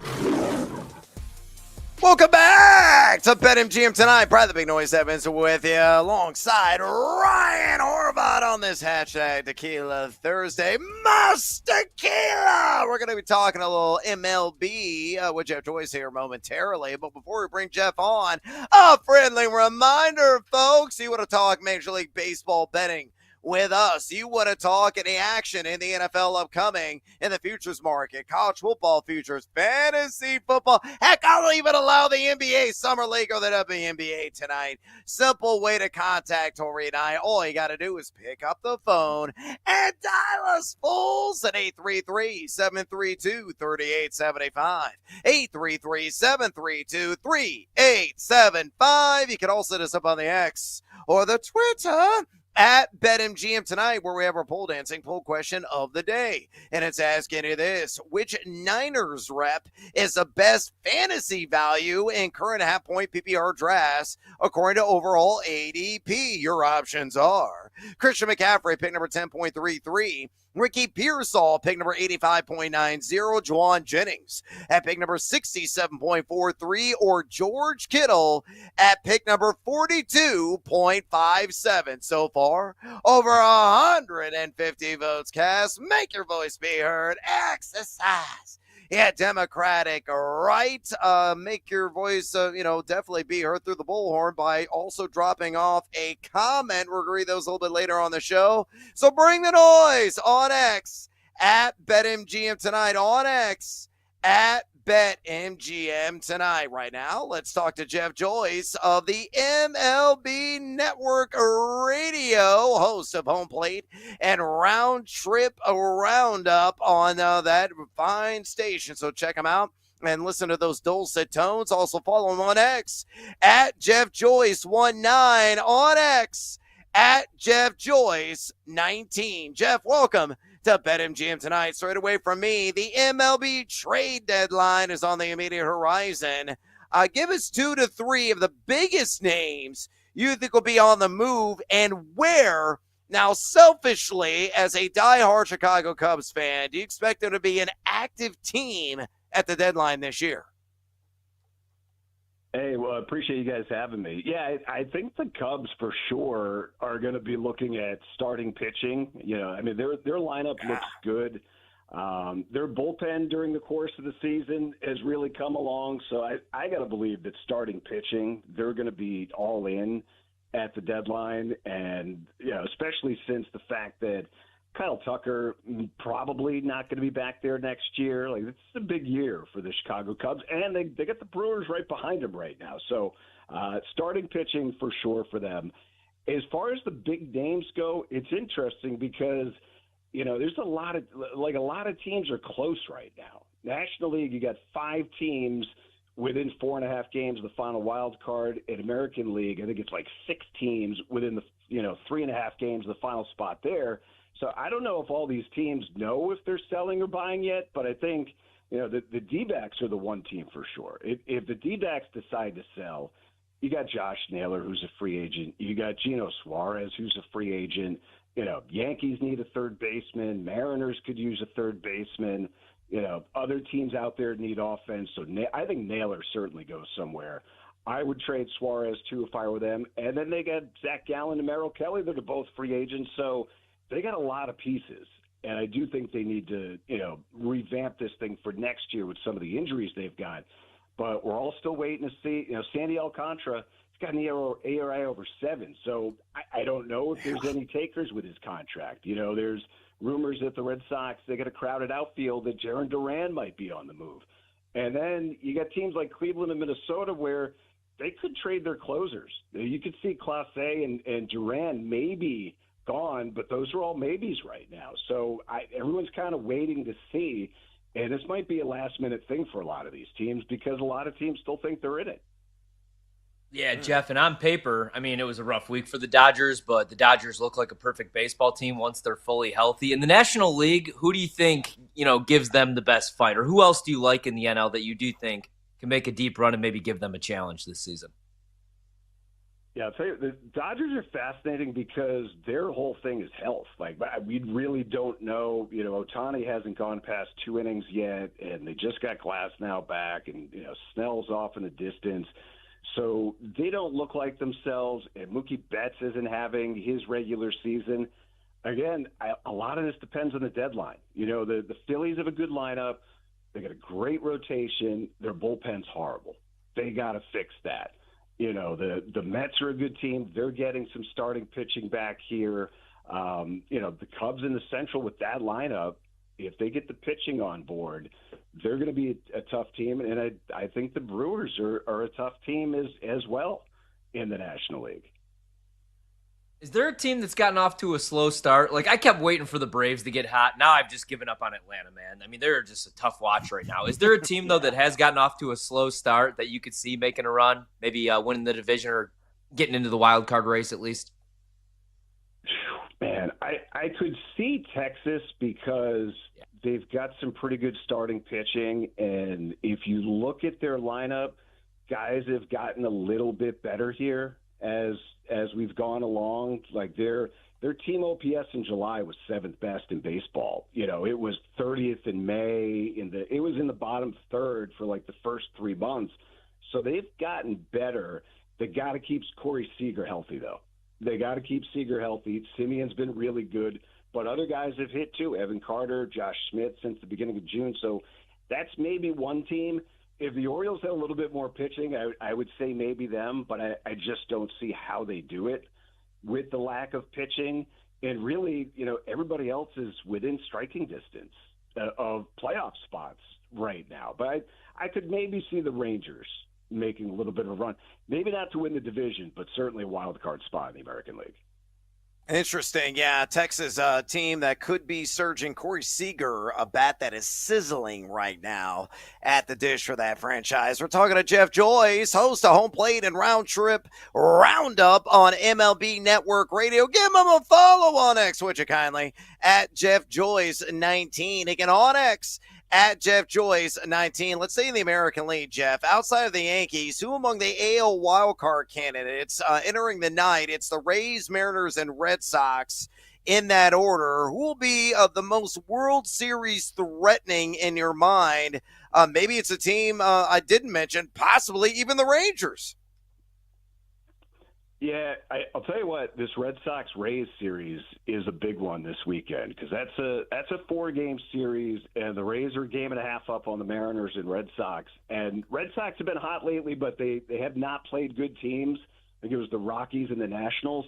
And if you look at their second-half schedule to start the second half, they have got a bear of a schedule. It's like Cubs, Phillies, Dodgers right out of the gate. And I think their first 20-something games, they play the Astros twice. Like, they have a brutal schedule to start the second half. But they get Alex Bregman back this weekend. Their lineup has been one of the best in baseball since the beginning of June, even without Devers. They got a decent pen. And all of a sudden, Giolito and Bayo are pitching well with Crochet. They're an interesting team because, you know, they may be able to get a decent starter at the deadline if they do make a trade for a guy like Jarren Duran. So I think they could be a fascinating team down the stretch. And then you got a young guy like Roman Anthony who's, you know, who knows what the upside is for this year. You know, the Mariners have the pitching. I don't know if they're going to make a big enough deal for the offense. I like the Rays, but they got that weird stadium issue down in Florida. They got a ton of road games in the second half. It's going to be blazing hot down there. I think the Red Sox are a really, really interesting team, especially if they go out and get a starter at the deadline. Oh, yeah, muy interesante, to say the least. Right now, 2-1 Rays in the bottom of the 5th up on Boston at Fenway. Jeff, we'll get you out of here on this. Let's go with the NL wild card and their candidates. Right now, the pecking order is Mets, Brewers, and Giants, with the Padres and Cardinals very much in the hunt. Which team, in your mind, out of that group is the most dangerous? I'll tell you what, the Brewers don't have the big names in their lineup, but they have got a boatload of pitching depth now. Like, their pitching was a mess earlier this season with injuries, but all of a sudden, Jacob Mizorowski is a huge wild card. Pitched great against the Dodgers the other night. You know, they got Freddie Peralta, Quintana, Woodruff just came back. Quinn Priester's been good. They got a great bullpen. Trevor McGill is blowing guys away at the back end. In the playoffs, if you have, 6 or 7 really good pitchers, whether they're starters or relievers, that can carry you. They've got great pitching depth. Yelich is hitting like a middle of the lineup bat, MVP candidate guy. He's got to stay healthy. They could use one more bat, and that could be a really dangerous team. But I love their pitching depth that they've got right now. Yeah, no doubt. Certainly breathing down the neck of Chicago Cubs, to say the least. I lied, Jeff. We got time for one more. I'm going to throw it out at you. Again, I'm a diehard Cubs fan. PCA right now, Pete Crow Armstrong hit not one but 2 bombs today against the Minnesota Twins. 25-25. He's going to have, has it right now before the All-Star break, which is insane in the membrane production. If you have a vote in the NL MVP race, you got to vote for Shohei or PCA? Man, I'll tell you what. I think right now you would give it to PCA, but it's always hard to, how do you judge value if Ohtani's starting and giving you, 6 quality innings every 5th or 6th day and hitting 50 bombs as well? So that's going to be an interesting one. There's nobody else close to them in the MVP mix, right? Soto is so far back. It's Shohei and PCA in the National League, Judge and Cal Raleigh in the American League. But, yeah, I think he's got, if he hits 40 home runs and plays elite defense and is stealing bags and the Cubs win the division and, maybe Shohei doesn't pitch great because he's got these, 1-2 inning stints that he's doing while he's trying to ramp up, he could give them a run at the end of the season for sure. Jeff, the check is in the mail. I appreciate the high piece there on my guy, Pete Crow Armstrong. Outstanding stuff. Yeah, I think he's very much in the MVP conversation. He's outplayed Shohei in myriad ways. Tremendous insights from the one, the only Jeff Joyce, host of Home Plate and Round Trip Roundup on MLB Network. Give him a follow on X at Jeff Joyce 19. Jeff, we appreciate the time, and go Cubs. Hey, appreciate it, guys. All right, there he goes, Jeff Joyce. Vote for PCA. 2 more jacks today. And he was struggling the first 2 games of that series against the Twins. I mean, the Cubs offense was unplugged. They were non-existent. But in a post-game interview he had with Taylor McGregor on Marquee Network, he's just like, we don't slump. He goes, if we have a slump, it's 1 or 2 games. That's it. And then we wake up. And that was certainly the case today. They win in convincing fashion, 8-1 against Chris Paddock in Minnesota. I mean, the Cubs are for real. They have greatly exceeded expectations. The other strong takeaway, and I should have followed up with a question with Jeff, he didn't think Kyle Tucker's going to be back in Chicago. Does that surprise you? Yeah, it does. My eyebrow raised, man, because I should be enjoying the season. I should be enjoying what PCA's been up to, batting .271 with 25 homers, 70 RBI, and already 98 hits this season. But instead, I'm monitoring the Kyle Tucker situation because remember what the Cubs said, right? What Jed said is that they want him to fall in love with the city, or they're waiting for him to fall in love with the city. You know when you fall in love with Chicago, man? July, August, especially Wrigley Field, the 121st pitch games where everybody is having a good time, even though it's a Friday and it's 1:20 in the afternoon and 98% of Americans are at work. Not in Chicago, not on the north side. We're at Wrigley, baby, and it's bumping. But the real thing that I noticed was the boat trip, man. And they went on a little roll after the boat trip, but Tucker hanging out on the boat on Lake Michigan with the boys, that's how you get them to fall in love with in Chicago, man. Give him a lifetime supply of Portillo's, whatever his pizza joint is, whether he likes deep dish, thin crust. We could get him hooked up, man, because you got to make him an offer that he can't refuse. But also, you got to pay PCA too, man. I would give him $500 million maybe right now, and I'm not even kidding. No, how about $1 billion? No, Dr. Evil, not $1 million. That's not going to get done. $1 billion to PCA. Again, he's doing historic stuff, folks. 25-25. And it's not even the All-Star break yet. It's almost unfathomable where this has come from. The true breakout sensation of the Major League season, and a guy whose defense is just off the charts elite. And that's the reason why I think he has a slight advantage over Shohei Ohtani. But as Jeff Joyce just mentioned, we don't know what the wild card is going to be with Shohei on the bump. You know, he's only gone a couple of innings in these 3 turns of the rotation he's had. So it's a slow ramp up for him. But if he's lights out on the mound, he's a true modern day Babe Ruth yet again. He's going to win the hearts and minds of voters, and he'll probably win the NL MVP again. But it should be a dynamic race down the heart and the summer heat of the season. All right, we got to take a little siesta here on BetMGM tonight. We come back, more MLB talk, another edition of Better Up. We got 3 games out west. We got to lock and load some bets on. If you want to sweat, stick around right here on BetMGM tonight on the BetMGM Network. Don't miss out on the action. If you missed the show, you can listen back on the always free Odyssey app. It's BetMGM Tonight, presented by BetMGM.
Place your bets. This is BetMGM Tonight on the BetMGM Network. Welcome back to BetMGM Tonight. Brother Big Noise Evans with you. Ryan Horvat in the house on this hashtag Tequila Thursday. And way to go, Aaron Bone. I'm just swelling with pride right now because he made the right decision. We were debating during the commercial break whether or not Marcus Stroman, who I had the under on 3.5 Ks, he was sitting at 3 Ks at 90 pitches, was going to come out and pitch in the 6th inning. We cast votes. I said, no way he's going to come out. This is definitely going to be one of his longest outings, if not the longest outing of the entire year. Monty, work of the video board, confirmed that belief. Horvat was with me. He said, no, he's not going to come out. And Brando broke the tie because Addy said, yeah, he's going to come out. Monty said, yeah, he's going to come out. And then Brando goes, yeah, he's coming out. So I got outvoted 3-2, but Aaron Boone did your boy a solid and yanked Stroman out of the game before he absolutely imploded. And your boy cashed in on the under 3.5 strikeouts on his prop. So again, bravo, Boone. Much appreciated in that strategery. Anyway, Brian the Big Noise Evans back with you. Ryan Horvat in the house as well. We're going to get to batter up. If you want to talk some MLB bets, if you want to talk betting in the NFL in the futures market, college football, WNBA, or the NBA Summer League, you absolutely can, or possibly some fantasy football as well. Just pick up the phone and dial us fools at 833-732-3875. 833-732-3875. You can also hit us up on the X or the Twitter at BetMGM Tonight, where we have our pole dancing poll question of the day. And it's asking you this: paying for gold, which Niners rep is the best fantasy value in current half-point PPR drafts according to overall ADP. Your options are Christian McCaffrey at pick number 10.33, Ricky Pearsall at pick number 85.90, Juwan Jennings at pick number 67.43, or George Kittle at pick number 42.57. So far, over 150 votes cast. Make your voice be heard. Exercise. Yeah, Democratic, right? Keep the votes coming and bring the noise. Drop us a comment on X at BetMGM Tonight. On X at BetMGM Tonight. By the way, listen to the BetMGM Tonight podcast on Apple Podcasts, Spotify, or wherever you get your podcasts. Subscribe, download the BetMGM Tonight podcast. On top of that, here's your 12th man on the pitch, a 2025 Club Championships odds boost token. Use your token to get a bigger payout on a winning bet. So opt in right now at the king of sportsbooks, that being BetMGM. With that business out of the way, it's time to step up once again for another edition of Better Up. Let's cash in on the diamond. Ryan Horvat and Brad Evans are swinging for profits. It's Better Up on BetMGM Tonight. All right, got to get a lot of picks jam-packed here in the segment. We got 3 games yet to start on the diamond. We got Rangers, Angels, we got D-backs, Padres, Bravos, and Athletics. So from that 3-pack of games, we're going to give you some picks. Ryan is our perennial leadoff man. Elite speed. He's going to slap one of the outfield, collect his bag, probably swipe a couple of bags, hopefully touch home in short order. He's going to give his first bet. He's going to give reasonings behind said bet, and when he is done, he's going to drop a little baseball phrase that will cue a sounder. Brando work of the board here on BetMGM Tonight. Could be a famous movie quote, a famous baseball call. That'll be my cue to take it from there and do the same damn thing. We're going to squeeze in as many bets as we possibly can, and then we're going to follow with our crew to cash hot hit parlay of the night. And man, it's a doozy. You want to stick around for 1, 2, 3, 4, 5, mi amigos, 5-legger, and pretty high juice as well. Fade or follow, that is always up to you. So Ryan, step to the plate with your first Better Up. All right, let's go out to Diamondbacks Padres, and I'll go with Corbin Carroll to record 2 hits or over 1.5 hit is how BetMGM has this listed. Plus 200 is the price. Short sample size against Vasquez, but he's 5 for 10 in his career with a 500 batting average. And it's Corbin Carroll, who's batting leadoff tonight, only hitting 250 this season, but he does have 21 homers, 46 RBI, and an 897 OPS. And I love the plus 200 price. Again, batting 500 against Vasquez. So I do like this one a little bit. Brando, serve me up a tater. Supposed to do, go out there and let my players get destroyed every day and be quiet about it for the nickel-dime people that show up? The mothers don't even work. That's why they're out at the game. They only go out and get a job and find out what it's like to go out there and live it. 85% of the world's working. The other 15 come out here. A playground for the suckers. Good stuff there. All right. You're going back to the one with the A's that did me dirty last night. So they're dead to me. I got to move on. I'm going to go with Spencer Strider, and I'm going to live in the land down under. 8.5 strikeouts against the Athletics. So, okay, maybe they're still alive and breathing. I need them to be. That's a minus 140. A little heavier juice there, but I ain't scared. I think this number's too high. And look at Strider. He's been under this prop in 9 of 10 starts this season. A 4.68 road ERA, 10.08 K per 9.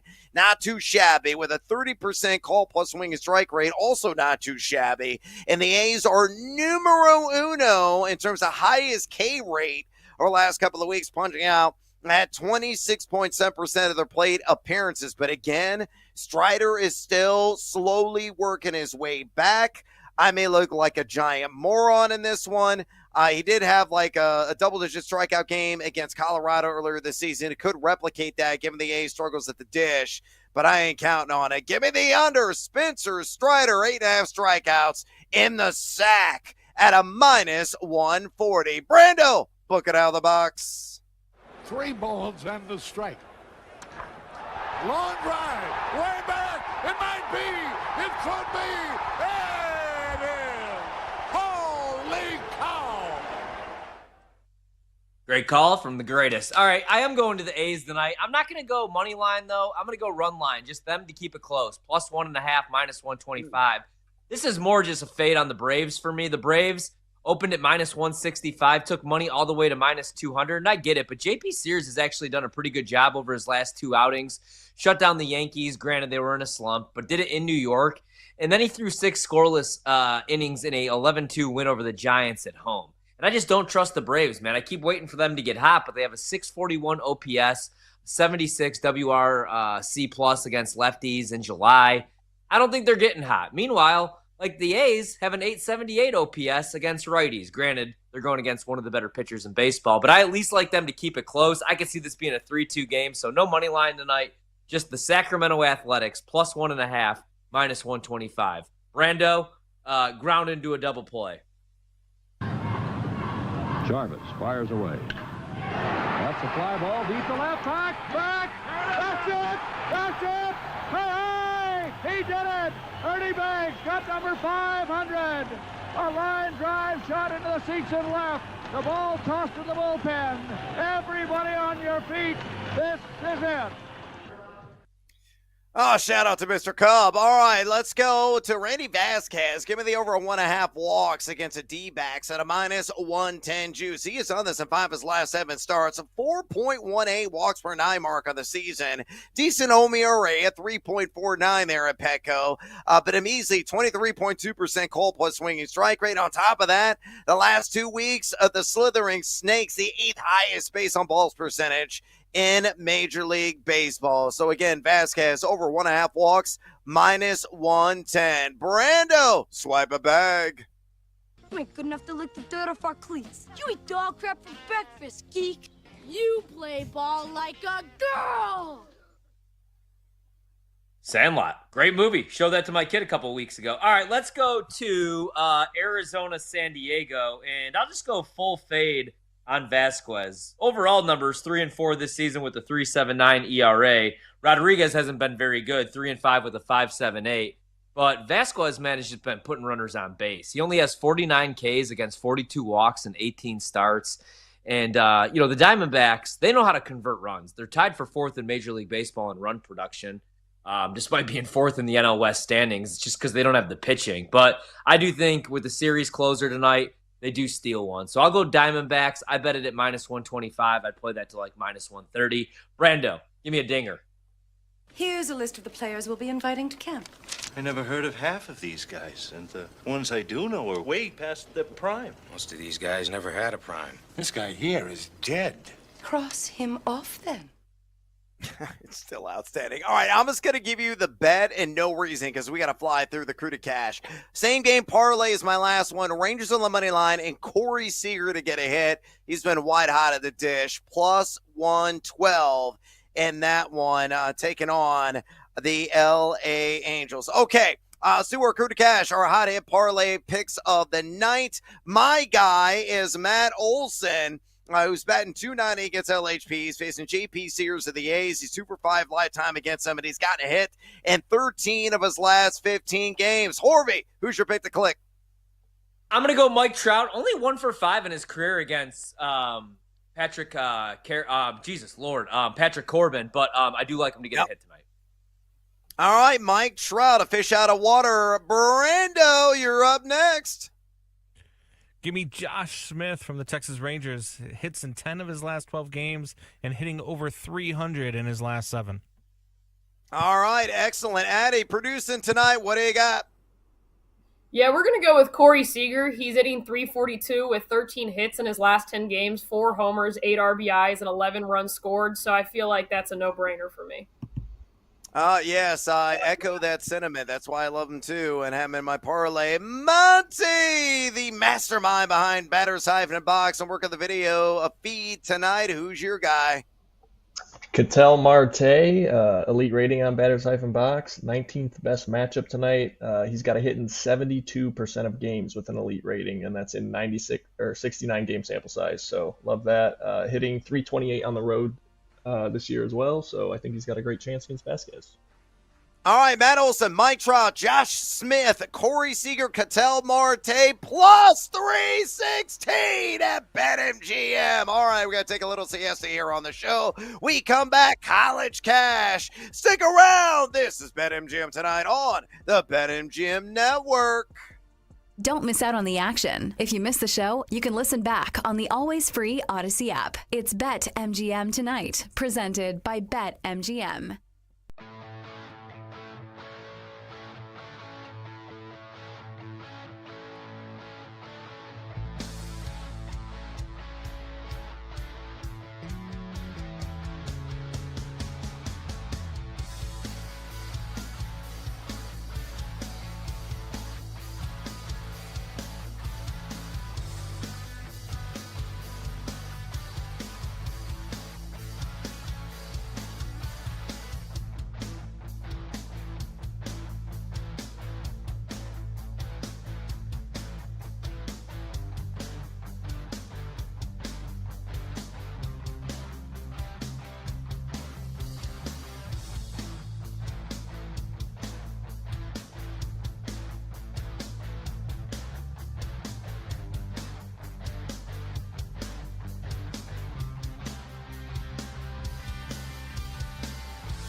The betting show. There is no other show on the planet that packs in more picks nightly. With the big noise, Brad Evans. Oh, sharp action!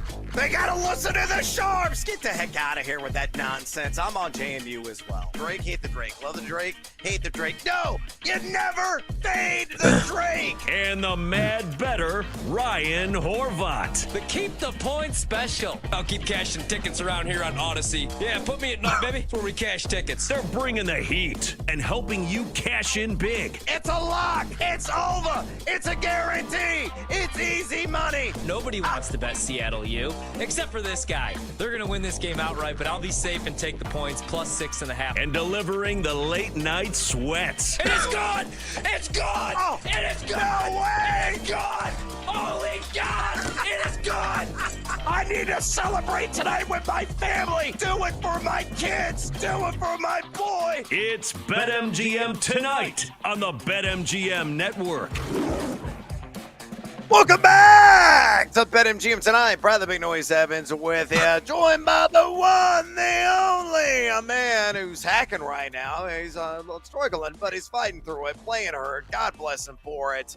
And he loves a good tequila shot. Just, sip on Grandpa's medicine. It's going to be a cure-all, my friend, on this hashtag Tequila Thursday. It's highly recommended. That is Ryan Horvat, and we are going to get to some college cash here momentarily. We're breaking down 4 more SEC teams. By the way, if you missed yesterday's opening act on the SEC, you can always listen to BetMGM tonight on Apple Podcasts, Spotify, or wherever you get your podcasts. It's a BetMGM Tonight podcast.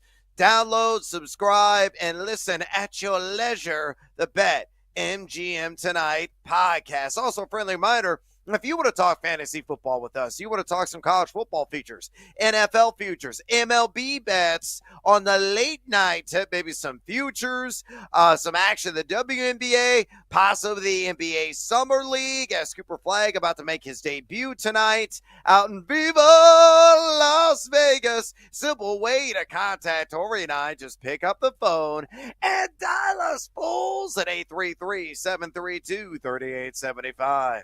833-732-3875. You can also hit us up on the X or the Twitter at BetMGM tonight, where we have our pole dancing poll question of the day.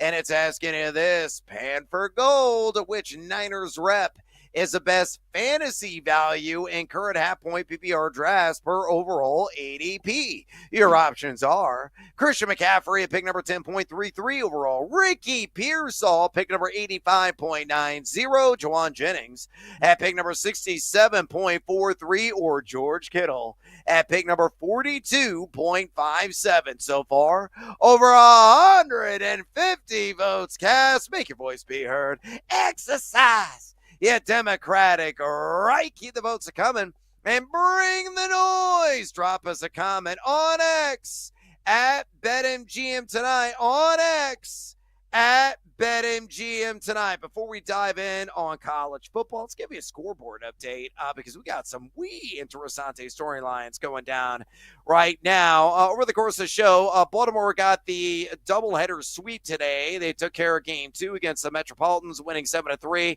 The Reds shut out Miami 6-0. Right now, Brian has a no-no through 6 innings in the Bronx, 2-0. Seattle on the New York Yankees. Woo is up to 84 pitches, though, so I think he's going to get one more inning, and they're probably going to give him the hook. So we may not see the first no-no of the year. Boston, they were down 3-1 at Tampa. All of a sudden, Horvat, your guys have grabbed the lead now, 4-3 over the Rays. And a critical series officially postponed on the south side between the White Sox and Guardians. There was no shot in HE double hockey sticks. That game was going to get in. 2-0 St. Louis over Washington heading to the bottom of the 5th. And that is it. Of course, we got 3 games yet to go. Braves, A's, Rangers, Angels, D-backs, and Padres. We'll keep you up to date on the action on the diamond. But right now, we got to go to the junior gridiron. It's time for another edition of College Cash. It's time for chaos. They're back now to the 30. They're down to the 20. All the band is out on the field. It's time for tradition. It's time to make the college cash. All right, here's how this is going to work. We're going to talk 4 SEC teams. We talked a little Roll Tide yesterday. We talked UGA as well, a couple of the sorrowful members of that conference, Vanderbilt, Mississippi State. We got 4 different squads down there in the dirty South. So I'm going to give you a team. I'm going to give you the over-under on wins. I'm going to give you a little bit of background along with the juice as well. Then I'm going to toss it to our aficionado when it comes to all things college football. That is Ryan Horvat. He's going to give you the scouting report, and he's going to try to convince me, who doesn't know a whole lot about these teams right at this current moment in time, whether or not I should fade or follow him. So stick around for the final verdict on that. Horvey, let's go to Columbia, Missouri, a team that I despise in the round ball because they're rivals of the who? ILL! Yeah, that Border War game, one of the best rivalries in college basketball. A lot of people really don't know that, but it's a damn good contest down in the Lou every year. I'm talking about Missouri. 7.5 wins right now is the over-under at BetMGM. It's juicing under at -150, plus 120 on the over. What are your thoughts on the Tigers this college football season? Are you over or are you under? I actually lean over just because I'm in love with the coaching staff. And, I mean, the schedule is tough. They play in the SEC, but it could have been a lot tougher. They bring back only 4 starters on offense, 7 on defense. I like Bo Prabula from what I saw. At Penn State, he backed up Drew Aller the last couple years. Didn't play a whole lot. He's more of a dual-threat quarterback. He takes over for Brady Cook. Luther Burden's gone. Most of their playmakers, actually, from the 10-win team are gone. Yeah. Well, like I said, I really like the coaching staff. They get Kevin Coleman Jr. in the portal. He had 73 receptions last season at Mississippi State. I think he's really underrated. And they get a really good running back in the portal. Ahmad Hardy, he had 1,351 rushing yards at ULM, so I know a lot of people weren't watching. But he also forced 93 missed tackles. That was second in the country, only next to Ashton Genty. Defensive side of the ball, they bring back 7 starters. Josiah Trotter was an All-American at West Virginia, and he comes over. I think they're an 8-win team. I think it's like a little bit of a retool year, but I still think they win 8 games. All right, here's the background, doing my research, and I'm going to give you my final lean. Very convincing, especially at the plus 120 juice there, Horvey. ESPN's got them at number 23 in the Football Power Index, 6.9, nice. Projected win, so just below the needed number to catch the over. That's why you're seeing the plus money there. What's interesting is ESPN gives them a 77% chance to win 6 games on what the percentage chance would be to win another game, probably somewhere like the 30 to 35% percentile profile. 9.2% chance to make the college football playoff. Number 20 in terms of hardest strength of schedule. And the analysts, excellent side, I do a lot of research on there, gives them a projection of number 34 in offensive rating nationally and number 23 in defensive rating. That's pretty good balance. So put all together, I'm with you. Plus 120, good value. I'll take the over on the Tigers. Wow! On 7.5 wins. Why the heck not? Let's go to Big Blue Nation. Tim Couch University. All they really care about is what they put out there on the hard courts, not so much on the gridirons. 4.5 wins. Pretty low total here. Minus 115 on the over, minus 105 on the under. So should Kentucky fans just take a nap and wake up when basketball starts? Yeah, maybe, because I bet the under here. Other than Tennessee Tech, I don't know where the other wins are coming from. They got 3 starters back on offense, 4 on defense. I do like Mark Stoops. The last couple of years I've actually went over on Kentucky. For the first time since 2020, one good thing for them, they're going to have the same play caller for the second consecutive season. Every year, their play caller leaves, their offensive coordinator. But they're going to have transfers start at 8 different positions on the offensive side of the ball. They bring in Zach Calcutta to be the quarterback. This is the 7th season of college football for him. There's just certain guys, like the DJUs, that I just don't trust, right? They have 6 transfers trying to fix one of the worst offensive lines in all of college football. A ton of new players at wide receiver. Stoops hasn't had consecutive losing seasons since 2015. So it's tough to, think that it's going to happen again. But again, I can't count the wins, man. And I do not trust anybody really on the offensive side of the ball on this team. And only 4 starters back on defense. I like the under on Kentucky. All right, let me give you the background here. Number 34 in the Football Power Index projection, 5.6 wins, ESPN says. They're going to be able to tally this year. 50.7% chance, decent odds, of winning 6 games.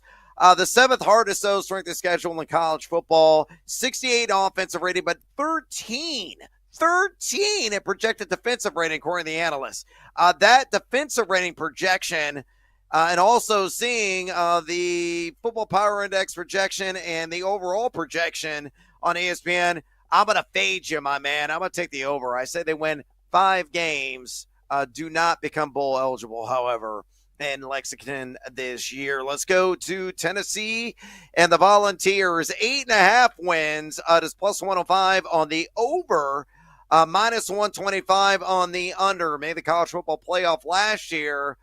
Do you think they got a puncher's chance this year? What do you say, Horvey? So when Nico Imaliava, when that whole thing went down and he ends up going to UCLA, they pretty much actually trade quarterbacks. They get UCLA's quarterback, and Nico goes to UCLA. So just one of the weirder situations you'll ever see in college football. I considered going under 8.5, and that would still be my lean. The only reason I didn't, I really like Josh Heupel and his offense, man. But the problem is they only bring back 3 starters on the offensive side of the ball. A lot of guys hit the portal. 7 are back, though, from a really good defense. But you have a quarterback that's coming from App State, and you got new starters in the backfield and at wide receiver. They're trying to rebuild their offensive line.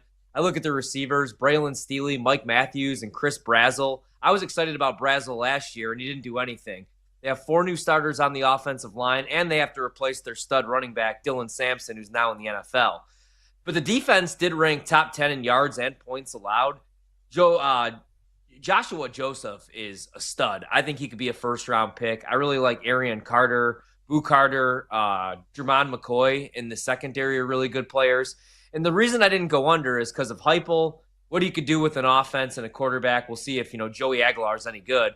But it's a manageable schedule. They play Georgia and Bama, but of the 6 teams who had losing seasons last year in the SEC, Tennessee plays 5 of them.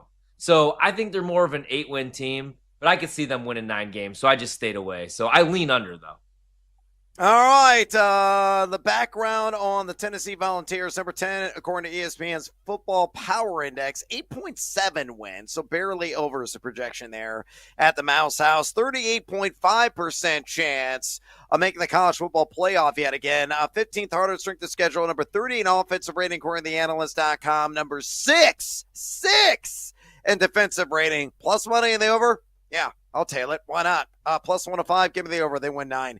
All right, last team, the Auburn Tigers, 7.5 wins is the projection here. Minus 170, I should say, on the over, plus 140. Nice juice there on the under. Are you rolling the shoulders and getting seduced by that under juice? What's your take on the Auburn Tigers, Horvey? Yeah, so this is where win totals have changed, where I have right now only 20 compared to usually July. I have seriously 55 to 60 win totals in conference futures. But college football has changed. I'm still going to bet a whole bunch of sides and totals, but not as many win totals, only because I could see Auburn, being the ultimate boomer bust team, because Hugh Freeze needs a winning season. They hit the portal hard again. They bring in former 5-star Oklahoma quarterback Jackson Arnold. I wasn't in love with him at Oklahoma, man. He showed some flashes, but he had some bad tape as well. Did lead Oklahoma to a win over Bama. And then 11 days later, he hit the transfer portal, which I thought was kind of weird. They have some experience at the skill positions. I like Cam Coleman, 37 receptions last year, 8 touchdowns. Those numbers probably go up. I like Perry Thompson. And then on defense, Keldrick Falk is one of the best edge rushers in the country. He should be a first-round draft pick. 7 sacks last year, 11 tackles for loss, 7 hurries. And he's 6'6", 270, man. He is quick, too. Year 1 under DJ Durkin, the DC, they only gave up 330 yards, 21.3 points per game. Pretty good, but they need more playmakers and ball hawks. They only had 13 takeaways last year. They also play 3 Power 4 road games before we even hit September 27th. And then right after that, they get Georgia. So I'm staying away. I would actually lean under, but maybe Jackson Arnold finally looks like a 5-star, and all these portal dudes. They spent a lot of money this year, so maybe I'm wrong. And a lot of money keeps coming in on the over, which is why that minus 170 price is there for them to win 8 games. I could see him winning 8, but I could also see him winning 7. There's some coin flips. In the SEC, I don't trust Hugh Freeze or Auburn this year. I don't trust it either, especially when plus 140 is staring me right in the face. I will take the under, and I will take us to break. When we come back, you spin me round, fantasy football round 2. Stick around. This is BetMGM tonight on the BetMGM Network. Don't miss out on the action. If you missed the show, you can listen back on the always free Odyssey app. It's BetMGM tonight, presented by BetMGM.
It's time to place your bets. This is BetMGM Tonight on the BetMGM Network.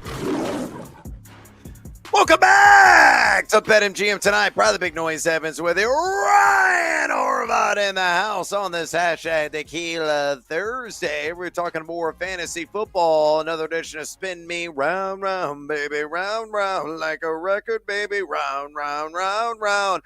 Focusing on the top half of round 2 according to average draft position.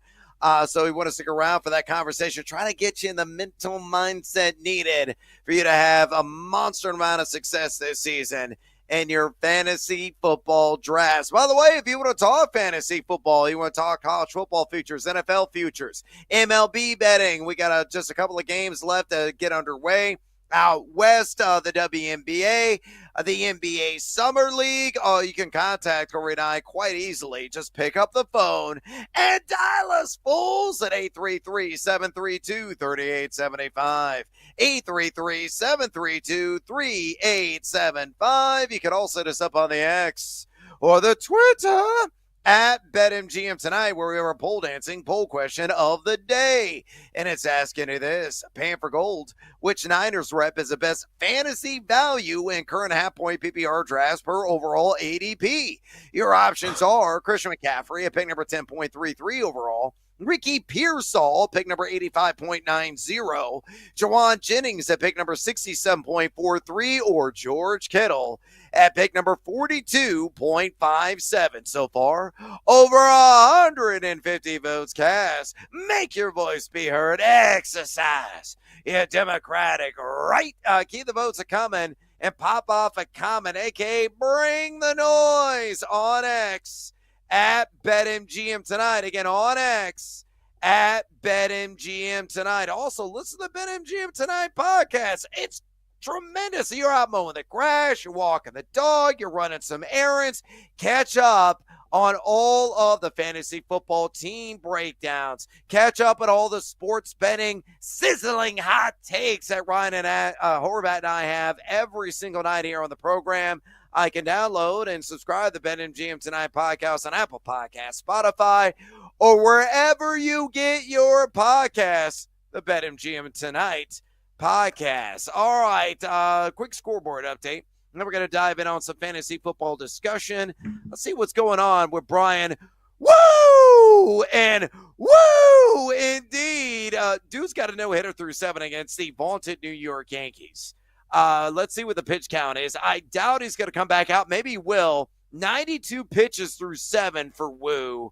5 strikeouts, 2 walks, so it's not a perfect game, but he's got a no-no in play. It's going to be really curious to see what the coaching staff does here in the final innings for the Seattle Mariners as they are up 5-0 on New York. Elsewhere, Boston clinging to a 4-3 lead. Top of the 9th inning, 1 out against Tampa. They're 2 outs away from slamming the door and winning Horvath some money and losing me some because I had to raise the money line, which would suck. White Sox and Guardians are rained out 3-0. St. Louis over Washington, the bottom of the 6th. The A's. Where was this last night, guys? Right. They're already up 3-0.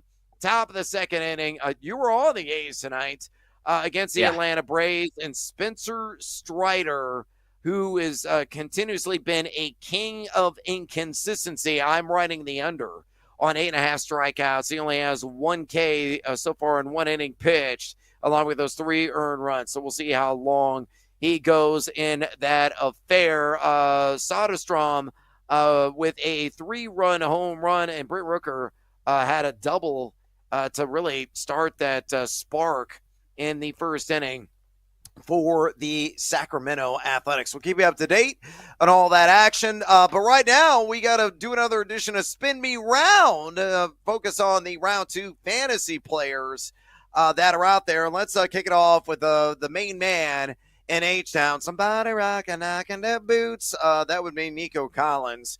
12.57 is the overall ADP. A guy a lot of people targeting and grabbing at the turn in early fantasy drafts. Wide receiver 7 off the board. Horvath, what are your general thoughts on the WR1 for C.J. Stroud and the Texans? Yeah, that's right where I would have him rated too, man. I mean, he's got a good chance, obviously, to move up higher because he had his second consecutive 1,000-yard season, and he missed 5 games with that hamstring injury that was kind of lingering all season long. And you look at the other weapons, Christian Kirk, the rookies I really like. We both do, I think, Jaden Higgins and Jalen Noel, but they're rookies. It's going to take them some time to learn the offense. And he's only 26 years old, man. So he's in the prime of his career. CJ Stroud obviously loves him. I'm really high on Nico Collins, and I do think he's properly rated, though. I'd have him as wide receiver 7. Breaking news, Jazz Chisholm just broke up a no-no with a single. Womp, womp. Falls to the wayside. Brian Wu probably get the quick hook as a result. So no tonight in the Bronx as Jazz Chisholm finds some green grass, collecting that first hit of the game against Seattle's Brian Wu. I think he is spot on right now, properly valued at wide receiver 7. And I think he, if you go, let's say you got back-to-back picks in a traditional stake draft, right? You want to go running back, maybe go Ashton Genty. Maybe you go another running back like a Christian McCaffrey with your first selection at pick number 12 overall. Then you got the first pick in round 2. Man, what a glorious start it would be with one of those cornerstone running backs and pairing them with Nico Collins, a guy that typically goes nuclear. You look at Mike Clay, going to project for 143 targets, 98 catches, 1,345 yards, 8 touchdowns, also a wide receiver 7. Downside is second hardest fantasy strength of schedule for a wide receiver, but he's got a ton of volume, 8.3 targets per game last year. He was number 14 in air yards share percentage, according to Player Profiler. Number 22 in total yak, number 3 in yards per route run, number 18 in route win percentage, and number 4 in fantasy points per route. And remember, he missed a handful of games as well. So, yeah, I mean, he is going to be a stud du jour, no doubt about it. I will be heavy investor in Nico Collins, especially if I get a pick at the turn in a 12-team draft. Let's go to the main man down in Jacksonville in Duval County. That being Brian Thomas Jr., 13.00 is ADP and best ball drafts conducted over last month. Wide receiver 8.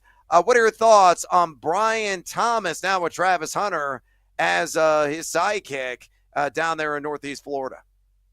Yeah, again, no hot take from me, man. I would have him right behind Nico Collins. I wouldn't even mind if you flipped them both. I mean, I don't really worry about the addition of Travis Hunter. I think, if anything, that helps him out. Like Travis Hunter, he does damage after the catch. He runs really good routes. I loved him coming out of college, and he was even better than I thought. 87 receptions, 1,200 yards, 10 touchdowns as a rookie. And the reason I think he could be even better is because I know a lot of people are out on Trevor Lawrence.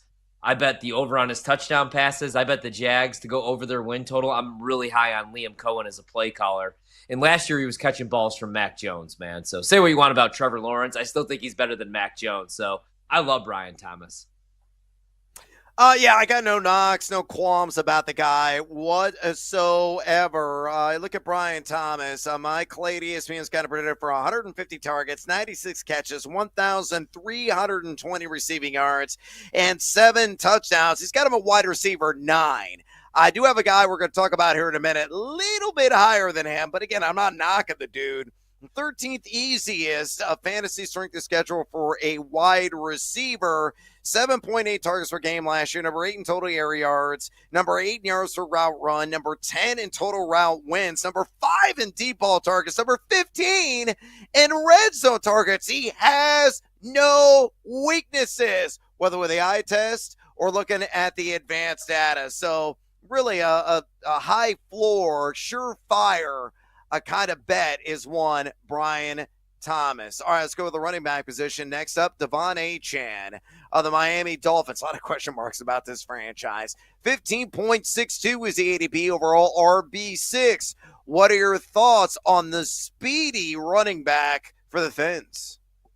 Yeah, I mean, properly valued, I guess, right? Especially in the McDaniel offense. We hear about how he's this offensive genius. He's a former run game coordinator. Last year, 907 yards on 203 carries, 6 touchdowns, 4.5 yards, per pop, but also had the 78 catches, man. And that's where he could really do damage. Also had 6 receiving touchdowns. So I think properly valued. The only thing I just worry about is if that team's just an absolute mess.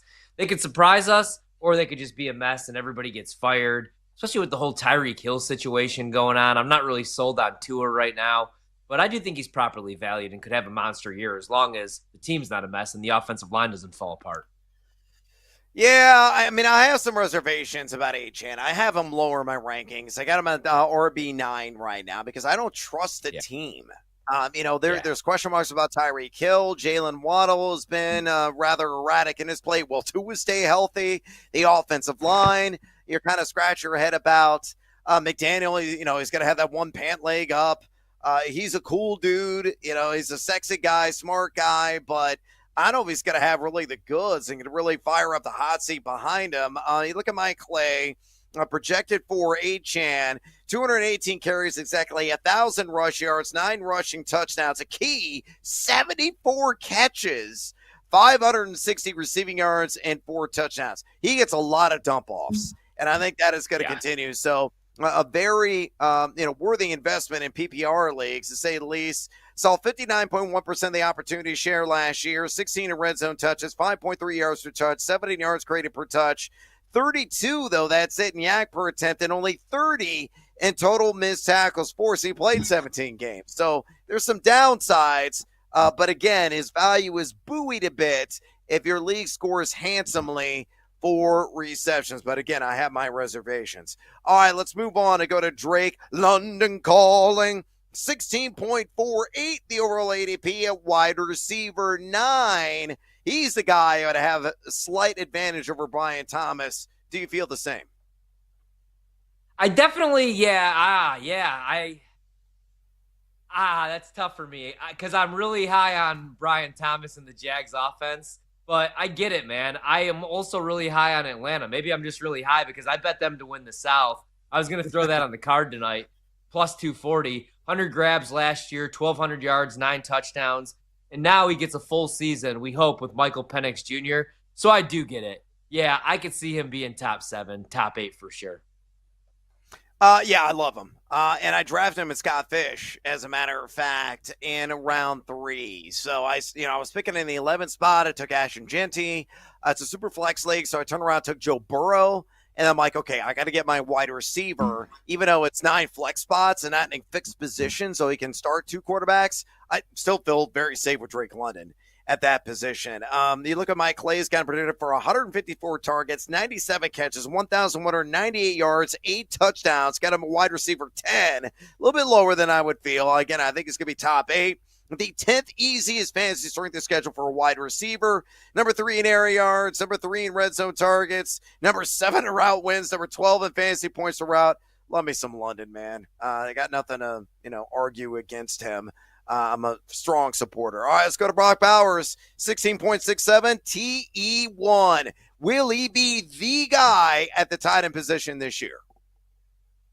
I'm going to say yes. It's between him and McBride, but I'll go Bowers just because last year with that quarterback situation on that team, he had 112 grabs, over 1,000 yards receiving, and 5 touchdowns. I think those numbers could be even better because now he's got Chip Kelly calling the plays. Pete Carroll is a head coach. Geno Smith is the starting quarterback. I mean, I loved his skill set so much at Georgia. I just wanted to know what it was going to be at the next level. I compared him to Dallas Clark. He's way better than Dallas Clark, man. So, yeah, I think he could be tight end number 1 again. Guy's a stud.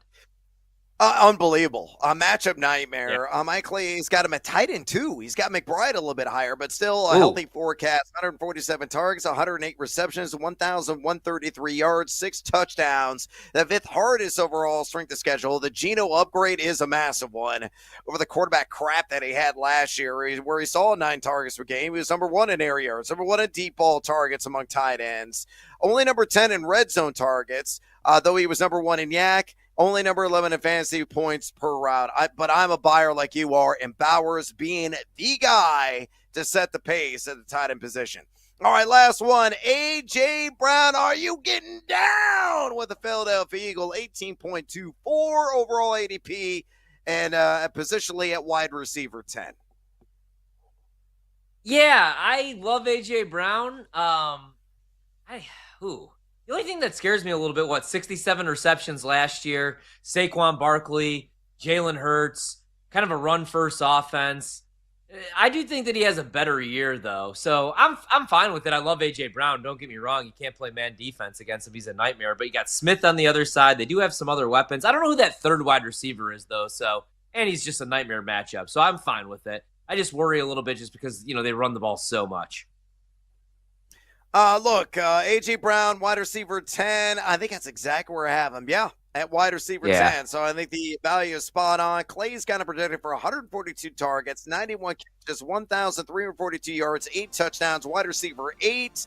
The secondary analytics, though, not the greatest, though. Number 3 in fantasy points per route last year. So, kind of pump the brakes ever so slightly on him. All right, we got to take a little CS here on BetMGM tonight. When we come back, we're going to run down our cards. So we cashed some winners. Stick around. This is BetMGM tonight on the BetMGM Network. Don't miss a second of the Wagertainment. Listen to the BetMGM Network live, now streaming everywhere on Odyssey, iHeartRadio, and TuneIn.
Let's get back to the madness. This is BetMGM Tonight with Brad Evans and Ryan Horvat on the BetMGM Network. Welcome back to BetMGM Tonight. Brad the Big Noise Evans with you. Ryan Horvat in the house on this hashtag Tequila Thursday. You know what? I'm still kind of thirsty. So, bartender, pour your boy another stiff drink. Oh, thank you so much. Shout out. I'm raising a glass to you, Seattle, because you're squandering this game. Brian Wu had a no-hitter going. Through the seventh inning, and now all of a sudden it's 5-3. So they're clinging to the 2-run lead in the top of the ninth inning. Maybe get an insurance run against the New York Yankees. We shall find out. But the Yankees' offense has come alive thanks to Giancarlo Stanton, who had a 2-run home run. Austin Wells also had a sac fly, and that is the background on them scoring at 3 runs. But 5-3 right now. Seattle over New York. And again, Brian Wu was masterful before Jazz Chisholm broke up the no-no as he was working deep in the game and was flirting with that no-hitter. So there's the update on that. By the way, folks, if you would have talked some Major League Baseball betting with us, could be in the futures market as well. Maybe you're looking at the awards, maybe look at the World Series, division winners, whatever may tickle your fancy. Totally cool. Maybe we'll talk WNBA. The NBA Summer League. How about futures in the NFL? How about futures in college basketball? Heck, how about fantasy football? My area of expertise. Simple way to contact Horvath and I. Just pick up the phone and dial us fools at 833-732-3875. 833-732-3875. You can also hit us up on the X or the Twitter at BetMGM Tonight, where we have our pole dancing poll question of the day. Let me go ahead and shut that bad boy down. It was asking you this. Panther Gold, which Niners rep is the best fantasy football value in current half-point PPR drafts per overall ADP? That might be gibberish to some, but those who play fantasy know exactly what I'm talking about. Your options are Christian McCaffrey at pick number 10.33, Ricky Pearsall, pick number 85.90, Juwan Jennings, pick number 67.43, or George Kittle at pick number 42.57 officially. 152 votes cast. Horvey, who led the way? I'm going to say Christian McCaffrey, even with the injury concerns. Ding, ding, ding, ding, ding. Correct! But it was ultra tight. 28.3% of the vote. So he didn't win this in a romp or a walk by any stretch of the imagination. Second place of my pick, honestly, Juwan Jennings, I think is a steal of a deal right now, going after pick 65 in drafts. 27.6%. Next up, George Kittle, 42.57 is the ADP, 23.7% of the vote. And bringing up the rear, honestly, the guy I thought might lead this thing, because there's been a lot of hype bubbling as the drum beat has been slowly ratcheting up. It's like Phil Collins in the air tonight. You know how that song builds and then the drum solo kicks in and you're like, oh, yeah. Heck yeah! Pumping the fist, kicking some ass. I actually saw that live years ago at the Assembly Hall in Champaign. I went with my mom and sister to watch Phil Collins. Yeah. He was playing like lame-ass Lion King's nonsense when he was like doing the Disney thing there for a while. But when he was playing the hits and we played In the Air Tonight, it was him and another drummer.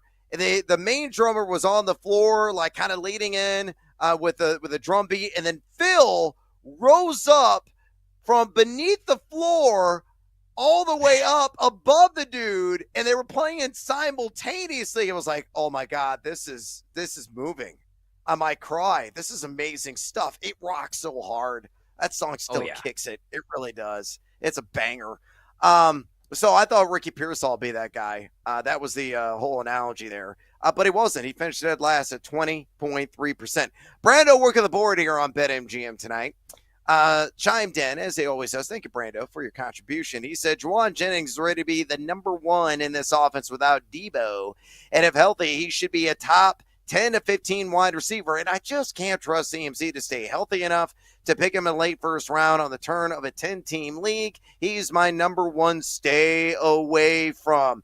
I kind of agree again with Juwan Jennings, especially, you know, we talked to Jennifer Lee Chan from the NBC Sports Bay Area. She covers the Niners, and she said Brandon Ayuk, it may take several weeks for him to get up to speed. Likely going to be a PUP candidate to begin the season, meaning he's missed the first 4 weeks of the regular season. But I don't think he's going to make a whole lot of waves or noise until the double-digit weeks. And by that time, Juwan Jennings could assert himself as the number one wide receiver in this offense. Are you buyer in that belief? Yeah, I am, especially with the relationship and the rapport that him and Purdy built last year. It was a career high, over 70 receptions. I didn't really see that coming, man. You know, you have Ricky Pearsall in the offense, and yeah, I can see that being the case as well, right? You're not going to rush Brandon Ayuk back from a torn ACL from a knee injury, especially after you just gave him money. Because I didn't think they were going to give him the money the year after they gave Debo the money. That was a little bit of a shocker, the way that they operate there. So I think they'll ramp him up very slowly. I think that is a good take, that maybe week 8, week 10 is when we see the real Brandon Ayuk. So I think Jennings is definitely going to see the most targets. You know, Kittle's obviously really reliable, but I still have some concerns about the offensive line. And when Trent Williams is banged up, they have to use him more as a glorified tackle, as a blocker. So I'm really high on Jennings as well this year. Yeah, look, man, I think he's going to be a breakout sensation, a guy that was a former college quarterback. So he's made the transition, smooth route runner, can beat you outside, can play a little slot as well, versatile weapon. Underappreciated, just not getting enough hype. You know, again, from the people I've been listening to, the people I've been talking to, my finger on the pulse of the fantasy community, they're all about Ricky Pearsall this, Ricky Pearsall that. Yes, you're getting him a little bit cheaper in drafts. And, of course, George Kittle is going to be the guy. It may be the overall best receiver in this arsenal. But, man, Juwan Jennings is going to exceed expectations and turn a tidy profit at 67.43 overall. All right, let's get after with our cards this evening. Our top 3 plays. My brother, are you bouncing back? Yeah, actually, you know, I didn't really want to bet baseball, but I did. I didn't even put it on the card because I didn't want to jinx it. But the Red Sox somehow win a baseball game over the Rays that I didn't think that they were going to. 4-3, -117 winners. White Sox, I bet them probably for the best that game was postponed and rained out. So that's going to go down as a wash. I had a player prop that hit earlier today in the Cubs game. And then right now I have the A's up 3-0 on the Braves, bottom of the third. So I feel pretty good about that. And then the few things that I threw out in the card, I had a couple college football things that I bet today. Penn State to win the Big Ten, +240. Clemson to win the ACC, +110. Kansas State to make the college football playoff, I bet. I also bet them to win the Big 12. I like both prices. I like the Big 12 price because that's 6-1. To make the playoff is +475. I'm going to go with Arizona State under 8.5 wins this season, even though I love Kenny Dillingham. Cam Scatterboo is a huge loss, man. I know in the NFL you could say just a running back, but at the collegiate level, it's a lot different.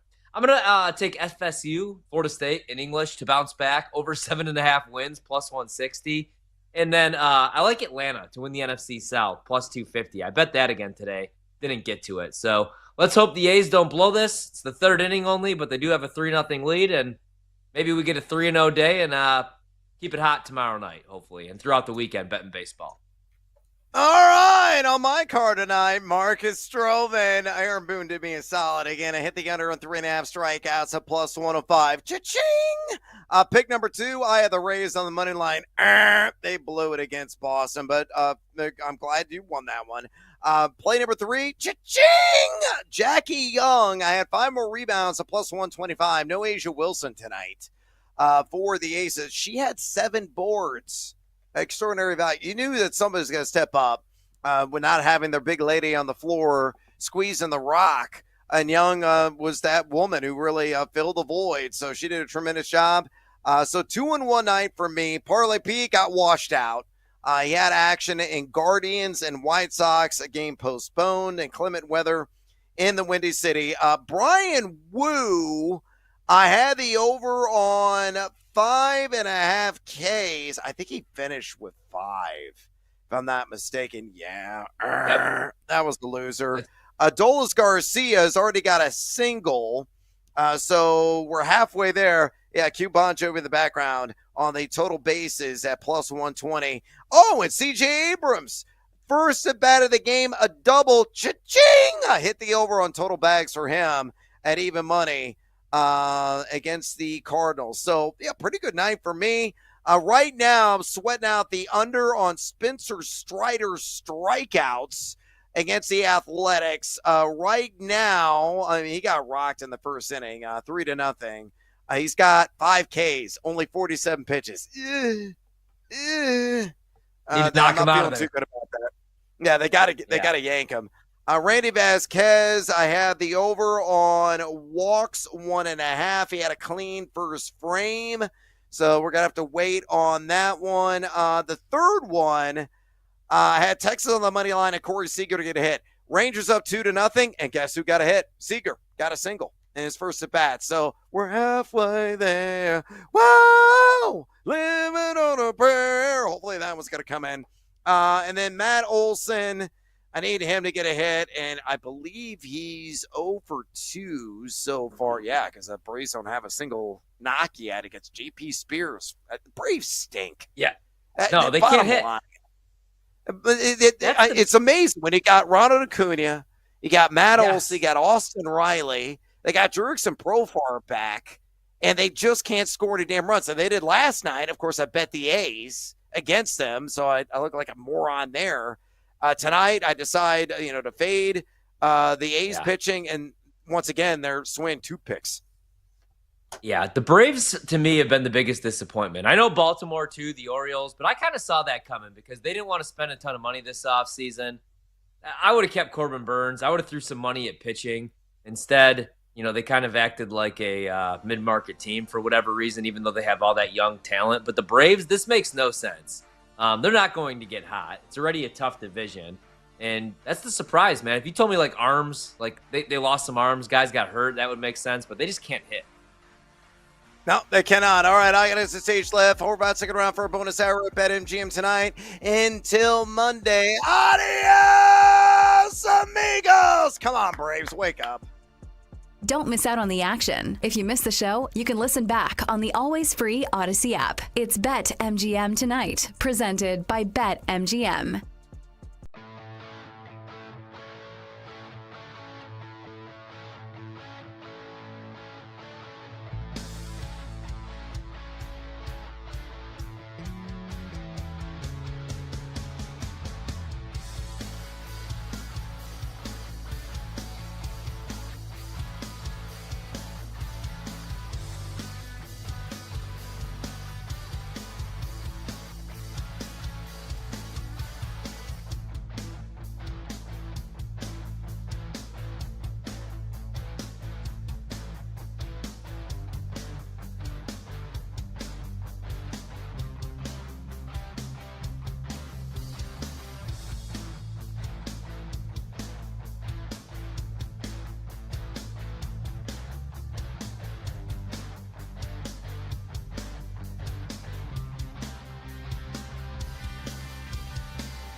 It's time to place your bets. This is BetMGM Tonight on the BetMGM Network.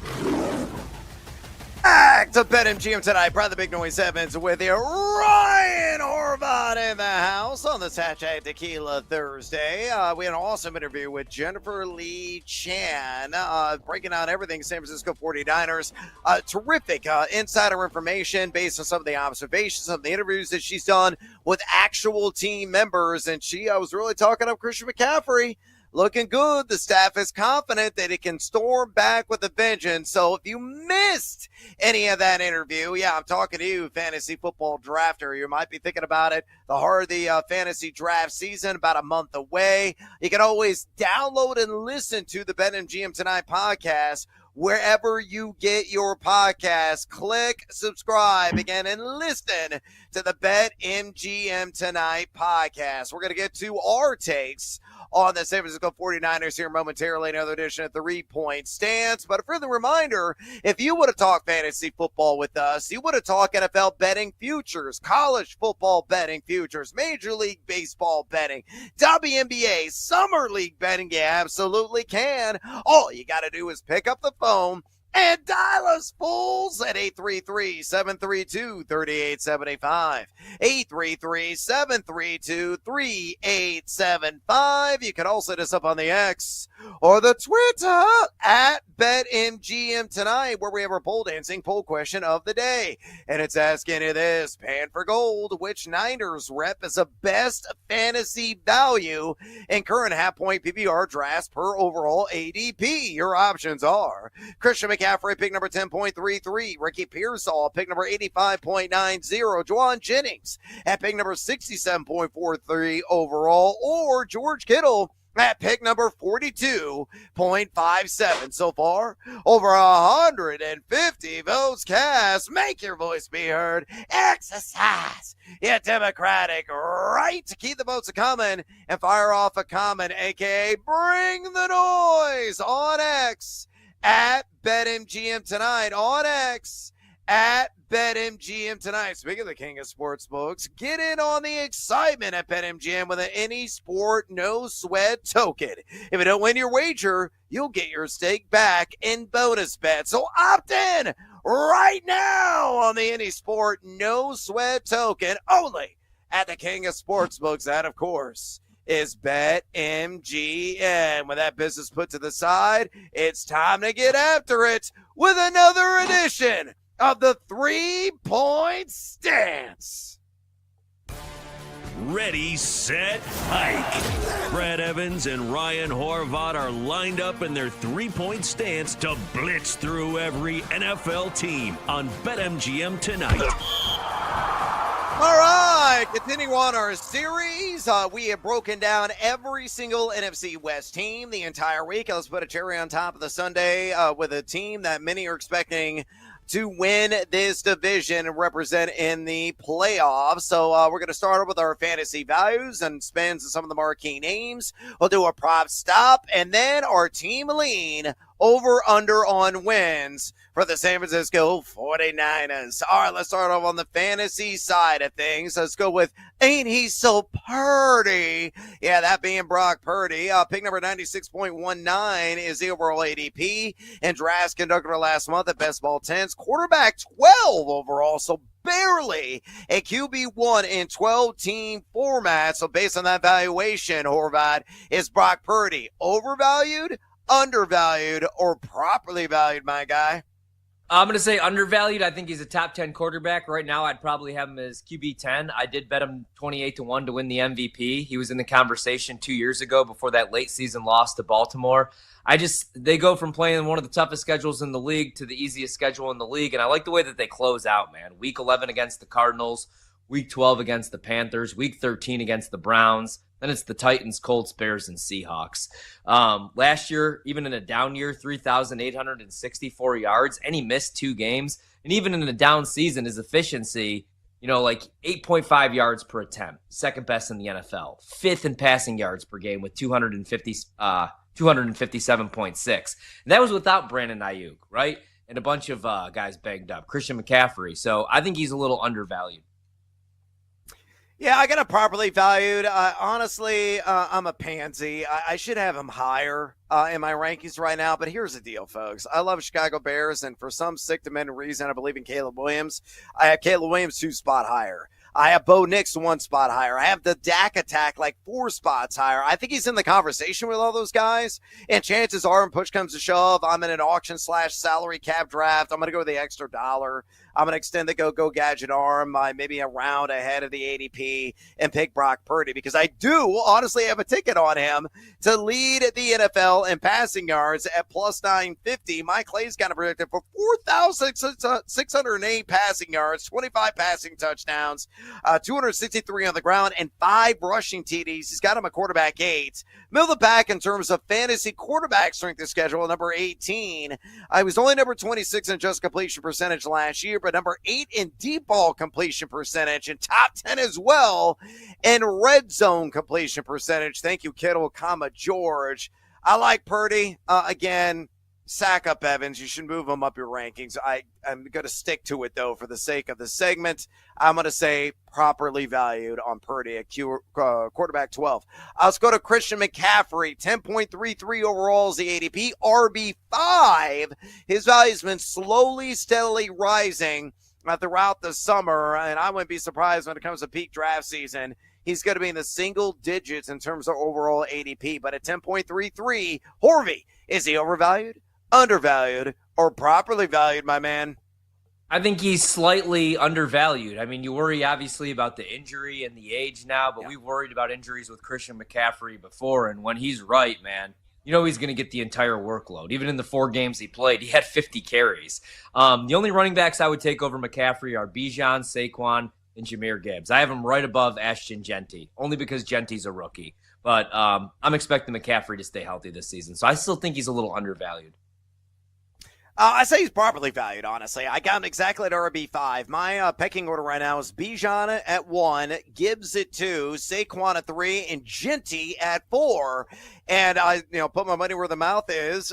In round 1 of the Scott Fish draft, I had a decision to make at running back. And it's a premium because you got a half point per carry in that league for workhorses. I have my choice between Genty and McCaffrey, and I went Genty. So I stuck to my guns there. And I'm going to stick to him again right now. You look at my Clay projection of 1,176 on the ground, 9 rushing touchdowns, 72 catches. And if the defense is that bad, that could be a low number. It could be like 85 this year. 617 through the air and 3 touchdowns. RB3 is what Clay's got him at from ESPN.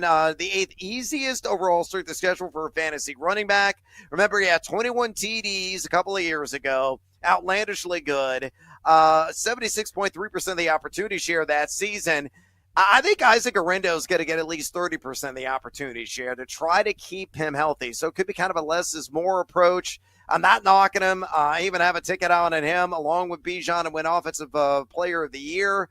So I think it will be a bounce back, but he is spot on, properly valued right now. RB5, 10.33 overall. All right, let's go to Juwan Jennings. 67.43 wide receiver 33 is evaluation. Overvalued, undervalued, or properly valued? I'm going to say he's still a little overvalued. Last year, he finished as wide receiver 24 in PPR leagues, I believe, had a career high 77 receptions on 113 targets, 975 receiving yards, and 6 touchdowns. My only concern, man, is eventually Brandon Ayuk's back. I think Ricky Pearsall is going to take on a bigger role in the offense because he was shot before the season last year and he was a rookie. And then George Kittle's still their most reliable target. So could be a breakout year, but that's a little high for me still. Slightly undervalued. I will be an investor at wide receiver 33 in Juwan Jennings. I got him at wide receiver 31 on my free rankings. You can access them right now at thegamingjuice.com. Give you a little bit of background on Jennings. Mike Clay's got him predicted for 116 targets, 76 catches, 1,040 yards, and a handful of touchdowns at wide receiver 37. So a little bit more bearish than I am and what the market is saying. 19th easiest strength of schedule, middle of the pack there. 7.5 targets per game is what he averaged last season. The 18th most red zone targets of any wide receiver a year ago, number 11 in yards per route run. Very impressive number 4 contested catch rate, and he was number 17 in fantasy points per route and number 20 and route win percentage. I like those advanced metrics. I think he's underappreciated. I think he's undervalued. I think he's underrated. I am a buyer on Juwan Jennings at wide receiver 33. All right, let's go to George Kittle. A guy that's hoping to body slam the competition once again. 42.57 overall is ADP. Tight end 3. Overvalued, undervalued, or properly valued, Horvey? I'll say properly valued. I'd still go Bowers and maybe Trey McBride over him. The only thing about McBride is he had 2 touchdowns last year. Kittle plays the game so violent. You know, he's almost like a glorified tackle at times. But especially now with like some of the pieces coming back healthy. I'd have him at tight end 3, so I'll say properly valued. I got him at tight end 3. I think he's exactly properly valued. You look at Kittle, Mike Clay's kind of predicted for 106 targets, 82 catches, 1,048 receiving yards, 7 touchdowns at tight end 3. The third hardest strength of schedule for fantasy tight end. 6.3 targets per game is what he averaged last year. He was number 4 among tight ends in air yards, number 2 in red zone targets, number 2 in total yak. Very consistent, 4.2 yards per reception. He had 135.2 passer rating when targeted. That's outstanding efficiency and a rhythm and flow, of course, with Brock Purdy. But, Bowers and McBride are just flat out better. Those guys are studs. It's no knock on Kittle, but he is properly priced at tight end 3. All right, so a prop stop. Give me a quick answer on these. Brock Purdy, 3,850.5 passing yards. Minus 105, lighter juice on the under. Minus 115 on the under. So minus 105 on the over, I should say. So what are your thoughts on Ain't He So Purdy, 3,850.5 pass yards? Yeah, big number. I would only bet the over. That's why I bet him to win MVP. Threw over 4,000 during the Super Bowl run 2 years. 180 to be exact. Last year, down year for the entire team with a ton of injuries, still threw 3,800 and he misses 2 games. I think we just lost Horvat, so I will pick it up from there. You know what I'm going to do? Say hello to my little friend, Daddy want, Daddy need, Daddy gotta have it. Come on, Brando, give it to me, baby. Oh, yeah, we're sledgehammering the living daylights out of Brock Purdy on the over. Again, Mike Clay's got a projected for over 4,600 passing yards. And, folks, it is real. I have a ticket out on him to set the pace in passing yards in the NFL. I think it's going to be between him and Joe Burrow. I got that at plus 950, so it could be a big passing yardage season for one Brock Purdy. We may or may not have a Ryan Horvat back. Ryan, are you with me? I hope I'm with you. I thought it was tough there. Yeah. Over on Purdy, man. 4,200 and something during the Super Bowl run. Even last year went over this number, and that was a down year, and he missed 2 games with an injury. So over for me on Purdy. All right, let's rapid fire. CMC, 6.5 rushing touchdowns, minus 125 on the over, 105 minus on the under. What do you say? Over, man. If he plays 12, 14 games even, that's a soft number. Yeah, way over for me. Juwan Jennings, 890.5 receiving yards, minus 115 either way. I lean over, man. Coming off a career high, I do lean over. I think he's going to crack 1,000. This is a soft number. Ricky Pearsall, 725.5 receiving yards, minus 115 either way. A lot of people thinking he's going to be a breakout. I think you might have a breakout year too, but I would have to lean under. It's a big number, man. Ayuk's eventually back, so I'll lean under, but he could make me look like an idiot. I don't trust IU getting back and playing at a high level. I will take the over. I think that's a low threshold at 725.5. All right, team lean on wins. 10.5 is a total. Lighter juice, minus 102 on the over, minus 118 on the under at BetMGM. What do you say? Yeah, I'm over, man. 2 years ago, or last year, I should say, it was the Super Bowl hangover. This year, I do think that they bounced back. I worry a little bit about the offensive line. Those are the same guys that were blocking for McCaffrey 4 games he played last year, but I'm high on the Niners with the return of Robert Saleh as coordinator.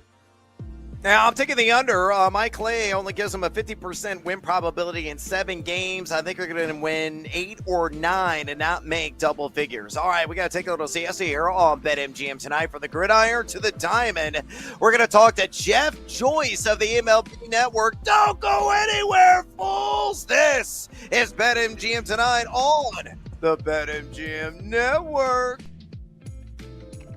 Don't go anywhere. You're listening to BetMGM tonight on the BetMGM Network.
It's time to place your bets. This is BetMGM Tonight on the BetMGM Network. Welcome back to BetMGM Tonight. Brad the Big Noise Evans with you alongside Ryan Horvath on this hashtag Tequila Thursday. Most Tequila! We're going to be talking a little MLB with Jeff Joyce here momentarily. But before we bring Jeff on, a friendly reminder, folks, you want to talk Major League Baseball betting with us. You want to talk any action in the NFL upcoming in the futures market, college football futures, fantasy football. Heck, I'll even allow the NBA Summer League or the WNBA tonight. Simple way to contact Tori and I. All you got to do is pick up the phone and dial us fools at 833-732-3875.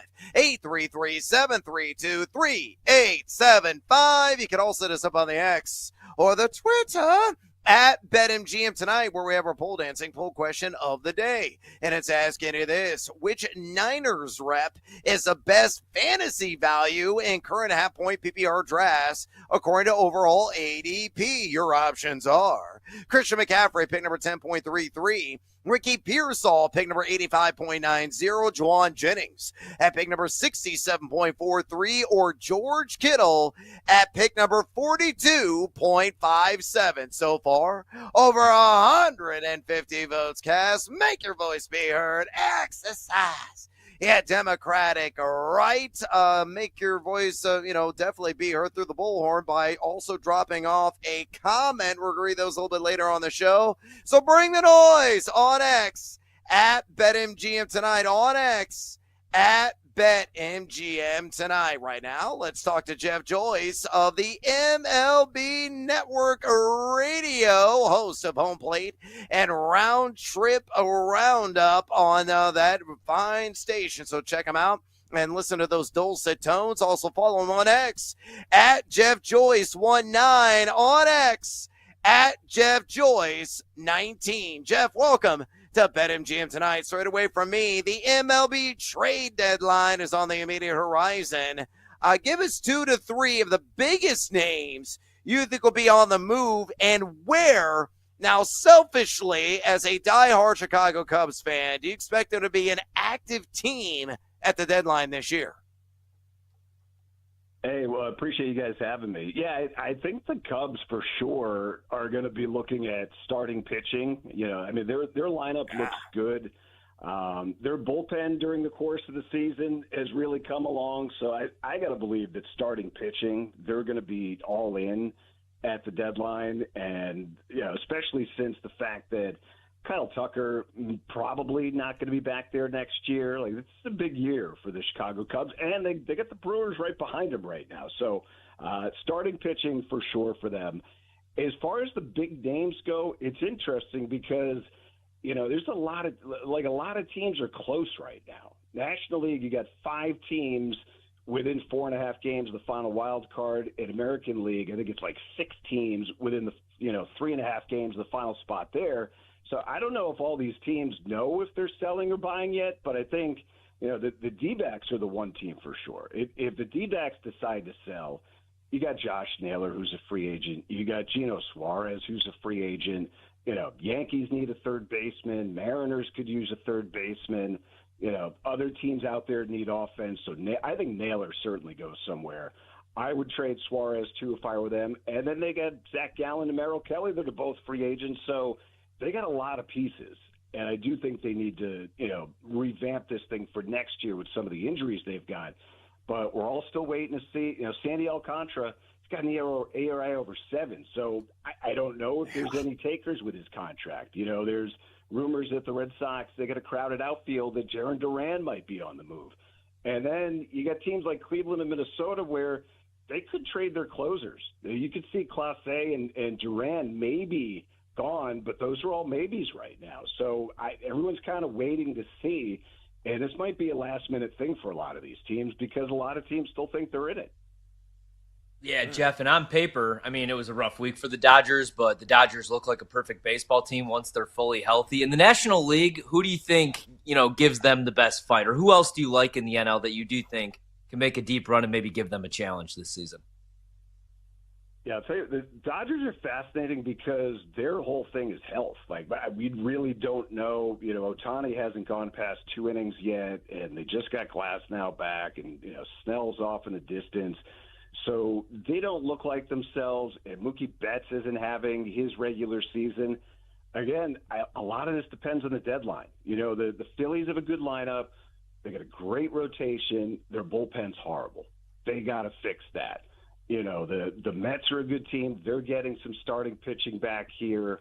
You know, the Cubs in the Central with that lineup, if they get the pitching on board, they're going to be a tough team. And I think the Brewers are a tough team as well in the National League. Is there a team that's gotten off to a slow start? Like, I kept waiting for the Braves to get hot. Now I've just given up on Atlanta, man. I mean, they're just a tough watch right now. Is there a team, though, that has gotten off to a slow start that you could see making a run, maybe winning the division or getting into the wild card race at least? Man, I could see Texas because they've got some pretty good starting pitching. And if you look at their lineup, guys have gotten a little bit better here as we've gone along. Like their team OPS in July was 7th best in baseball. You know, it was 30th in May. It was in the bottom third for like the first 3 months. So they've gotten better. They got to keep Corey Seager healthy, though. They got to keep Seager healthy. Simeon's been really good, but other guys have hit too. Evan Carter, Josh Schmidt since the beginning of June. So that's maybe one team. If the Orioles had a little bit more pitching, I would say maybe them, but I just don't see how they do it with the lack of pitching. And really, you know, everybody else is within striking distance of playoff spots right now. But I could maybe see the Rangers making a little bit of a run. Maybe not to win the division, but certainly a wild card spot in the American League. Interesting. Yeah, Texas team that could be surging. Corey Seager, a bat that is sizzling right now at the dish for that franchise. We're talking to Jeff Joyce, host of Home Plate and Round Trip Roundup on MLB Network Radio. Give him a follow on X, would you kindly, at Jeff Joyce 19. Again, on X, at Jeff Joyce 19. Let's say in the American League, Jeff, outside of the Yankees, who among the AL wildcard candidates entering the night? It's the Rays, Mariners, and Red Sox in that order. Who will be the most World Series threatening in your mind? Maybe it's a team I didn't mention, possibly even the Rangers. Yeah, I'll tell you what, this Red Sox-Rays series is a big one this weekend because that's a 4-game series, and the Rays are a game and a half up on the Mariners and Red Sox. And Red Sox have been hot lately, but they have not played good teams. I think it was the Rockies and the Nationals.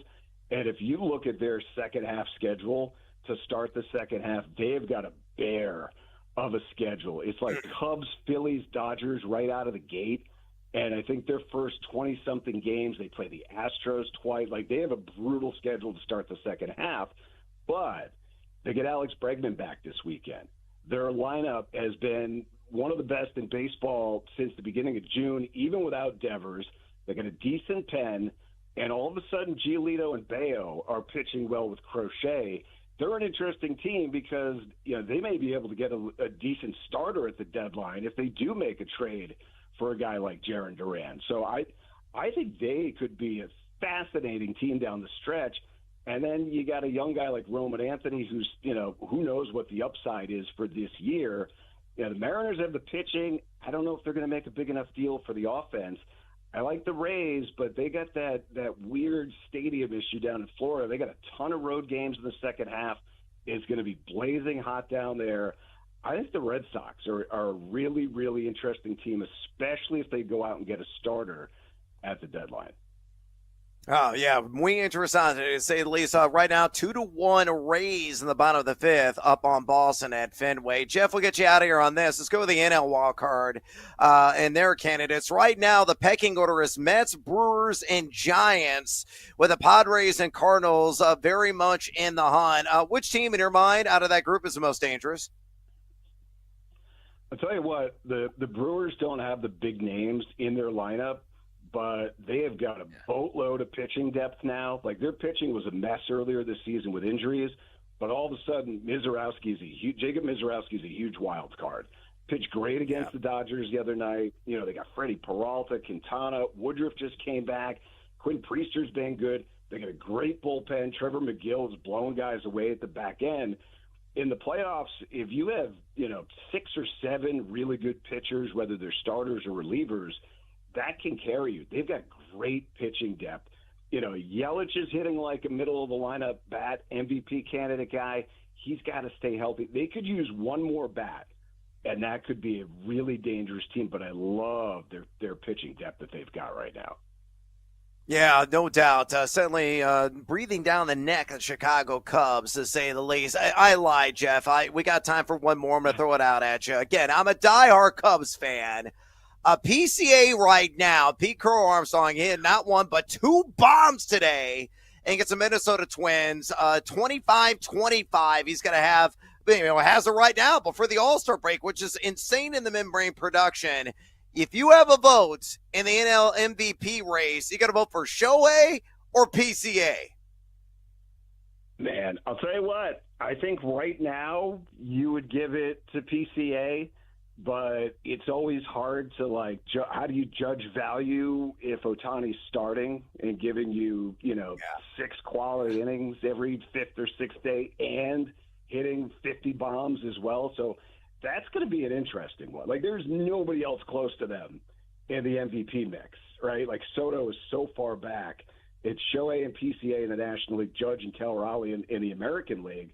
But, yeah, I think he's got, if he hits 40 home runs and plays elite defense and is stealing bags and the Cubs win the division and, maybe Shohei doesn't pitch great because he's got these, 1-2 inning stints that he's doing while he's trying to ramp up, he could give them a run at the end of the season for sure.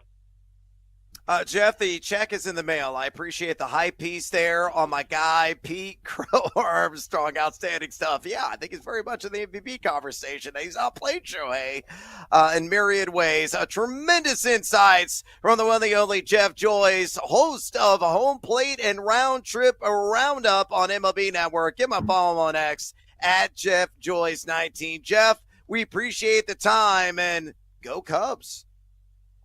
Hey, appreciate it, guys.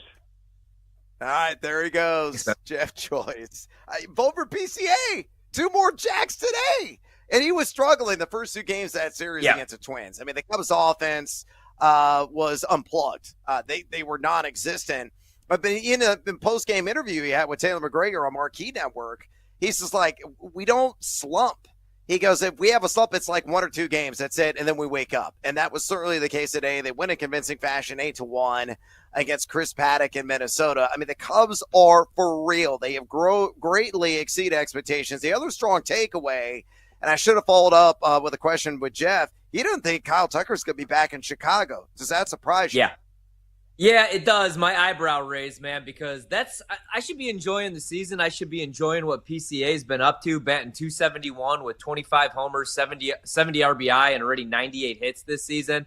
But instead, I'm monitoring the Kyle Tucker situation because remember what the Cubs said, right? What Jed said is that they want him to fall in love with the city, or they're waiting for him to fall in love with the city. You know when you fall in love with Chicago, man? July, August, especially Wrigley Field, the 121st pitch games where everybody is having a good time, even though it's a Friday and it's 1:20 in the afternoon and 98% of Americans are at work. Not in Chicago, not on the north side. We're at Wrigley, baby, and it's bumping. But the real thing that I noticed was the boat trip, man. And they went on a little roll after the boat trip, but Tucker hanging out on the boat on Lake Michigan with the boys, that's how you get them to fall in love with in Chicago, man.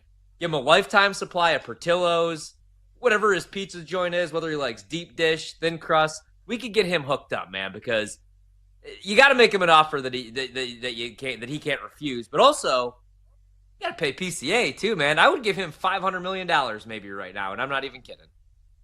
No, how about $1 billion?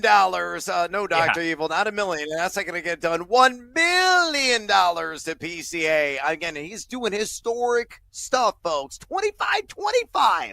And it's not even the All-Star break yet. It's almost unfathomable where this has come from. The true breakout sensation of the Major League season, and a guy whose defense is just off the charts elite. And that's the reason why I think he has a slight advantage over Shohei Ohtani. But as Jeff Joyce just mentioned, we don't know what the wild card is going to be with Shohei on the bump. You know, he's only gone a couple of innings in these 3 turns of the rotation he's had. So it's a slow ramp up for him. But if he's lights out on the mound, he's a true modern day Babe Ruth yet again. He's going to win the hearts and minds of voters, and he'll probably win the NL MVP again. But it should be a dynamic race down the heart and the summer heat of the season. All right, we got to take a little siesta here on BetMGM tonight. We come back, more MLB talk, another edition of Better Up. We got 3 games out west. We got to lock and load some bets on. If you want to sweat, stick around right here on BetMGM tonight on the BetMGM Network. Don't miss out on the action. If you missed the show, you can listen back on the always free Odyssey app. It's BetMGM Tonight, presented by BetMGM.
All right, one team, one dream.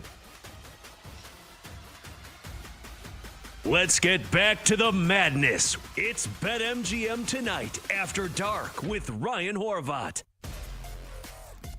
BetMGM Tonight After Dark, final segment of the night. Shout out to the team here, one team, one dream, as you got a couple interviews that were played back from earlier in the night because your boy has strep throat, I found out today. And I did not want to take the day off selfishly because I'm already going on vacation next week. Although, is it really a vacation if you're going to a wedding and you're the best man? I was thinking about this. Can you say no to being a best man? Like if somebody that you've known for almost 3 decades asks you to be the best man on the most important day of their life, or at least one of the more important days of their life, can you really say no? I say no. Absolutely so not. That's why I don't know that it's what's that, Brando? I said absolutely not. There's no chance. You can't. There's no way you could say no to that. So when I think about it, I might have to take another vacation after the vacation because this isn't really a vacation. This is just me being a citizen, a human, a friend, if you will, right? Yeah, exactly. Anyway, I'm going to be a friend right now. I bet, let's just say, in case my wife's listening, over, we'll call them, I hate when people are like units. We'll say over 5 units, over $500 on these college football bets today on my deathbed. I bet Penn State to win the Big Ten, and I did this, a couple different times, and you're getting better than a 2-to-1 price on that. 7 returning starters on offense, 6 are back on defense. I hate Penn State. I don't like James Franklin whatsoever. But I like the hires that he's made here the last 2 years. On the offensive side of the ball, they bring in Andy Kotelnicki to call plays 2 years ago. So it's year 2 for him calling plays. And now they finally actually have some talent at the wide receiver position. Last year, Tyler Warren was a stud, the tight end, obviously. He'll probably be a stud for the Indianapolis Colts this year as well. But now they bring in Kyron Hudson from USC, Devontae Ross from Troy, and they bring back both running backs, Katron Allen and Nick Singleton. Both of the guys had over 1,000 yards rushing last season. So I was a little surprised that they both went back. But then again, when you think about it, especially now, if you're a senior and you're a running back and your NFL career most likely is going to be like, a good 4 to 5, maybe 6 years. I know there's guys that do play in their 30s, but most guys, hell, Barry Sanders retired by the time he was 30 years old. Now with NIL, and the transfer portal, where you could, get offered more money from other schools. I get it. I get going back to school, especially if you're Katron Allen or Nick Singleton, because you were already in the college football playoff. It was a disappointing loss because Drew Aller didn't play very good. So now you go back and you run it back. And I love what they're doing on the defensive side of the ball just by going out and getting Jim Knowles. They steal him away from Ohio State, the defensive coordinator for them when they won the national title last year. They have 6 starters back on defense. Dennis Sutton's back. Zane Durant's back up front. And A.J. Harris might be the best corner in the Big Ten. Looking at their schedule, the win total for Penn State's 10.5. So if you're thinking about betting the win total, you're concerned about 2 games, really. And one of those is at home. They get Oregon at home on September 27th. They're going to be favored in that game. It's going to be a tough game. Talked about this the other night here on the show. I think Oregon might have the best offense, or at least a top 3 offense in the country. I know some people are kind of down on Dante Moore because he didn't play all that well at UCLA, but he was also 18 years old and a true freshman and probably didn't deserve really to be on the field. But I do think that Oregon's going to be really tough this year. Not that this is a hot take. Dan Lanning has won double-digit games every single year since he's been there. November 1st, Ohio State. That game's obviously going to be huge. Ohio State's going to be good. I don't know how good they're going to be this year, though. They lose a lot of talent from that team. And, it's Ohio State, and they also have Jeremiah Smith, who's going to be a top 5 pick, wide receiver, total freak. But, is Julian saying, how good is he? He's a 5-star, but we haven't really seen him yet. So my take on Penn State is that if James Franklin isn't at least able to make it to the national title game this year with all this talent, with Jim Knowles as defensive coordinator and Andy Kotelnicki calling the plays, then I don't know that he's ever going to do it at Penn State. So anything over plus 220, I do like them to win the Big Ten, even though it's scary because you have Ohio State, the defending champs. You have Oregon, who, like I said, might have the best offense in the country, and their defense is going to be really solid this year, especially up front. But also, Michigan's kind of like a big wild card. where I know Sharon Moore, the head coach, is suspended for 2 games this season. It just comes down to their quarterback situation. Last year, they didn't have anybody that could throw the forward pass. This year, they're going to rely on a 5-star freshman, so we'll see how that goes. The other one that I bet, it's almost like I'm betting on like all the teams and the coaches that I hate. So Penn State and James Franklin, and then I'm really high on Clemson this year and Dabo Swinney. They got 14 starters back, 8 of them on offense. Cade Klubnik's coming off his best season, 4,000 total yards, 40 touchdowns. He had 36 passing touchdowns, only 6 picks. They got blown out week 1 to Georgia, or week 1, 31-3, and then they completely flipped the offense. 2 years ago or 3 years ago now, they hired Garrett Riley, Lincoln Riley's little brother, and I thought that he was going to run his stuff, and he was pretty much running the same stuff that they had already been running. Also, it doesn't really help that at Clemson, they haven't had a wide receiver that could create separation until finally last year and then this year. They, last year after week 2, put in some of their younger guys, Bryant Wesco Jr., TJ Moore, and after that, they had the number 11 ranked offense in the country. Now Antonio Williams is back. He caught 75 balls, led the ACC with 11 touchdowns. Wesco and Moore are both back, so I think they're going to be really good on the offensive side of the ball. I think there's also a chance that Cade Klubnik's the number 1 overall pick in next year's draft, or the first quarterback taken, because I don't know that Arch Manning comes out. I think he really does go back to Texas for another year, just like Peyton did at Tennessee and just like Eli did at Ole Miss. On the defensive side of the ball for Clemson, they're always good, but I really like what they did this year because finally, Dabo, name, image, likeness, blah, blah, blah. Jesus Christ, didn't want to go into the transfer portal, but he finally did that this offseason. And they took Tom Allen from Penn State, so they steal their defensive coordinator, give him a 3-year contract. They got TJ Parker coming back for 1 more season, and then after that, he's probably a first-round pick. Peter Woods looked really good in the spring and lost a ton of weight, gained muscle, so he's going to move back to defensive tackle. They get LSU week 1, which will be a tough game, but they get it at home, and Brian Kelly and LSU haven't won a week 1 game since he's been there. LSU's lost 5 straight week 1 games. Also, if you look at Clemson's schedule, they don't even play Miami, who might end up being the second best team in the ACC since they have Carson Beck now, but plus 120 is not the best price, but I do think Clemson's the best team in the ACC, and I don't think it's particularly close. So nothing's free money. Injuries could happen too, but I like Penn State in the Big Ten, Clemson to win the ACC. The other one, this one's just more of kind of like a coin flip, I guess, because the Big 12, I told myself actually last month I wasn't going to bet anything in the Big 12 except for maybe a couple of win totals and Avery Johnson to win the Heisman because I thought 60-1 was a crazy price. But I ended up grabbing Kansas State to make the playoff and to win the Big 12. For them to win the Big 12, it's 6-1. It's like the same price for Arizona State, all the teams that are kind of bunched in on the top. But I like Kansas State. They got 6 starters back on offense. I love the coaching staff. 5 starters are back on defense. I think Avery Johnson, like I said, has a legit shot to win the Heisman this year.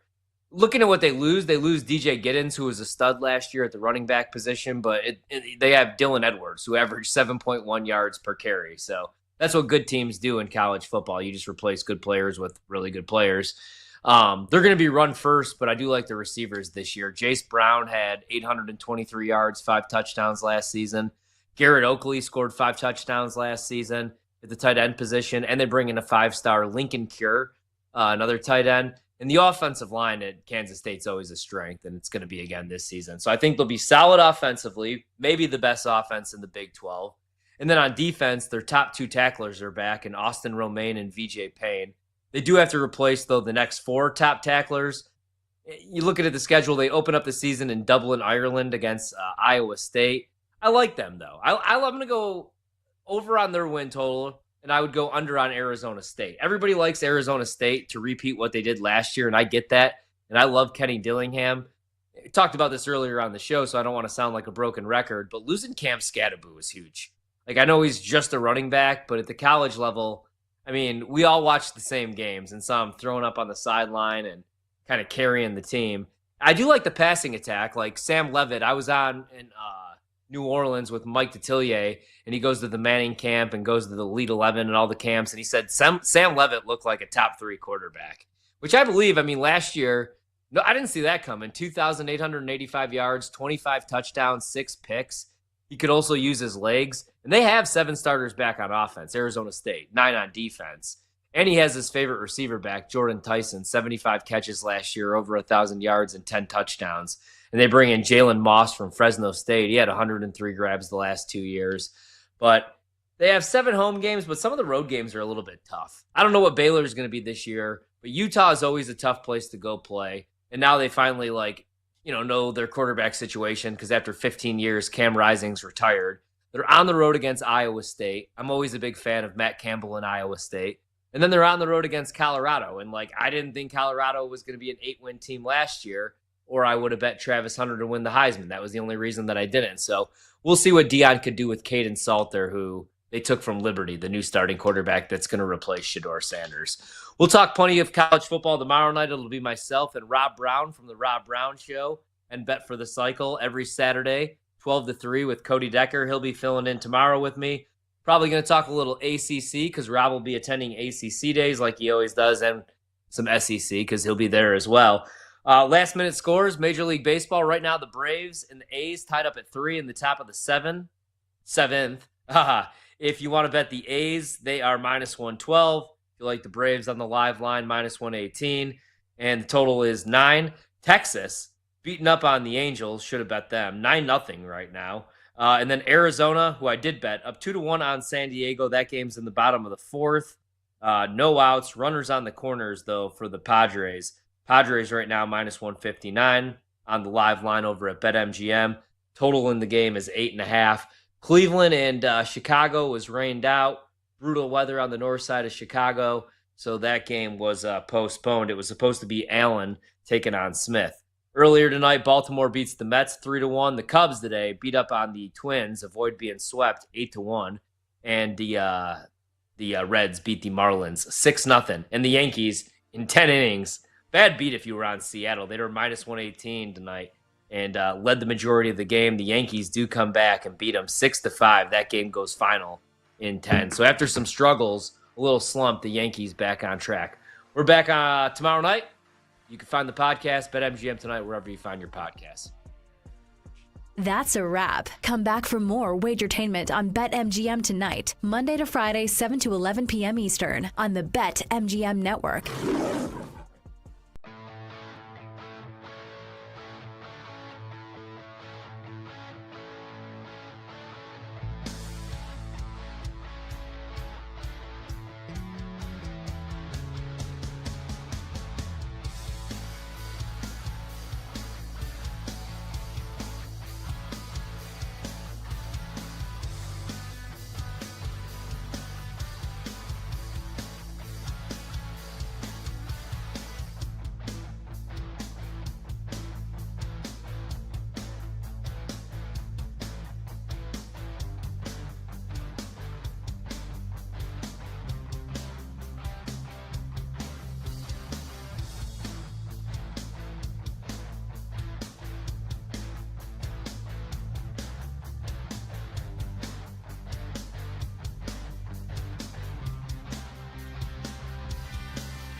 and I don't vaguely remember a whole lot because we played for 5 minutes. But watching it, like just laying down chilling, I was watching this younger group of people play it. And I just was like, where would spike ball be on my things I want to do at the beach list? Now, again, I'm kind of admitting I haven't really dove fully into spike ball, but I'm watching this and it's like 2 hits, balls on the sand, 2 hits, balls on the sand, 2 hits. And I'm just like, I think I'd rather just run routes and try to catch deep passes or see how far I can launch a frisbee or even participate in some sand volleyball. Like, I don't know if spike ball makes my top 5, top 7 activities I want to do at a beach. Like, I think it's even below just napping on the beach. And I could be downplaying spike ball here, but it just, of all the activities to do, it seems short-lived. It didn't look like they'd be having a lot of fun. And I've always rather like go deep, throw the ball, see if you catch it on the fly. Like, I'd much rather do that. Well, see, now you need to answer this question. When you saw these younger, I'm assuming they're younger because spike ball is a young man's game. You don't see 60-year-olds playing spike ball. Right. Were they athletic? When you saw them, were they athletic or were they fat? Because there's a big difference when you're playing spike ball. If you got athletes, you're going to be playing, diving around. The sand is perfect because it's not going to beat you up too much, right? You can't dive on the ground in concrete. Well, in spike ball, sometimes you have to do that. So if you have good athletes and they're moving around, they're quick, you got good teams, they're using their body to hit the ball, and they still have a couple of their hits, spike ball can be a good time. But if they're fat and they're unathletic, then spike ball looks like the most boring, worst sport of all time. So I would gauge it and say, because it was kind of a mix of guys and girls, but like, I wouldn't say any of them were overweight. Like, I don't know how athletic they were per se, but like most of them looked like they were in decent shape. It just maybe so spike ball is basically a ball. People circle around it, and when you hit it, you got to spike it kind of on like a trampoline type of vibe. And then if it comes closest to the next person, that person has to do the same thing, and so on and so forth. I would basically just say, like, it feels like that trampoline or whatever that is needs to be bigger, because legitimately it was like 1 hit, 2 hits max. I don't know if I saw much of a rally going on. And so it's like, not that it's not fun, and maybe that group's not athletic, but it seemed like, okay, let me pick the ball up and we'll do this again. Oh, shocker, landing on the beach again. Okay, let's do this. Like, it just kind of felt like it looked boring. It just, I'm not saying it's not fun. It looked boring. Yeah, if you have a good crew going that's athletic and can play it, it is a lot of fun. I love playing it in high school. Obviously, I went through a buddy's wall just so I could get a point. So not above spike ball. I don't know that I play spike ball anymore. Like, I'm going to go camping next weekend, and there will be a bunch of different games that people bring out. Spike ball will be one of them. I'm not going to play spike ball. I have no interest in spike ball. Give me the game. Do you know, I forget what it's called, but you have a Frisbee and you put a stake in the ground and then you put the beer on top of the stake and you're trying to knock the other team's beer off the stake. I love that game. That game is one I'll play. I'll play Can Jam. Can Jam's a good time, but I'm too old to be playing spike ball. I'm not diving on the ground. That's a young kid's game. But again, if you are young, you're, high school to college age, it's a really good time if you have the right people who are athletic and competitive wanting to do it. I remember playing against my buddies in college. Great time. If we're doing it now, I'm not diving on the ground, and you might have saw a crew that just wasn't athletic, or they're like me where that ball was close to the beach on the ground. They're like, nah, I'm not doing that. So maybe it's just the timing of what you saw. It. So, like, I have a follow-up question. We'll get to the sports, I promise. But, like, it's 4th of July. It's fun. It's loungy. Well, I want to ask you, I say this as a 75% white.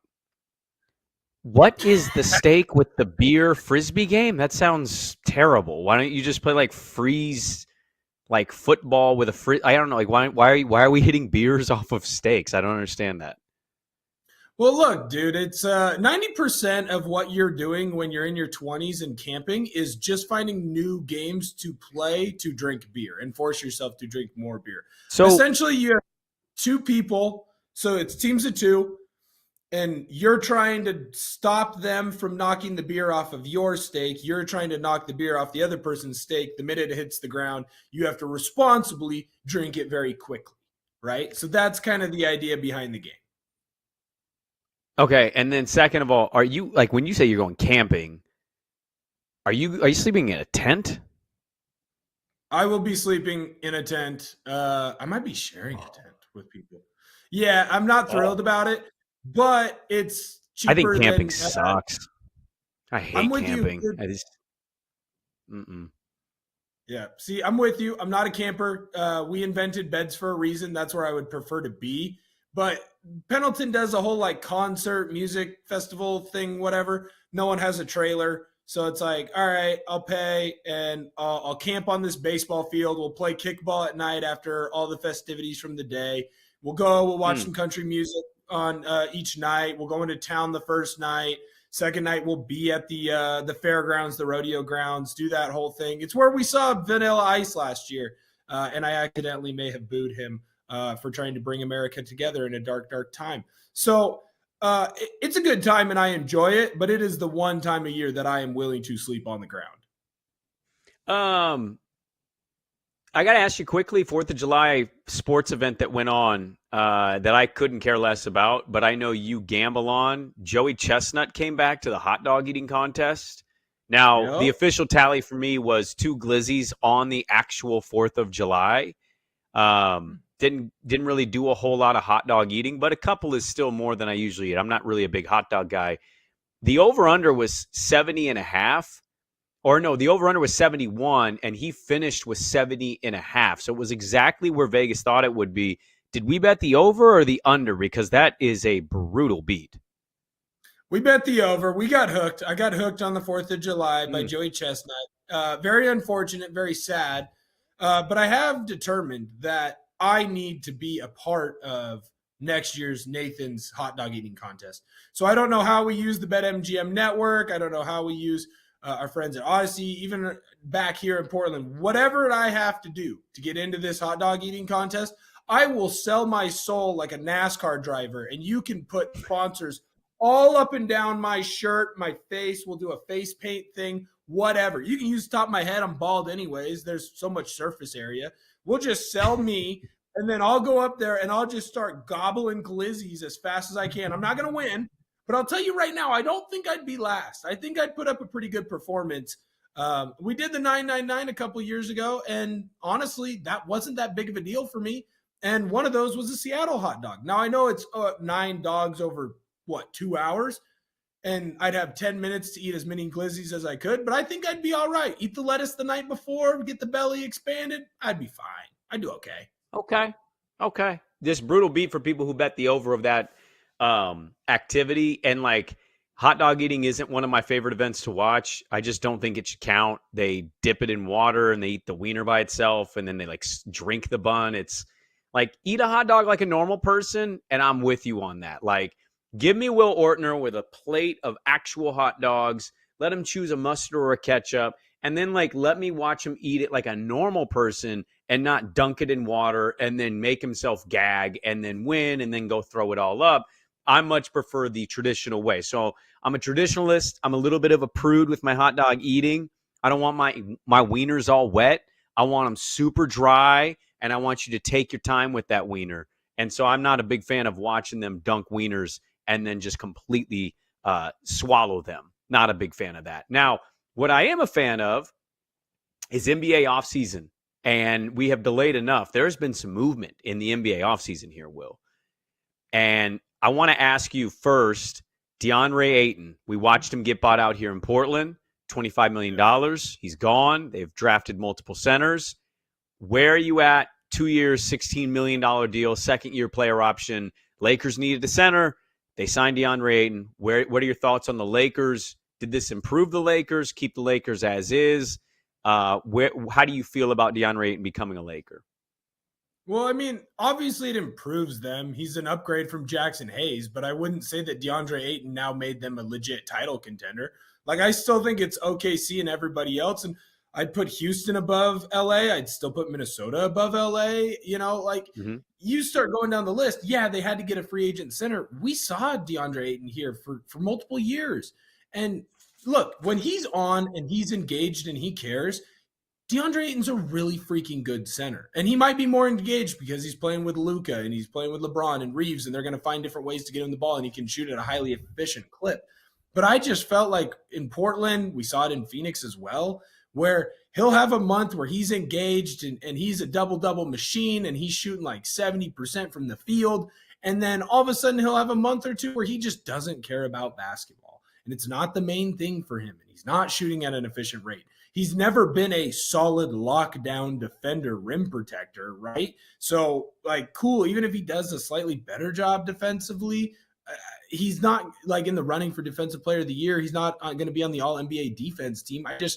Yeah, it's an upgrade, and it's a move that they had to make, and it was the move that everyone saw coming. But it doesn't make them a title contender. So while they're improved, they still have another tier or two to move up if they want to have any chance of winning one last title for LeBron.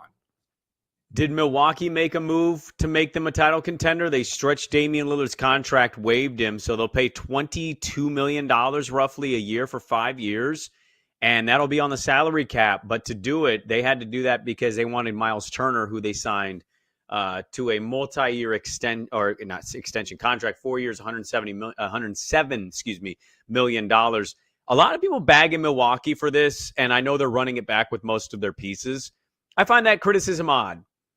I just think it's way easier to sit on your couch, have Giannis Antetokounmpo, and be like, well, we're not an amazing team, so I'm going to trade him. It's like, no, you wouldn't. If you actually had Giannis on your team and he wanted to be on your team, you might get a little desperate. It was a desperate move, but the East isn't exactly like, jam-packed. Like, how many teams are better than the Bucks with a healthy Giannis?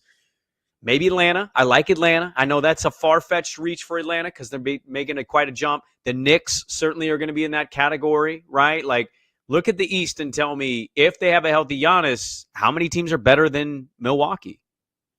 No, I completely agree with you. I think that there was a lot of rumors that he was going to get traded. I think also a lot of people in big markets start making up things of like, hey, this guy needs to get out of there. And it's really, he needs to get out of there and go play for my team. And I want him. Right. He wants to go to a big market team. Yeah. Like, does Giannis want to do that? No, it doesn't sound like it. And by the Bucks kind of holding pat and getting Miles Turner, like, I'm not picking them to come out of the East, but I also wouldn't have picked Indiana to come out of the East this year, right? Who are you picking? And well, that's the thing. Like, Cleveland's going to be good. Knicks are going to be good. I'm really high on Orlando, and I feel you with Atlanta. I can be convinced into Atlanta. And then Milwaukee's right there. And what happens if a couple injuries go the wrong way, right, for other teams? Or Milwaukee, they've had a bunch of injury issues in the past with Giannis and just bad luck on timing, right, in the playoffs. What if he just stays healthy the entire time? He's still a top 5 player in the NBA. Miles Turner was actually really freaking good. So, dude, I think it was the right move by the Bucks, and I don't know if they're a title contender, but they're certainly going to be in the contention for a deep playoff run, I'll tell you that. Yeah, no doubt about it. We have a lot to get into tonight. We had a trade in the National Football League. Does it move the needle for either one of these teams? We'll talk about that. And then I actually want to get into college football with you, Ortner. There is a lot in college football. It's right around the corner. I got Heisman picks. I got futures for the Heisman that I love. So we'll get to that. It's a loaded show. Will Ortner, Brandon Sprague, back with more Back to the Futures on the BetMGM Network. Back to the Futures. We'll be back with Brandon Sprague and Will Ortner on the BetMGM Network. Download the app today. Please gamble responsibly.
Get ready to experience the ultimate fusion of wagering and entertainment. This is the BetMGM Network. Kicking off your morning with the Daily Tip with Michael Jenkins and Chelsea Messenger. Over. It's a very simple way to look at it. It's the best way to look at it. Followed by the newly branded Bet Sweats with Joe O and Sammy P. When I stop talking, that's when you jump in usually. He said, ring that bell! He said, ring that bell!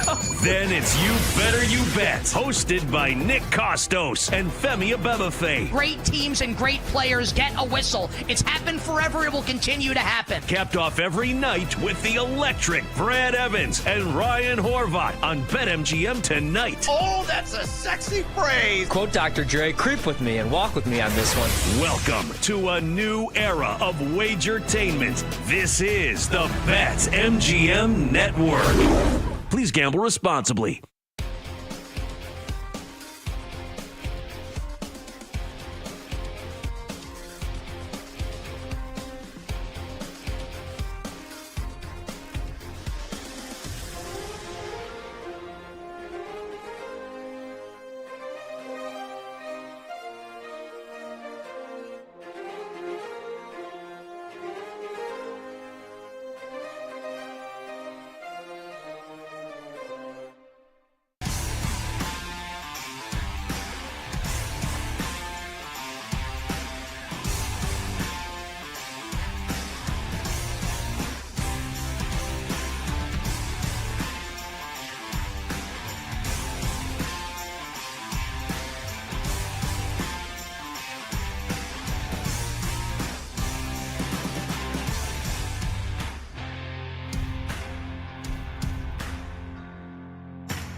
Get ready to experience the ultimate fusion of wagering and entertainment. This is the BetMGM Network. Kicking off your morning with the Daily Tip with Michael Jenkins and Chelsea Messenger. Over. It's a very simple way to look at it. It's the best way to look at it. Followed by the newly branded Bet Sweats with Joe O and Sammy P. When I stop talking, that's when you jump in usually. He said, ring that bell! He said, ring that bell! Then it's You Better You Bet, hosted by Nick Costos and Femi Abebefe. Great teams and great players get a whistle. It's happened forever. It will continue to happen. Capped off every night with the electric Brad Evans and Ryan Horvat on BetMGM tonight. Oh, that's a sexy phrase. Quote Dr. Dre, creep with me and walk with me on this one. Welcome to a new era of Wagertainment. This is the BetMGM Network. Please gamble responsibly.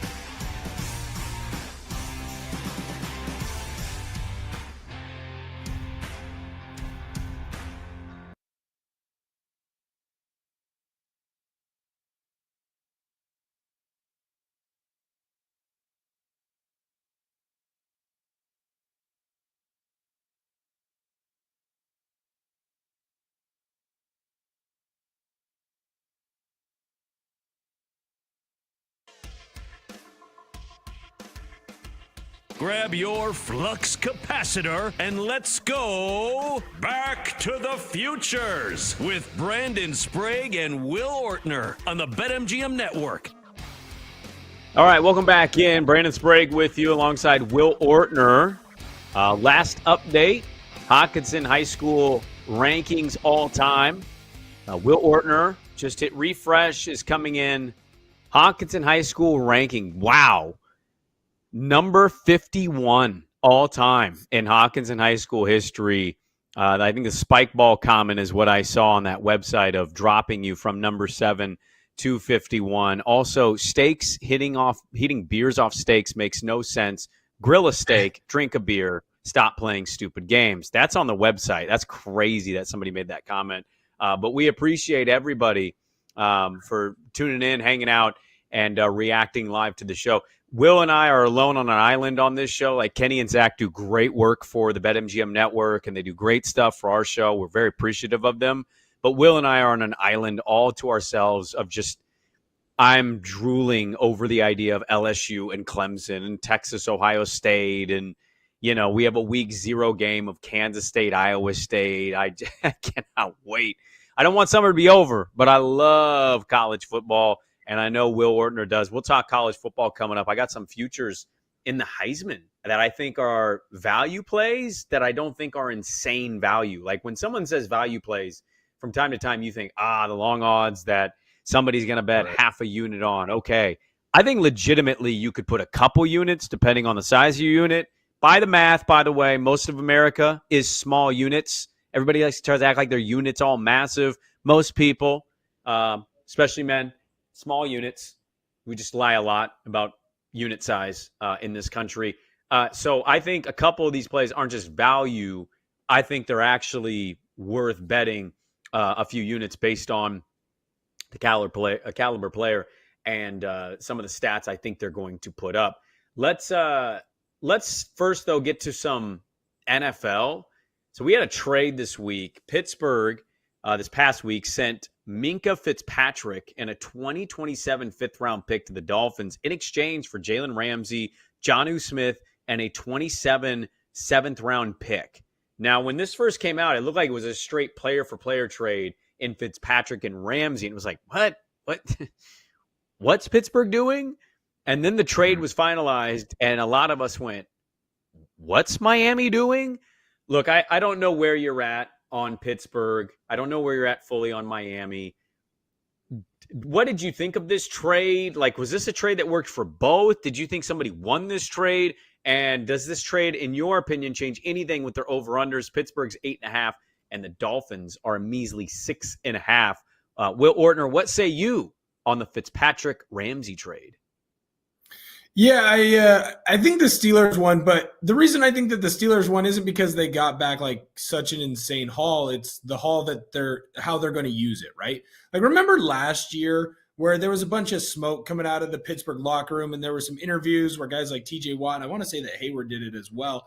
They had interviews where they're talking about people need to stop freelancing and doing whatever they want to do, right? They need to come in and play the game the right way, and that's within the system and do what they're supposed to do.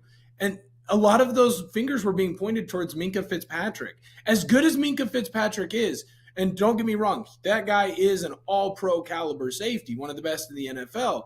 What makes him so great is his football intelligence, his football IQ. He's not afraid to break away from what his job is because he sees what the offense is going to do, and he can go and make a play on the football. Richard Sherman used to do this all the time in Seattle, and you see some of the best football players do this.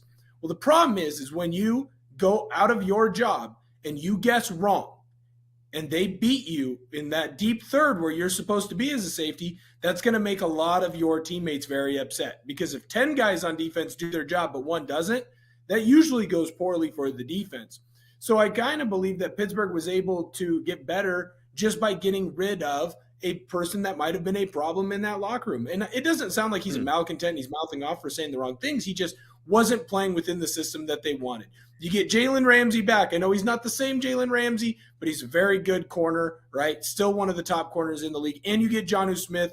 Jonnu Smith loved playing in Arthur Smith's system. He's going to use him in a variety of different spots. He's versatile. He can play that tight end spot. He can still line up on the outside, stand up at like an H position. He can move back and be a fullback, be a wing. So I just feel like when you get a player that works well in your offensive system, you get a very good, one of the best corners in the NFL, and you get rid of a guy that wasn't doing what you were coaching him to do, you probably won that trade. I think the difficult thing here is what is going to happen with TJ Watt.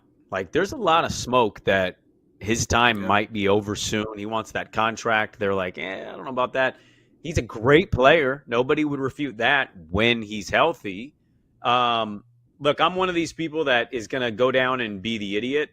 But I'm going to go down with the ship. I did it last year. I'll do it again. I think Pittsburgh's going to be below 500. I think Tomlin not being below 500 one time in his career, like if that happens, standing ovation, remarkable job, a little bit of a dinosaur on offense in terms of how much he's truly valued the quarterback position, I would argue. But I know, playing with fire, Kenny. I know, but I think one of these years it's not going to happen. And I don't know if there would be anything funnier than the first time it happening is when his quarterback is Aaron Rodgers, who, based on like the photos I've seen with the wedding ring, he might be more married to the game than an actual human being at this point. Like, I don't know if we've actually confirmed or if he's been like, is it a Manti Te'o situation? We got like an imaginary girlfriend. I don't know what to do with that. That's a whole weird other can of worms. I think Pittsburgh wins this trade, but I don't think they win it because of Ramsey. I actually really like Jonnu Smith. Jonnu Smith is not one of these like the stats pop off the page and he's Gronkowski, but Jonnu Smith is a reliable football player. Now, I thought Ramsey, when I did watch Dolphins football last year, he still had an okay year, but you can see the production drop. When I thought this was a 1-for-1 trade, I thought Miami won it. Because you can say what you want about Minkah Fitzpatrick. He improvises and, there's a system in place and all that. Dude, Minkah Fitzpatrick is a ball hawk. Minkah Fitzpatrick gets picks. And so, like, when you can get a guy that can create turnovers and give you more possessions, like, I'm just always going to value that more. And Ramsey's a good cover corner. He's not a high interceptions guy. What do you have last year? 2? Somebody look that up. Somebody look at the stats of Jalen Ramsey. Like, it wasn't a lot. So, I think in total, Pittsburgh wins this, but neither one of these, the sides of this trade, I think, change my feelings on their over-under.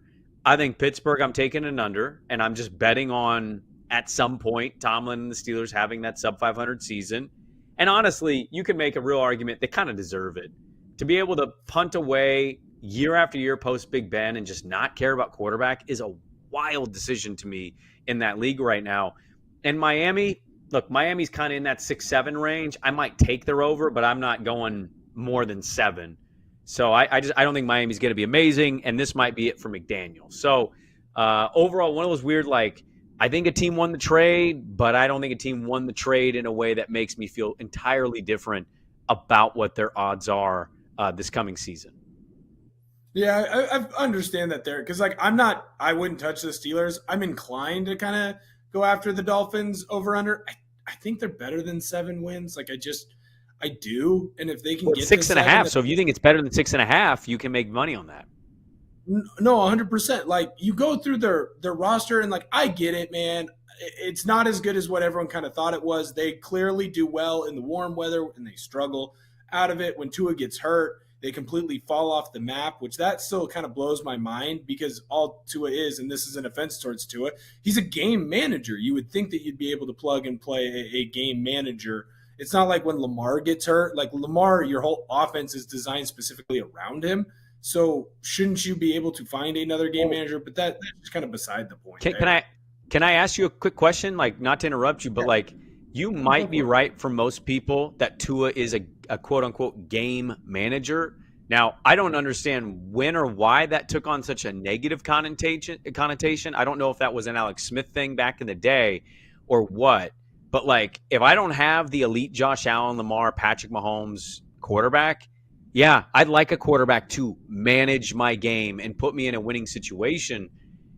But doesn't the fact that Miami can't find a quarterback to replace Tua if he's out kind of tell you that maybe it's a little more than a game manager? Like maybe it's just a really good quarterback. Now, he has his certain limitations, concussions, arm strength, decision-making from time to time, and certainly weather. He's weather dependent. But like, if you can't just plug and play somebody in place of Tua, doesn't that kind of tell us in a way he's a little more than a game manager? Well, I don't know. You're right, because game manager does have a negative connotation, but I'm not saying it in a negative way. I think it gets the negative connotation because when you are a game manager, you instantly cannot become elite, right? You can be very good, but I don't even know if you can, like, when's the last time you looked at a guy and was like, that quarterback's great, he's a game manager, right? It's more of you're an average to slightly above average player. And I do think that Tua is an above average quarterback. I would argue Mahomes has been kind of this the last 2 years. Like, he's elite. We know that. Like, yeah, he's one of the greatest, but go look at his numbers. his numbers haven't, like, he's not moving the ball down the field. It doesn't have to be a negative, but like you say, when's the last time a game manager was somebody that you would say is elite?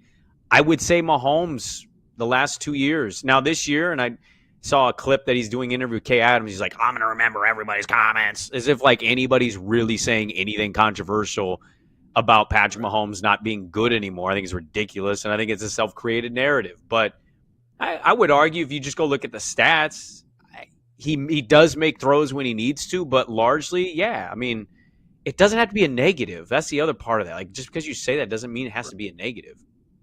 Well, and I would push back on him being a game manager the last couple of years, and I understand what you're saying with the stats.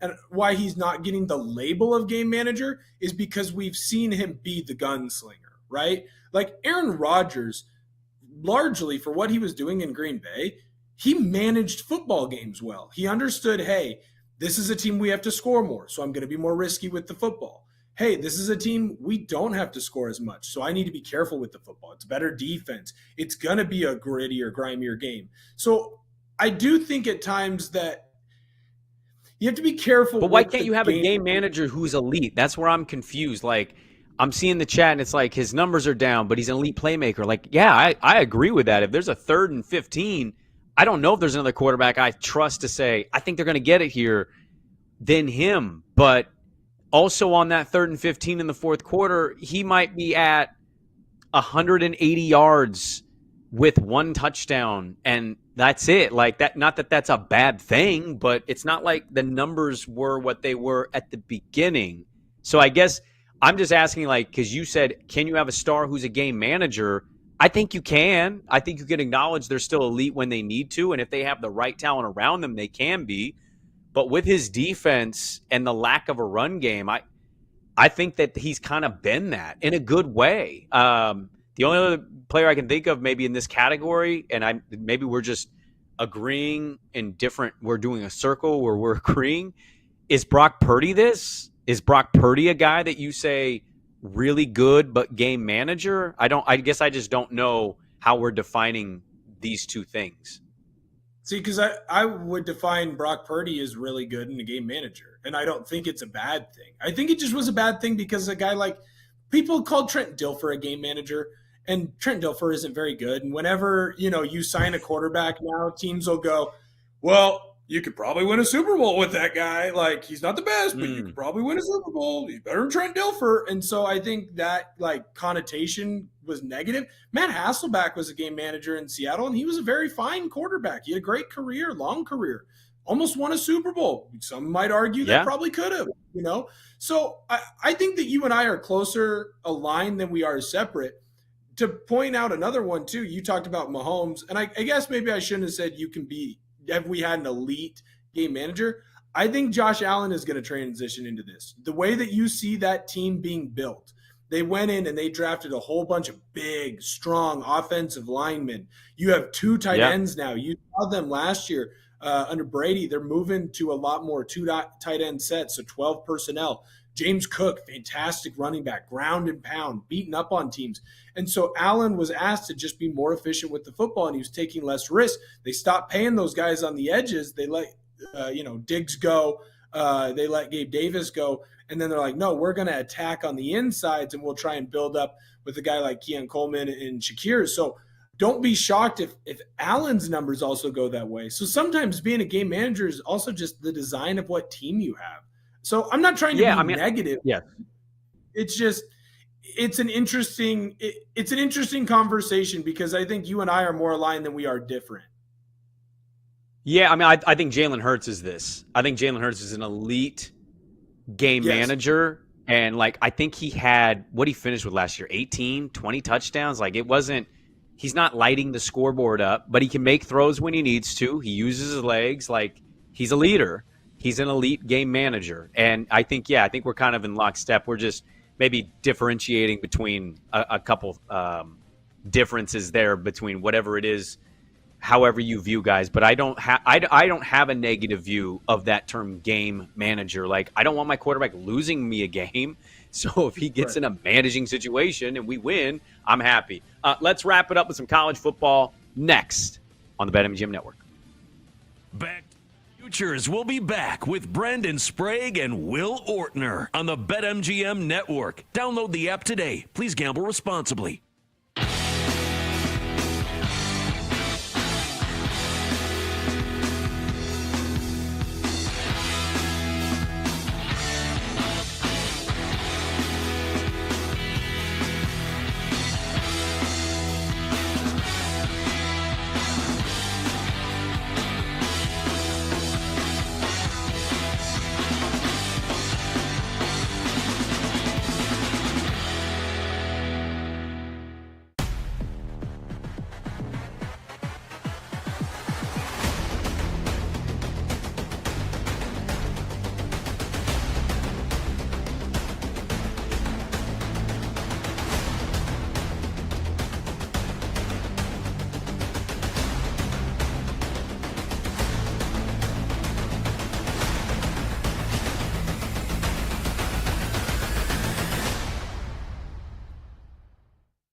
Get ready to experience the ultimate fusion of wagering and entertainment. This is the BetMGM Network. Kicking off your morning with the Daily Tip with Michael Jenkins and Chelsea Messenger. Over.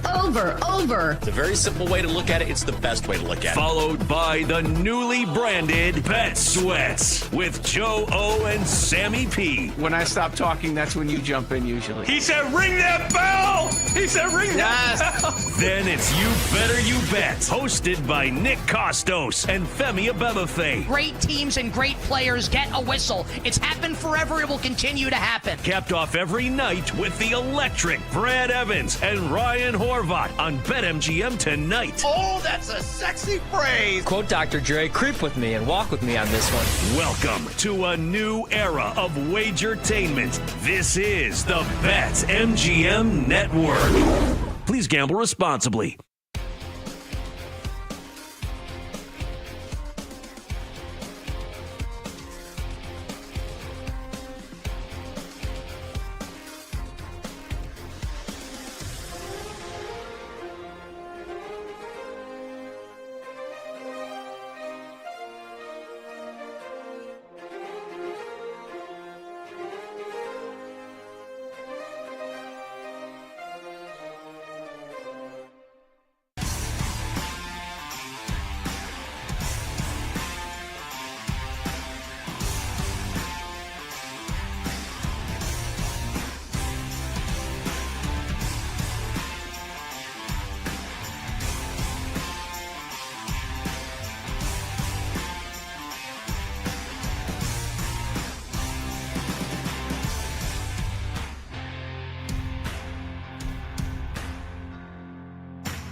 Get ready to experience the ultimate fusion of wagering and entertainment. This is the BetMGM Network. Kicking off your morning with the Daily Tip with Michael Jenkins and Chelsea Messenger. Over.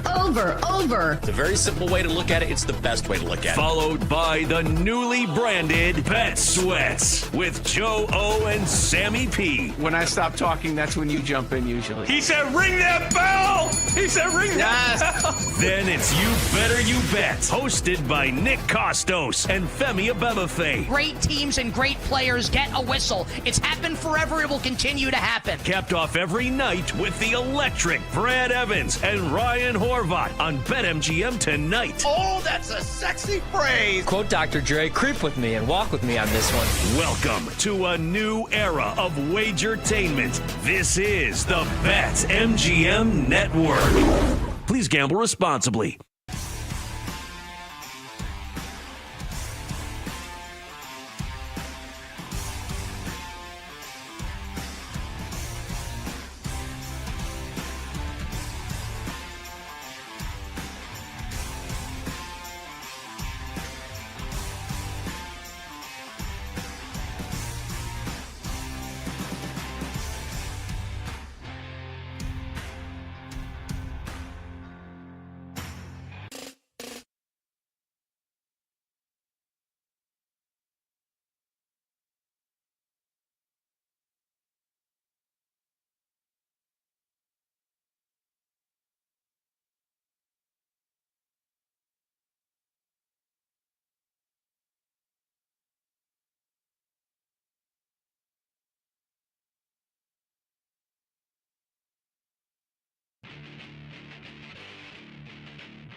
grab your flux capacitor, and let's go back to the futures with Brandon Sprague and Will Ortner on the BetMGM Network.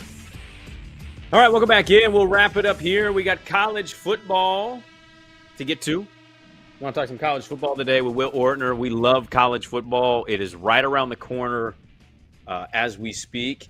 I have some futures in college football, and I don't, I'm not always number one on giving out the futures and whatnot. I don't know. Futures are tough. I think the futures market's really tough. So, Zach, could you help me in the chat here? I saw on the show sheet the Feinbaum thing. Are we playing the audio of the Feinbaum stuff? If not, that's okay. But I will move on if we're not. Okay, we don't have the audio. So basically, Paul Feinbaum, that's okay. Paul Feinbaum was on ESPN, and they were like, hey, Paul, we need you to give a take that's kind of stupid, that's going to circulate and go viral. So Paul Feinbaum was like, I'll play the game. I know how to play the game.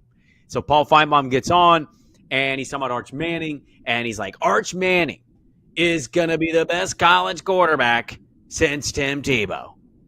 And, of course, that's a lightning rod. Oh, my God, how dare you? Like, first of all, we all know that's wrong. That's just straight up wrong. It's not even a take he agrees with. If you put him on a lie detector test, he's an absolute liar. It's going off the Richter scale. He's Costanza. Like, Joe Burrow had the greatest season of a college quarterback in human history.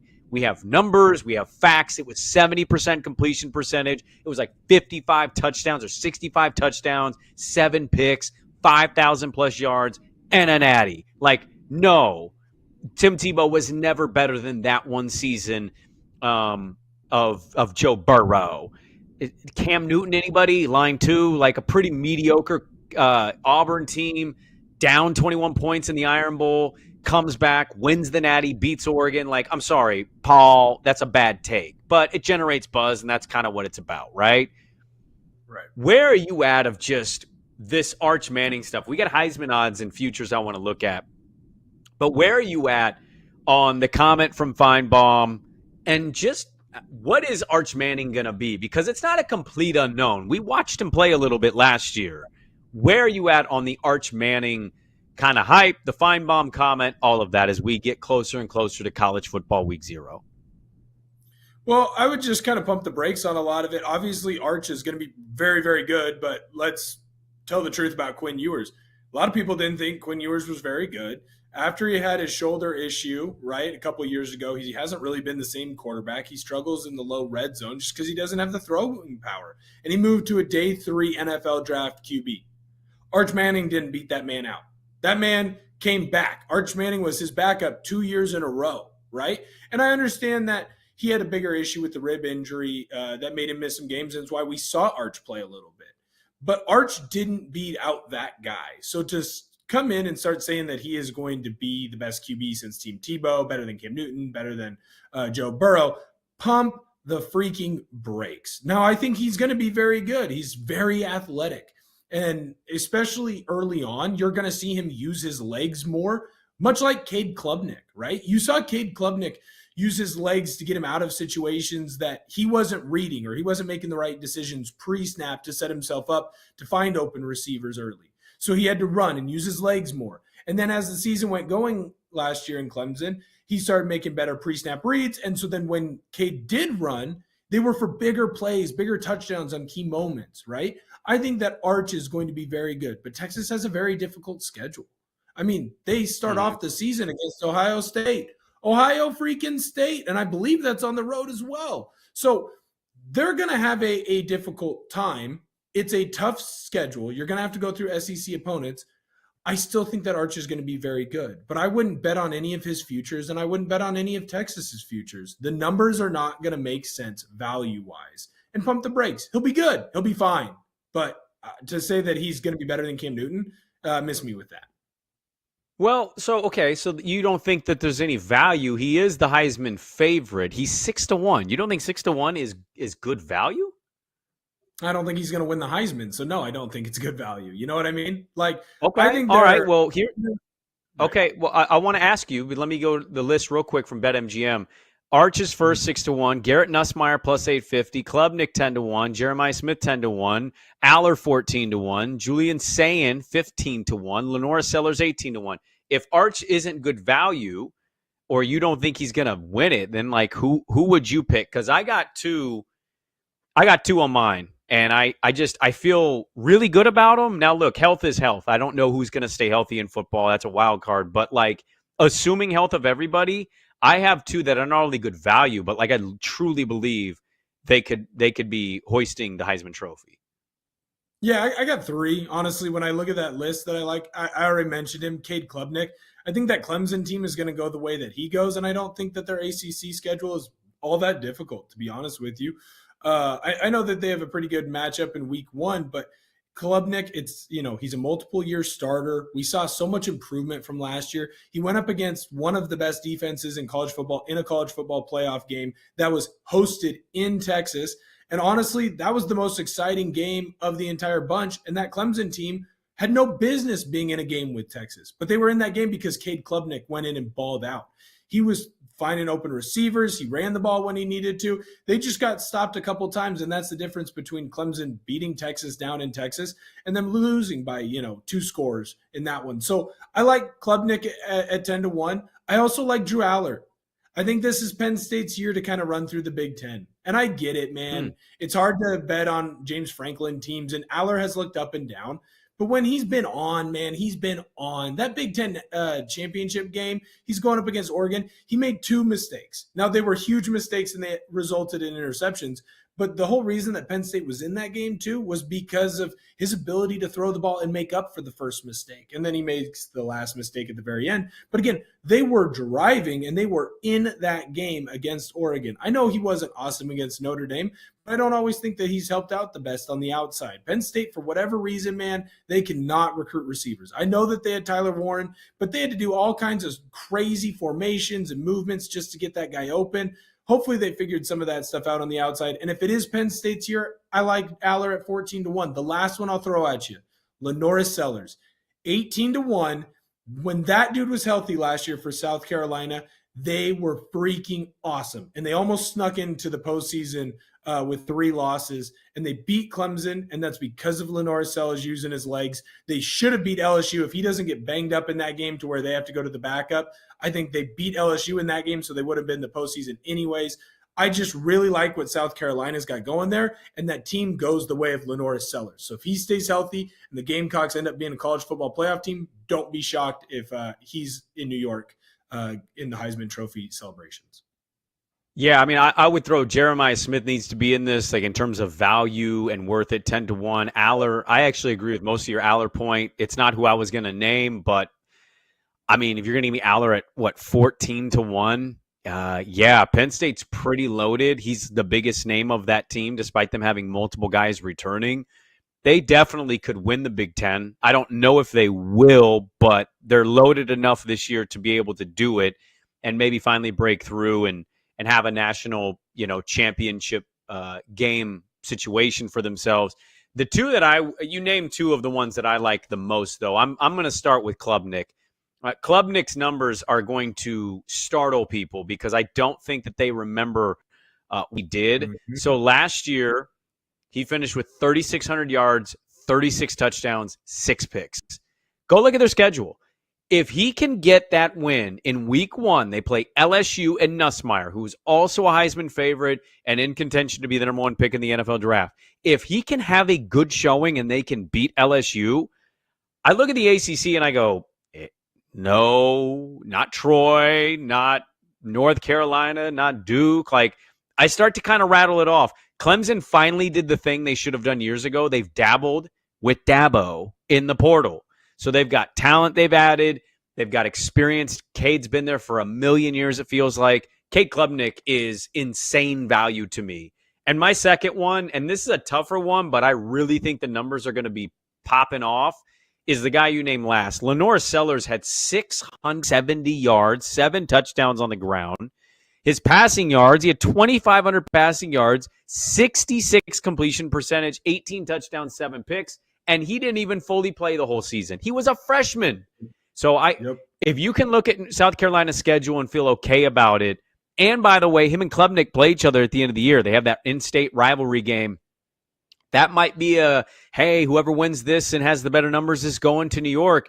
I love Cade Klubnik. I love Lenore Sellers as Heisman, value plays, but also truly believing in what they could be. I think those are good plays. I'm excited to watch it. I agree with almost everything else you said about guys. I still think Arch at 6-1 is okay value. And if you think Texas is going to be as good as they're hyped, totally get people betting on it. But I'm going to actually go for better value on players that I think have a better chance of standing out. And that's what those two, and you can put Aller in that as well as 14-1.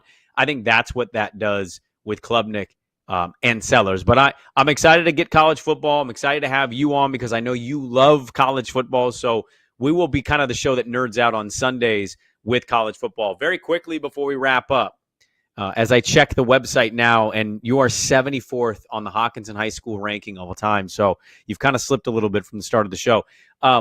Is there a more wasted athlete in pro sports than Paul Skeens? He played your beloved Seattle Mariners today. He gave up 5 hits in 5 innings, had 10 strikeouts. Guess what? Pirates scored 0 runs. He didn't get a dub. He didn't get a loss. But is there a more wasted athlete in pro sports than Paul Skeens?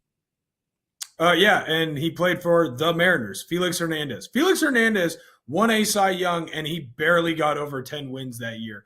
Paul Skeens is getting wasted 100%. The team can't score when he's out there. His numbers are ridiculous, and his win total should be so much higher.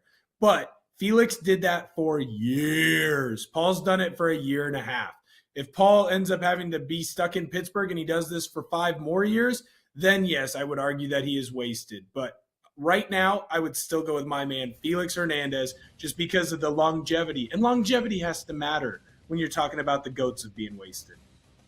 Okay. Well, Felix isn't playing, so I said currently. But whatever. That's fine. You be your Mariner bias and your homer, but no big deal. Oh, yeah, Mike Trout exists, but people don't know it because the Angels are terrible. Thank you to Kenny. Thank you to Zach. Thank you to Will Ortner, the 98th ranked Hockinson High School prospect of all time. We'll talk to you guys next week. Back to the Futures on the BetMGM Network.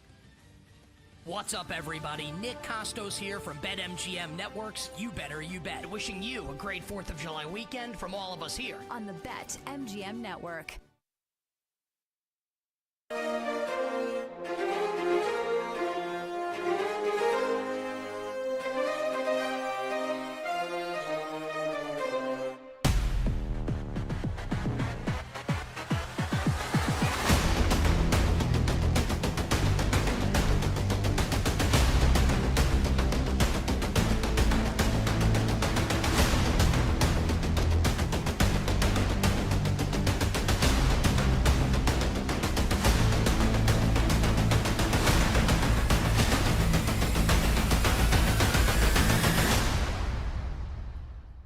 Get ready to experience the ultimate fusion of wagering and entertainment. This is the BetMGM Network. Kicking off your morning with the Daily Tip with Michael Jenkins and Chelsea Messenger. Over. It's a very simple way to look at it. It's the best way to look at it. Followed by the newly branded Bet Sweats with Joe O and Sammy P. When I stop talking, that's when you jump in usually. He said, ring that bell! He said, ring that bell! Then it's You Better You Bet, hosted by Nick Costos and Femi Abebefe. Great teams and great players get a whistle. It's happened forever. It will continue to happen. Capped off every night with the electric Brad Evans and Ryan Horvat on BetMGM tonight. Oh, that's a sexy phrase. Quote Dr. Dre, creep with me and walk with me on this one. Welcome to a new era of Wagertainment. This is the BetMGM Network. Please gamble responsibly.